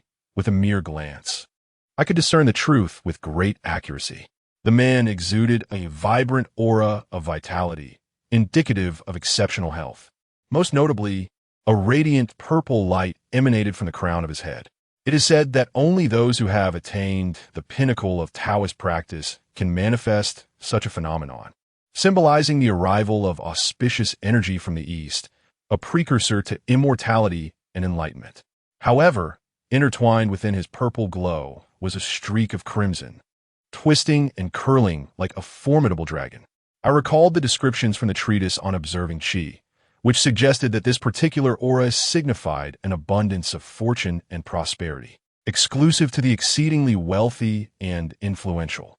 The fate of a person is often mirrored by their aura. Officials possess the energy of support. Generals embody the essence of the 5 mountains, while the less fortunate emit a hollow presence. Xiaofang mentioned that her father was a mason. Who has ever encountered a mason radiating such an aura of fortune? Judging by his attire, he appeared more opulent than our school principal, leading me to conclude that my future father-in-law was no ordinary man. Yet, a flicker of annoyance coursed through me.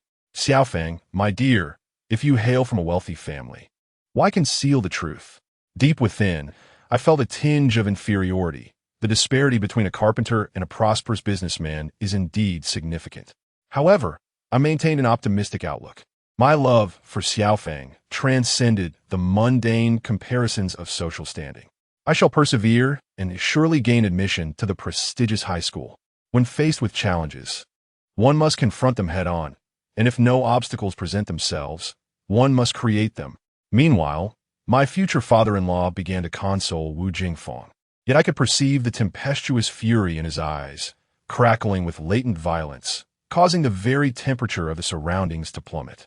I have come to understand that my father-in-law, despite his outwardly refined demeanor, is, in fact, a man of formidable strength and resolve. However, Any father would find it impossible to remain composed when his daughter encounters such a dire situation. Merely refraining from wielding a knife in pursuit of the assailant is a testament to his restraint. After a round of introductions, I learned that my father-in-law is named Wu Lingyao. He commands great respect from the principal, vice principal, and other school officials, who also acknowledge the significant responsibility the institution bears in this matter. They recounted how I had bravely repelled the assailants. Wu Lingyao immediately took notice of me, scrutinizing me from head to toe. His previously somber expression softened considerably as he nodded and said, "So you are Chen Xiliang. I often hear Jingfang speak of you at home and know that you share a close bond. I must sincerely thank you for your actions. Without your intervention, the consequences would have been unimaginable. You single-handedly defeated 4 assailants. Such remarkable prowess is truly commendable. Goodness, I could hardly believe that our dear Xiaofeng frequently mentioned me in her father's presence." I felt my skin tingling with embarrassment, suppressing the urge to exclaim, "Honorable father-in-law, I am at your service." As dusk settled, the 3 of us finally departed from the school. My father-in-law invited me to join him for dinner, and while I longed to accept, I hesitated, fearing that returning home too late might cause concern for my father and his smoking habits. Reluctantly, I declined, but I promised my father-in-law that I would visit his home the following day, since it was the weekend. I have escorted Xiaofeng countless times on my trusty bicycle, each occasion concluding at the entrance of her community. Tomorrow, I shall finally step beyond that threshold. What a significant advancement, a qualitative leap indeed. Upon returning home, I recounted the day's events to the old chain smoker and my father. They were momentarily taken aback, struggling to comprehend the motives of the quartet with the yellow hair. However, after meeting my father-in-law, I sensed that the origins of this matter were likely closely intertwined with him. Consequently, my anticipation for the visit the following day intensified. Before I retired for the night, the old smoker engaged me in conversation, urging me to exercise utmost caution. The infamous Boss Huang was not to be underestimated. His audacity to commit robbery in broad daylight was a blatant affront to the authority of the People's government, necessitating a vigilant regard for my own safety. My mind was as clear as a bell. I nodded in agreement, reassuring him. I also inquired about the twin sisters whom I had tickled with a pressure point. Would they laugh themselves to death? The old smoker playfully slapped my ear, chiding, "You've only been practicing for a few days. It's commendable you managed to hit the point at all. Those twins will merely laugh for 2 minutes at most. No need to worry. The pressure point will release itself." With that, I felt reassured, burrowed into my covers, and soon drifted into slumber. In my dream, Wu Jingfeng and I were wed, on the brink of entering our bridal chamber. Yet, just then, that infernal rooster crowed, jolting me awake. I glanced at the quartz clock on the wall, 5 o'clock precisely. My spirits dampened. I sighed heavily before hastily rising. After freshening up, I began my standing meditation and practiced my pressure point techniques, subsequently heading to the northern slope to hone my qi observation skills. Cultivation had become an indispensable aspect of my life, albeit my mood remained rather gloomy. As the first light of dawn broke, I rode my bicycle into the county town, propelled by the gentle caress of the spring breeze, and arrived at the entrance of Wu Jingfeng's residential complex.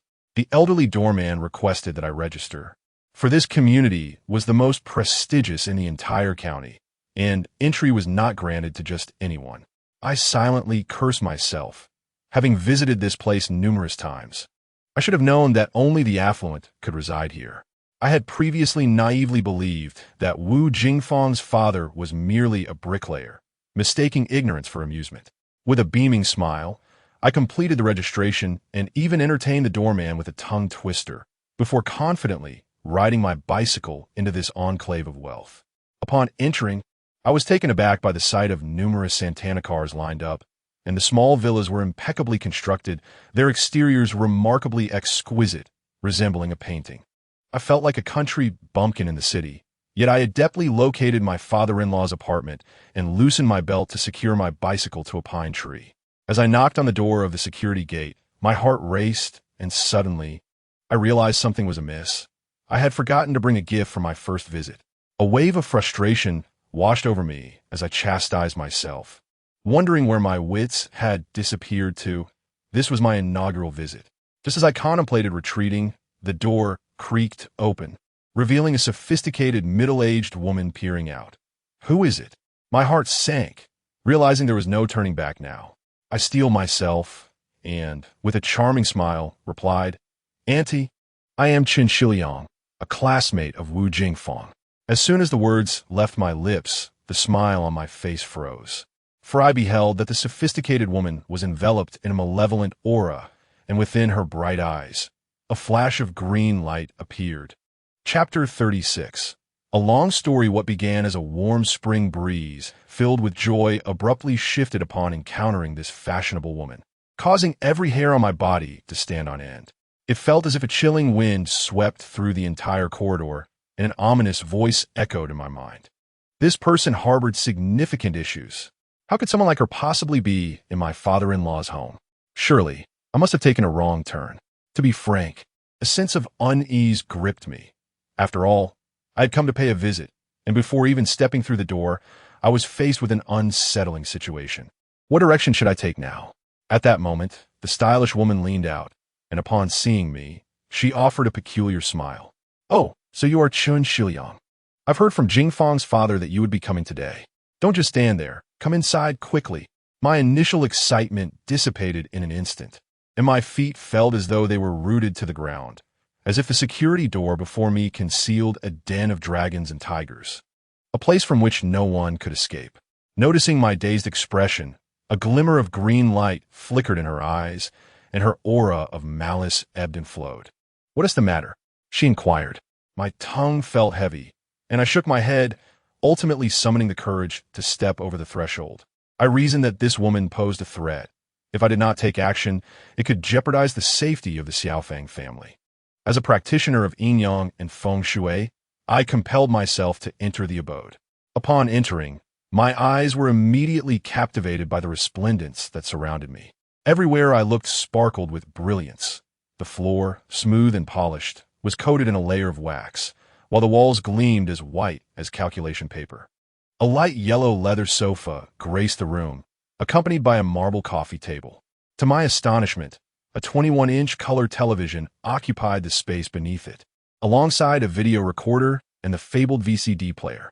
Towering on either side of the television cabinet were two grand speakers, resembling imposing chimneys.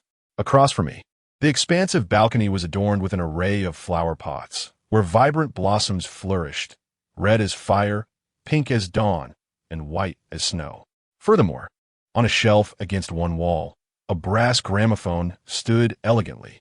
I was truly awestruck. The furnishings of this home were a decade ahead of the average household. I had only ever seen black and white televisions, my own home featuring a concrete floor and a few wooden stools, and I had never even had the pleasure of sitting on a sofa.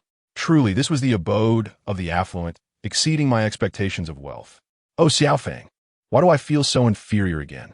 Yet, a chill coursed through my body, for the fashionable woman beside me exuded an unsettling aura. Though her mind was clear, she radiated an air of malevolence.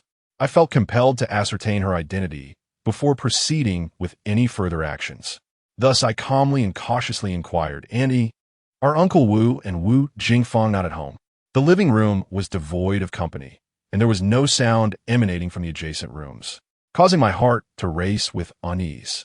The fashionable woman smiled gently, invited me to sit, and then offered me a glass of purified water along with an apple.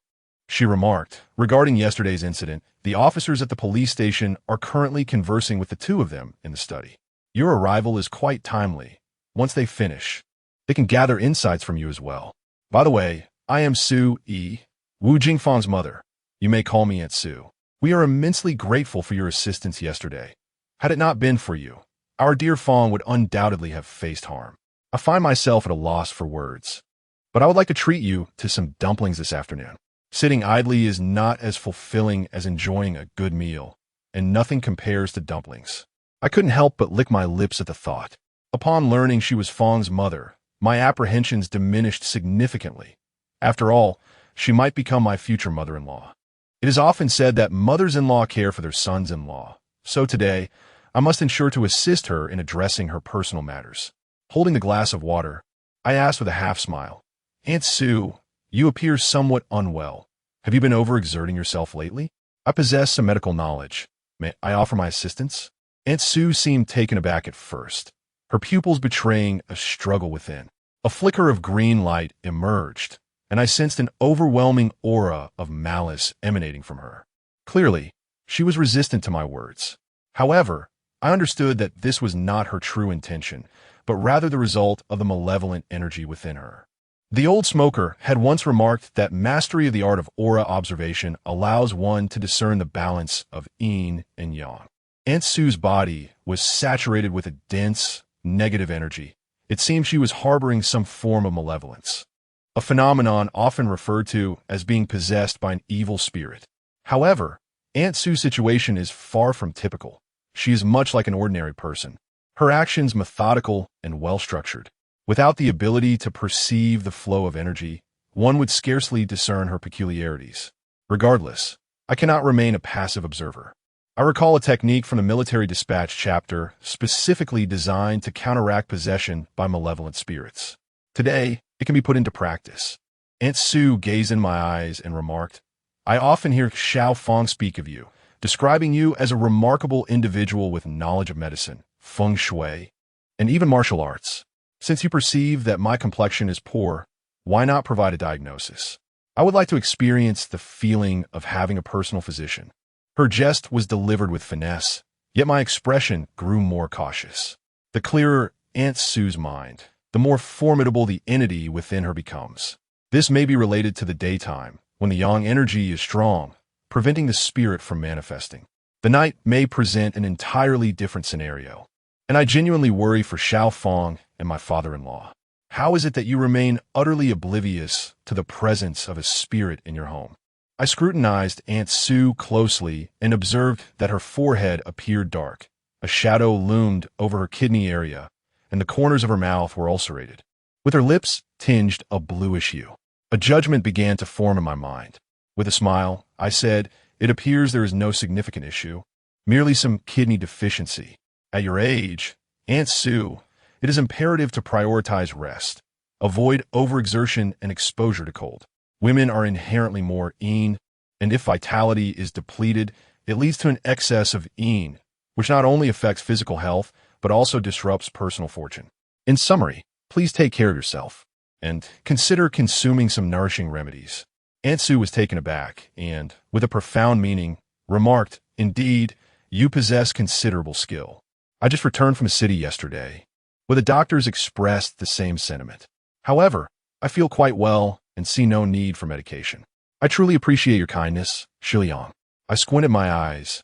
The cup of water I held untouched and ultimately crouched back down on the coffee table, placing the apple aside. This Aunt Sue proved to be quite a handful. I realized I must discuss the situation with my father-in-law. Just as this thought crossed my mind, the door to the inner room swung open, and two police officers emerged in succession. Upon seeing me, they paused momentarily. These were the very officers who had taken my statement the previous day. The police had arrived swiftly and departed hastily, without ever meeting my father-in-law. Given the incident involving a student, they surely needed to communicate with the parents. Today, that was undoubtedly their purpose. Nevertheless, I held little hope for the police and merely offered them a faint smile. One officer nodded at me, saying, "You are Chen Xiliang, correct? I didn't expect to see you here as well. We have gathered ample information, yet the four assailants from yesterday remain elusive. Should we require your assistance in the future, I will come to your school to find you. If you happen to uncover any leads, please feel free to contact me." He then handed me a business card, an uncommon item at that time, typically reserved for high-ranking individuals. I was surprised to see it in the hands of a police officer. The pristine white card bore the name Han Wei. I nodded in understanding as I watched them depart. Wu Lingyao, smiling from behind me, said, "Xiliang, I apologize for keeping you waiting. Come, let us sit down and talk." Wu Jingfeng, no longer in a state of panic from yesterday, noticed my beaming smile. However, she appeared quite bashful in front of her parents. I chose to discard any pretense and settled comfortably on the genuine leather sofa. I opened my mouth, yet no words came forth for quite some time. My thoughts were entirely occupied by Aunt Sue. Perhaps it was a professional habit, but I wished to confront the matter directly. Even in broad daylight, I had numerous strategies to handle any situation. However, I sensed that things were not as straightforward as they seemed, so I resolved to proceed cautiously, step by step. At that moment, my father-in-law spoke. Xiliang, you and Jingfeng are very good friends.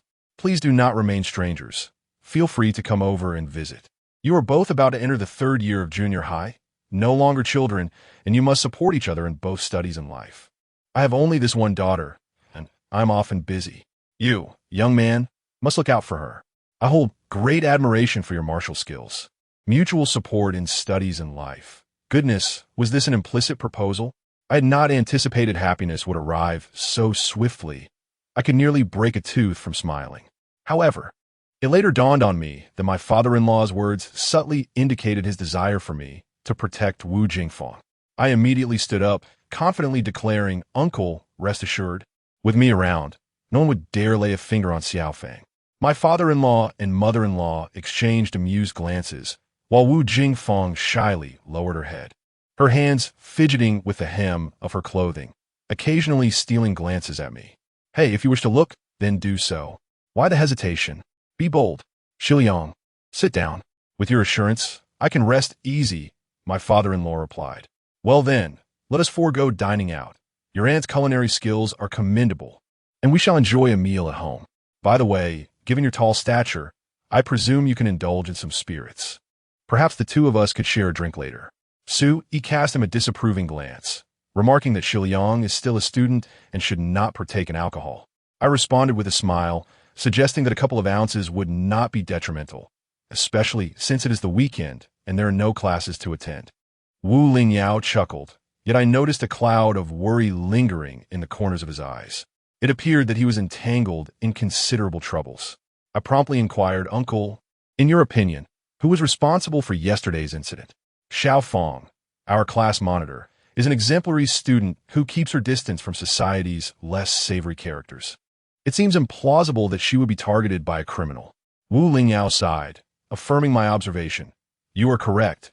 This matter has nothing to do with Xiao Feng. It is directed at me. I have already shared my thoughts with the two officers, and the most suspicious individual is my rival, Huang Tiangue. Huang Tiangue? Could he be the infamous boss Huang? But what does it mean to be a competitor? Who exactly is Huang Tiangue? I had heard Xiao Feng mention that you are a Mason, yet upon entering, it became evident that such a description fell short. You must be engaged in substantial business ventures. Did a conflict of interest with this Huang Tiangue arise? I ventured to ask. Wu Lingyao imitated Wu Jingfeng's head shake. Chuckling, do not blame her. I taught her to say that. Uncle is a real estate developer. In essence, I am a mason specializing in constructing houses and bridges. I did not wish for my child to attract undue attention, so I misled you. As for Huang Tiangue, well, that is a tale that requires some time to unfold. Chapter 37. Mind your own business. The tale of a child without a mother is a long one. This phrase undoubtedly conceals a story, and I perked up my ears in anticipation. If Huang Tiangue truly is the notorious Huang boss, then not only does he have ties to my father-in-law, but he also bears animosity towards me. Had it not been for the ghostly scare tactics employed to intimidate those thuggish ruffians, our household would have likely been thrown into turmoil. Thus, it is imperative for me to comprehend Huang boss's circumstances. To know oneself and one's enemy is the key to victory in any battle. Uncle, what is the true nature of this Huang Tiangue? If he is indeed behind this, his audacity knows no bounds. To abduct students in broad daylight, if caught, he would surely face life imprisonment, if not worse, I stated earnestly. Wu Lingyao shook his head with a wry smile. Child, there are matters beyond your understanding. Sometimes, personal connections outweigh the law. Huang Tiangue is no ordinary individual. If he dares to act so brazenly, he is unafraid of the consequences. To speak of him sullies my tongue. He is the most prominent gang leader in this county, known for his rampant acts of robbery and brawling, often with impunity. He has significant connections within the municipal police, which renders him untouchable in this territory. Recently, as land speculation has heated up, he has leveraged his connections to secure contracts, transforming himself into a legitimate businessman over the years. Consider him a rival in my field. Rivals are indeed foes. It is not unusual for them to clash. Yet my heart was restless. My father-in-law speaks slowly, exuding an air of refinement, while I, a headstrong and impetuous youth, dare not urge him along. Wu Lingyao continued. Initially, there was little intersection between us, as my professional focus did not reside in this county. However, a year ago, the central government issued a directive to initiate reforms and development, with a primary emphasis on enhancing transportation infrastructure, thus planning the construction of a highway. This endeavor is monumental, with the cost of a highway amounting to at least several billion yuan. Intrigued, I began negotiations with state-owned road and bridge companies in preparation for bidding. It was then that Huang Tiangui emerged. Being a local strongman, he naturally sought to thwart my efforts. Thus, a rivalry was born. Having engaged in real estate for several years, my capabilities surpassed those of Huang Tiangui, and I was on the verge of securing the bid. However, an unfortunate incident occurred with the residential building I was developing. 3 workers fell and tragically lost their lives. I found myself in a state of utter disarray, negotiating with lawyers across various departments, attempting to soothe the families of the deceased and facilitate compensation. Yet, this was merely the beginning. Throughout the year, several unforeseen calamities befell my development projects, resulting in either fatalities or injuries, culminating in a public uproar. Whispers circulated that I had angered the divine and was facing retribution. Naturally, my aspirations to bid for the highway dissipated, allowing Huang Tiangui to seize the opportunity. Upon hearing this, a thought struck me. The repeated misfortunes must have disrupted the feng shui, and those in construction should possess knowledge regarding such matters, ensuring proper assessments before breaking ground.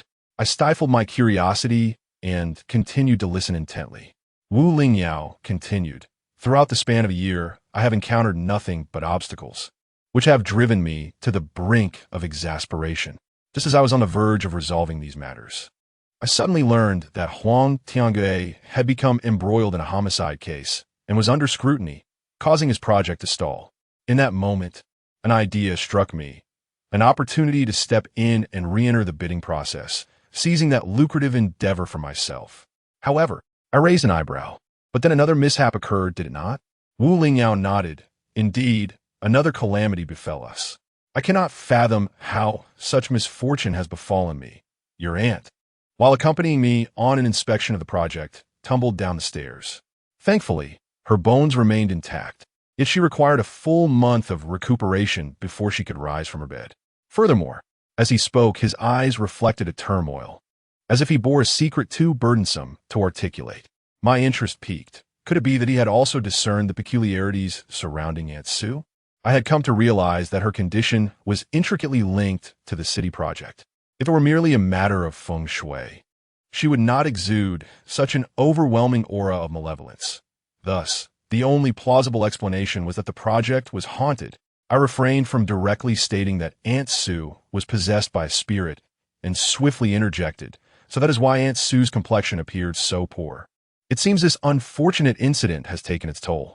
Wu Lingyao regarded me with astonishment, while Aunt Sue, with a gentle smile, chimed in. Just moments ago, while you were conversing in the study, someone from Xiliang informed me that my vitality is diminished and that I should rest more, echoing the sentiments of the doctor from the municipal hospital yesterday. It appears this child possesses quite the discerning ability.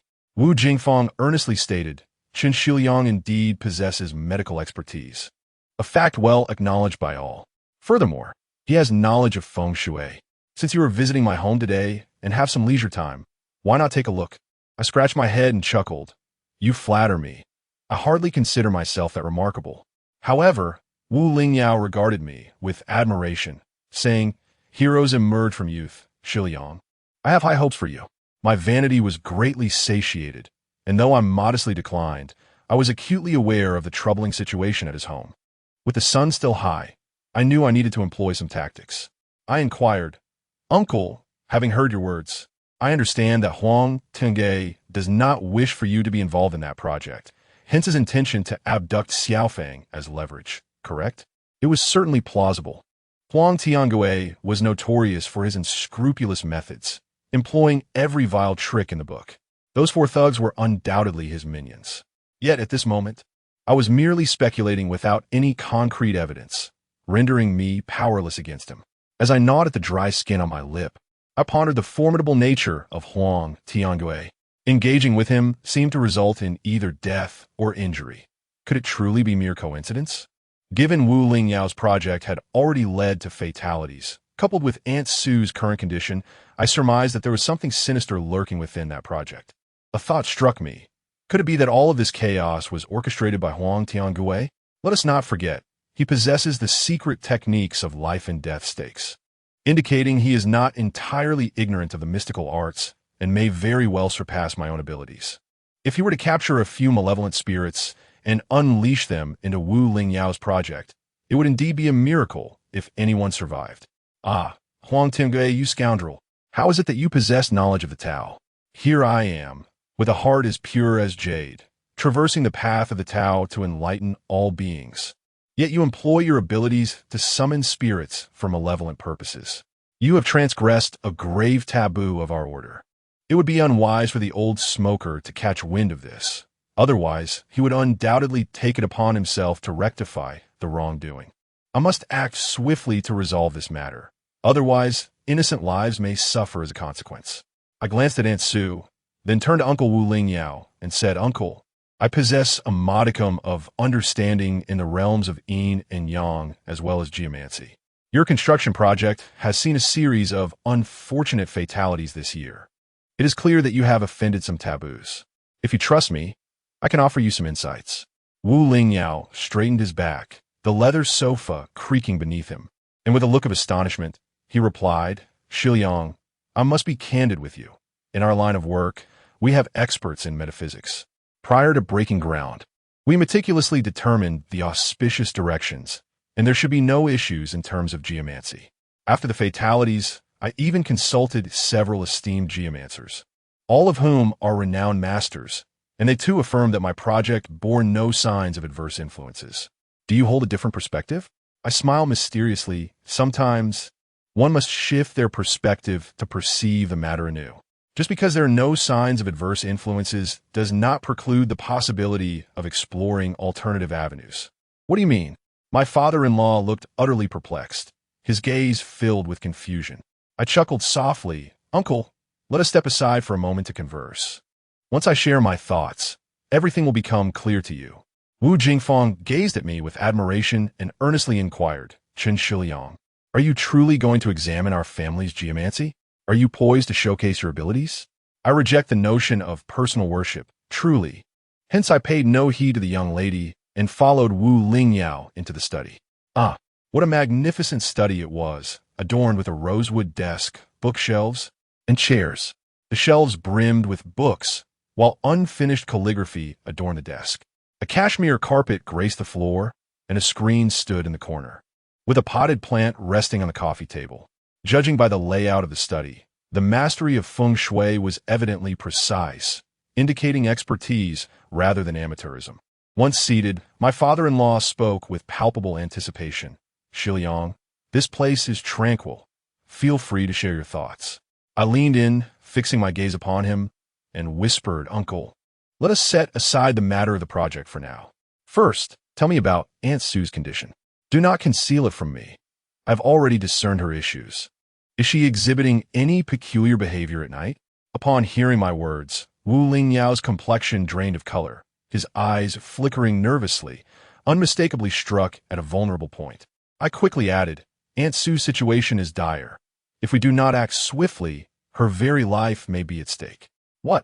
Wu Lingyao was now visibly agitated. Stepping closer to me and lowering his voice, Xiliang, it's not that I wish to withhold information, but Aunt Sue's circumstances are too bizarre. I fear you may not believe me. I replied calmly, Uncle, despite your extensive travels as a successful businessman, you have not encountered as many supernatural occurrences as I have. Now, do tell me, what exactly is happening? Upon witnessing my remarkable composure, Wu Lingyao gritted his teeth and divulged the unsettling truth. Ever since Aunt Sue fell down the stairs, she has undergone a profound transformation. During the day, she appears relatively normal. However, as night descends, particularly in the late hours, she can be found dancing alone in the living room. oscillating between laughter and tears in a manner that is most disconcerting. Moreover, he struggled to catch his breath, indicating that even more harrowing revelations were imminent. She has developed a peculiar penchant for consuming raw meat, having devoured the pork from the refrigerator and even the goldfish from the bathtub. I was struck with fear at the sight, and when I approached her, her eyes glowed an eerie green, her lips smeared with blood. As she fixed her gaze upon me, only to disregard my presence and return to slumber, completely oblivious by morning. A chill ran down my spine. I mused that there was no escaping this. She was undoubtedly possessed. I inquired, "Have you not pondered the cause of this transformation over such an extended period?" To which he replied, "Of course I have considered it. I've been taking her to major hospitals daily. The doctors diagnosed her with somnambulism. Yet I find that diagnosis unconvincing, given the ghastly hue of her eyes, resembling nothing less than two flickering will-o'-the-wisps." Eventually, I had no choice but to dispose of all the raw meat in the house, and I kept a watchful eye on her at night. With the absence of raw meat, her condition improved slightly. Just yesterday, I took her to the hospital once more, and, upon our return home, I was met with the alarming news of Xiaofeng being attacked by assailants. Wu Lingyao sighed heavily, his distress palpable, as if it were threatening to consume him. I empathized deeply with his plight, resolutely declaring, "Uncle, I possess the means to cure Aunt Sue." Almost as soon as the words left my lips, a chillingly sorrowful laughter echoed from the study. The door swung open, and Aunt Sue floated into the room. My mother, drenched in blood, had two fruit knives embedded in her eye sockets, her nose entirely severed, and her mouth sewn shut. With a sudden movement, she extracted one of the knives from her eye, the tip pointed directly at me, as she whispered with a haunting smile, "Mind your own business." Chapter 38. Preparing to exorcise spirits, a shiver coursed through my body, causing the hairs on my skin to bristle, as if I might tumble off the sofa at any moment. In broad daylight, Aunt Sue had revealed her true form. I fixated intently on her, observing the grotesque, stitched mouth that quivered as a chilling, horrific sound escaped. My heart felt as though it were being gripped by a vice, and my breath quickened uncontrollably.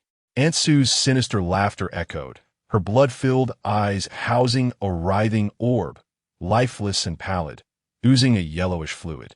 She emanated an aura of malevolence, a swirling essence of the undead. This was my inaugural encounter with a ghost, devoid of the presence of the old smoker, leaving me feeling particularly vulnerable. Nevertheless, as a feng shui master, the weight of my responsibilities was considerable. I could not allow this minor spectacle to intimidate me. She commanded that I refrain from meddling. Yet my fiery temperament compelled me to intervene. With determination, I removed the walnut bracelet from my wrist and shouted, "You wicked creature, seeking death." With that, I gathered all my strength, preparing to charge forward. Unexpectedly, Wu Lingyao seized my wrist, exclaiming in astonishment, "Xiliang, what's wrong with you? Get a grip." Her words struck my ears like a thunderclap, and in the blink of an eye, Aunt Sue had vanished from the doorway, the floor pristine as before, and the door securely shut, as if nothing had transpired. I blinked rapidly, shaking my head, and indeed, there was nothing ahead of me. My heavens! Could it have all been an illusion? Wu Lingyao gazed at me in horror, bewildered by my sudden agitation, as if I had been startled by some unseen terror. I lacked the time to elucidate to him. Although the earlier scene was but an illusion, it was by no means unfounded. It was undoubtedly the malevolent spirit within Aunt Sue that was at play. Not all spirits possess such capabilities. At least the pair of siblings in my pocket do not. Devoid of sinister energy, they cannot even reveal their true forms. In this light, the spirit inhabiting Aunt Sue is exceedingly formidable, daring to act in broad daylight. What chaos might ensue come nightfall? I could no longer afford to wait. Immediate action was imperative. Otherwise, both Wu Lingyao and Xiaofeng could lose their lives. I broke free from Wu Lingyao's grasp and hastened to the entrance, flinging open the door to peer outside.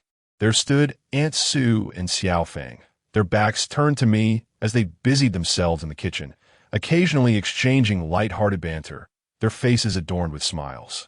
Narrowing my eyes, I thought to myself, "Oh, devilish creature, you don the guise of humanity, concealing your wicked heart. I fixated intently on Aunt Sue's back, contemplating the opportune moment to strike. Just then, Aunt Sue slowly turned her head, offering me a cryptic smile, her eye sockets gradually deepening and expanding, revealing a sinister green glow that seethed and burned. With a resounding bang, I slammed the door shut, leaning against it, gasping for breath. Unbeknownst to me, my face was drenched in cold sweat, my undergarments thoroughly soaked. This spirit was no ordinary foe. Its audacious provocation was indicative of its inherent strength and its ability to beguile Xiaofeng and Wu Lingyao. In other words, should I choose to confront her, she might very well retaliate against Xiaofeng and Wu Lingyao. Her triumphant laughter encompassed everything. She was unafraid of me. Therefore, I must approach this matter with calmness and caution, for any misstep could lead to grave consequences. Wu Lingyao stood before me, utterly oblivious to my predicament, his face as pale as a ghost, gazing at me with words unspoken. I waved my hand and said, "Uncle, do not be afraid. I just witnessed something unusual, but it is nothing to worry about. Let's sit down and discuss it." The spirit had been lurking within Aunt Sue for quite some time, yet it did not harm Wu Lingyao or Xiaofeng. I could not fathom its intentions, but I was certain that the possession was directly linked to that scoundrel Huang Tiangui. Wu Lingyao and I settled back onto the sofa, and he inquired about what I had seen that had so frightened me. I took a deep breath, exhaling the turmoil within, and calmly replied, "Uncle, I must tell you this without alarming you. I encountered a ghost." Wu Lingyao sprang up from the sofa, flustered, and exclaimed, "A ghost? Xiliang, are you joking? How can there be ghosts in broad daylight? Why didn't I see anything?" I anticipated this reaction, striving to steady my heartbeat, seeking to maintain an air of tranquility. This was my first encounter with a spirit alone, and a claim I was unafraid would be a falsehood. However, in this situation, I was the only one equipped to confront the ghost, and I could not afford to lose my composure. Any turmoil on my part would only leave Wu Lingyao more bewildered. "Uncle, how can I explain this to you? There are many phenomena in this world that remain inexplicable. Just because you have not witnessed them does not mean they do not exist. Ghosts are one such example. Do you understand why Aunt Sue has been behaving so strangely? She was possessed by a spirit. This spirit is quite formidable, manifesting in broad daylight to deliver a warning, urging me to steer clear of this place and refrain from meddling. Do not be afraid. This spirit seems to harbor some trepidation. Otherwise, it would have already targeted you and your grandfather." Wu Lingyao stared at me in astonishment, rendered speechless, as if he had turned into a fool. I recognized his disbelief, yet I found myself unable to provide tangible proof at that moment. I could only guide him step by step. "Uncle, in the city, construction projects often result in fatalities. Have you considered the implications beyond that? Moreover, Aunt Sue, was she ever like this before she fell down the stairs? Sleepwalking, as you say, is a valid concern. You have lived for half a lifetime. You should have some awareness of such issues. It has been a year since these malevolent occurrences began. As a prominent figure, you possess the intellect to grasp the crux of the matter, do you not?" Wu Lingyao's eyes flickered as he pondered, his brow furrowed in deep thought. Perhaps he began to grasp certain truths, and he opened his mouth to inquire, "Xiliang, do you truly understand matters of this nature?" I chuckled inwardly, for I am a genuine and honorable geomancer, a practitioner of the celestial master tradition, committed to the benevolence of all beings. My understanding of the supernatural is profound. While I reveled in my knowledge internally, I maintained a serious demeanor and responded, "Uncle, let me speak candidly. The reason Huang Tiangui has attracted such dire circumstances is partly due to the efforts of my master and myself." The situation unfolded as follows. I recounted the entire sequence of events, ultimately stating, since Huang Tiangui is knowledgeable about the art of necromancy, it follows that he must possess a profound mastery of the Yin-Yang techniques. Therefore, the malevolent occurrences that have transpired during this period are undoubtedly linked to him. He is orchestrating the manipulation of spirits to harm others. If we do not swiftly eradicate the malevolent entities residing within Aunt Sue, the consequences could be dire. Wu Lingyao listened, his eyes widening in astonishment. I concede that the experiences I have endured are unlikely to be readily accepted by outsiders. They would certainly dismiss my account as mere fantasy. Out of 10 individuals, 9 would scoff, asserting that ghosts do not exist, and that even if I were to weave an elaborate tale, they would remain skeptical. However, Wu Lingyao is not an ordinary individual. Having built his empire from the ground up, he possesses an extraordinary clarity of mind. Although confronted with such matters, he exhibits an acceptance that is rare among the average populace. I could discern this from the increasingly serious expression on his face. He spoke to me with utmost gravity. Xiliang, I had no idea you were a descendant of the Taoist tradition. My apologies for my previous assumptions. Based on my understanding of Huang Tiange, what you describe is indeed within the realm of his capabilities. Thus I place my trust in your words. Please, inform me of our next course of action. His countenance bore the expression of someone encountering the supernatural for the first time, yet he remained remarkably composed, embodying the poise of a true leader. I marveled inwardly. It is evident that he stands apart from the common man. When confronted with the unknown, individuals often yearn to pierce the veil of mystery. Yet they simultaneously harbor a fear of what ferocious beasts may lurk within. Thus, they remain both inquisitive and cautious. Wu Lingyao was indeed like this. He could remain indifferent to many matters, yet Su Yi was his beloved wife, a bond forged over many years. How could he allow a malevolent spirit to defile her corporeal form? The fact that he placed his trust in me filled me with joy, and I reassured him, "Uncle, rest assured, I possess the means to eradicate this wretched entity. However, I required certain materials, and time was of the essence." I quickly jotted down a list on paper and requested his assistance in procuring the items.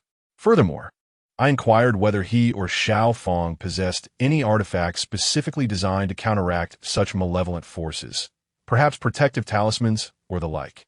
Otherwise, it was improbable that this ghost would remain so docile. Wu Lingyao, already fraught with anxiety, felt a shiver run through him upon hearing my words.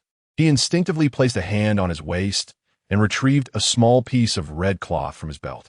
This, he informed me, is a protective talisman I acquired 5 years ago during a trip to Tibet, obtained from a temple, said to ensure safety. I've kept it with me ever since. Please, examine whether this item can repel malevolent spirits.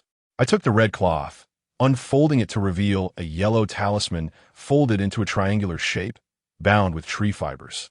It was adorned with intricate vermilion symbols, which caught my eye through the talisman paper. Under the influence of my spirit-gazing technique, the talisman radiated a resplendent golden light. It was neither earthly energy, nor human aura, nor malevolent force, but rather the potent essence of true Buddha energy. Uncle, if I am not mistaken, this talisman was likely bestowed by a highly accomplished disciple of the esoteric teachings. It is indeed a treasure. With it, malevolent spirits will not dare to approach. Please ensure its safekeeping. Wu Lingyao exclaimed in astonishment. You speak the truth. Indeed, it was a Tibetan Lama who bestowed upon me this talisman, claiming that it is specifically designed to vanquish malevolence and ensure my journey remains unimpeded. Those engaged in real estate undoubtedly possess an understanding of metaphysics, so seeking a protective charm is entirely reasonable.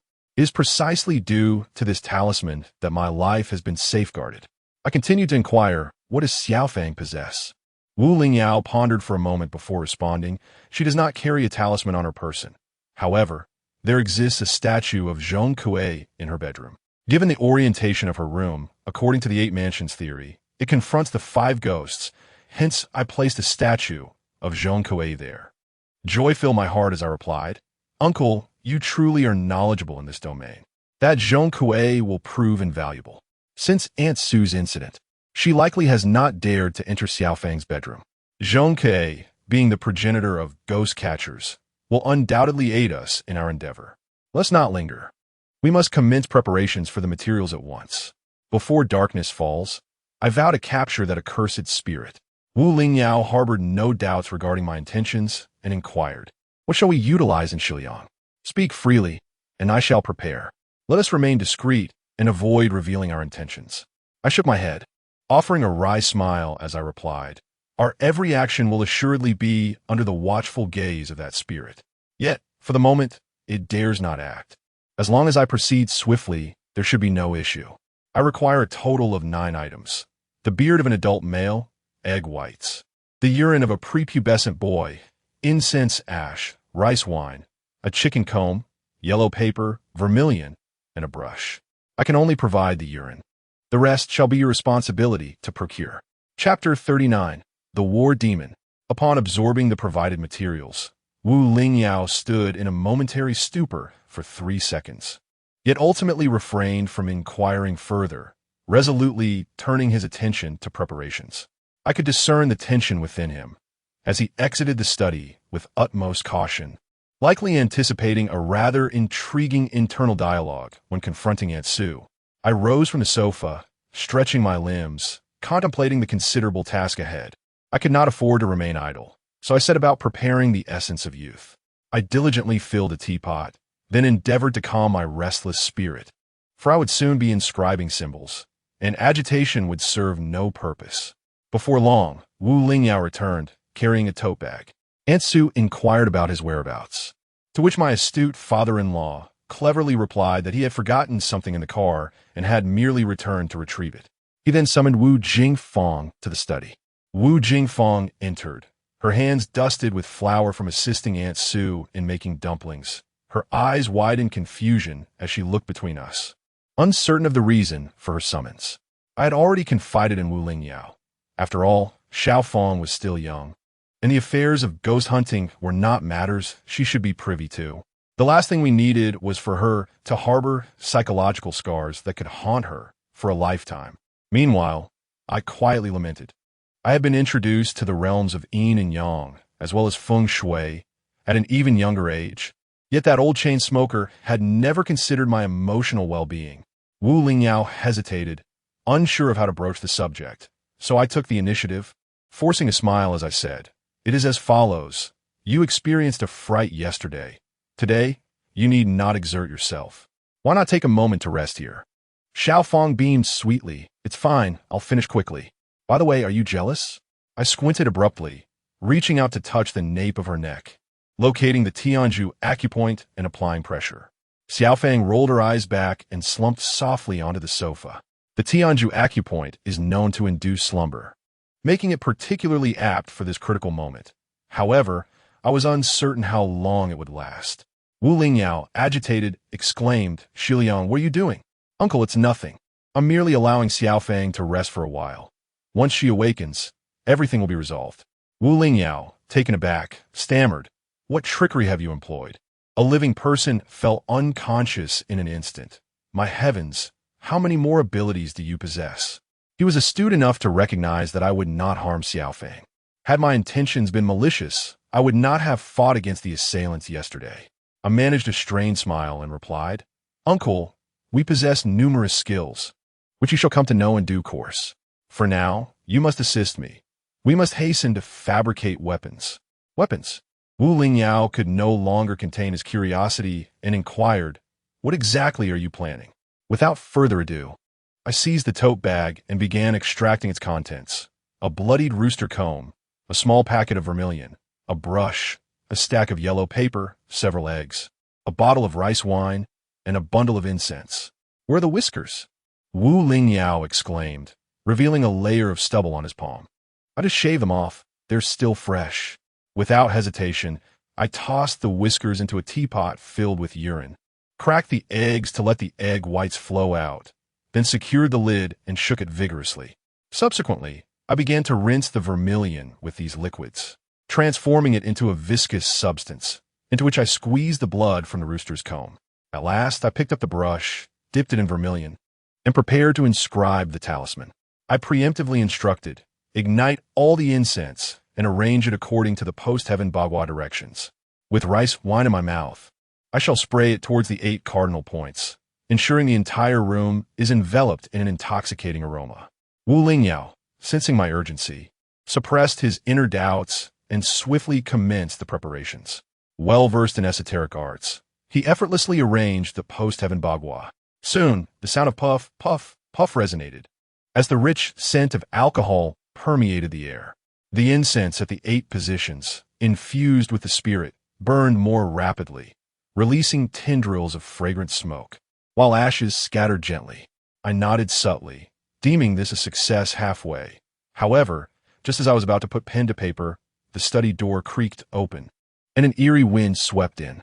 A chilling laughter echoed from all directions, enveloping me instantaneously, as though I had plummeted into an icebound abyss. "This is bad." I abruptly looked up to see Aunt Sue glide into the room, her body drenched in blood. Her eye sockets empty, as if two watermelon knives had been thrust into them, her nose severed, and her mouth crudely stitched with thread. Thick, viscous blood streamed down her face, a sight both harrowing and grotesque. Indeed, I could not escape her gaze. She appeared almost as soon as I began my preparations. It seemed I had no choice but to act swiftly. Glancing at Wu Lingyao, he gasped in horror, retreating frantically, nearly toppling the expansive mahogany desk. Pei Yu, Pei Yu. What has happened to you?" It was evident he too was struck by the terror of Aunt Sue's appearance, his heart nearly shattering from fright. I had warned him against interference. Since he was so obstinately unyielding, I had no choice but to condemn him to death. A wild laugh erupted from Aunt Sue, her mouth struggling as blood gushed forth, the threads tightly constricting her flesh. Before her words could settle, she surged towards me like a tempest, extending her hands, fingers curling like claws, aiming for my throat. I shouted, "Uncle, this is the manifestation of a spirit. Do not fear." Continue to spray the rice wine. "I shall confront it." I immediately activated my Qi observation technique, channeling energy into my legs. With a swift push from my toes, I propelled myself backward over 3 meters, seizing a rosewood chair to hurl at her. With a sharp crack, the chair splintered into pieces, causing the ferocious Aunt Sue to stagger back 3 steps, only to unleash an even more frenzied scream. From her eyes, she produced 2 gleaming knives, droplets of blood spraying forth, a foul wind enveloping us. With a swift motion, she closed the distance, the steel blades aimed directly at my throat. My heart raced, realizing this spirit, utilizing Aunt Sue's body, wielded immense strength and deadly weapons. It seemed I had to respond with equal ferocity. I bit my tongue, blood spurting forth as I directed it onto Aunt Sue's face. She let out a piercing wail, as though struck by a powerful blow, her body hurtling backward. Fueled by rage, I seized another rosewood chair, smashing it down with a resounding crack, sending Aunt Sue flying several meters to crash heavily onto the ground. My father-in-law, nearly paralyzed with fear, remained obedient, trembling like a quail, yet continuously spraying rice wine. Perhaps the alcohol provided him some courage, as his face flushed and his gaze steadied considerably. However, upon witnessing Aunt Sue's tragic fall to the ground, he exclaimed in shock and rushed to assist her. I thought to myself, this is dreadful. She is a specter. How can one be so oblivious to the truth? As expected, Aunt Sue let out a piercing wail, and a malevolent aura surged forth from her, transforming her into a formidable hedgehog-like figure. It is no exaggeration to say that should such malevolence collide with a human body, it could lead to severe illness at the very least, or, at worst, instant death. Wu Lingyao let out a muffled groan as the dark energy propelled him backward. However, I noticed the protective talisman at his waist radiating a sacred aura, shielding him completely. Only then did I feel a weight lift from my heart, silently vowing, "You wretched spirit, if I do not force out your vile essence, it will be as if you have never tasted chives." Just as I prepared to charge forward, Aunt Sue sprang up from the ground, roaring with your meager skills. "Do you think you can kill me? Such foolish delusions." Whoosh! 2 flying daggers hurtled toward me. My pupils constricted as I gathered my energy, propelling myself sideways into the air. Upon landing, I rolled and swiftly regained my footing, but Aunt Sue's figure had vanished. At that very moment, I sensed a surge of bloodlust behind me, accompanied by a piercing sound as if a multitude of steel needles were being thrust at me. I turned to see Aunt Sue, her terrifying visage looming, her claw-like fingers grasping at my throat. Suddenly, I was choked, and a wave of malevolent energy surged into my body, making me feel as though icy water had been injected into my veins, nearly freezing me to death. "You shall remain here."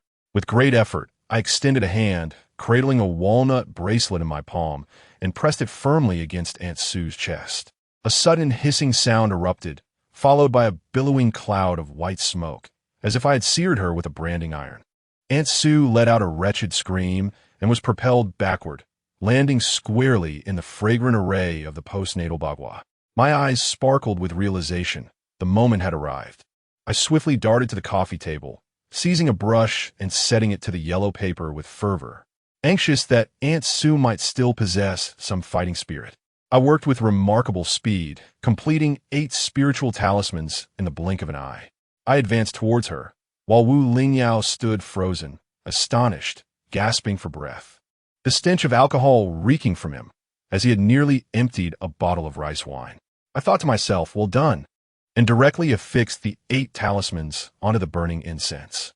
With a firm stomp, I recited aloud, In Si Bagua Tu, dispel the demonic specter, true fire ignites the calamity. Redeem the sins of 1,000 tribulations. Taishang Lao Jun, heed the decree. As I chanted, the talismans ignited simultaneously atop the incense, the cinnabar within them embodying pure yang energy, flames dancing in a brilliant golden hue. The temperature around us surged, and Aunt Sue, trapped within the confines, shrieked in agony, thrashing about helplessly. The malevolent energy enveloping her was disintegrated by the 8 flames, releasing a swirling mass of black smoke from her crown. This was the true form of the vengeful spirit. The formation I had conjured was the renowned exorcism bagua array from the Dispatching Troops chapter, capable of expelling malevolent spirits from a human vessel, leaving them nowhere to hide, ultimately incinerated by the fierce flames of pure yang. As the specter manifested, a chilling wail permeated the surroundings. The apparition twisted and expanded, piercing to the marrow of my bones. I understood that she could not endure this torment for long. I could not allow her to perish so easily. I must extract something of value. Speak. Was it Huang Tiangue who sent you? I bellowed.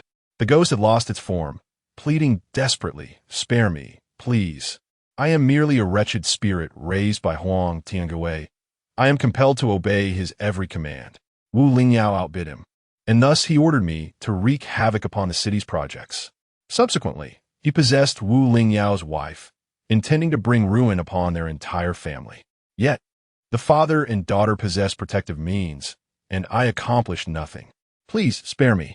The agonizing cries pierced my ears like needles, igniting a tempest of fury within me. Huang Tiangue, you summon spirits to do harm. I shall not allow you to go unpunished. Wu Lingyao roared in response, Huang Tiangue, I will not rest until you are vanquished. Thunder roared as the malevolent spirit was finally reduced to ash by the purifying flames of the bagua. Everything faded into nothingness. On the ground, 8 mounds of ash formed a circle, and there lay Aunt Sue, her complexion pallid. I hastily exclaimed, Uncle, we must prioritize saving her. Chapter 40. Rebound after the great battle. My heart felt as though it might leap from my chest, yet the ordeal was far from over. Aunt Sue had been overwhelmed by the spirit for an extended period. Although she was now liberated, the malevolent energy within her remained stagnant. If not addressed promptly, the repercussions could be dire. Wu Lingyao was a person of remarkable inner strength. Though he had been profoundly shocked, he had managed to compose himself. The sights he had just witnessed had utterly transformed his worldview, and his gaze towards me was now filled with wonder. Perhaps from this day forth, he would begin to comprehend the extraordinary nature of our world. Heeding my command, he did not hesitate to join me in aiding Aunt Sue. She was still Aunt Sue, not a grotesque shadow of herself. Her elegant features were pale as parchment, and a fine sheen of cold sweat clung to her forehead, her body twitching involuntarily under the strain of her nerves.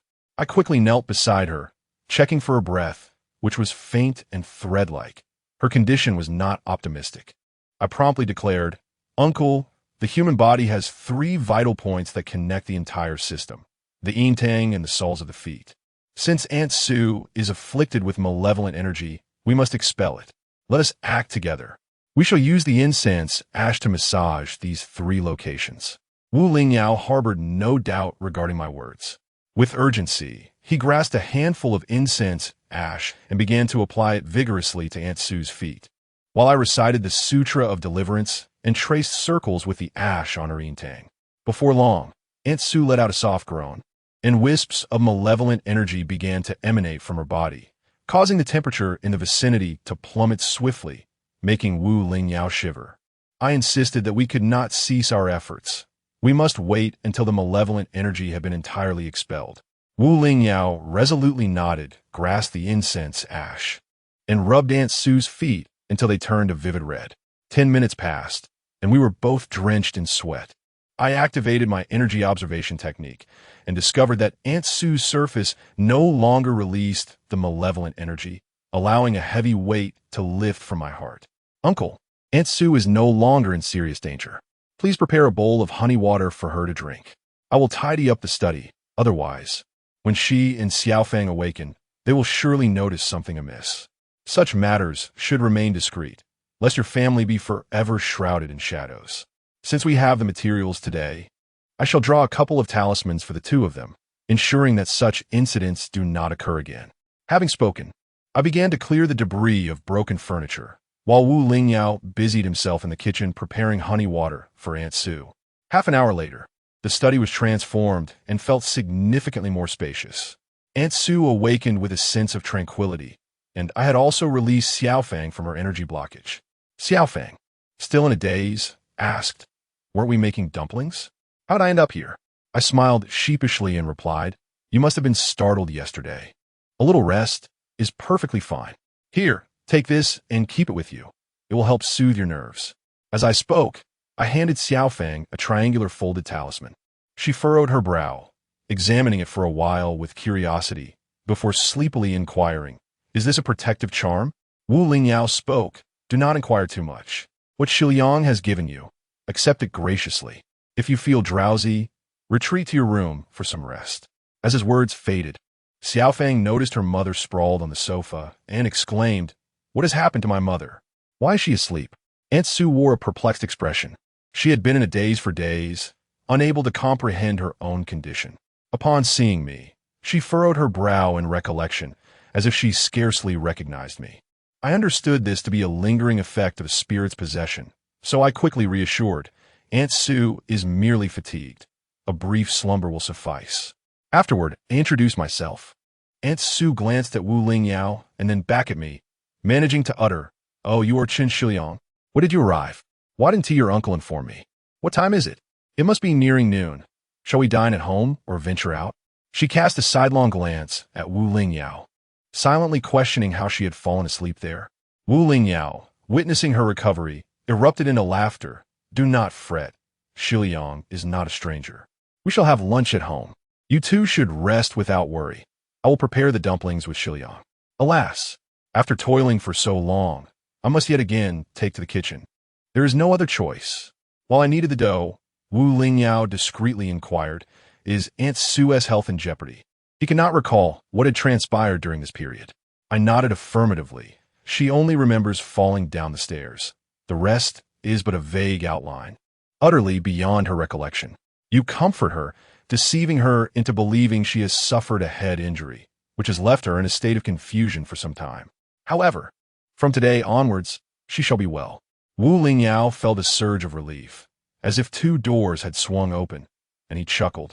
"It is indeed fortunate to have you, my clever lad. Otherwise, who knows what dreadful events might have unfolded in our household. Yet, this incident has confirmed the existence of ghosts in this world." I waved my hand dismissively, saying, "Uncle, what you speak of is quite unfounded. When I embarked on this profession, my master taught me that humans and spirits follow distinct paths, each with their own journeys. If a ghost disturbs humanity, it is our duty to eradicate such disturbances. As a practitioner of Yin-Yang and Feng Shui, I merely fulfill my responsibilities. Moreover, I have been classmates with Xiaofeng for an extended period. As for supernatural beings, it often depends on an individual's fate and fortune. Some encounter none throughout their lives, while others are persistently haunted. Thus, there is no need for excessive worry. Certain things are predestined. There is a saying, if one commits no wrongful deeds, one need not fear the knocking of ghosts." Wu Lingyao gazed at me with admiration, nodding earnestly, Individuals like you are rare indeed. To encounter one in my lifetime is truly a privilege. Xiliang, I am grateful beyond words. Should you ever face difficulties, do not hesitate to seek my assistance. I shall handle it with utmost care. Those words sufficed, and I nodded, chuckling softly. Before long, a pot of plump dumplings was ready, and the four of us gathered around the table, enjoying our meal while engaging in conversation. It was evident that Xiao Feng and Aunt Sue were both filled with confusion, their minds racing with thoughts they could not quite grasp. In order to reassure them, Wu Lingyao recounted the fabrications he had shared with me, leading Aunt Sue to suddenly realize the truth. However, Xiao Feng, being perceptive, contemplated speaking but ultimately refrained. She understood that Aunt Sue had not been in a state of confusion during this period, yet she could not pinpoint what was amiss. She decided to let it be. After finishing lunch, I drew another spiritual talisman and handed it to Aunt Sue. Subsequently, Wu Lingyao and I returned to the study. His mood had lifted considerably, yet when the topic of Huang Tinggui arose, his countenance darkened, his eyes flashing with fury, as if he were ready to exact vengeance. It was understandable, given Huang Tiangui's treacherous and malevolent nature, as he had resorted to summoning spirits to harm others. I recognized that this matter required resolution, so I stated, "Uncle, focus solely on the bidding process. I shall handle the situation with Huang Tiangui. While my powers may be limited, my master possesses considerable prowess, and his involvement will undoubtedly ensure success." Wu Lingyao's eyes sparkled with intrigue as he leaned in, asking, "Is your master confident in dealing with Huang Tiangui?" I scoffed dismissively, retorting, "Huang Tiangui employs despicable tactics that are beneath my master. Dealing with him is akin to squashing a mere cockroach. Even if it were not for your predicament, we could not allow this scoundrel to persist. His malevolent actions defy humanity and invite divine retribution. Such a person deserves to be condemned to hell." Wu Lingyao clenched his teeth and remarked, "Huang Tiangui deserves to die 100 times over. However, you and your master must remain vigilant. He is a tyrant in the county, surrounded by numerous henchmen and an ever-growing number of desperate rogues. If we truly confront him, we must tread carefully." I nodded in understanding, aware of the gravity of the situation. Yet, to be honest, devising a strategy against Huang Tianba ultimately required the wisdom of the old smoker. Before I realized it, afternoon had arrived, and I prepared to return home. Wu Lingyao, struck by inspiration, said to me, "Xiliang, although Huang Tiangui was unable to outsmart me, this bidding process presents its own challenges. The highway is a lucrative opportunity. I suspect developers from other provinces will also vie for a share. Since you are versed in the arts of the mysterious, could you perhaps assist me with a divination?" I immediately shook my head, saying, "Uncle, to be frank, I only comprehend Yin-Yang and Feng Shui. I can certainly provide guidance on Yin-Yang residences or disrupt a Feng Shui arrangement without issue, but as for divination, I am utterly ignorant. The realm of esoteric knowledge is intricate and profound. Not everyone can predict fortunes with precision. In this matter, I genuinely cannot be of assistance. However, concerning the bidding, you need not worry. Human efforts may lay the groundwork, but success ultimately lies in the hands of fate. What belongs to you cannot be taken by another, and what is not yours, no matter how tightly you grasp it, will elude you." "Uncle, do you not agree with this reasoning?"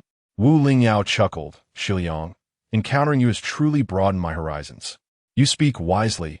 Wealth is but an external possession. An excessive attachment can lead one astray from their true purpose. You maintain a clearer perspective as an observer, and I find myself lacking in comparison to you." I shyly smiled and uttered a hesitant remark, yet deep within, my heart blossomed with joy. Today, I had successfully left an excellent impression on my future father-in-law, marking a significant milestone in the journey of my relationship with Xiao Feng. After bidding farewell to her family, I mounted my bicycle and returned to Lizuan. Upon entering, I found the old smoker feeding the chickens. I set down my bicycle and pulled him into the house, succinctly recounting the events of the day. The old smoker, at first indifferent, erupted in anger upon hearing the tale, cursing my grandmother and shattering the coarse porcelain bowl used for meals. He rolled up his sleeves, ready to confront Huang Tiangui. The actions of Huang Tenggui had transgressed the most fundamental taboos of our sect, and the old smoker harbored a profound loathing for him. I quickly intervened, urging this old man to maintain his composure. We have weathered numerous storms, and it would be unwise to ignite fury over trivial matters. Eventually, the old smoker was swayed by my words, sulkily smoking on the Kong, the room filled with swirling smoke that stung my eyes. I understood his agitation and the fire simmering within him, yet dared not speak. Once he finished a packet of cigarettes, I exhaled a deep breath, saying, "Old smoker, we are practitioners of the way, dedicated to exorcising evil and guiding others, with a clear conscience. We cannot engage with malevolence using a kitchen knife. Every situation demands strategy. With your skills, dealing with Huang Tiangui would be trivial. Our principle is to eliminate harm without inviting danger upon ourselves. Do you grasp my intent?" The old smoker abruptly turned to me, one eyebrow raised while the other furrowed, saying, "How come I never noticed your cunning before?" I chuckled. "It's simply a case of the upper beam being crooked, leading the lower beam to tilt." The old smoker abruptly sprang down from the bed. I hurried to the doorway, exclaiming, "It is no feat for a master to strike his apprentice. If one possesses true skill, let Huang Tiangui confront the law. In that case, we will be acting on behalf of justice." The old smoker scoffed. "Is it necessary for the master to intervene for such a scoundrel? The backlash from that spirit will suffice to deal with him. Unless unforeseen circumstances arise, he is destined to meet an untimely demise within 3 years. Chapter 41. Interception. The old smoker remarked that raising a spirit is essentially a transaction with the supernatural. In this world, there are no free lunches. Spirits are not inherently simple-minded beings. If one wishes to enlist their assistance, a considerable price must be paid. Firstly, nurturing a spirit requires one to feed it with their own blood, thus establishing a profound connection. A spirit may aid in one's elevation, wealth, or even harm others. Yet with each task it accomplishes, its appetite doubles. One is perpetually required to shed blood, leading to a buildup of malevolent energy within. Should the spirit meet its demise at the hands of another, the individual who raised it will inevitably face repercussions. This backlash is not akin to the dramatic narratives found in martial arts novels. Rather, it manifests as an explosive release of the accumulated malevolence, a force that is exceedingly difficult to control, even for the most adept practitioners of Yin-Yang and Feng Shui. The spirit nurtured by Huang Tiangui has been vanquished by me, and he is now undoubtedly tormented by the malignant energy, experiencing a significant reduction in lifespan. Within 3 years, a calamity of bloodshed may well claim his life. Well, since a person has been sentenced to death, there is little need to delve deeper into the matter. With a sense of schadenfreude and unrestrained joy, I enjoyed my dinner while my father toiled away at his work. I continued to recite the military dispatch section of the 4 Emperor Celestial Scriptures. Today, I utilized the exorcism hexagram recorded within to vanquish the spirit, earning the trust and gratitude of my future father-in-law, which invigorated me and compelled me to delve even deeper into my studies. On a Monday morning, after completing various exercises, I rode my bicycle to school along a forest path, welcoming the spring breeze and inhaling the fragrant aroma of sprouting barley, feeling utterly rejuvenated. The road from Lizuang to the county town was rather treacherous, consisting of narrow pathways that turned into muddy pits on rainy days, flanked by vast stretches of desolate farmland. By nightfall, few dared to traverse this area, as it was quite eerie. Just then, I noticed a group of over a dozen individuals suddenly emerge from the woods ahead. Without much thought, I assumed they were villagers heading to work. However, as they approached, my heart leapt, for I spotted several brand-new motorcycles nestled within the trees. An extraordinary sight, as only our village chief, Chen Xiliang, owned one. Deep in the forest stood a luxurious Santana 2000. I was taken aback. Was that not the very car? As I scrutinized the faces of the approaching group, I realized they were all ruffians, tall and imposing, with exposed arms and necks adorned with tattoos, their ears embellished with numerous piercings, and their tattered trousers reflecting a quintessential gangster aesthetic. Behind this motley crew, I discerned the familiar figure of Huang Mao, the pair of twins, and a burly black man, all surrounding a large bald-headed man. This hefty individual, easily weighing over 250 pounds, was dressed with a certain flair, sporting a thick gold chain around his neck.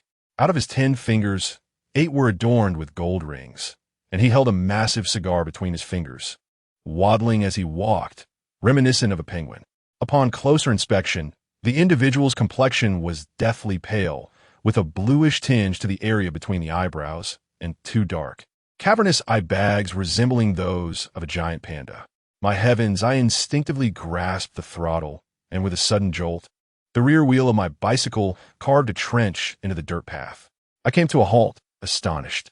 The yellow-haired man, the twins, and the burly fellows were all under the command of Boss Huang. Why had such a multitude gathered today to obstruct my passage? Could it be related to that little rascal?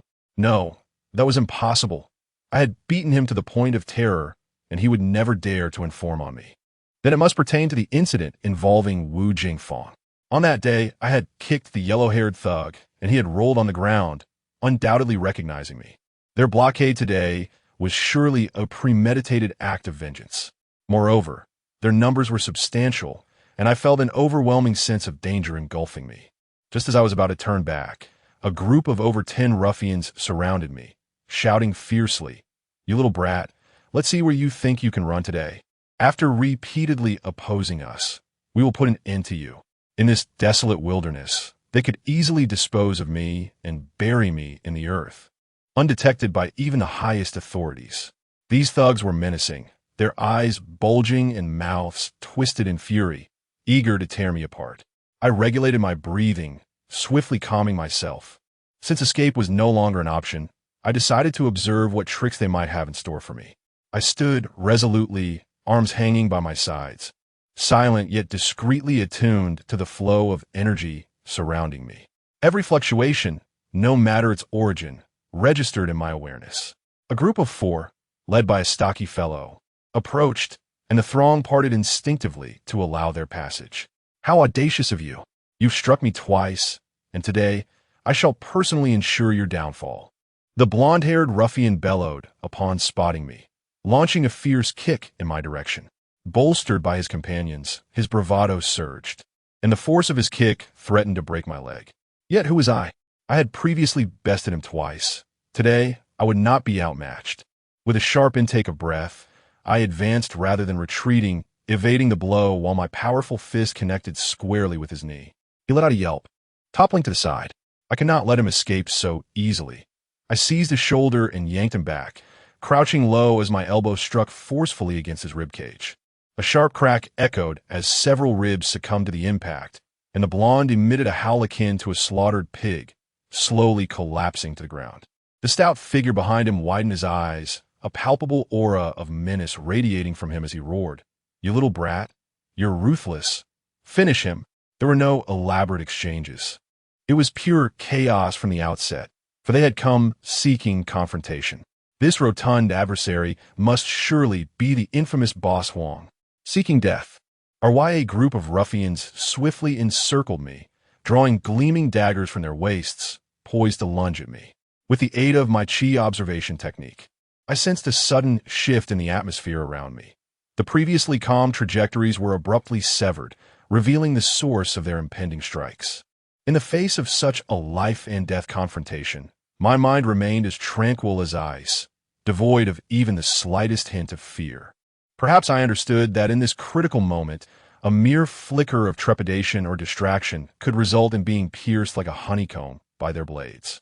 Over the years, I had confronted numerous terrifying scenes, and my resolve surpassed that of the average person, allowing me to maintain composure rather than succumb to despair. This was an encirclement, and if I could find a gap, I could escape. The figure before me, Boss Huang, was the leader of these thugs. Capturing the king to subdue the thieves was the strategy one would employ. I had originally contemplated sparing him, yet he had foolishly presented himself to me. Truly, when there are paths to paradise, one should not tread the road to hell. I roared, channeling my inner energy into my legs. With a powerful kick, I sent the yellow-haired thug sprawling to the ground, where several daggers subsequently plunged into his body, eliciting a dreadful scream before he fell silent, collapsing onto 5 of his companions. The twins and the burly man gasped in alarm, retreating to protect Boss Huang. At that moment, I had already dashed forward. Otherwise, the daggers from behind would have found their mark in my back. The encirclement has been breached, and it feels as though I am treading upon the very wind itself, leaping effortlessly several meters with each bound, fierce as a tiger descending from the mountains. The twins and the burly man have long since realized my formidable prowess. Having dispatched the yellow-haired man before their very eyes, their trepidation towards me has only intensified. Yet, with their boss looming behind, they're compelled to steel themselves for battle. Unfamiliar with any martial arts routines, I rely solely on the innate energy surging within me, responding to each attack as it comes. Despite being assaulted by 3 adversaries simultaneously, I remain unperturbed. My breath coalesces into my fists, which feel as unyielding as iron. When I engage the burly man in a fist fight, his hand shatters upon impact, and he recoils, howling in pain. The twins maneuver around me, their daggers flashing with a flurry of strikes, yet they hesitate, fearful of my ability to exploit their vulnerabilities. At that moment, a dozen ruffians surge towards me from behind, the air itself seeming to split under the weight of their knives. Seizing the opportunity, the twins let out a roar and charge forward. The yellow-haired boss in front of me reveals a cruel smile, convinced of my impending demise. However, I have faced countless adversities. This is merely child's play. With a determined exhale, I lower my stance and execute a sweeping kick, akin to a reaper harvesting grain, crushing the ankles of my foes. A cacophony of cracking sounds follows, as many of them collapse, curled up and moaning in agony. Within, I declare to myself that my inner energy is magnificent, surging through my legs, 3-fold harder than wrought iron. They are indeed courting their own demise. However, before I could continue to revel in my joy, I discovered that the rotund figure of Boss Huang had drawn a pitch-black handgun from his pocket. My goodness, is it truly the case that every individual possesses a firearm? This was utterly terrifying, merely being aimed at sent a chill through my entire being, causing the hairs on my body to stand on end. You may be skilled in combat, but you must perish today. With that, he pulled the trigger. I had no time to evade. All I heard was a resounding bang, and I collapsed to the ground, feeling as though I could not draw a breath. Could it be that I was destined to die here, at the hands of this corpulent man? No, this cannot be. I cannot die. I have yet to repay my father and the old smoker. I have yet to gain admission to the prestigious first high school in the city. There remains so much for me to accomplish. How could I simply succumb to fate? Yet almost immediately, I felt a sense of relief in my chest. Upon closer inspection, I realized that I felt no pain whatsoever. My face pale, I began to touch my body, discovering no bullet wounds. What? Had I not been hit? As I raised my gaze, I saw Boss Huang clutching his right hand, howling in agony, for embedded in his palm was a sharp copper coin. The handgun lay abandoned on the ground. The shot had gone astray. My legs, rejuvenated, sprang to life, and, as I stood, I noticed a dark figure emerging swiftly from the nearby thicket. With each delicate step, the figure seemed to glide effortlessly, covering distances of 5 or 6 meters with ease. In the blink of an eye, this figure stood before me, and a fragrant breeze wafted through the air. To my astonishment, there stood a woman of ethereal beauty. How could so many bully a child? Do you not have any shame? The woman smiled at me with a playful charm and said, "Young brother, your internal martial arts skills are impressive. However, remember this, in the realm of martial arts, speed is paramount. No matter how resilient your bones may be, they cannot withstand the force of a bullet." Chapter 42. The encounter. I had never before encountered a woman so strikingly poised and formidable. Clad in a sleek leather jacket, her long hair cascaded over her shoulders, framing a face of exquisite beauty and gentleness. Yet, upon closer inspection, one could discern a myriad of lethal intent lurking in the corners of her eyes and brows, exuding an air of authority that commanded respect from all. I was utterly astounded by her presence. Her prowess was beyond question, Had it not been for the copper coin that found its precise mark in Huang Tiangui's palm, a bullet would have surely shattered my skull. She was my savior. As the old smoker once said, one ought to repay even the smallest kindness with great gratitude. My heart swelled with warmth, yet words eluded me. I sensed that this woman was no ordinary individual. She possessed an exceptional skill that few could match. Not just anyone could wield a copper coin as a throwing dart. Indeed, even the old smoker might not possess such talent. Noticing my stunned silence, the woman in the leather jacket shook her head with a smile, remarking, "You truly are still a child. Yet, despite your youth, you exhibit remarkable capabilities. Tell me, where do you hail from?" I bit my tongue, urging myself to regain composure, and clasped my fists together, replying, "I am from Lizuan. I sincerely thank you, sister, for your timely assistance. Otherwise, I would have certainly met my end today." At that moment, Huang Tiangui's massive form was lifted off the ground, crashing down in a disheveled state, groaning in agony, his arrogance extinguished. The thugs I had injured lay scattered, crying for their mothers, paralyzed by the imposing presence of the woman clad in leather. I mused silently. What formidable prowess she possesses, truly a fighter among experts. A band of reckless fools. The leather-clad woman approached Huang Tiangui with deliberate strides, her hard-soled shoes pressing down upon his face. As he spat blood and howled in anguish, he cried, "Who are you to dare lay a hand on me? Huang Tiangui, do you wish for death?" He then called out to the twins, "Yang Feng and Yang Zhen, what are you waiting for? Come and assist me." The twins trembled, barely managing to take a single step before being paralyzed by the fierce gaze of the leather-clad woman. They swallowed hard, their eyes quivering, fully aware of the danger they faced. Engaging her would likely spell their doom. At that moment, the woman regarded Huang Tiangui with a look of astonishment and spoke slowly. "So you are Huang Tiangui, the one I have been searching for.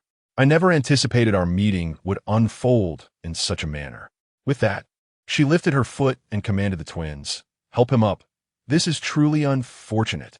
A chill ran down my spine. What was happening? Could they be acquainted? Uncertainty gripped me, and I discreetly surveyed my surroundings, keen to understand the situation and avoid being caught off guard. This woman was terrifying. If she truly allied with Huang Tiangui, I would stand no chance against all three of them. Thus, I had to ensure I had a viable escape route. The situation took a dramatic turn, leaving not only me astonished, but also the twins, Huang Tiangui, and a group of ruffians, all wide-eyed in disbelief. The twins helped Huang Tiangui to his feet. He trembled in pain, his mouth stained with blood. With a venomous glare, he fixed his eyes on the woman in the leather coat, demanding, "You seek me? Pray tell, what is your origin? If you fail to provide a satisfactory explanation, you shall surely meet a dreadful end." Despite his battered state, he continued to speak with bravado, leaving one to wonder if he had been rendered foolish by the beating or if he possessed some hidden advantage. The woman in the leather coat replied, "The red flower twin sticks bring sorrow, while the blue steel 8 virtues guard the mountain." Huang Tiangui, previously brimming with arrogance, now found his confidence dissipating upon hearing her words. His body shook violently as he stared at her in terror, stammering, Who are you?" A pang of recognition struck me, for I had heard similar words from the old smoker, though I could not recall their exact meaning. I berated myself for faltering at such a crucial moment. The leather-clad woman sneered, "The mountain is under my watch. Yet a rogue named Black Thief has stolen the mountain lord's treasure. The flower crown has dispatched me to investigate. Since this is your territory, I have come to seek your assistance." My eyes widened in astonishment, for her words were steeped in the jargon of the underworld. I recalled a time when the old smoker and I had to navigate the treacherous waters of dealing with 4 grave robbers, employing such terminology to communicate. Later, I had pressed the old smoker to teach me these arcane phrases of our world, which included those now uttered by the woman in leather. Her implication was clear. My role was to guard the mountain, and a traitor had absconded with our leader's treasure, prompting the flower crown to send her to uncover the truth. As I deciphered the meaning of this sentence, my heart trembled once more, for I finally grasped the essence of the phrase. The red flower twin rods evoke sorrow, while the blue righteousness of the 8 virtues guards the mountain. This woman clad in leather is, in fact, a master of the Hong Men. Only members of the Hongmen would so boldly declare their affiliation, as Zhenshan and Huaguan are both esteemed positions within this organization. Huaguan is dedicated to investigating spies and traitors, while Zhenshan assists Huaguan. In the vast hierarchy of the Hongmen, with its rigid structure and multitude of members, I had presumed this organization to be extinct, yet remains active in these lands. My understanding of the Hongmen is rather limited, yet I discern that this organization is formidable, far beyond the reach of someone like Huang Tiangui. If I were to liken these societies, the Hongmen would be a grand ship, while Huang Tiangui would merely be a leaf upon the water. It is no wonder that Huang Tiangui is so shaken. In the eyes of these professional ruffians, the Hongmen hold an exalted and sacred status, utterly inviolable. I never anticipated encountering a master of the Hongmen. I, Huang Tiangui, am humbled and sincerely hope you will not hold my ignorance against me. Rest assured, we will certainly keep a vigilant eye on the traitor who absconded with the treasure. Huang Tiangui wiped the blood from his chin, offering a charming smile, his demeanor shifting as swiftly as turning the pages of a book. The leather-clad woman coldly remarked, "Since we've crossed paths, allow me to offer a word of advice. With so many of you, you cannot even subdue a child. What grand endeavors do you expect to achieve?" Huang Tiangui's face shifted from pale to flushed, glancing at me with a predatory gaze. "My lady, might I inquire the name and appearance of this traitor? I must ascertain these details in order to assist the Hongmen effectively."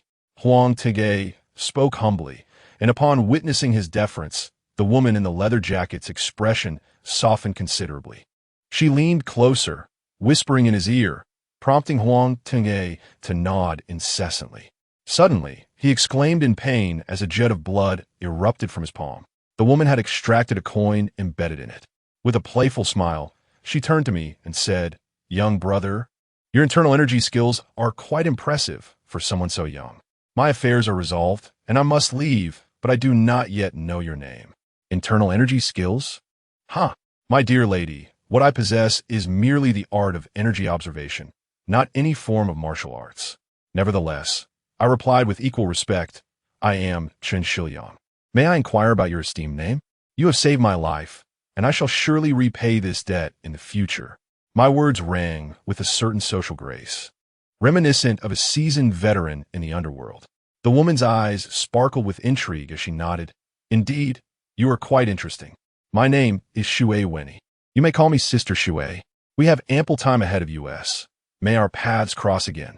Such is the boldness of those who traverse the rivers and lakes." With that, she turned and departed, casting a chilling remark as she passed Huang Tiangui. "This young brother is my friend. Should you harm him again, beware, for I shall take your head." Huang Tiangui trembled, nearly soiling himself in fear, and quickly asserted his submission. A fragrant breeze swept away as Shui Weni danced lightly on her toes, vanishing along the narrow path in a manner that defied belief. I pondered to myself, is this the true strength of the Hongmen? Surely, even the most seasoned of smokers would find it challenging to gain an advantage here.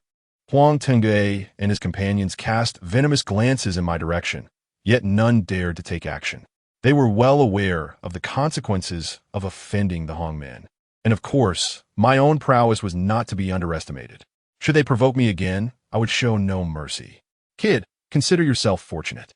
If you ever disrupt my affairs again, I shall not hesitate to deal with you severely. Now leave."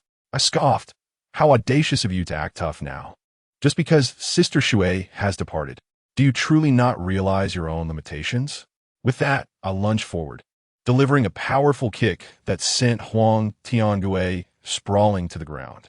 I placed my foot firmly upon his rotund face and enunciated clearly, "Sister Shui can handle you, and so can I. Huang, let me make myself perfectly clear. If you dare to engage in any more nefarious deeds, I will personally flay you alive." The twins, the burly man, and a gang of ruffians surrounded me, hurling insults and threats. I surveyed the scene and bellowed, "I challenge anyone to make a move." No one dared to respond. They all stared at me, fully aware of my formidable reputation. Huang Tiangui, beneath my foot, howled in agony, "Chen Xiliang, you have some nerve." I retaliated with a swift kick to his face, causing his eye socket to crack. One must never show leniency to such individuals. Let us not forget that he once aimed a gun at me. Out of respect for Sister Shui, I refrained from ending his life today. However, I demanded that he speak honestly. Tell me what Sister Shui discussed with you earlier. Reveal the traitor's information to me. Sister Shui had saved my life, and I felt compelled to assist her in return, hence my eagerness to uncover the details regarding that traitor. Huang Tiangui could no longer endure, gasping as he uttered. The traitor's name is Zhang Dajiang, 33 years of age, a robust man with only 8 fingers, nicknamed Zhang Bazi. He is a core disciple of the Hongmen. At the beginning of last month, the Hongmen held a hall summit in Hebei, where an individual contributed a funerary object known as the Shanqing Pearl, a treasure of inestimable value. The Hongmen leaders were exceedingly pleased and entrusted Zhang Dajiang with its safekeeping. Unexpectedly, this scoundrel absconded with the treasure, and now disciples of the Hongmen throughout China are relentlessly pursuing him. That is all I know. Quickly remove your foot, or I shall fight you with all my might. I raised my foot and kicked him in the abdomen. With a resounding thud, Huang Tiangui curled up like a shrimp, his plump face buried in his chest. Gasping for breath in agony, I surveyed the surroundings. These sycophants were taut with tension, itching to tear him apart, yet they remained paralyzed by fear. Well, I have noted your words. This kick was for the unjustly perished siblings. Although I lack the power to send you to the police for justice, mark my words, your misdeeds will ensure that within 3 years, you shall meet a gruesome end. I gazed at Huang Tiangui with a cold smile. Your little demons have been vanquished. The feeling of impending doom must be quite unbearable, wouldn't you agree? As soon as I finished my sentence, Huang Tiangui abruptly turned his gaze towards me, terror-stricken, exclaiming, "That incident was also your doing." Chapter 43. The corpse-bearer of Eastern Hebei. I chuckled coldly, nodding my head. You have calculated every angle, summoned spirits to harm others. Yet I dare say you did not foresee such a fate, did you? Rest assured, Huang, I have no intention of harming you. The grievances between us remain unresolved, but I am most willing to watch you suffer under the gradual torment of malevolent energy. Huang Tiangui struggled on the ground, unable to rise for quite some time, cursing vehemently. Chen Xiliang, how dare you exterminate my spirits? You are courting death. Eliminate him. I surveyed the surroundings, observing the eager yet apprehensive ruffians, and spoke in a languid tone. You may be aware of Huang's secrets, yet I doubt many know of my formidable prowess. He can summon spirits, but I possess the ability to vanquish them. Once my methods are unleashed, you will be oblivious to your demise, and even the police will fail to uncover any clues. Those who wish to live should depart promptly. I still have matters to discuss with Huang. Huang Tiangui is skilled in sorcery and possesses considerable influence. Thus, I must investigate him thoroughly. Otherwise, should he decide to strike me unexpectedly, I would find myself bereft of solace. This fellow is despicable and shameless, capable of any treachery. I must remain vigilant. I glared at anyone daring to leave. Whoever attempts to flee shall face dire consequences. Huang clutched his abdomen, shouting loudly. With deliberate slowness, I retrieved 2 talismans from my pocket, casting a half-smile at the crowd. For those who choose to stay, I shall summon these 2 friends to escort you on your journey. Good heavens, those talismans harbor spirits. Run. I have no desire to be strangled by a ghost. It was these very talismans last time. They're utterly terrifying. This fellow wields sorcery. Some ruffians, having experienced the previous incident, recognized my methods. Thus, the moment I revealed the fragrant sachet, their faces drained of color, fear spreading like wildfire among them.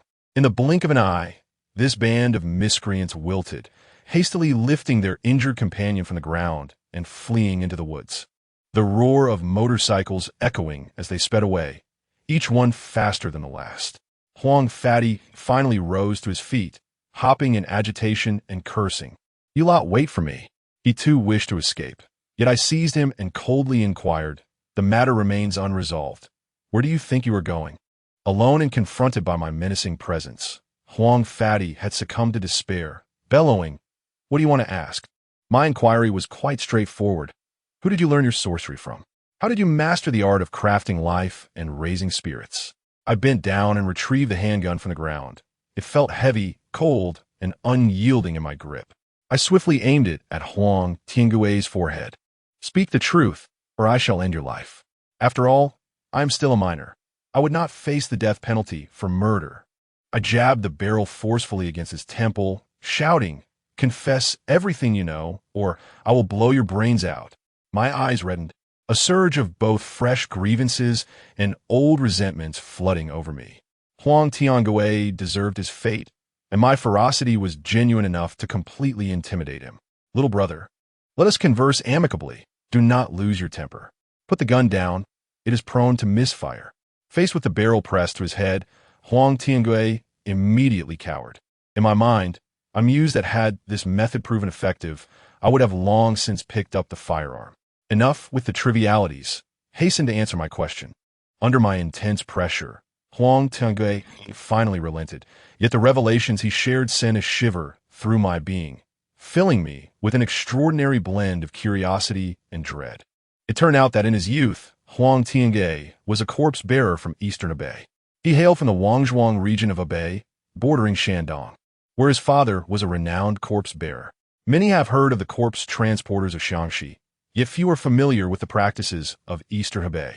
When I first heard Huang Tiangui utter these words, I was at a loss, but he subsequently provided clarification. He explained that the corpse transporters of Shaanxi employ special techniques and incantations to animate the deceased, requiring remarkable skill. In contrast, a corpse bearer induces a state of false death by applying pressure to specific acupoints, just as a living person is on the verge of death, thereby preserving their breath.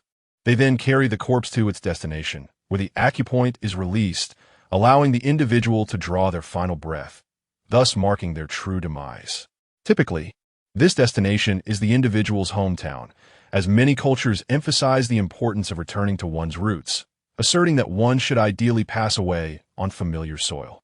Decades ago, amidst the chaos of warring factions in China, followed by the resistance against Japan, and later the conflict between the nationalists and communists, death was ubiquitous. During that tumultuous period, Huang Tiangui's father amassed considerable wealth. However, years spent tending to the gravely ill inevitably exposed him to malevolent energies, resulting in Huang Tiangui's birth when his father was already in his 40s. Tragically, before he could impart his knowledge, he was executed by the nationalist forces. Upon reaching adulthood, Huang Tiangui discovered that the new China had already been established. By chance, he stumbled upon his father's handwritten manuscript, which contained the secret techniques of body carrying. Huang Tiangui treasured this discovery, dedicating himself to daily study, and through his efforts, he gained profound insights. During the early years of nation-building, the common folk struggled immensely, with many dying far from home. Consequently, Huang Tiangui's business flourished, and within a few short years, he transformed into a newly rich individual. However, as time progressed, the government introduced new policies emphasizing modern practices, mandating that the deceased must be cremated. This development left Huang Tiangui in a dire predicament, without corpses. His trade was rendered futile. Yet, the initial implementation of these policies faced resistance, as a significant portion of the populace opposed cremation. Seizing the opportunity, Huang Tiangui clandestinely excavated graves and pilfered corpses, selling them to those unwilling to comply with cremation. These individuals would present false cremation certificates to the authorities while secretly interring their loved ones, oblivious to the deception at play. By venturing down this path of grave robbing, Huang Tiangui's business thrived even more than before, amassing wealth at an unprecedented rate. However, as the saying goes, there are no secrets that remain hidden forever. His nefarious deeds eventually came to light. The government prepared to punish him severely, yet Huang Tiangui, being exceptionally cunning, found a corpse resembling his own. He donned his clothing, set his house ablaze, and ultimately reduced the body to ashes. The authorities, believing him to be deceased, allowed the matter to fade into obscurity. After shedding his former identity, Huang Tiangui fled to a nearby county town with the savings of a lifetime. Utilizing his meager knowledge of Taoist arts, he ingratiated himself with numerous officials. eventually amassing a group of ruffians to become a local power. Subsequently, he ventured into real estate, flourishing and amassing wealth at an astonishing rate. Who could have imagined that this formidable figure, adept in both shadow and light, had once engaged in such unsavory deeds? To be frank, after hearing his tale, I felt a wave of nausea wash over me. I could hardly suppress my revulsion. How could such despicable individuals exist in this world? Truly, when the bird soars, all manner of woods will abound. Huang, you have indeed astonished me. I jabbed my finger at his forehead. Huang Tiangue turned pale with fear, cold sweat cascading down his face as he shielded his forehead, forcing a nervous laugh. That was all in the past. Who among us is without blemish? Brother Xiliang, we have come to know each other through conflict. Let us consider our grievances settled. I, Huang, have come to realize that you and your master are capable individuals. Why not join me? I cannot guarantee much, but I assure you, there will be no shortage of wealth or women. What do you say? Think it over. I spat in disdain. With a swift kick, I sent him sprawling to the ground, landing a sharp blow to his backside as I unleashed a torrent of invective. Huang, conversing with you is an affront to my dignity. You dare suggest that my master and I collaborate with you? We are practitioners of Yin-Yang and Feng Shui, healers, not harbingers of harm. Let me tell you, Huang, had it not been for Sister Shui's request for your assistance, I would have gladly put an end to your existence. Depart. I implore you to vanish from my sight. With all my might, I delivered 3 forceful kicks, causing the rotund figure to yelp in agony as he scurried into the woods. He hastily ignited the engine of his Santana and sped away like a gust of wind. Clutching the weighty firearm, I found myself gasping for breath, my entire being ensnared in exhaustion, particularly my heart, tangled in the dismay of encountering such a wretch. Truthfully, I yearned to rid society of this menace. A single shot could end his existence.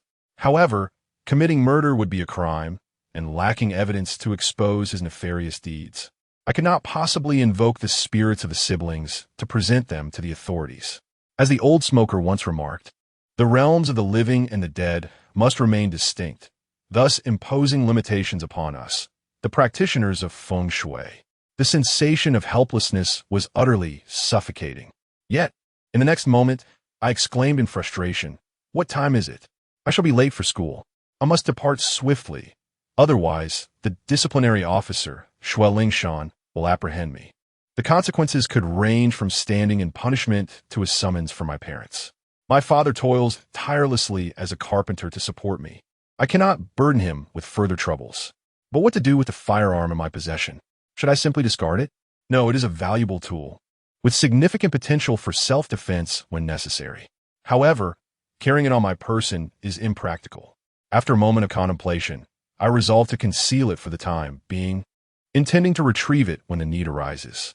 In my youthful exuberance, I harbored a fervent fascination for the weapon, feeling not fear, but rather a tinge of exhilaration within my heart. I scoured the world in search of a hiding place and ultimately stumbled upon a grand tree. Nestled within its branches was an expansive bird's nest, a most suitable choice for concealing my firearm. With agility, I ascended the tree and secured the gun in the nest, ensuring that no trace of it could be detected from below. Only then did I hastily make my way to school, my heart racing with trepidation. Upon my arrival, I found a main gate locked and the elderly attendant engrossed in his newspaper. Passing through here would surely lead to my discovery. What was I to do? Any further delay would result in the end of classes, rendering my entry impossible. It was in this moment of mounting anxiety that the last person I wished to encounter, the disciplinary director, suddenly appeared. His Mediterranean hairstyle, reminiscent of support from the east to the west, was forever etched in my memory. He spotted me instantly, leaving me no chance to escape. Chen Xiliang, what are you doing out here? Xue Lingshan's expression shifted as he approached me through the school gate. I leaned against my bicycle, palms clammy with sweat, my head bowed in silence. Xue Lingshan narrowed his eyes and intoned, "You're not late, are you?" With a sigh of resignation, I thought, what is fated cannot be avoided. There was no choice but to confess. Director Xue, I had some matters at home, which caused my tardiness. Yes, you. It will not happen again, I implored, attempting to elicit his sympathy. I had assumed he might show leniency, considering I had recently acted courageously to rescue Wu Jingfeng, not to mention my commendable standing in the overall rankings of the entire grade. I am currently a diligent student, and surely, teachers favor such students. Thus, I entertained this notion with a reckless sense of optimism. However, much to my dismay, Xiliang let out a cold snort and declared, "I do not care about your circumstances. Being late is inexcusable. Come with me to the office. We need to have a discussion." This mention of a discussion assuredly spelled trouble. A heavy weight settled in my heart. First, I was ambushed by a group of ruffians, narrowly escaping with my life. Now, having just arrived at school, I found myself at the mercy of this bald-headed tyrant. Why must my fate be so harsh? Yet, to my surprise, as soon as I stepped into the office of the disciplinary director, Xiliang's demeanor underwent a complete transformation. He patted my shoulder and said, "Xiliang, your performance has been commendable. A rare tardiness can be forgiven." My spirits soared, and I lifted my head in excitement. However, his next words caused my heart to plummet. "I hear you have knowledge of Feng Shui. I happen to be facing a bit of a predicament. Why not take the day off from classes and accompany me to assess the Feng Shui at my place?"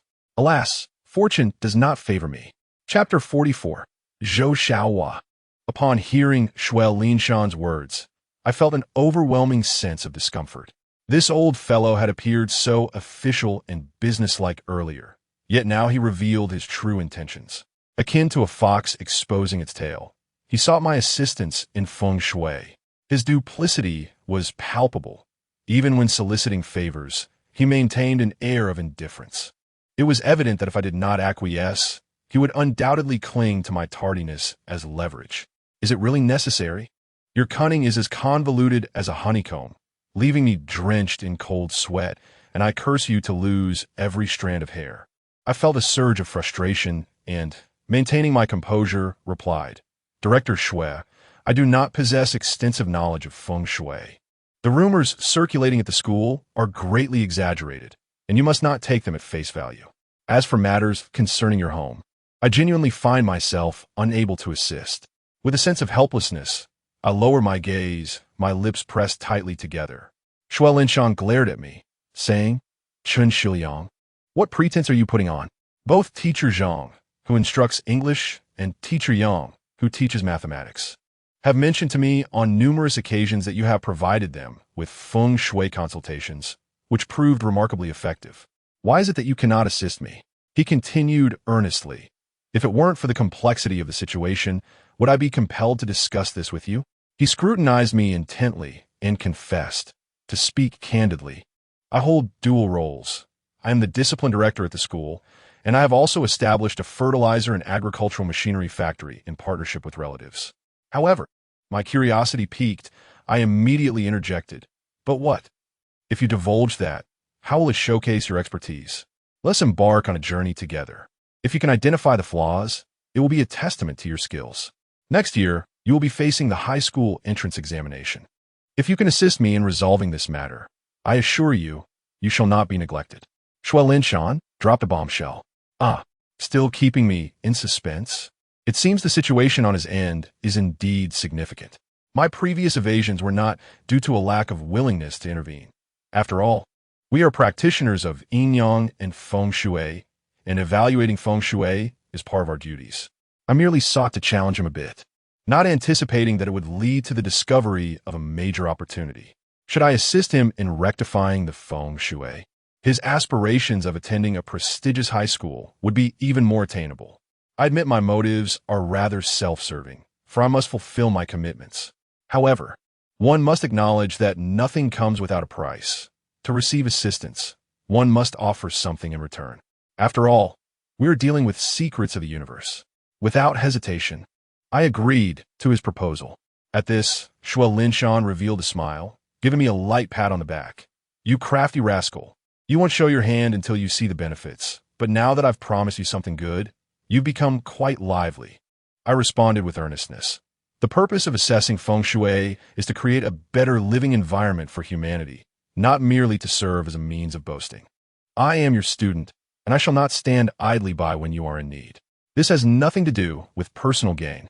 Upon uttering these words, I felt a radiant aura emanating from the back of my head, my stature seemingly transforming into that of a towering mountain, and Xue Linshan regarded me with admiration.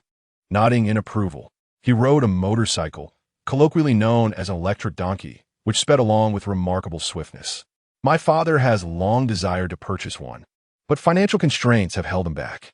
I found myself seated at the rear, with the wind howling on either side, rendering my entire being as though we're floating in the air. After approximately 20 minutes of travel, we arrived at the outskirts of a factory within the county, where acrid smoke billowed upwards like giant mushrooms and dark, polluted water flowed through pipes into ditches. In the wake of the reforms and opening up, while the economy has flourished, the living environment has gradually succumbed to degradation. This matter lies beyond my jurisdiction, leaving me no choice but to silently condemn it within my heart. However, upon witnessing the construction inside the factory gates, all thoughts dissipated, leaving only one conclusion. There are indeed some issues here. Before me stood a shadow wall, its tiles affixed with remarkable newness, emblazoned with the phrase integrity as the foundation. Quality assurance. Yet, due to the passage of time, some tiles had already fallen away. The character for integrity was left with only its radical, while trust had lost its component entirely, almost transforming into the phrase words are the foundation. In front of this shadow wall lay a weighbridge, presumably intended for measuring fertilizers. Adjacent to it stood a bagging machine, likely designed for the convenience of loading and weighing vehicles simultaneously. Both the weighbridge and the bagging machine faced the entrance, resembling two great tongues in their appearance. Furrowing my brow, I remarked seriously, with one mouth and two tongues, coupled with the shadow wall's phrase words are the foundation. It seems the people within the factory are engaged in a daily battle of words. This is indicative of incessant internal strife, a manifestation of enmity. It appears the factory is on the brink of collapse. Xue Linshan, initially indifferent, was nearly overwhelmed with excitement upon hearing my words. Xiliang, you truly possess remarkable insight. Your observations are entirely accurate.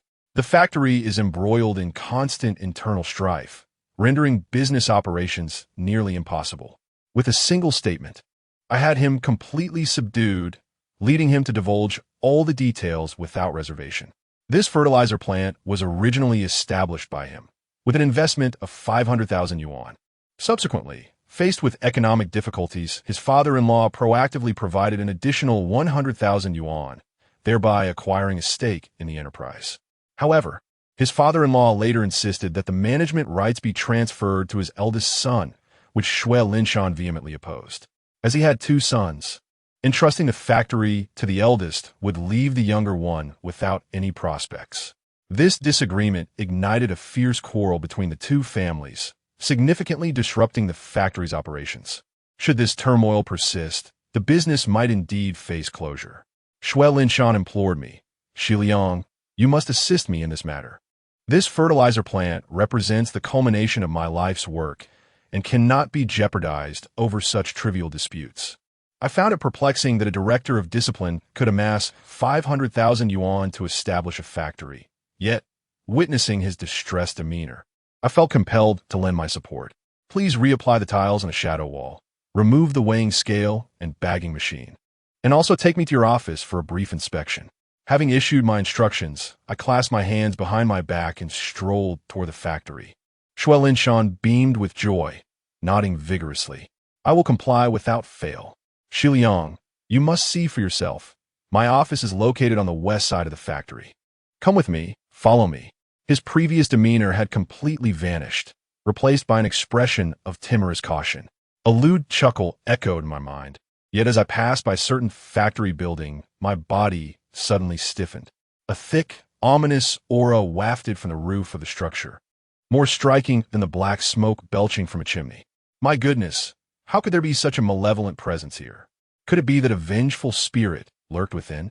My countenance immediately turned grave, solidifying into a mask of steel as I intoned, Director Xue, has there been any incident in this factory? Xue Linshan visibly trembled, his eyes darting in a state of panic. And no, of course not. The factory is barely hanging on. How could there be any incidents? I let out a cold laugh and turned to leave. If you won't speak the truth, then I cannot be of assistance. Shui Linshan instantly became agitated, like an ant on a hot pan. Xiliang, Xiliang, please stop and hear me out. I halted my steps and turned back to look at him, realizing that the matters concerning this place were far from straightforward. Shui Linshan, with a resigned sigh, confessed. The factory's inability to operate stems not only from internal strife between me and my relatives, but also due to the death of an employee within the premises. Recently, many workers have reported ghostly occurrences in the factory, leading to a mass exodus. This situation has escalated significantly and cannot be suppressed. My pupils constricted. Was an accident? Shui Linshan nodded and began to elaborate comprehensively. The situation is as follows. The employee who met an untimely demise was named Zhou Xiaohua, a woman in her 30s. She had divorced her husband and relocated from the south to this county, struggling to make a living while raising her 2 children alone, enduring a rather arduous existence. The factory was aware of her circumstances and provided an additional 20 yuan in meal subsidies each month. However, 2 years ago, her beloved children inexplicably went missing, and despite exhaustive searches, they could not be found. Even the police were rendered powerless. Zhou Xiaohua, overwhelmed by grief, began to exhibit erratic behavior, alternating between laughter and tears. We hesitated to retain such an employee, but before we could dismiss her, she tragically fell into a fertilizer pit and drowned on the spot. Subsequently, rumors of hauntings in the factory emerged, with many claiming that Zhou Xiaohua had died unjustly, her spirit lingering. This incident instilled a sense of dread among the workers, leading to a reluctance to come to work. So, Zhou Xiaohua, her 2 children missing? What? Could she possibly be the mother of those siblings? No wonder they could not be found. It turns out she had already met with an unfortunate end. I felt a heavy weight on my chest, nearly unable to breathe. The disappearance of the 2 children had utterly shattered an already fragmented family. Zhou Xiaohua had lost her husband, and then her children. Her world had collapsed. Perhaps death was a form of liberation for her. Yet this debt would not easily be erased. Huang Tiangwei, I curse you. My eyes were aflame, my chest heaving like a broken bellows. I struggled to maintain composure, but the fury surged within me like a wild stallion, consuming my entire being. I felt as though my very blood was igniting, for the villain continued to roam free, and though I knew of his malevolence, I was powerless to exact vengeance for the deceased. What sort of Yin-Yang geomancer am I? Xiliang, what has become of you? Shui Linshan was taken aback by my demeanor and exclaimed, Fear not. The factory is quite tranquil during the day. There is nothing to be afraid of. He presumed my trepidation stemmed from the ghost of Zhou Xiaohua. Yet my indignation was for that unfortunate woman. Director Shui, prepare for me incense, paper money, vermilion, a brush, and talisman paper at once.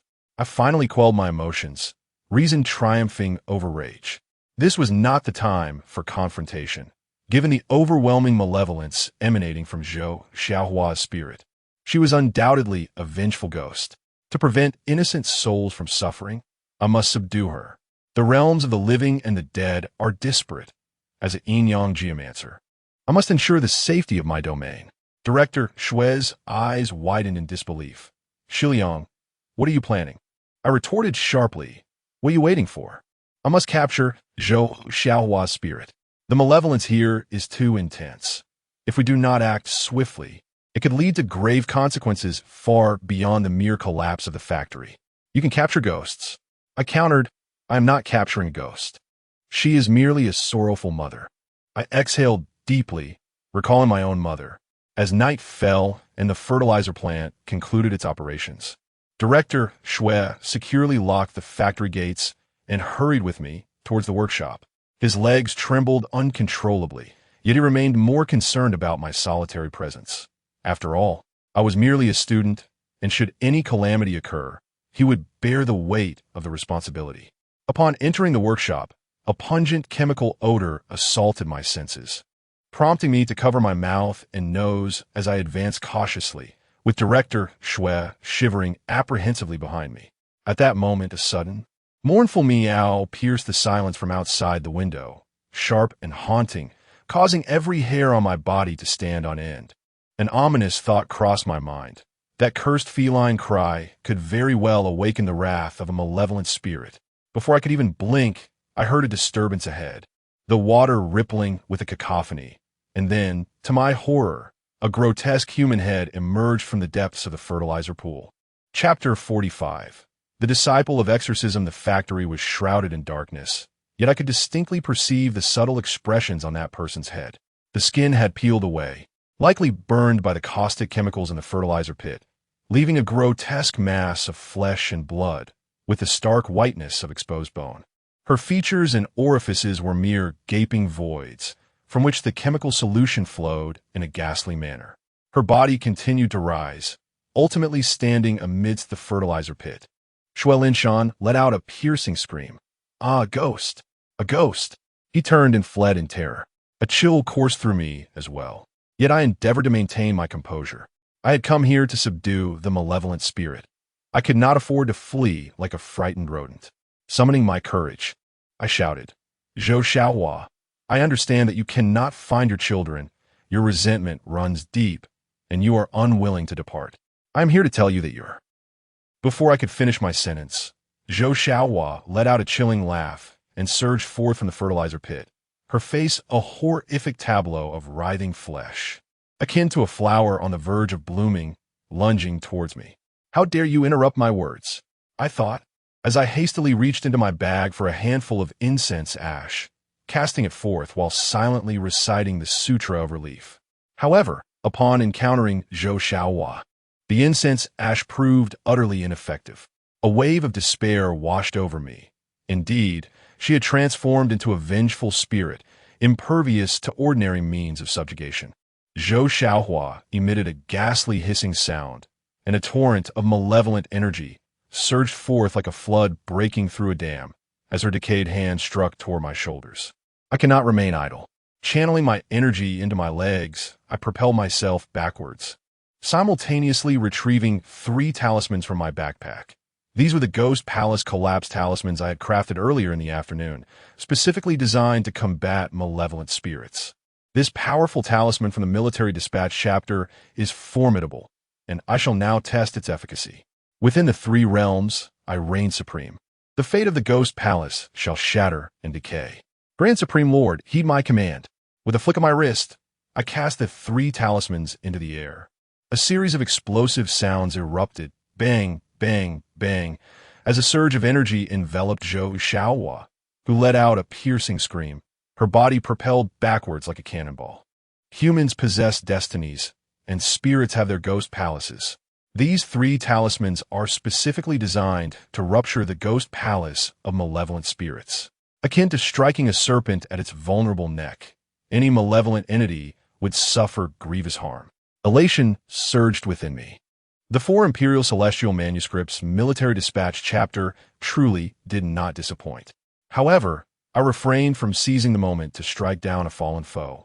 For my purpose here was to ascertain whether Zhou Xiaohua was indeed the mother of the 2 siblings. If so, this matter could potentially be resolved without further conflict. Yet, before I could utter a word, a cacophony of ghostly wails erupted from all directions as Zhou Xiaohua charged towards me once more, her gaping maw stained with blood and emitting a mournful cry. To my horror, I noticed her mouth was devoid of a tongue, a stark and unsettling sight. Why must this be so troublesome? Can I not even utter a single word? My frustration boiled over. With a swift motion, I removed a walnut bracelet from my wrist and hurled it towards her, striking her squarely in the face. I felt a slick sensation, however. The walnut bracelet suddenly radiated a brilliant golden light as the vigorous yang energy surged forth. Once it spread, the entire factory was enveloped in a shimmering glow. Boom! The formidable power of the magical artifact shattered Zhou Xiaohua's skull, her scream fading into silence. The headless corpse tumbled through the air and fell with a splash into the fertilizer pit.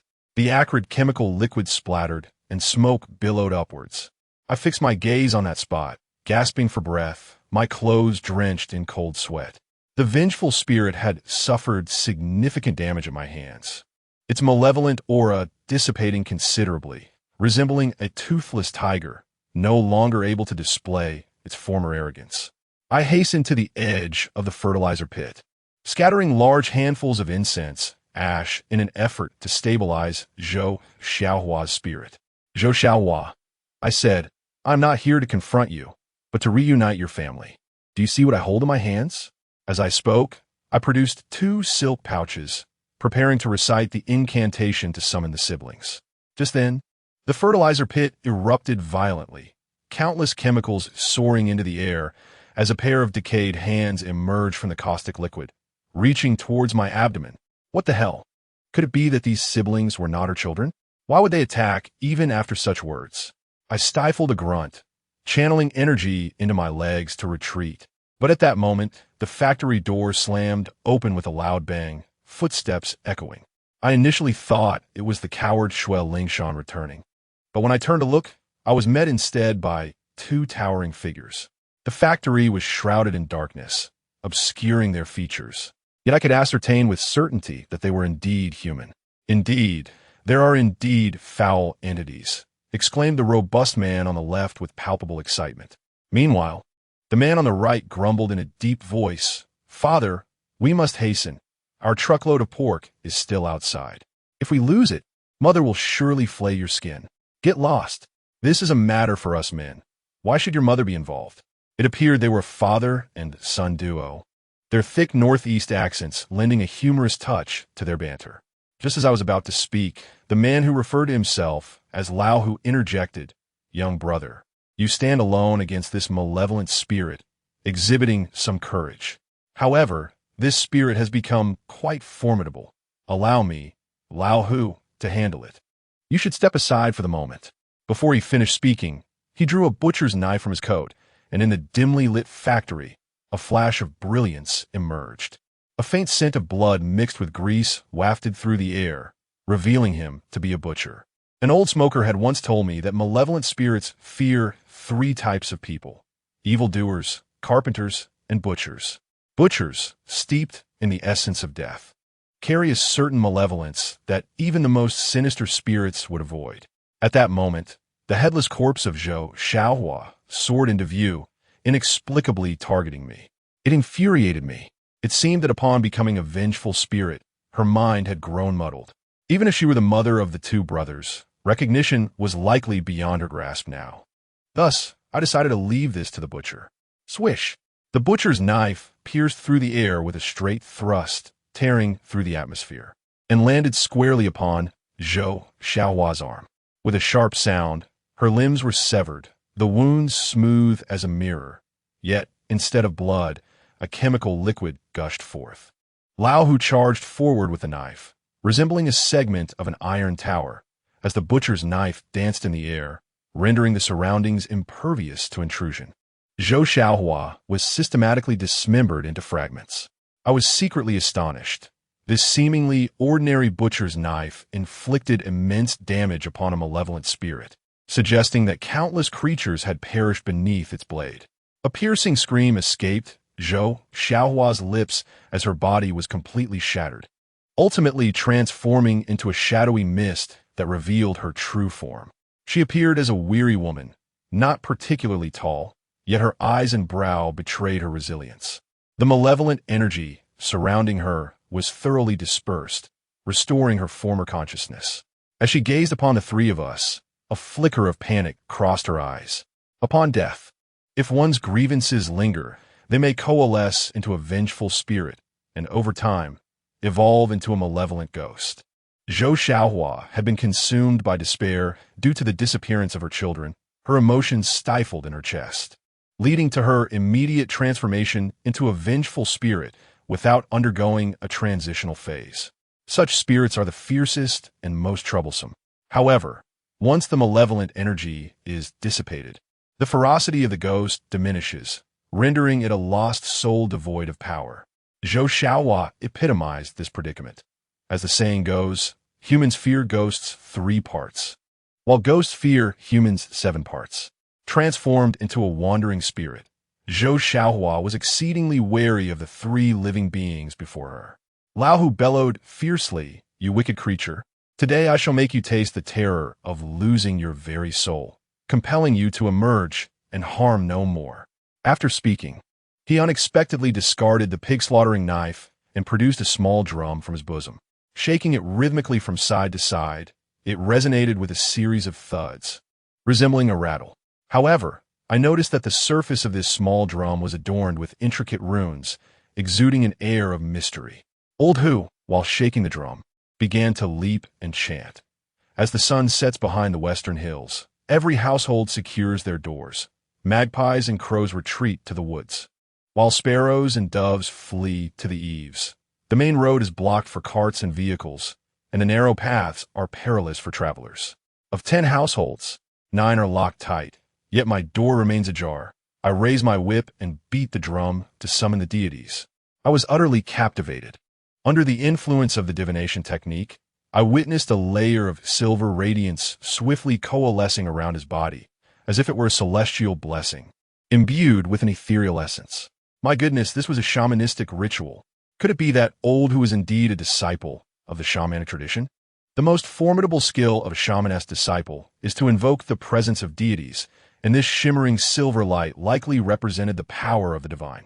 The pig-slaughtering knife could only dispel malevolent forces, not exorcise spirits. Yet Old Hu was about to unleash his most profound abilities, intending to use divine power against Zhou Xiaohua. This would surely cost me dearly, for my purpose in coming here was to reunite Zhou Xiaohua's family. If he were to extinguish her, wouldn't it render my efforts futile? Just as Old Hu prepared to act, I called out from behind, "Uncle Hu, this spirit cannot be vanquished. I still have use for it." With a swift stride, I dashed forward and embraced Old Hu, my internal energy surging with immense force, akin to hundreds of pounds. Propelling him away, caught off guard by my sudden assault, Old Hu exclaimed in shock, landing awkwardly on his behind, his celestial power dissipating in an instant. Enraged, he bellowed, "You little rascal dare to strike at me? Have you lost your senses? She is the specter. She sought to take your life just moments ago." At that moment, Old Hu's son rushed over, intent on delivering a blow to me. I finally discerned his features: a broad face, large ears, a prominent nose, thick lips, and a complexion riddled with blemishes. His eyes resembled 2 glaring bulbs, and his philtrum was wide and elongated, suggesting a life of wealth and longevity. However, he bore a somewhat unrefined appearance. This fellow was significantly more robust than I, resembling a young calf, and I had no desire to engage in combat with him. As his father was a disciple of the shamanic tradition, equally esteemed as our Taoist practices, it was imperative that we did not clash. I quickly interjected, "Hold your horses. Allow me to finish my explanation. I am a disciple of the Shangxing Heavenly Master, an unequivocal practitioner of Yin-Yang and Feng Shui. My confrontation with this malevolent spirit is not to annihilate it, but to demonstrate a crucial point. Who family, behold this." Finally, I completed my statement, relieved after holding it in for so long.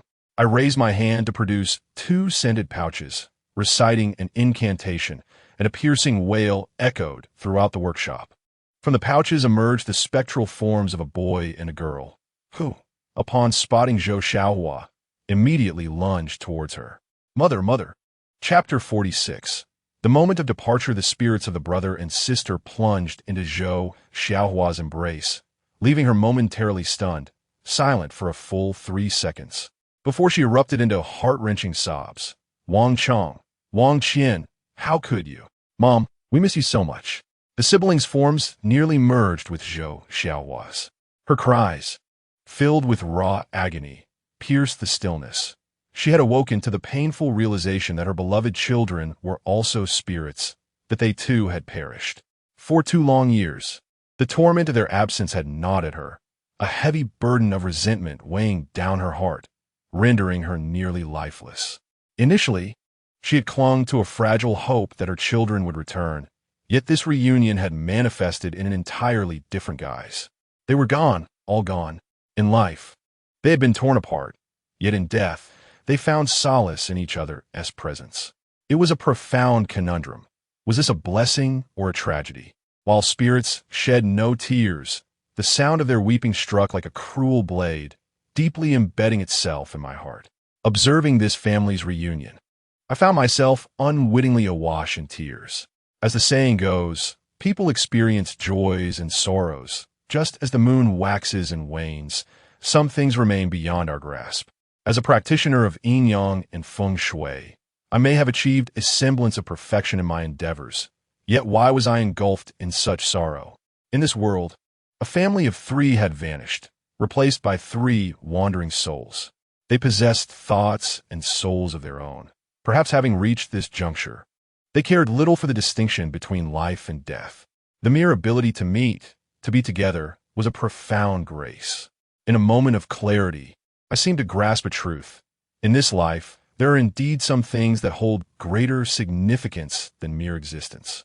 The Hu family behind me was momentarily taken aback, their expressions a portrait of disbelief as they observed the unfolding scene, utterly perplexed by the drama before them.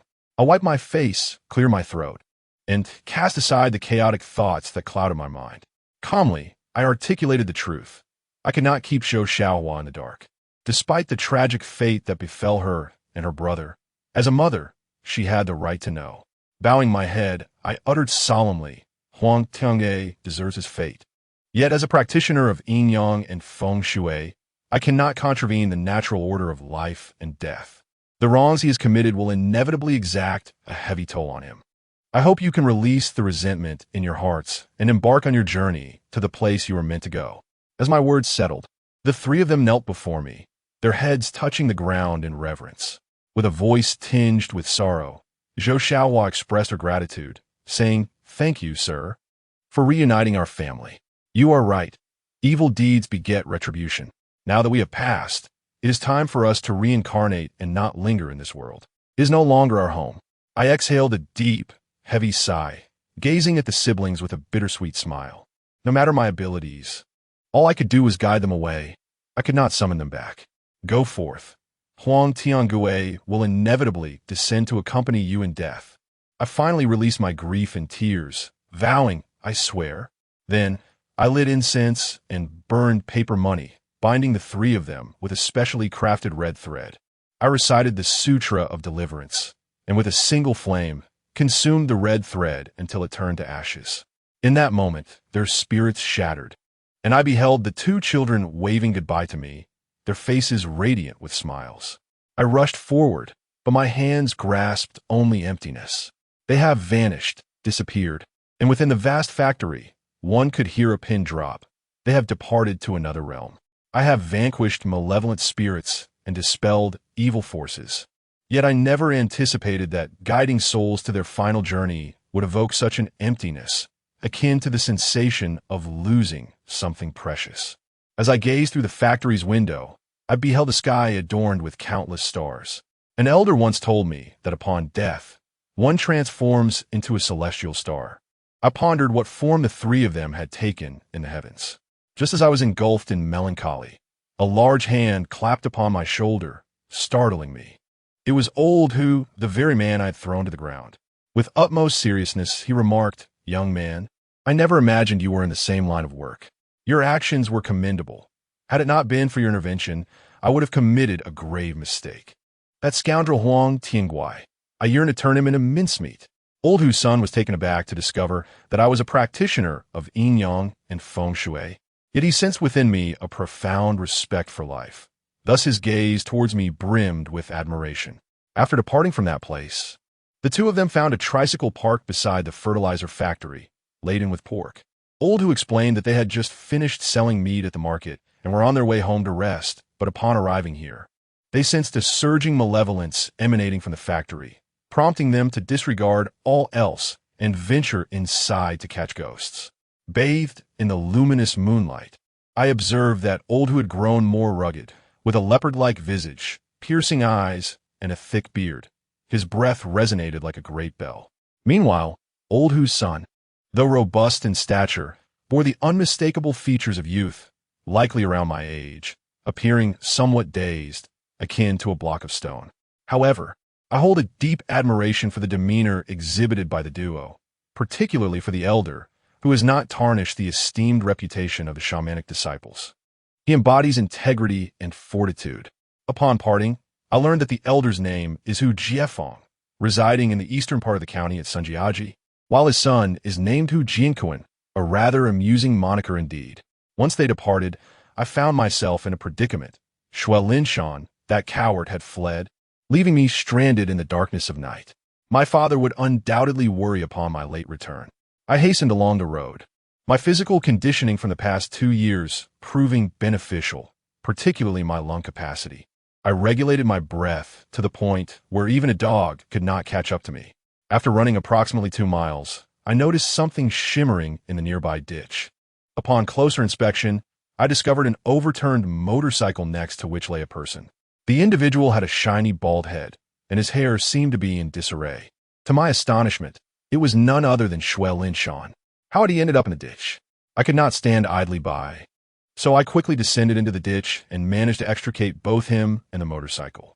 A couple of firm slaps on his face brought him back to consciousness. Despite being over 50, Xiliang was exceedingly timid. Upon opening his eyes, he trembled in fear, crying out in panic, "A ghost! A ghost! Don't eat me. I'm not tasty." My response was tinged with sarcasm. "Why would I eat you? You are not even as delectable as donkey meat buns." I reassured him gently, akin to soothing a frightened child. "Director Shui, fear not. I am Chen Xiliang, and the ghost has been driven away." After quite some time, Xiliang finally regained his composure, casting a gaze upon me that seemed to question, "Why weren't you consumed by the ghost?" He trembled as he inquired, "Xiliang, is what you said truly the case? Was that ghost indeed chased away? Why would I deceive you? I am a master of Yin-Yang and Feng Shui, adept at assessing the energies of a universe and managing the balance of realms. It is my forte. From this day forth, your fertilizer factory shall surely flourish and prosper abundantly. At your age, there is no need for tears. Be good, rise up, and ride your bicycle home." I gently patted his bald head, reassuring him with words of comfort. "Hush now. Fear not. All is well." After enduring over half an hour of turmoil, Xiliang finally liberated himself from his fears, and one can only imagine his admiration for me. As I have previously mentioned, I reject personal adulation. Thus I chastised him quite sternly. Xiliang pledged his support at school and even offered me 10,000 yuan to assist in my high school education. My heart swelled with joy.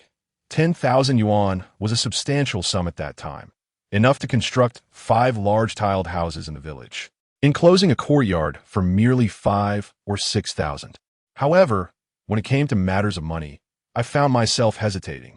Exorcising spirits is my duty. I should not be overly greedy. Consequently, I graciously declined the generous offer. Upon returning home at 9 o'clock in the evening, I was met by my father, whose expression was a peculiar blend of confusion and discontent, while the old smoker furrowed his brow like a small hill. I had no choice but to recount the events of my day from dawn till dusk. Once I had finished my account, my father and the old smoker nearly resorted to violence against Huang Tianghua. Fortunately, I mentioned the protection of Hongmen, which likely deterred Huang Tianghua from causing me any further trouble. My father sighed, lamenting that there was never a moment to feel at ease. After a period of silence, the old smoker displayed a hint of a smile, acknowledging my substantial progress in confronting so many ruffians, which attested to the efficacy of my recent training. Moreover, the resolution of matters concerning Zhou Xiaohua had fulfilled one of his long-held wishes. In summary, I had spent the day consumed with worry, my voice nearly worn out, and my small frame almost exhausted. I fell into a state of confusion and slumber. The following day at school, Xiliang greeted me with unexpected cordiality, even treating me to breakfast and slipping 100 yuan into my pocket, expressing that he had not properly thanked me the previous day due to the haste. I typically turn a blind eye to such small acts of kindness, accepting them graciously. Upon entering the classroom, I discovered that my goddess, classmate Wu Jingfeng, had taken an extended leave of absence, presumably shaken by recent events. I contemplated the idea of visiting her home, but then reconsidered. My future father-in-law, Wu Lingyao, was likely engrossed in highway bidding affairs and would undoubtedly have no time for me. Thus, I resolved to focus on my studies, having already missed a day of classes. As the days of the second year of junior high passed, under the guidance of my teachers, my academic performance steadily improved. After a fortnight, Wu Jingfang returned to school and informed me that my father-in-law had successfully secured the construction rights for a highway, and he intended to treat me to a meal. Naturally, I wholeheartedly accepted, further strengthening my bond with Xiaofang.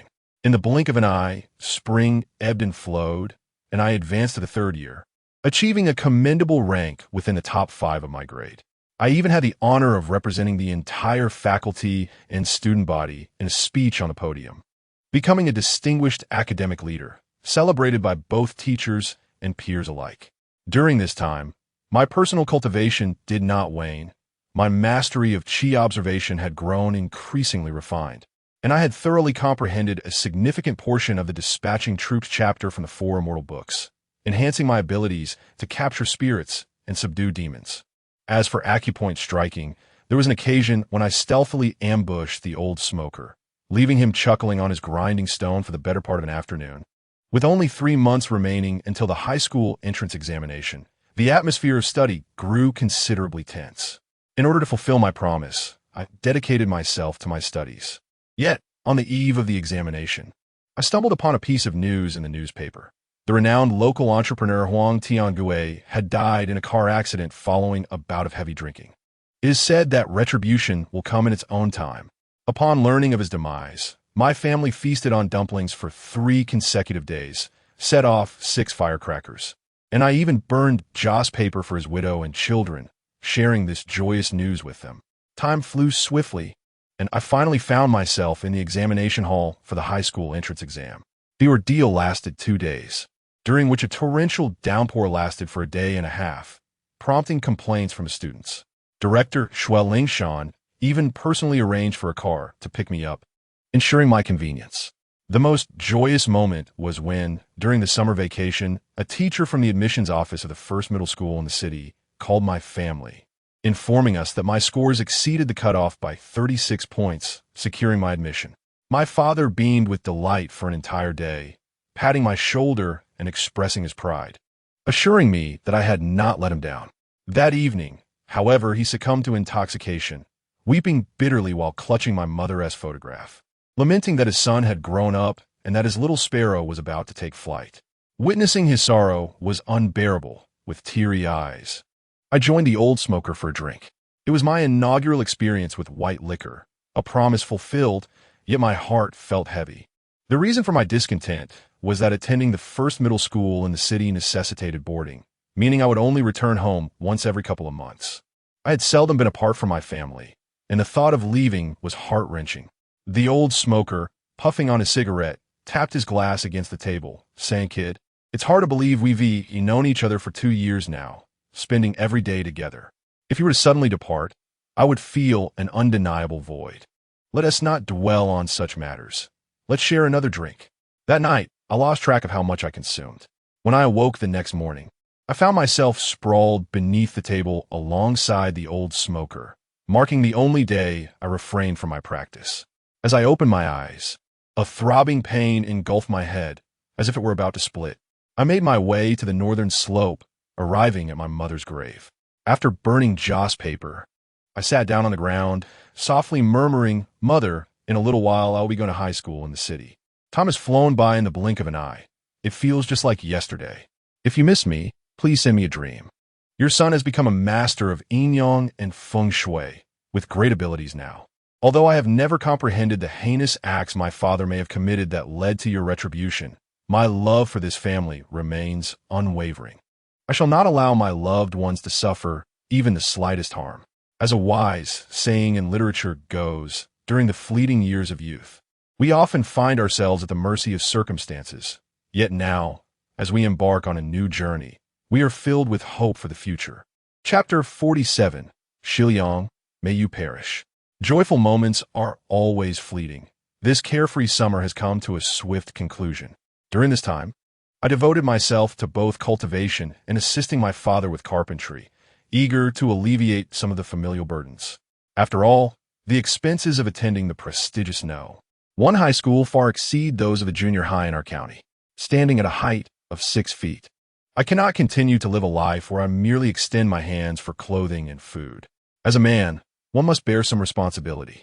However, in our era, the affluent were not particularly numerous, Most people lived at a modest level, which fostered a certain maturity, hence the saying that impoverished children mature early. My father advised me to study diligently, aspiring to become a university student and an exemplary scholar, thereby bringing honor to the Chen family. I chuckled heartily, thumping my chest in affirmation, promising my father my utmost commitment. Yet, I quickly added that becoming a practitioner of Yin-Yang and Feng Shui could also be a viable path. The complexities of modern society are rife with supernatural elements. Assisting others in navigating such troubles could provide a means of livelihood.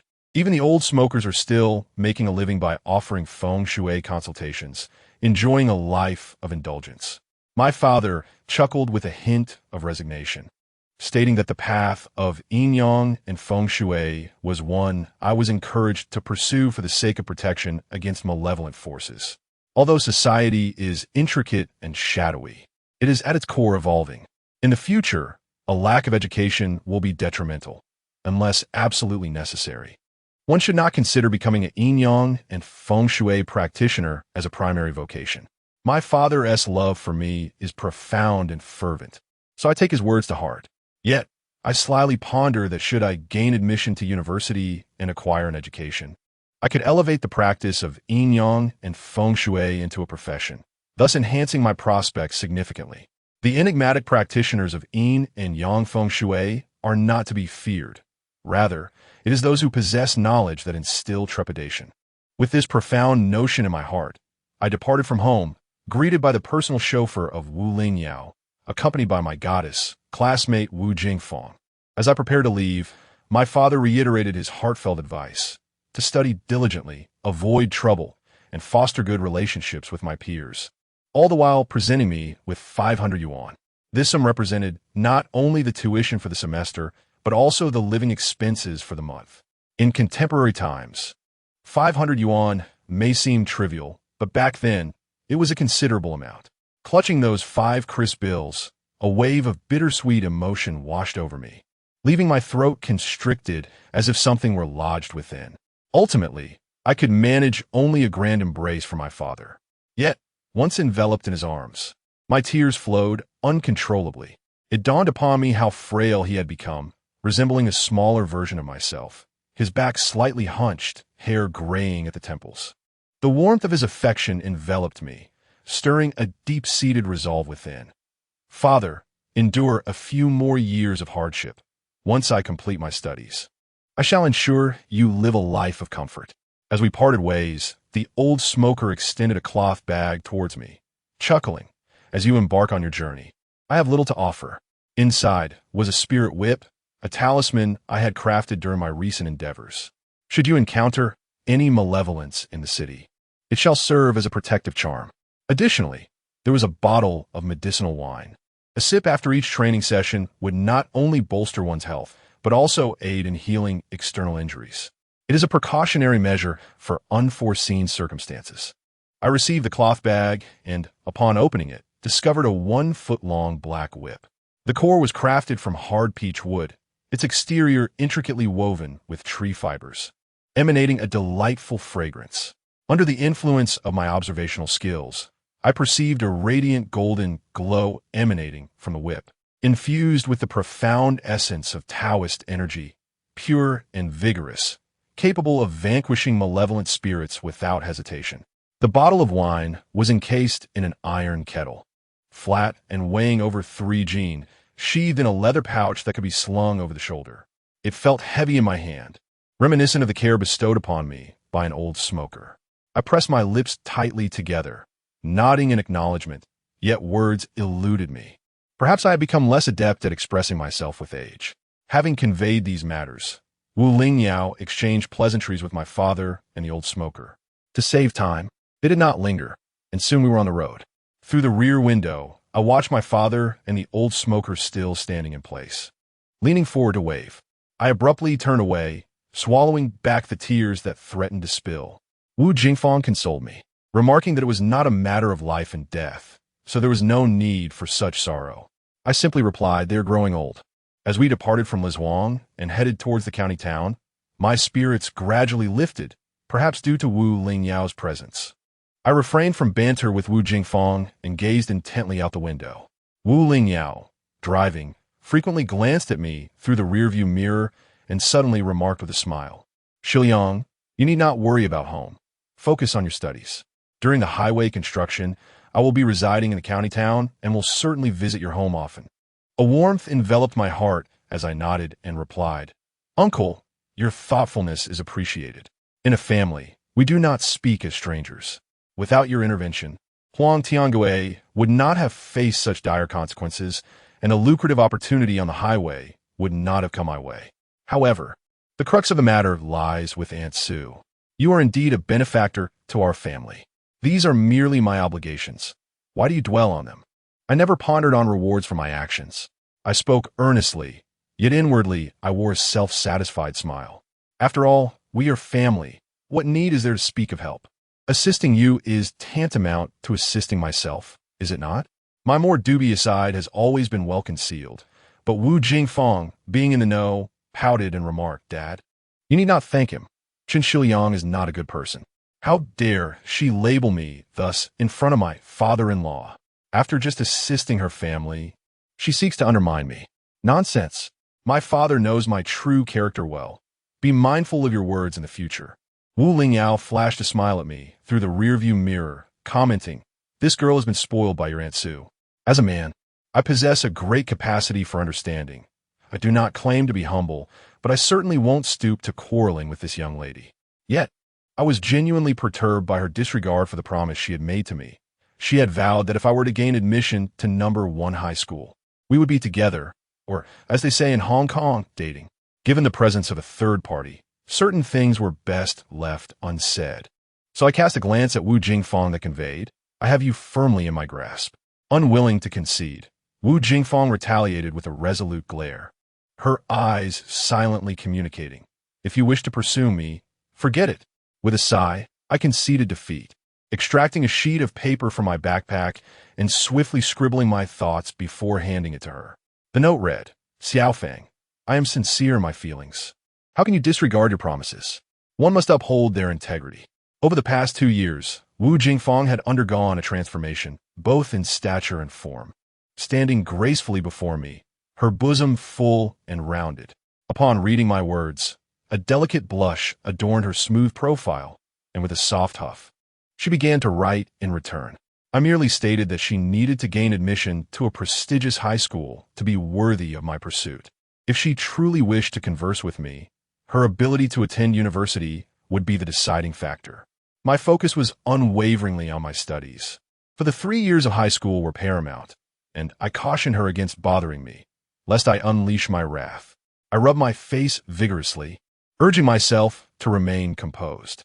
It seemed that people had become increasingly unreliable, with their words lacking substance, akin to a dog returning to its own mess.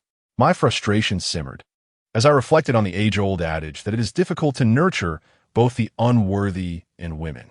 I cast a fierce glance at her, reminiscent of a wolf eyeing a vulnerable rabbit, prompting Wu Jingfang to cautiously shift to the side, narrowing her eyes as if to warn, "Should you overstep, I shall not hesitate to retaliate." Ultimately, I found myself outmatched and, unabashedly, inquired about her university aspirations, feigning interest in academics. Wu Jingfang, with a hand to her forehead, seemed defeated by my persistence. After a moment of contemplation, she astonishingly penned a poem titled Western Lyon. Could it be that my sincerity had touched her heart, prompting a change of sentiment? Otherwise, why would she compose a love poem using my name? I began to read with great delight. The poem is composed as follows. In the West Lyon, you don the stars and the moon, untainted by the dust of travel, journeying towards the precipice of the dark river of courage. The departed souls cheer and inspire, forging their blood and spirits into steel. Upon finishing, my blood surged with fervor. An undeniable aura of arrogance began to seep through. This poem exudes a magnificent power, undoubtedly a tribute to me. Yet, upon closer inspection, my pupils constricted, for it seemed the first characters, when strung together, ominously formed the phrase, "You shall perish." Coupled with the title, it boldly declared, "West Lyon, you shall perish." Goodness! Must you insult in such an artistic manner? Are you taking advantage of my lack of artistic sensibility? Wu Jingfeng stifled her laughter, her feet incessantly tapping the floor of the vehicle, tears streaming down her cheeks. Wu Lingyao, glancing in the rearview mirror, furrowed his brow, suspecting the girl might be having a seizure. I swallowed my indignation. My frustration was reaching a boiling point. In my heart, I vowed that I would eventually conquer you. And when that day comes, I shall demand you bear me a plethora of offspring. As the car continued its journey, we had already left the county town behind. After roughly 2 more hours, we entered the fabled city. This city is called Baoding, a coveted stronghold throughout the ages. Spanning several dozen kilometers, it is dotted with construction and bustling streets wide enough for 4 small cars to traverse side by side. With the prestigious First High School located to the south of Baoding, as I gazed upon the visage of this city, my excitement soared. Although there existed humble dwellings and barren land, heavily marked by the signs of development yet to come, I surmised it would not be long before it transformed into a flourishing metropolis, vibrant and thriving. In the coming 3 years, I am destined to take root here, unaware of the myriad stories that will unfold. Upon arriving at the entrance of the school in Nansha district, I was greeted by a sea of humanity: cyclists, motorcyclists, horse-drawn carriages, tricycles, and an array of compact cars, all bustling with new students eager to embark on their academic journey. The entrance to the school was unremarkable, featuring a reception room, iron railings, and tiled walls, lacking any imposing grandeur. Yet, the gilded characters emblazoned above bestowed a sacred aura upon this commonplace locale. Baoding No. 1 High School. I had finally arrived at this esteemed institution, renowned as the cradle of universities. Gaining admission here is a badge of honor. I observed a long line of tables at the entrance, where numerous teachers were registering students. The students queued patiently while adults wrestled with luggage. Despite the sweltering autumn heat, the enthusiasm of the crowd remained undiminished. Strangers exchanged broad smiles. Our vehicle came to a halt at the roadside, and Wu Jingfeng, unable to contain her excitement, leapt from the car, her eyes sparkling with delight. She grabbed Wu Lingyao's hand, bouncing and exclaiming, "This is No. 1 High School." I could only smile wryly, aware that she was merely a novice in this realm. At that moment, my gaze fell upon a sturdy figure trudging forward, burdened with an oversized load resembling a small mountain, sweat glistening on his brow. He appeared increasingly familiar, though I struggled to recall where I'd seen him before.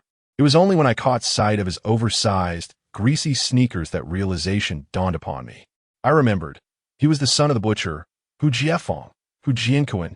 Chapter 48. Enrollment. What brings this towering figure here, burdened with luggage? Could it be that a relative has also been admitted to this high school? After all, we share a fleeting acquaintance, and the Hu family, father and son, are both men of integrity. Thus, I approached him without hesitation and patted Hu Jianquan on the shoulder. "My dear giant, do you still remember me?" Hu Jianquan turned abruptly, nearly sweeping me off my feet with his baggage, exuding the unmistakable scent of oil, akin to carrying 2 hefty ribs. This lad possesses distinctive features: broad ears, a prominent nose, thick lips, and a face dotted with acne. His eyes shine brightly, and his philtrum is both wide and long, suggesting that he is destined for both wealth and longevity. His fate appears quite auspicious. Yet, alas, his appearance is rather unappealing. Hu Jianquan scrutinized me with a puzzled expression, surveying me from head to toe, and in a deep, resonant voice inquired, "Who are you?" Goodness, this blockhead truly lacks awareness. We have battled ghosts and vanquished evils together. We are comrades. How is it that at this pivotal moment, we greet each other as strangers? I pointed to the tip of my nose. "Take a closer look. I'm from the fertilizer plant, Zhou Xiaohua." Hu Jianquan pondered, scratching the back of his head. Yet, in the next instant, his eyes sparkled, and he broke into a wide grin, exclaiming, "Oh my goodness, it's you. I remember now. Your name is Chen Xiliang. Oh yes, the Feng Shui master. We met a year and a half ago. By the heavens, what a coincidence it is that fate brings us together again." As he spoke, he reached out for a bear hug, although I found it difficult to endure the oily scent that clung to him. I had no reason to disdain such a forthright friend. However, after embracing, he left me utterly speechless. Xiliang, it appears your reputation precedes you. People have summoned you here to assess the feng shui. You truly are a remarkable figure. Hu Jianquan smiled warmly, revealing a set of gleaming white teeth. Feeling rather deflated, I responded earnestly, Brother, we did not come here to evaluate feng shui. We are here to attend school. Hu Jianquan was taken aback. What? Don't tell me you've been admitted to Baoding number 1 middle school. I patted him on the shoulder, exclaiming with feigned resignation. You guessed correctly, but there is no reward for that. I thought to myself, why does this fellow harbor such a condescending attitude? Am I not capable of being admitted to Baoding No? 1 middle school? Gazing skyward with disdain, what a blind fool you are. Hu Jianquan flicked his eyebrows, resembling 2 watermelon knives, and incredulously remarked, My father has mentioned more than once that your expertise in Yin-Yang is formidable. You must have been guided by a master from a young age. How is it possible for one person to excel in both realms? Are you endowed with 2 heads? His words nearly choked me. I was left speechless for quite some time before replying. I say, Jianquan, studying Yin-Yang and Feng Shui does not contradict acquiring formal knowledge. Who has ever claimed that a Feng Shui master cannot achieve academic success? I possess a devoted heart, prepared for both aspects. Neither is compromised. It has nothing to do with having multiple heads. Is that so? Hu Jianquan gazed at me with an expression of utter bewilderment, as if his worldview had crumbled. Seeing him in such a state made me want to weep, thinking to myself, you stubborn blockhead, you truly deserve a good reprimand. Finally, I inquired about his purpose for arriving here with numerous bags. Was he perhaps escorting a relative to school? To my surprise, he looked at me with disdain and earnestly replied, I too am here to pursue my studies. My score in the high school entrance examination surpassed the admission threshold of number 1 high school by 37 points, so my acceptance is assured. My father is busy slaughtering pigs and has no time to accompany me, so I came here on a tractor from the village. I was astounded. How could this fellow gain admission to Baoding number 1 high school with such a remarkable margin? Despite my own intelligence, I only managed to exceed the cutoff by 36 points after several teachers provided me with extra guidance. This individual, akin to an uncivilized savage. What merit did he possess to achieve such success? I felt like a lightning rod atop a skyscraper, radiating electricity, with my insides charred yet tender. Jianquan, how can you possibly study while spending your days selling pork with your father? I managed to articulate with difficulty. To my astonishment, Hu Jianquan pouted defiantly and said, Selling pork is my way of sharing the family burden. I am my father's only child. If I don't work, who will? To be honest, I have always excelled academically at school. I grasp every subject effortlessly. Many have doubted me, only to end up with their faces slapped by reality. I want to convey to them that even those who sell pork can thrive. Standing on the roadside, with a physique reminiscent of a bear and a load resembling a small mountain on his back, he loomed like a truncated iron tower. I had always perceived this fellow as a brawny simpleton, akin to a block of stone, yet to my astonishment, he turned out to be an exemplary student, intellectually no less capable than myself. I found myself thoroughly humbled, meekly asking, Could you show me your admission notice? Aware that my words could be quite hurtful, I faced considerable retribution. The greasy admission letter was slapped against my face with a resounding smack. The glaring red seal and the flamboyant script seared into my very soul. He had indeed spoken the truth, and, as fate would have it, he was even 2 months my junior. In contemporary parlance, this year, you are 16, I am 16. After enduring numerous tribulations at the hands of our school, we finally crossed paths. Just when I was at a loss, Wu Lingyao and Wu Jingfeng approached, inquiring about the commotion. What could I possibly say? I shamelessly introduced the robust gentleman as Hu Jianquan, a paragon of both literary and martial prowess, whose entrance exam score surpassed the cutoff by 37 points, and I boasted of our excellent rapport. Wu Lingyao's eyes sparkled with recognition. So, you are also from the county. Had I known, I would have brought you along. Hu Jianquan, with a hearty laugh, remarked that we were all compatriots, destined to strive together in this institution for the next 3 years, a thought that felt utterly delightful. We gathered our luggage, formed an orderly line, registered, paid our tuition, received our student IDs, and were assigned to classes and dormitories. Thus, we stepped into this prestigious first high school, a place that drew the attention of countless admirers. I find it rather perplexing that I, Wu Jingfeng, and Hu Jianquan have been placed in the same class, Class 3 of the first year. Our high school comprises merely 12 classes across 3 grades, with 4 classes in each grade. In those days, the number of high school students was quite limited, unlike the present where they number in the hundreds or even thousands. The school was characterized by its row of bungalows, which, despite their modest appearance, occupied a considerable area. Upon entering through the main gate, a straight path greeted us, flanked on both sides by the graceful dragon claw locust trees. To the left lay 2 basketball courts, while to the right sprawled a vast playground with a diameter of 400 meters, with a teaching area, dormitories, and faculty accommodations situated at the forefront. As I inhaled the fresh air of this place, my spirits soared. However, this tranquility was abruptly interrupted by a call on Wu Lingyao's large mobile phone. His demeanor shifted to one of seriousness as he spoke. Wu Jingfeng looked up at him, her lips pouting in discontent, perhaps aware that the moment a call came through, he would have to attend to urgent matters. Indeed, he smiled apologetically, stating, "I had intended for us to dine together, but an unexpected issue has arisen at the construction site, and I must hasten back." Wu Jingfeng's expression was one of displeasure, yet I reassured him, "Uncle, do not worry. I shall take good care of Xiaofeng. You can rest assured." Wu Lingyao nodded in acknowledgement. "Naturally, with you by her side, both I and your Aunt Sue can feel at ease." Without further ado, he decided to escort Xiaofeng back to her dormitory, promising to return once he had attended to his obligations. He had already communicated with the head teacher of our class, instructing them to reach out to him should any issues arise.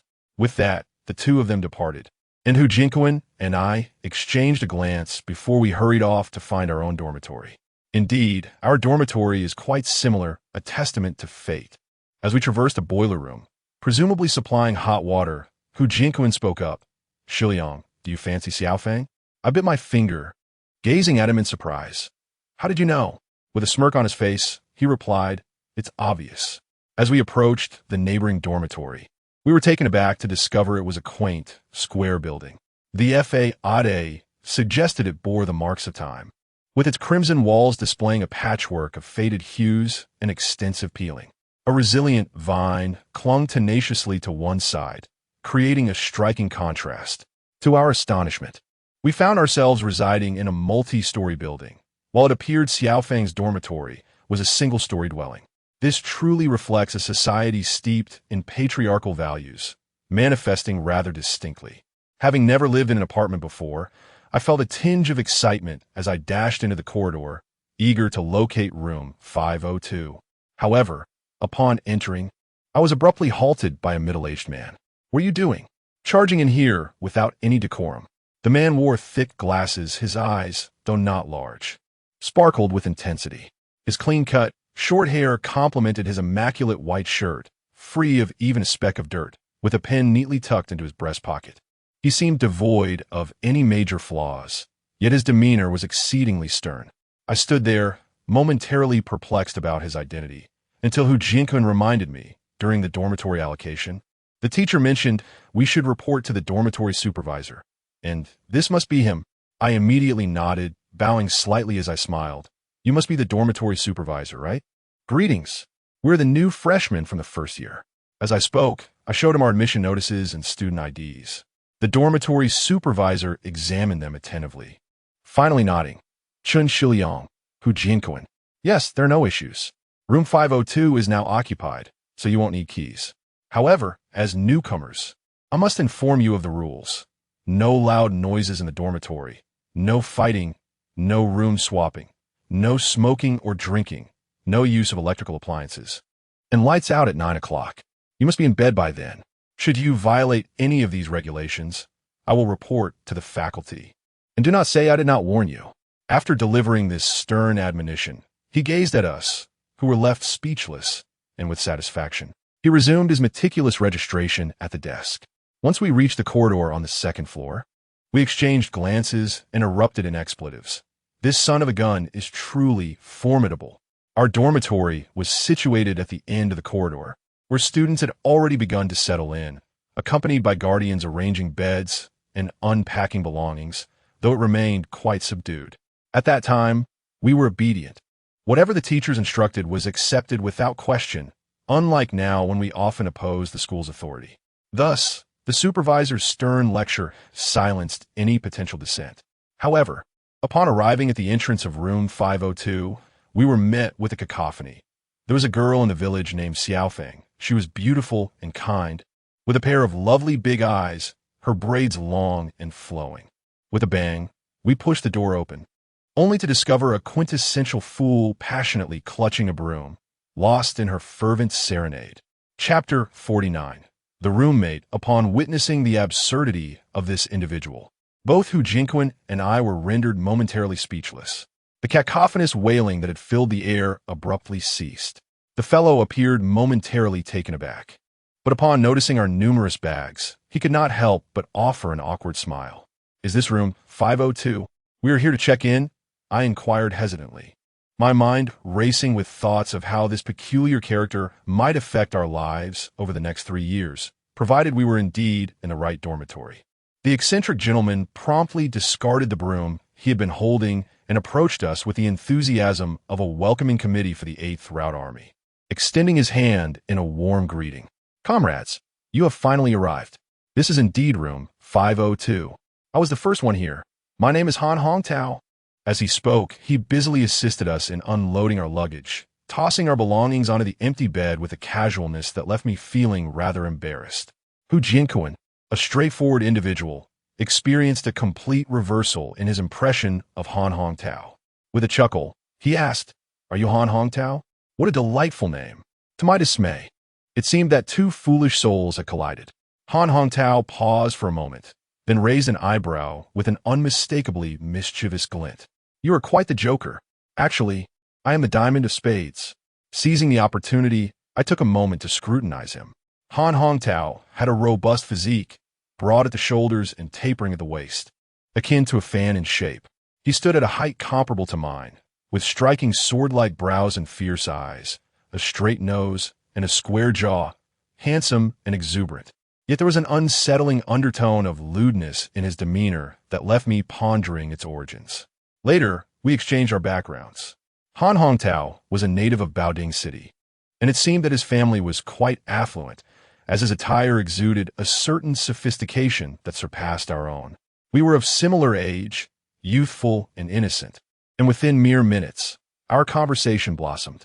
Naturally, the topic shifted to dreams and aspirations. Han Hongtao, unable to contain his excitement, sprang to his feet and declared passionately, "My dream is to become a renowned singer, celebrated far and wide." "What do you think? I sang rather well just now, right?" "My mother has always said that I have a good foundation." Hu Jinquan and I exchanged a knowing glance, ultimately offering a polite chuckle and nodding in agreement that it was indeed commendable. At that moment, the dormitory door creaked open slightly, and a slender head peeked in, adorned with shifty eyes and a pair of small spectacles, inquiring, "Is this room 502? I was taken aback. What a furtive intrusion in broad daylight. Yet, Han Hongtao's eyes sparkled with delight as he exclaimed, "Another new comrade has arrived." With that, he strode forward, grasped the doorknob, and pulled the newcomer inside, startling him so that his feet lifted off the ground in surprise. Once this fellow entered the dormitory, Hu Jinquan's deep voice resonated. Why is he such a little fellow? Indeed, he was diminutive, standing under 7 meters tall, painfully thin, and rather dark-skinned, reminiscent of malnutrition. Particularly striking were his tiny eyes, which darted about with an unusual fervor, reminding me of a character from the animated series Black Cat Sheriff. This individual appeared sly and cunning, not to be underestimated. "Hello, everyone. My name is Chen Xiliang, and I hail from Chengdu. It's a pleasure to meet you all. I look forward to your guidance." With a bashful smile, she turned and pulled her luggage into the hallway. Chen Xiliang, one name for a girl, I chuckled inwardly. Hu Jinquan quipped, "What s with this Xiliang? With your bear-like appearance, you might as well be called Little Eyes." Chen Xiliang was not amused by his remark and immediately shot back with a grim smile. What is your name then? I'm Hu Jianquan. Hu Jianquan? With that bear-like appearance, you might as well be called Little Rascal. This boy was quick to retaliate. However, I sensed trouble brewing. Hu Jianquan, with his lack of restraint, was prone to violence when provoked, so I quickly intervened. To my surprise, he scratched his head and asked, "How did you know my nickname was Little Rascal?" I nearly choked on my own disbelief, conceding, "All right then." Thus, they both ended up with nicknames. Yet a confrontation did not ensue. Little Eyes opted for the upper bunk, nimbly arranging her bedding like a monkey. After she finished, she said, "I heard you all discussing your aspirations outside. May I share a few words?" We all nodded in agreement. She excitedly proclaimed, "My dream is to become a detective. Do you understand what a detective does? It's about solving cases for people. The primary abilities of a detective lie in their extraordinary keen insight and meticulous logical reasoning. I possess both of these qualities, and if you don't believe me, I can demonstrate them to you right now. To begin with, let's take Han Hong Tao as an example. Your warmth towards others is evident, and the fire that flickers in your eyes signifies a restless spirit within. Although you may appear somewhat naive, this is a quintessential trait of a star, for you shall face the adoration of countless admirers in the future. You will sing with abandon, casting aside the world behind you. Maintain this vibrant style, and success will undoubtedly follow." Han Hong Tao widened his eyes and embraced Xiaoyan, saying, "Xiaoyan, your insights are remarkably astute. Thank you for your encouragement." Xiaoyan disdainfully wiped the drool from his face and turned his gaze to Hu Jianquan, stating, "You seem harmless, always wearing a cheerful smile, which suggests a heart devoid of worries. Such genuine individuals are the most suitable for friendship. However, your hands are calloused, indicating that you often assist your family with chores. Analyzing this through a rational lens, you are indeed a diligent and exceptionally filial person." Hu Jianquan chuckled. "What are you rambling about? Do you really need to observe that? Look around. Who isn't like this? Isn't that right, Xiliang?" As he spoke, he nudged me, and I turned my head to reply earnestly, "Xiaoyan is absolutely correct. Honest individuals like you are becoming increasingly rare." Xiaoyan then looked at me and remarked, "Xiliang, your gaze possesses a unique quality. It embodies the vigor of youth, while also reflecting the wisdom acquired through experience, as if you have weathered numerous trials. You are quite complex, yet I can assert one thing. This fellow truly possesses insight. He has seen right through me." I instinctively leaned forward and inquired, "What is it that you can assert?" With a serious demeanor, Xiaoyan remarked, "Your inner strength is formidable, yet your personality is exceedingly dull and uninteresting. Depart at once." I nearly kicked him out in response. Xiao Jian and Han Hongtao were laughing so hard they seemed on the verge of shattering their teeth. Xiaoyan, with a lewd grin, continued, "Individuals like you are the most sought after, outwardly solemn yet secretly depraved, undoubtedly a lethal weapon among respectable women. Have you heard? This year's freshmen in the first year of high school are brimming with beauties." "Beauties?" I scoffed. "They are merely a gaggle of insipid and superficial girls. In my eyes, only Xiao Feng truly deserves the title of goddess." As we spoke, the dormitory door was abruptly kicked open with a loud bang. A fellow sporting frog-eye sunglasses strode in with an air of arrogance. He wore the trendiest flared jeans, black sneakers, and a snug white tank top, adorned with a wristwatch of unknown brand that appeared quite expensive. Although he presented a decent appearance, he startled us, even causing the usually enthusiastic Han Hongtao to frown. "Goodness, what is that odor permeating this dormitory? It's both fishy and foul," he complained, approaching Hu Jianquan with a twisted expression, waving his hand in front of his nose. He arrogantly declared, "Brother, have you not bathed in months? You reek. A whole layer of grease. Aren't you afraid of being utterly revolting?" Hu Jianquan's face turned a deep shade of crimson as he stood, towering over the intruder by half a head, yet he stammered, unable to articulate a proper response. This person was quite inept with words, and now, having been struck at his weak point, he was left speechless. Internally, I simmered with indignation. After all, Hu Jianquan was a butcher. What was wrong with a bit of grease? You are a child of privilege, sheltered from hardship, and your wealth does not elevate your nobility above others.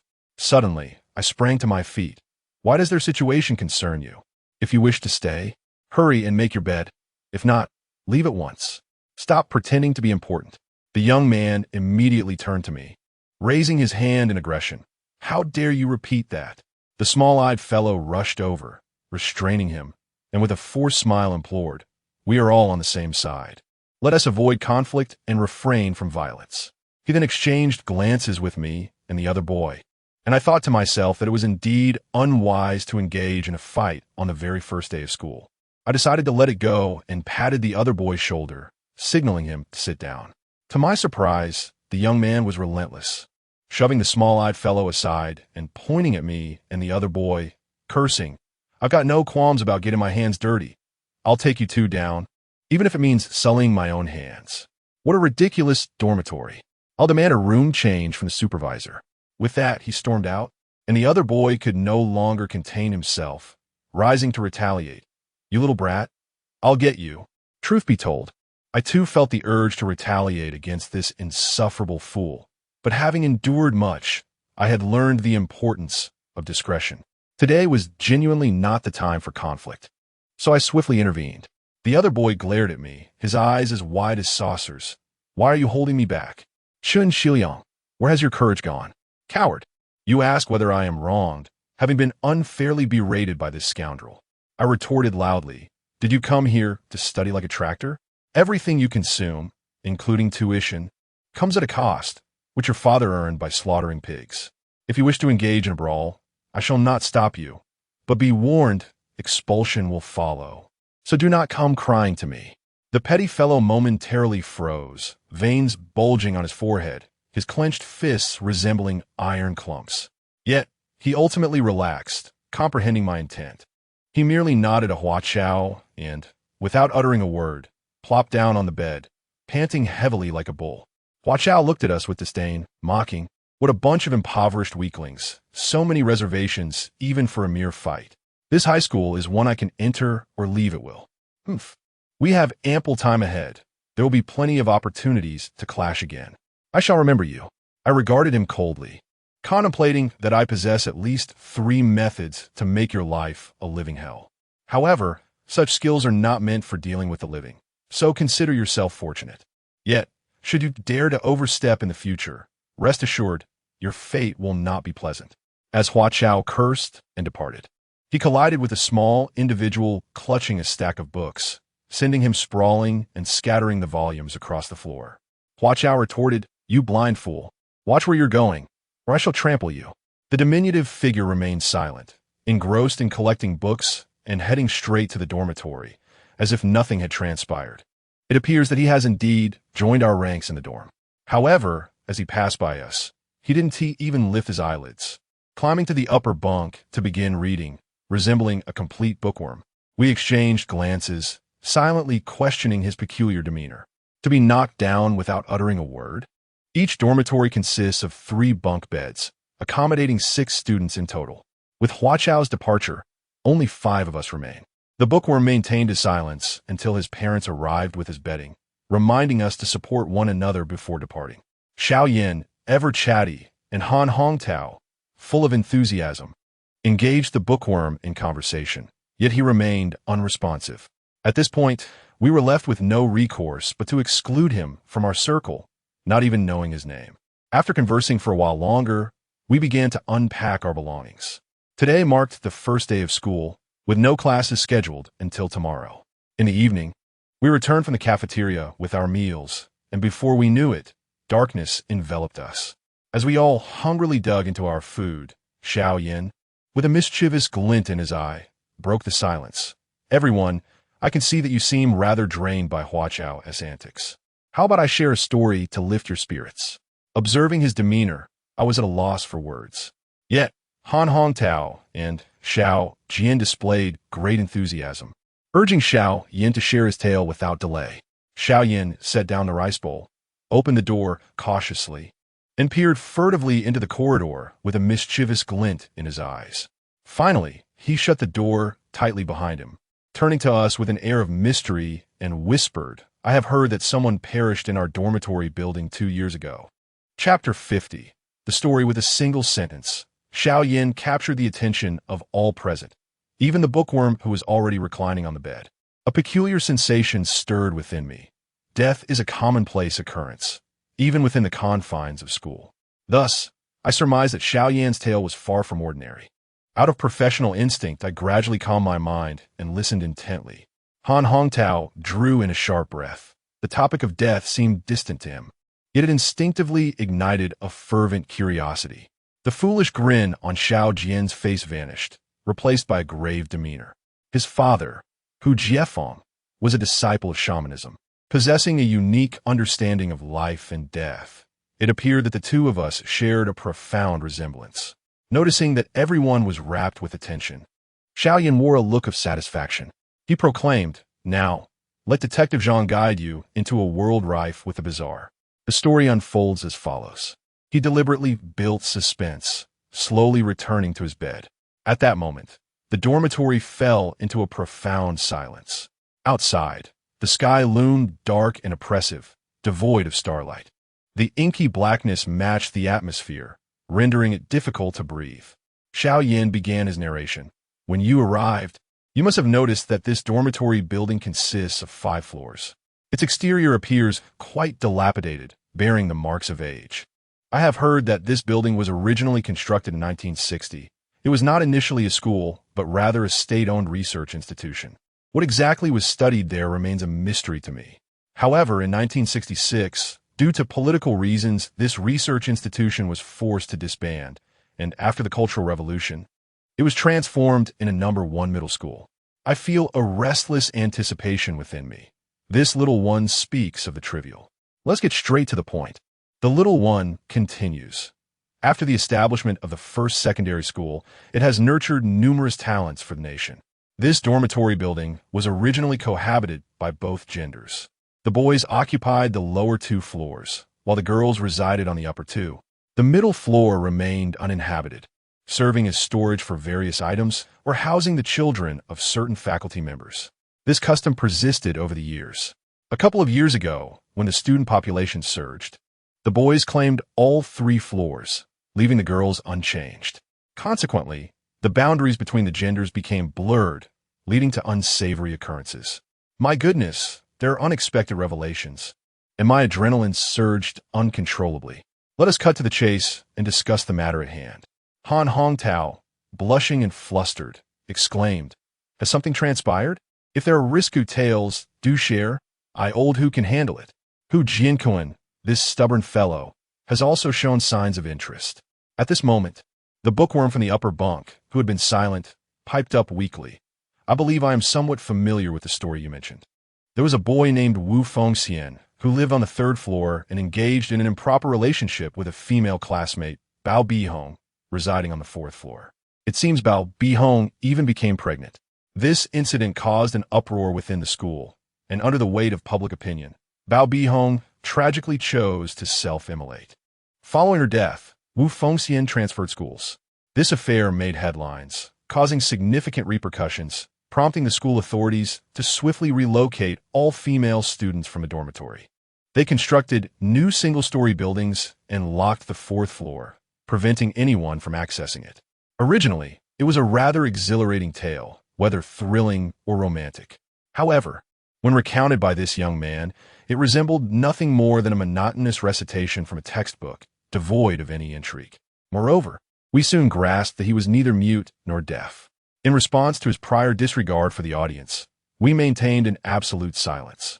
Yet, he appeared unfazed, continuing, "My name is Miao Wei."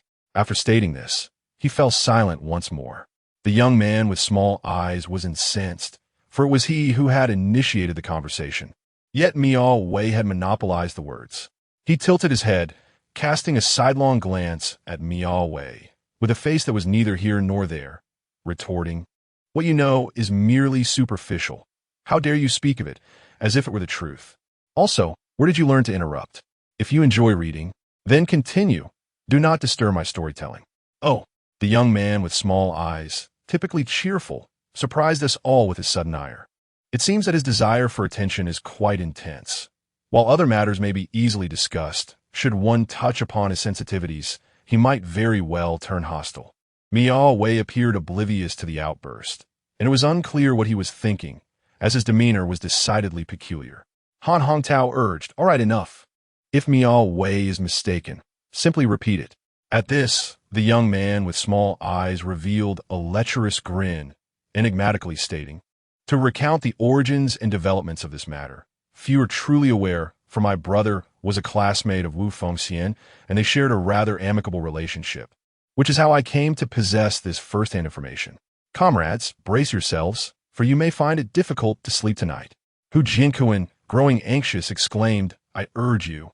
Little Yin, hasten your words. This meal is rendered inedible without your input." Little Yin then cleared his throat and began to narrate. It is said that Wu Fengxian is an exemplary student, excelling in every subject. Yet, his family is impoverished, barely scraping by, with tuition fees cobbled together from various sources. His journey through school has been arduous. He subsists on merely 2 meals a day, 2 steamed buns accompanied by plain water. Throughout 3 years of high school, he has managed with only a single pair of underwear to wash. To save money, he braves the frigid winter to bathe in cold water. The thought of it sends chills down one's spine. In contrast, Bao Bihong's academic performance is lackluster, and her financial situation is similarly modest. However, her beauty shines brightly, and she hails from the same village as Wu Fengxian, leading to a close bond between them. As time passed, they became romantically involved. Although high school students are on the brink of adulthood, intimacy remains an elusive prospect for them. Wu Fengxian is remarkably timid, daring only to hold hands during holidays. Too bashful to express affection within the school walls. Should they succeed in their college entrance exams and enroll in university, perhaps their relationship could flourish. Yet, an unexpected rival emerges. Hualong, a wealthy classmate whose father holds a government position, has set his sights on Bao Bihong. Despite numerous attempts to win her over, he has met with steadfast rejection. This young man is no paragon of virtue, emboldened by his privileged background. He fears neither heaven nor earth, and holds even teachers in contempt. Bao Bihong's refusals have incensed him, and he is now determined to possess her, by any means necessary. To possess her? The meaning of this statement is quite evident. An artistic expression would be a grain of rice has become a cooked meal, while a more colloquial interpretation might be forcing a situation. As the narrative unfolds, we are all thoroughly engrossed, captivated by the tale, eagerly inquiring about what happens next. Even Miao Wei has risen from his bed, furrowing his brow in attentive interest. In order to align with the prevailing mood, Xiao Yin offers a somber chuckle. Hualong, driven by his own selfish desires, orchestrated a charade with Wu Fengxian, under the condition that he would cover all of Wu Fengxian's high school and university tuition fees, along with living expenses paid in one lump sum. Wu Fengxian, weary from poverty and concerned for his aging parents, reluctantly acquiesced. The depths of Hualong's treachery will soon be revealed. He instructed Wu Fengxian to slip a sedative into Bao Bihong's water bottle. When vacation arrived, as they passed through a cornfield, Bao Bihong fell into a stupor, allowing Hualong to drag her into the cornfield. My goodness, this is outright assault. Hualong is utterly reckless. And as for Wu Fengxian, to betray his girlfriend for a pittance and his own future. How tragic it is that the wretched often harbor loathsome traits. Hurry and tell us about the events in the cornfield. The more detailed, the better, Hu Jinkuan urged, his face etched with anxiety. Xiao Yin replied somberly, I wasn't in the cornfield, so I cannot provide the specifics. However, when Hualong emerged, he tossed Wu Fengxian 30,000 yuan in crisp bills. At that moment, Wu Fengxian's mind was blank. He dashed into the cornfield, and upon finding Bao Bihong, he was utterly stunned. Bao Bihong lay bare upon the ground, a sight too harrowing to behold. Bruises marred her neck, and her chest bore the marks of bloodied bites. Particularly alarming was the extensive injury to her lower body, which was left in a state of crimson devastation. Reportedly, even her very being was not spared. Wu Fengxian knelt there, overcome with tears, and when Bao Bihong regained consciousness, he began to weave a web of deceit, claiming that her desire for slumber had momentarily overwhelmed him. Though Bao Bihong did not succumb to her injuries, she ultimately forgave him under the weight of his sincere contrition. We swallowed hard, our initial curiosity transformed into a heavy sense of dread. Hualong was nothing short of a beast, even daring to violate her most intimate sanctum. It was no wonder that Hualong displayed such ferocity. He must have been harboring a deep-seated rage for some time. What we believed to be a concluded chapter took a dark turn when Bao Bihong unexpectedly informed Wu Fengxian of her pregnancy. In that moment, the world felt as if it had crumbled around them. They were still students, on the brink of their college entrance examinations. Bao Bihong suggested dropping out of school to marry. However, Wu Fengxian could not acquiesce. He aspired to attend university and carve out a successful future. Moreover, the child was not even his. This predicament led to frequent quarrels between the two, escalating to physical altercations. At last, Wu Fengxian could bear it no longer and revealed the painful truth. Upon hearing everything, Bao Bihong was engulfed by despair, and that very night, she purchased gasoline, dousing herself in it before igniting a tragic end. Our hearts grew heavy with sorrow. Such a catastrophe should never have occurred. Hualong was despicable, but Wu Fengxian was even more loathsome. With a glimmer of madness in his eyes and a tone laden with gravity, he asked, "Do you understand?" On the day that Bao Bihong was tragically burned to death, a torrential rain fell, staining the sky a deep crimson. This incident swiftly became the center of attention, driving Wu Fengxian into a state of mental collapse, leading him to reveal everything. Naturally, Hualong was implicated and imprisoned on charges of rape, while Wu Fengxian could not escape his fate as an accomplice, forfeiting his chance at completing high school. I expressed my astonishment, recalling that Miao Wei had just mentioned Wu Fengxian's transfer to another school. With a sidelong glance at Miao Wei, Xiaoyan coldly scoffed, "That is mere hearsay. If he truly had transferred, it would be a relief." Do you know what the forensic pathologist discovered during Bao Bihong's autopsy? They found that her heart, liver, kidneys, and even the fetus were entirely missing, as if they had never existed at all.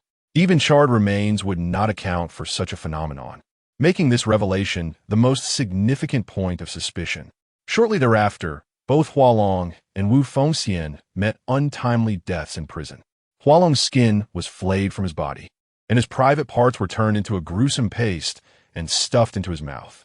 Wu Fengxian suffered a similar fate, a steel pipe penetrating from his mouth to his rear, yet an eerie smile adorned their faces. Miao Wei and Han Hongtao swallowed hard, while Xiao Jian maintained a semblance of composure, though he too felt a chill creeping down his spine. A sense of foreboding settled in my heart as I narrowed my eyes. Xiao Yin immediately fell silent, staring intently at us before whispering, "Do you know how they met their demise?" It was the work of a ghost, the vengeful spirit of Bao Bihong. She lurked in the shadows, observing her two adversaries, and then slowly extended her hands, tearing the skin from Hualong, bending the prison bars, and forcing herself into Wu Fengxian's mouth. In the depths of darkness, life ebbs away, souls grapple with their plight, and blood flows freely. They are utterly helpless. Just as I uttered these words, the lights in the dormitory abruptly extinguished. Except for myself, everyone erupted in exclamations of dismay. Even the one who had deliberately cultivated an atmosphere of terror was no exception. Outside, the dormitory supervisor's voice resonated. "Lights out. Hurry to bed." My goodness. The entire dormitory erupted in a cacophony of voices. Chapter 51. The authentic dream in the dimly lit dormitory. The five of us were all cursing, lamenting the unfortunate timing of the lights going out, as if fate conspired against us at such a crucial moment. Nevertheless, the tale recounted by Xiao Yin was indeed absurd and chilling, sending shivers down even my battle-hardened spine. However, the narrative was rife with ambiguities. Firstly, it was merely a story. I could not ascertain its veracity, leaving me uncertain whether Bao Bihong was indeed a ghost. Moreover, even if she harbored lingering resentment and transformed into a malevolent spirit, it seemed improbable that she would be devoid of her heart, liver, kidneys, and the unformed fetus. Over the years, I had encountered numerous sinister occurrences, each with its own logic, yet this account perplexed me. Eventually, I mused to myself, it is merely a tale, meant for amusement. Regardless of how convincingly Xiao Yin narrated it, the underlying truth could be vastly different. Xiao Yin thumped his chest, gasping, That nearly frightened me to death. Curse that old eye. I shall never recount such tales again. It is unsafe at night. Han Hongtao mocked him, saying just moments ago, you were so adept at spinning yarns. We, the audience, remained unperturbed, yet you were the first to succumb. This rascal's banter sent a shiver down my spine. Yet I felt a deep sympathy for Bao Bihong, while Hu Long and Wu Fengxian seemed to meet their fates without much lament. Well done, quipped Hu Jianquan, known as Little Jiao, in a deep, resonant voice. Miao Wei, visibly shaken, swallowed hard, appearing as though he wished to speak yet hesitated to part his lips. Later, I remarked, never mind, we have classes tomorrow. Those who have yet to dine should continue eating, but do keep your voices down. As for those who have finished, seize the opportunity to rest. Let us refrain from discussing ghosts at this late hour. It is inauspicious. Old Hu chuckled. Look at what you're saying. With you around. Even if there were ghosts, what could it matter? My father used to say that your formidable skills keep even the most ordinary malevolent entities at bay. With you guarding the dormitory, not even the most mischievous spirit could dare descend from the 4th floor. She would be no match for you. In our days at the fertilizer plant, I fought alongside that father and son, so little Jin naturally recognized my prowess. However, the old chain smoker once advised that a practitioner of Yin-Yang and Feng Shui must remain pragmatic, avoiding the temptation to seek fame through this identity. One must maintain composure and steadiness, for while one may not achieve the lofty ideal of being like water, one must at least not be swayed by the distractions of the outside world. As a master of Yin-Yang and Feng Shui, one must always retain a sense of calm. Only through tranquility can one act without error. Impatience can often lead to one's demise. Thus, I was nearly incensed enough to kick little Jian out for his words, whispering, "Get lost, you fool." This provoked a stir among the others in the dormitory. What do you mean? Is Chen Xiliang a ghost-catching master now? Xiliang, can you really deal with ghosts? Is this for real? Even the bookish Miao Wei chimed in, and the once quiet dormitory erupted into lively chatter, with little Yin almost leaping onto my bed. At that moment, a loud knock echoed from the door, and the dormitory supervisor bellowed, "Everyone, get down and sleep." The dormitory fell into an eerie silence, with Xiao Yin exuberantly gesturing wildly at me, as if to inquire about my capabilities. After a brief moment, once I was certain the dormitory supervisor had departed, I cleared my throat and said, "What abilities do I possess?" Pay no mind to Xiao Jin's ramblings. It's late, let us lie down and sleep. I refrained from providing a direct answer, and Xiao Jin, sensing my reluctance, chuckled softly and ceased to press the matter. Xiao Yin and the others exchanged sighs for a while, took a few bites of their meals, and then lay down. The autumn night was tranquil and cool, the dormitory not stifling at all. Although we had grown familiar with one another, sleeping in this unfamiliar setting was likely a first for all of us. We refrained from conversation, resting with our eyes closed, when suddenly Miao Wei from the upper bunk broke the silence, asking, "Do you all miss home?" Xiao Yin sighed softly. "A bit. However, there isn't much worth reminiscing about back home. Living here for 3 years isn't too bad. I no longer have a home. My father must be alone, slaughtering pigs, which must be exhausting," Xiao Jian remarked calmly. Han Hongtao chuckled. "We came here to learn, as long as we achieve good results. Returning home will be glorious. Let us not think too much about it. Sleep now." I turned over without speaking, instead retrieving the cloth bag the old smoker had given me. Inside was a black chasing soul whip and a tin flask of medicinal wine, and to my surprise, nestled within was a plastic bag containing boiled eggs. Surely, my father had secretly tucked them in for me. A smile crept onto my lips, and my spirits lifted. Before I knew it, a wave of drowsiness enveloped me. My eyes grew heavy, and I drifted into a deep slumber. Once again, I found myself ensnared in a dream, drifting into a dimly lit dormitory, characterized by its iron bars and oppressive, frigid atmosphere. The bunk beds loomed over a concrete floor, accompanied by a toilet and a wash basin. Could this possibly be a prison? Suddenly, a piercing scream echoed through the air. "No, please don't kill me."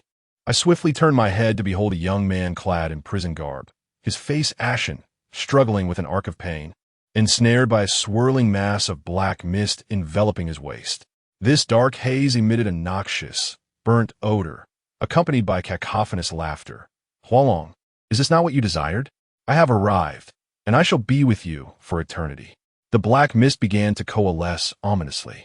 My heart seized, as though gripped by an unseen force. This woman was Bao Bihong, seeking vengeance. Hualong's anguished roar filled the air, his body convulsing violently, yet powerless to resist. As a hand plunged into his abdomen, he gasped, his throat convulsing, emitting feeble sounds. Bao Bihong's chilling laughter resonated. Do you comprehend the agony I endured that day? The blood I shed? Today, I shall demand retribution in blood. Struggling to suppress my nausea, my legs trembled, rendering me speechless with fear. Then, the charred figure of Bao Bihong approached me, her laughter echoing eerily as she reached for the steel railing behind me, snapping it effortlessly, before turning towards the corner of the wall. In the corner stood a bespectacled fellow, frail and trembling. Upon seeing Bao Bihong, he was so frightened that snot and tears streamed down his face as he cried for help. Yet Bao Bihong merely chuckled. You would sell me out for 30,000 yuan.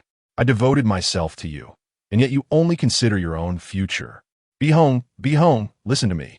I'm also compelled by circumstance. If I do not acquiesce to him, then...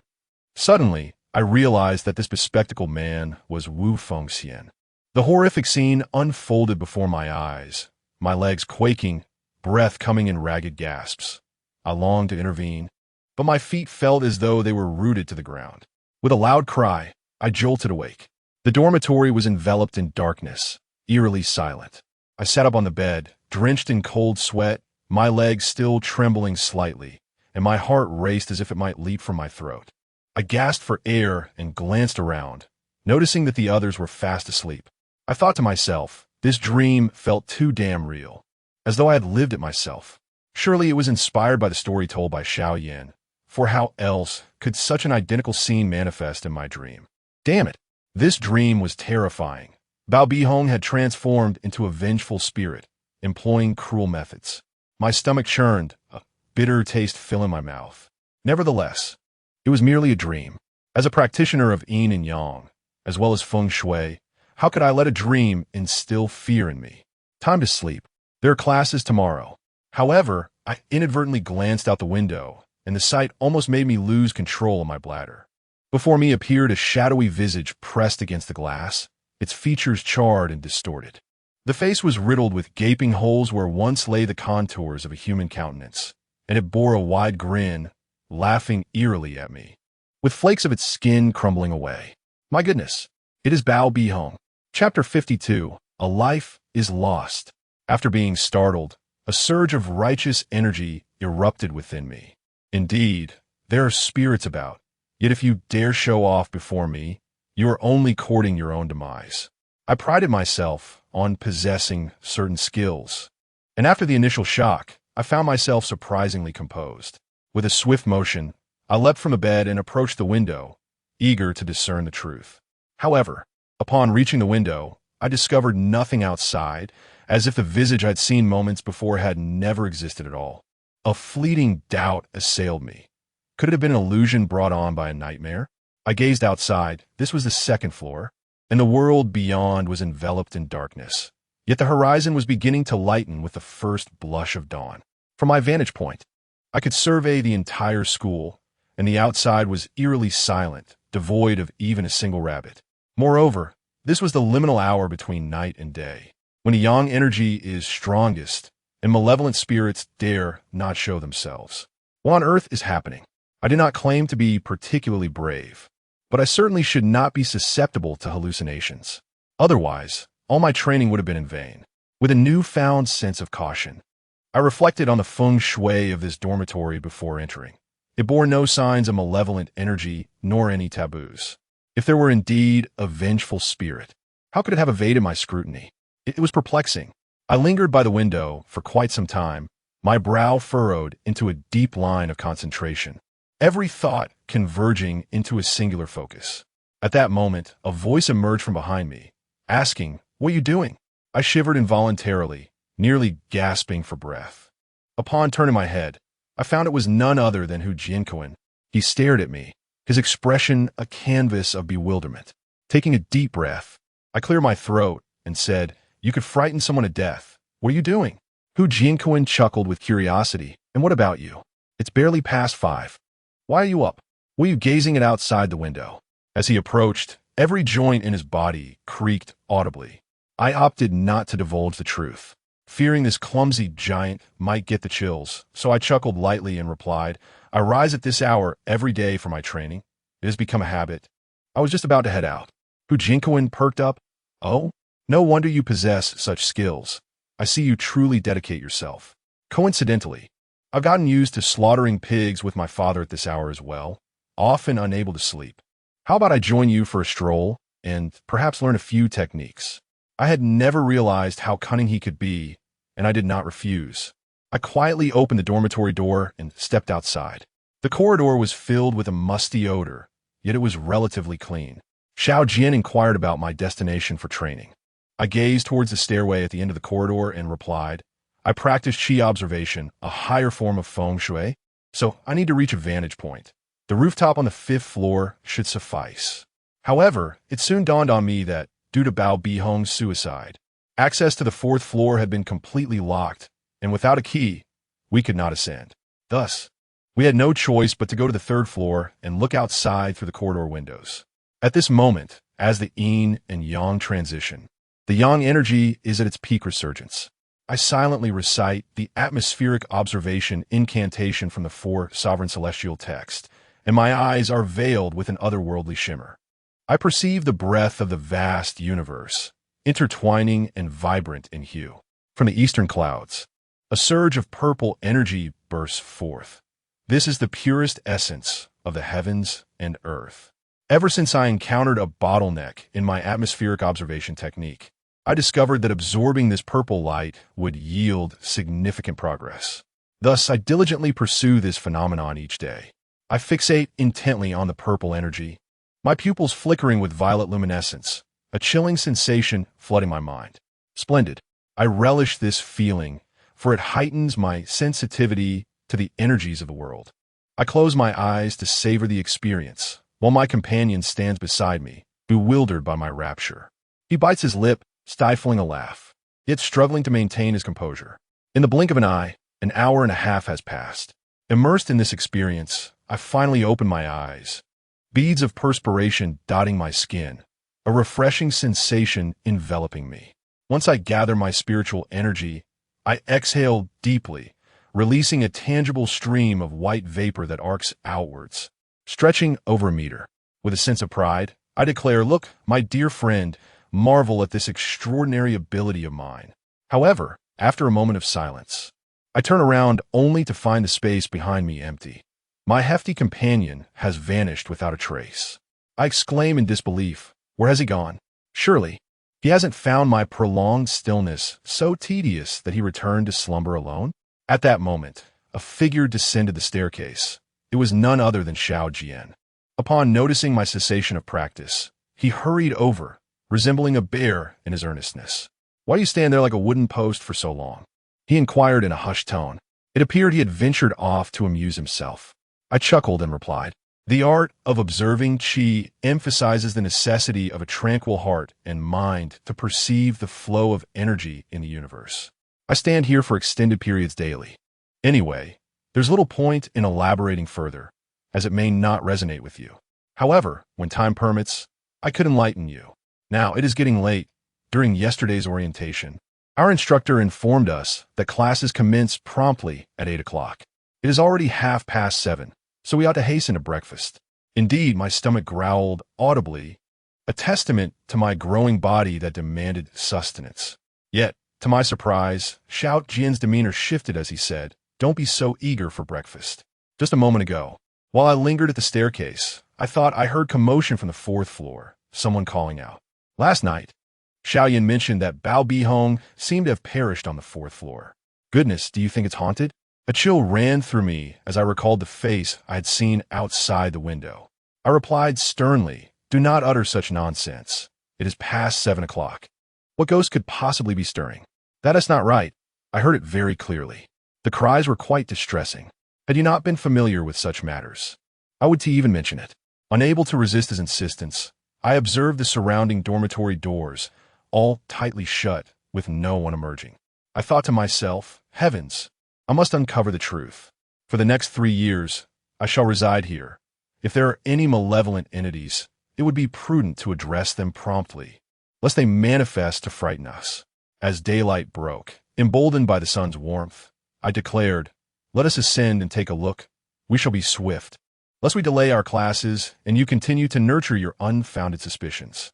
I anticipated that the timid little rascal would hesitate, given his evident anxiety.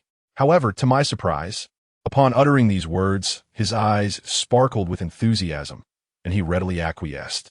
I was taken aback. This audacious fool was indeed a rare gem of a companion.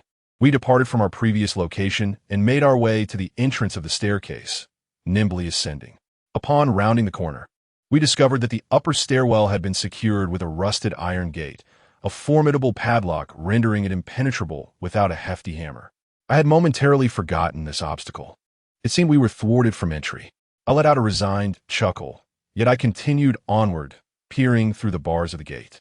The atmosphere was thick with an oppressive gloom, each door tightly shut, and an indefinable scent lingered in the air. The little rascal sniffed the air, producing a series of hissing sounds, his wide eyes alight with curiosity, seemingly searching for the source of any anguished cries. In a hushed tone, I cautioned, cease your sniffing. I have surveyed the area thoroughly, and there is no malevolence here. This place is devoid of ghosts. You must have misheard. The little rascal gazed at me in astonishment. Malevolence? I succinctly elucidated the concept of malevolence to him, concluding with, Bao Bihong met her demise by suicide, burdened with immense resentment.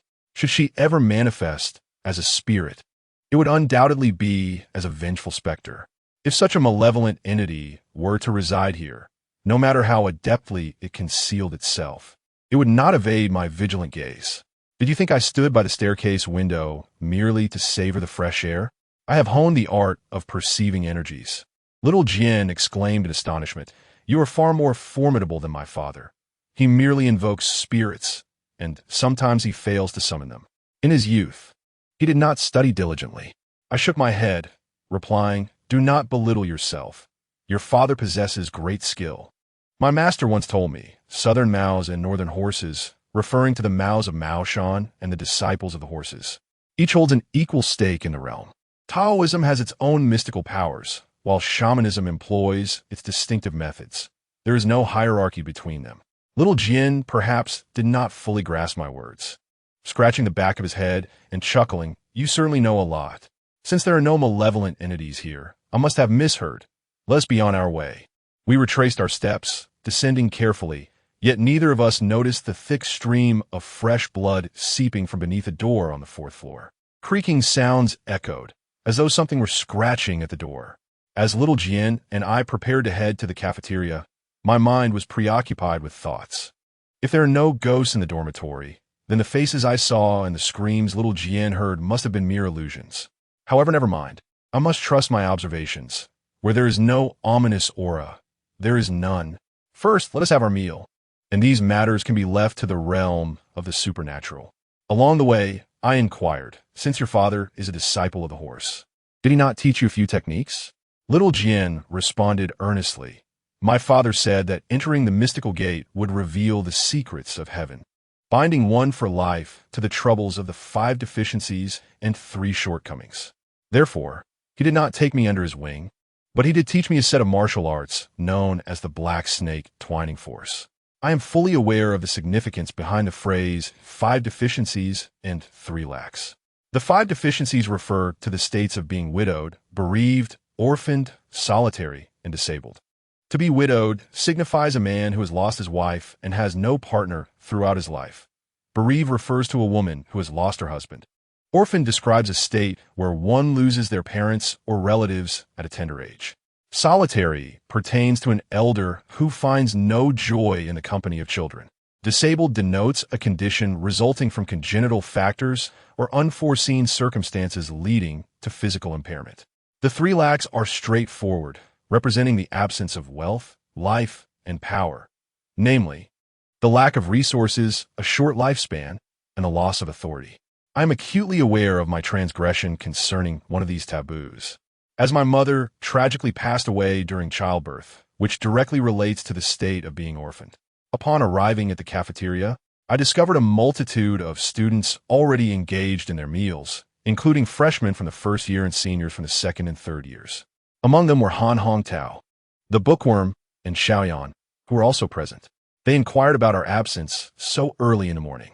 Xiao Jian, with his short, uneven horns, nearly divulged our excursion to the fourth floor, but I quickly intervened, claiming we had been exercising, having completed 2 laps around the playground. After our meal, the 5 of us strode purposefully to class 3 of the first year. Upon entering, we noted a distinct separation between the boys and girls, with at least 40 to 50 students present. My gaze fell upon my goddess, Wu Jingfeng, and my eyes sparkled with delight as she smiled at me and subtly waved. Ah, it seems she missed me after just a day apart. Just as we settled in, the class bell rang, and a middle-aged man entered the room. He was tall and slender, with large eyes framed by glasses and a perpetual smile gracing his lips. Leaning against the desk, he greeted us. "Good day, students. I am your homeroom teacher, Ma Xiangying." As he spoke, he picked up a piece of chalk and swiftly inscribed 6 large characters on the blackboard. Great horse, great elephant, great eagle. The moment the classmates caught sight of it, laughter erupted, and the name was indelibly etched in their minds. Our homeroom teacher, Mr. Ma, remarked, "I've heard that the quality of the new students this year is commendable. I was initially skeptical, but having seen you today, you all indeed appear quite spirited." He then announced that the first lesson would be dedicated to personal introductions, but there seemed to be a seating arrangement issue. The front rows were occupied by girls, while the back rows were filled with boys. 1 half each. This is more orderly than a farmer's field. This simply won't do. We must rearrange the seats. Thus a group of around 40 to 50, stood outside the classroom in 2 lines. I was quite exhilarated, secretly wishing to be seated at the same table as Wu Jingfeng. However, while dreams are often lush, reality can be stark. In the end, I found myself seated with the mischievous Xiao Jian at a table in the last row of the classroom. The bookworm and the short-sighted one occupied the second-to-last row.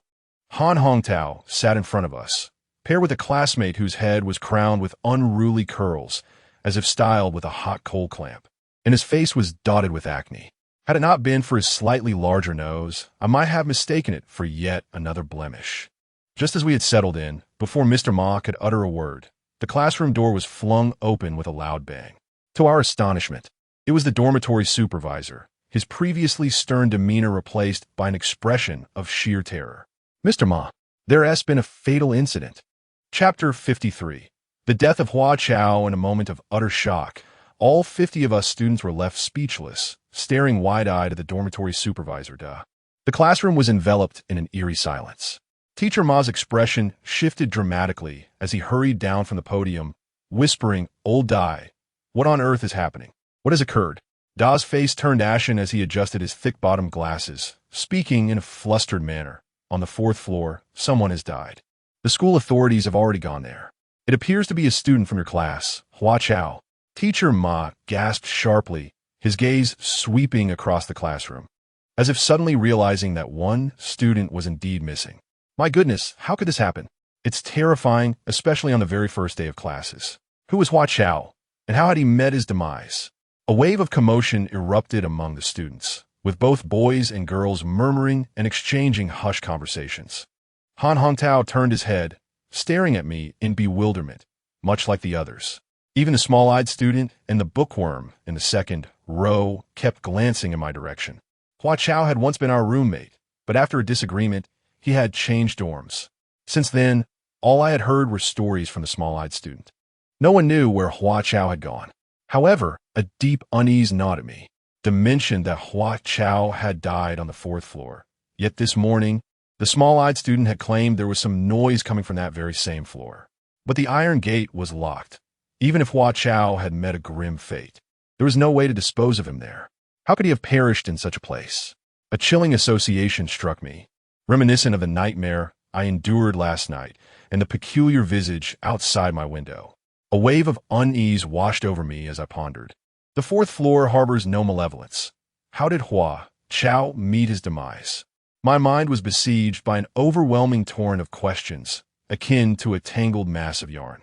At that moment, Xiao Jian, his complexion shifting, remarked, "I told you." There were cries emanating from the fourth floor. "Now you believe me, don't you?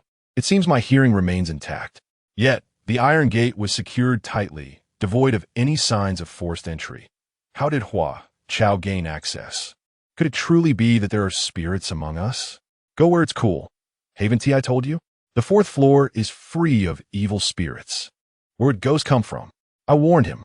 Be cautious in school, lest you speak of ghosts and gods and attract undue attention. Xiao Jian bit his lip and timidly replied, "All right, I'll heed your words, but this matter is too sinister. What are your thoughts?" Before I could respond, Mr. Ma, in a state of urgency, interjected, "Students, focus on your self-study and maintain classroom decorum. I need to step out for a moment." With that, he exited, followed closely by the dormitory supervisor. Instantaneously, the classroom erupted into a cacophony of chatter, with students expressing a myriad of opinions, their initial shock morphing into excitement. The notion that a life had been lost within the seemingly serene and sophisticated campus provided a peculiar source of amusement. Yet, I felt a deep sense of anxiety. After all, Hua Chao was our classmate. Though he had a penchant for pretentiousness, the gravity of his death demanded clarity. I lifted my foot to leave, only to be seized by Xiao Jian, who inquired about my intentions. As I mentioned my need to use the restroom, he chuckled knowingly, as if he could read my thoughts, and, surprisingly, he declared he would join me. This relentless companion was not easily shaken off. As we crouched low and prepared to dash towards the back door, Han Hongtao obstructed our path, wearing a mischievous grin. "You think you can witness a death without me? How absurd. Do we really need to form a group to skip class? If caught, reprimand would surely follow."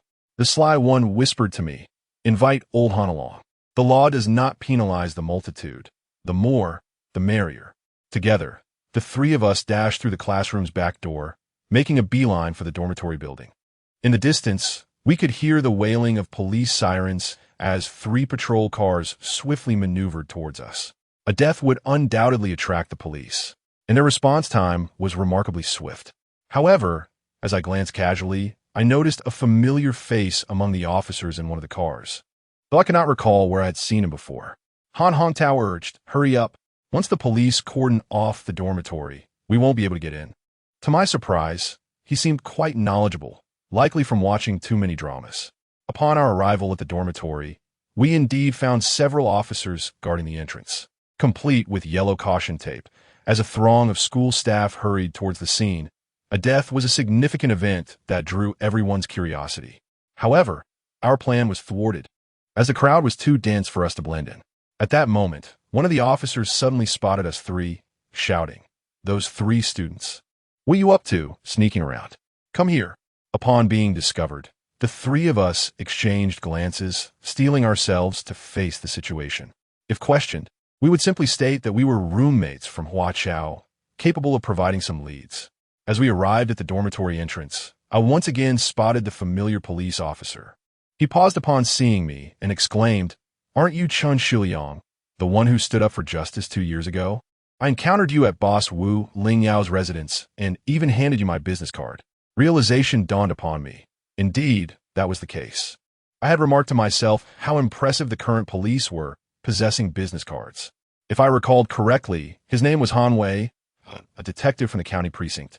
How astonishing that 2 years had passed, and I was now meeting him in Baoding City. However, what truly caught me off guard was Han Hongtao's exuberant declaration. "Uncle, when did you get reassigned?" "Uncle?" A relative had unexpectedly emerged. I looked at Han Hongtao in confusion. Han Wei was clearly taken aback as well, scrutinizing Han Hongtao before bursting into laughter. "Is that you, my old nephew? How have you grown so tall in these 2 years? I nearly missed you." He stepped forward, embracing Han Hongtao warmly and patting his back vigorously.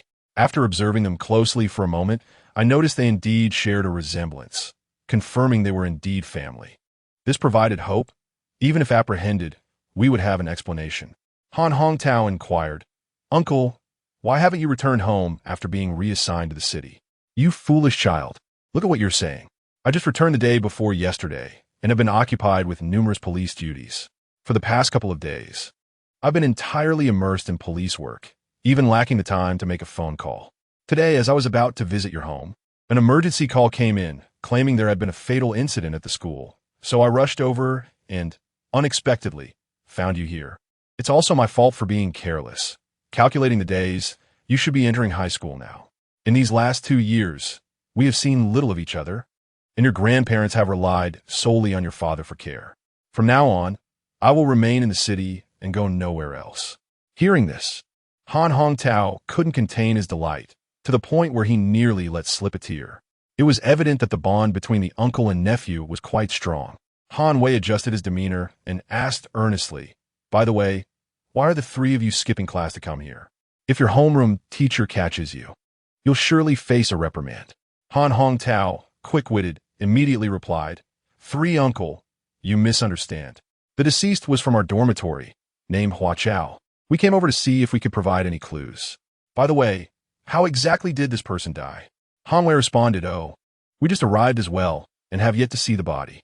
However, based on the report from your school leaders, it appears to be a murder." "Quite brutal." "Murder? Quite brutal." The 3 of us exchanged glances, feeling a chill run down our spines.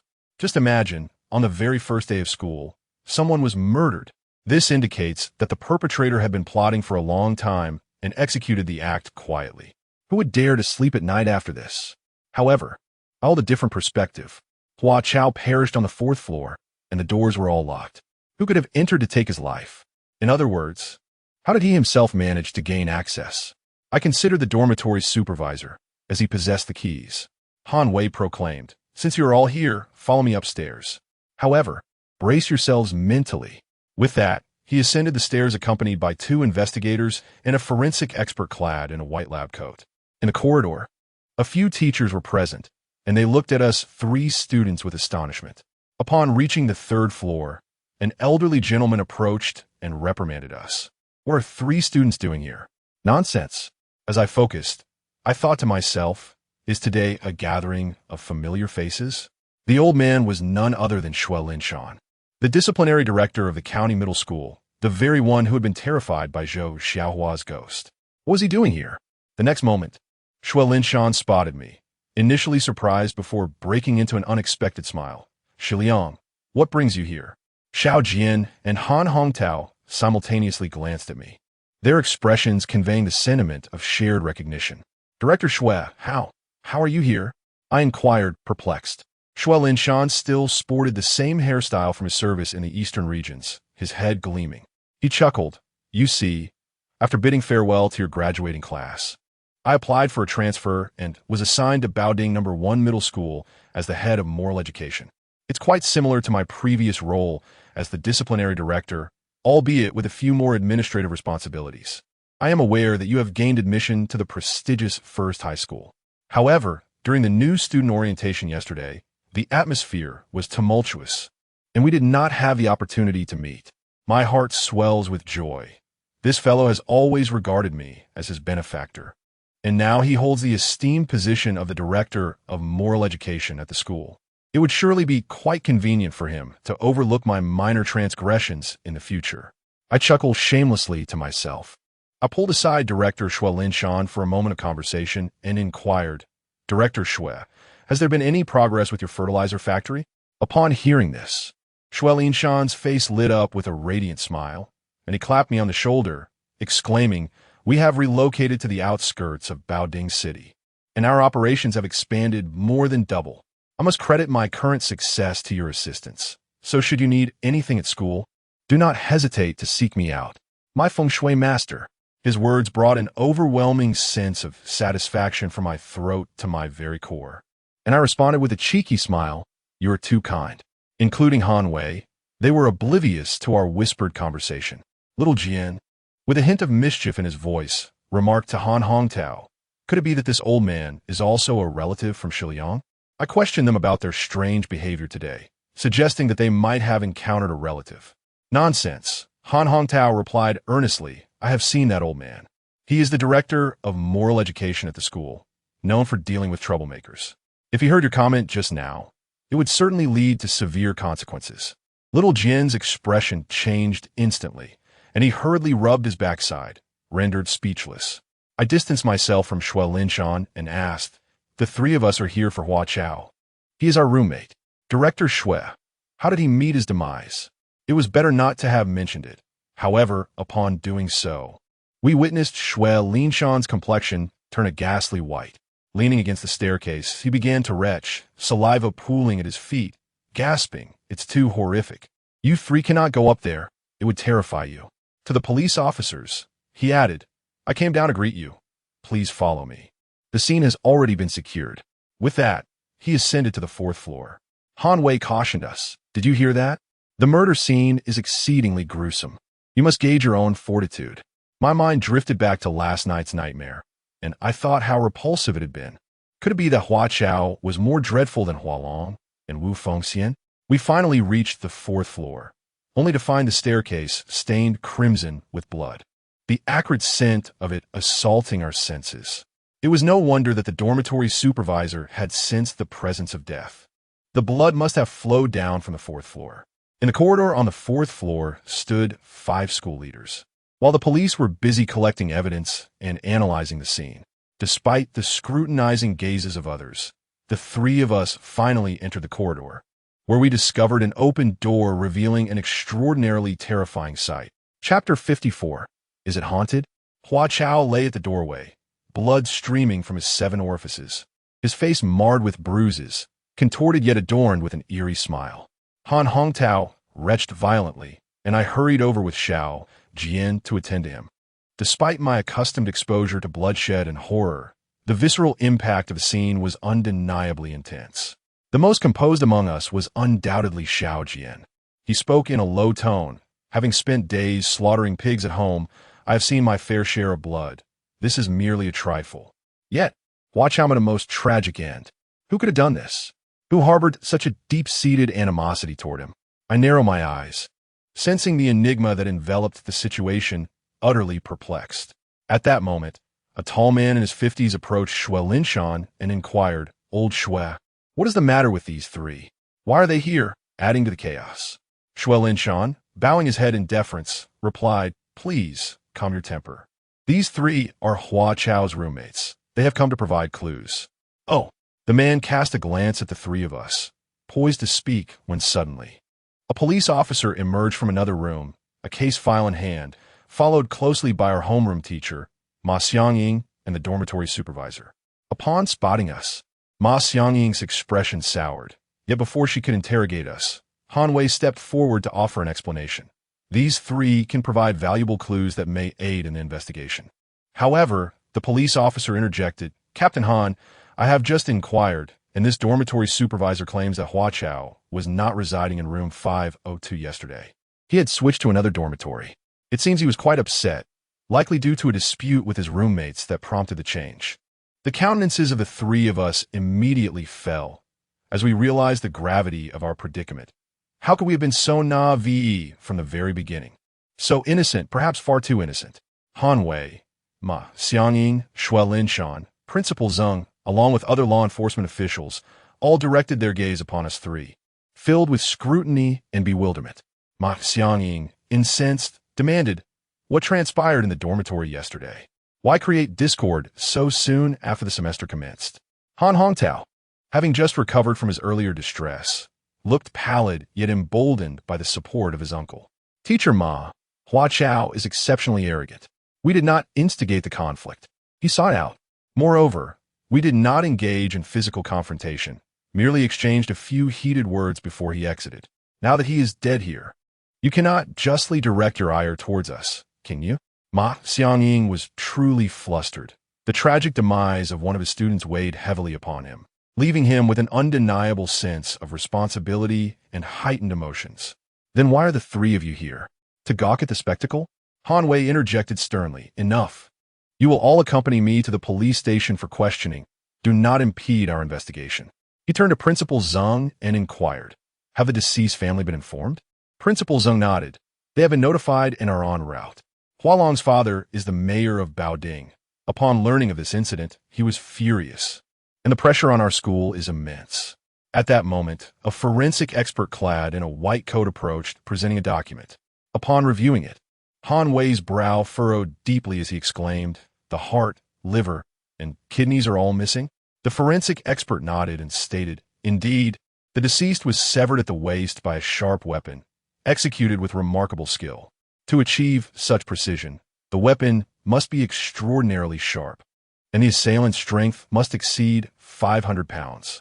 Yet, this formidable individual left no signs of struggle, including footprints. Therefore, we cannot confirm this as the primary crime scene and require further investigation." "What is the time of death?" "Between 7 and 7:30 in the morning." A chill ran down my spine.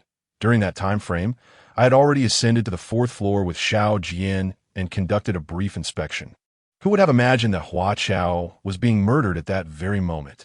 Furthermore, Hua Chao's vital organs were missing, reminiscent of the condition of Bao Bihong postmortem. Her heart, liver, and kidneys were also absent, along with a fetus. Of course, this was merely a tale recounted by Xiao Yan, and its veracity remains uncertain. Xiao Jian appeared somewhat exhilarated, whispering, "Hua Chao was killed right under our noses, and his demise mirrors that of Bao Bihong.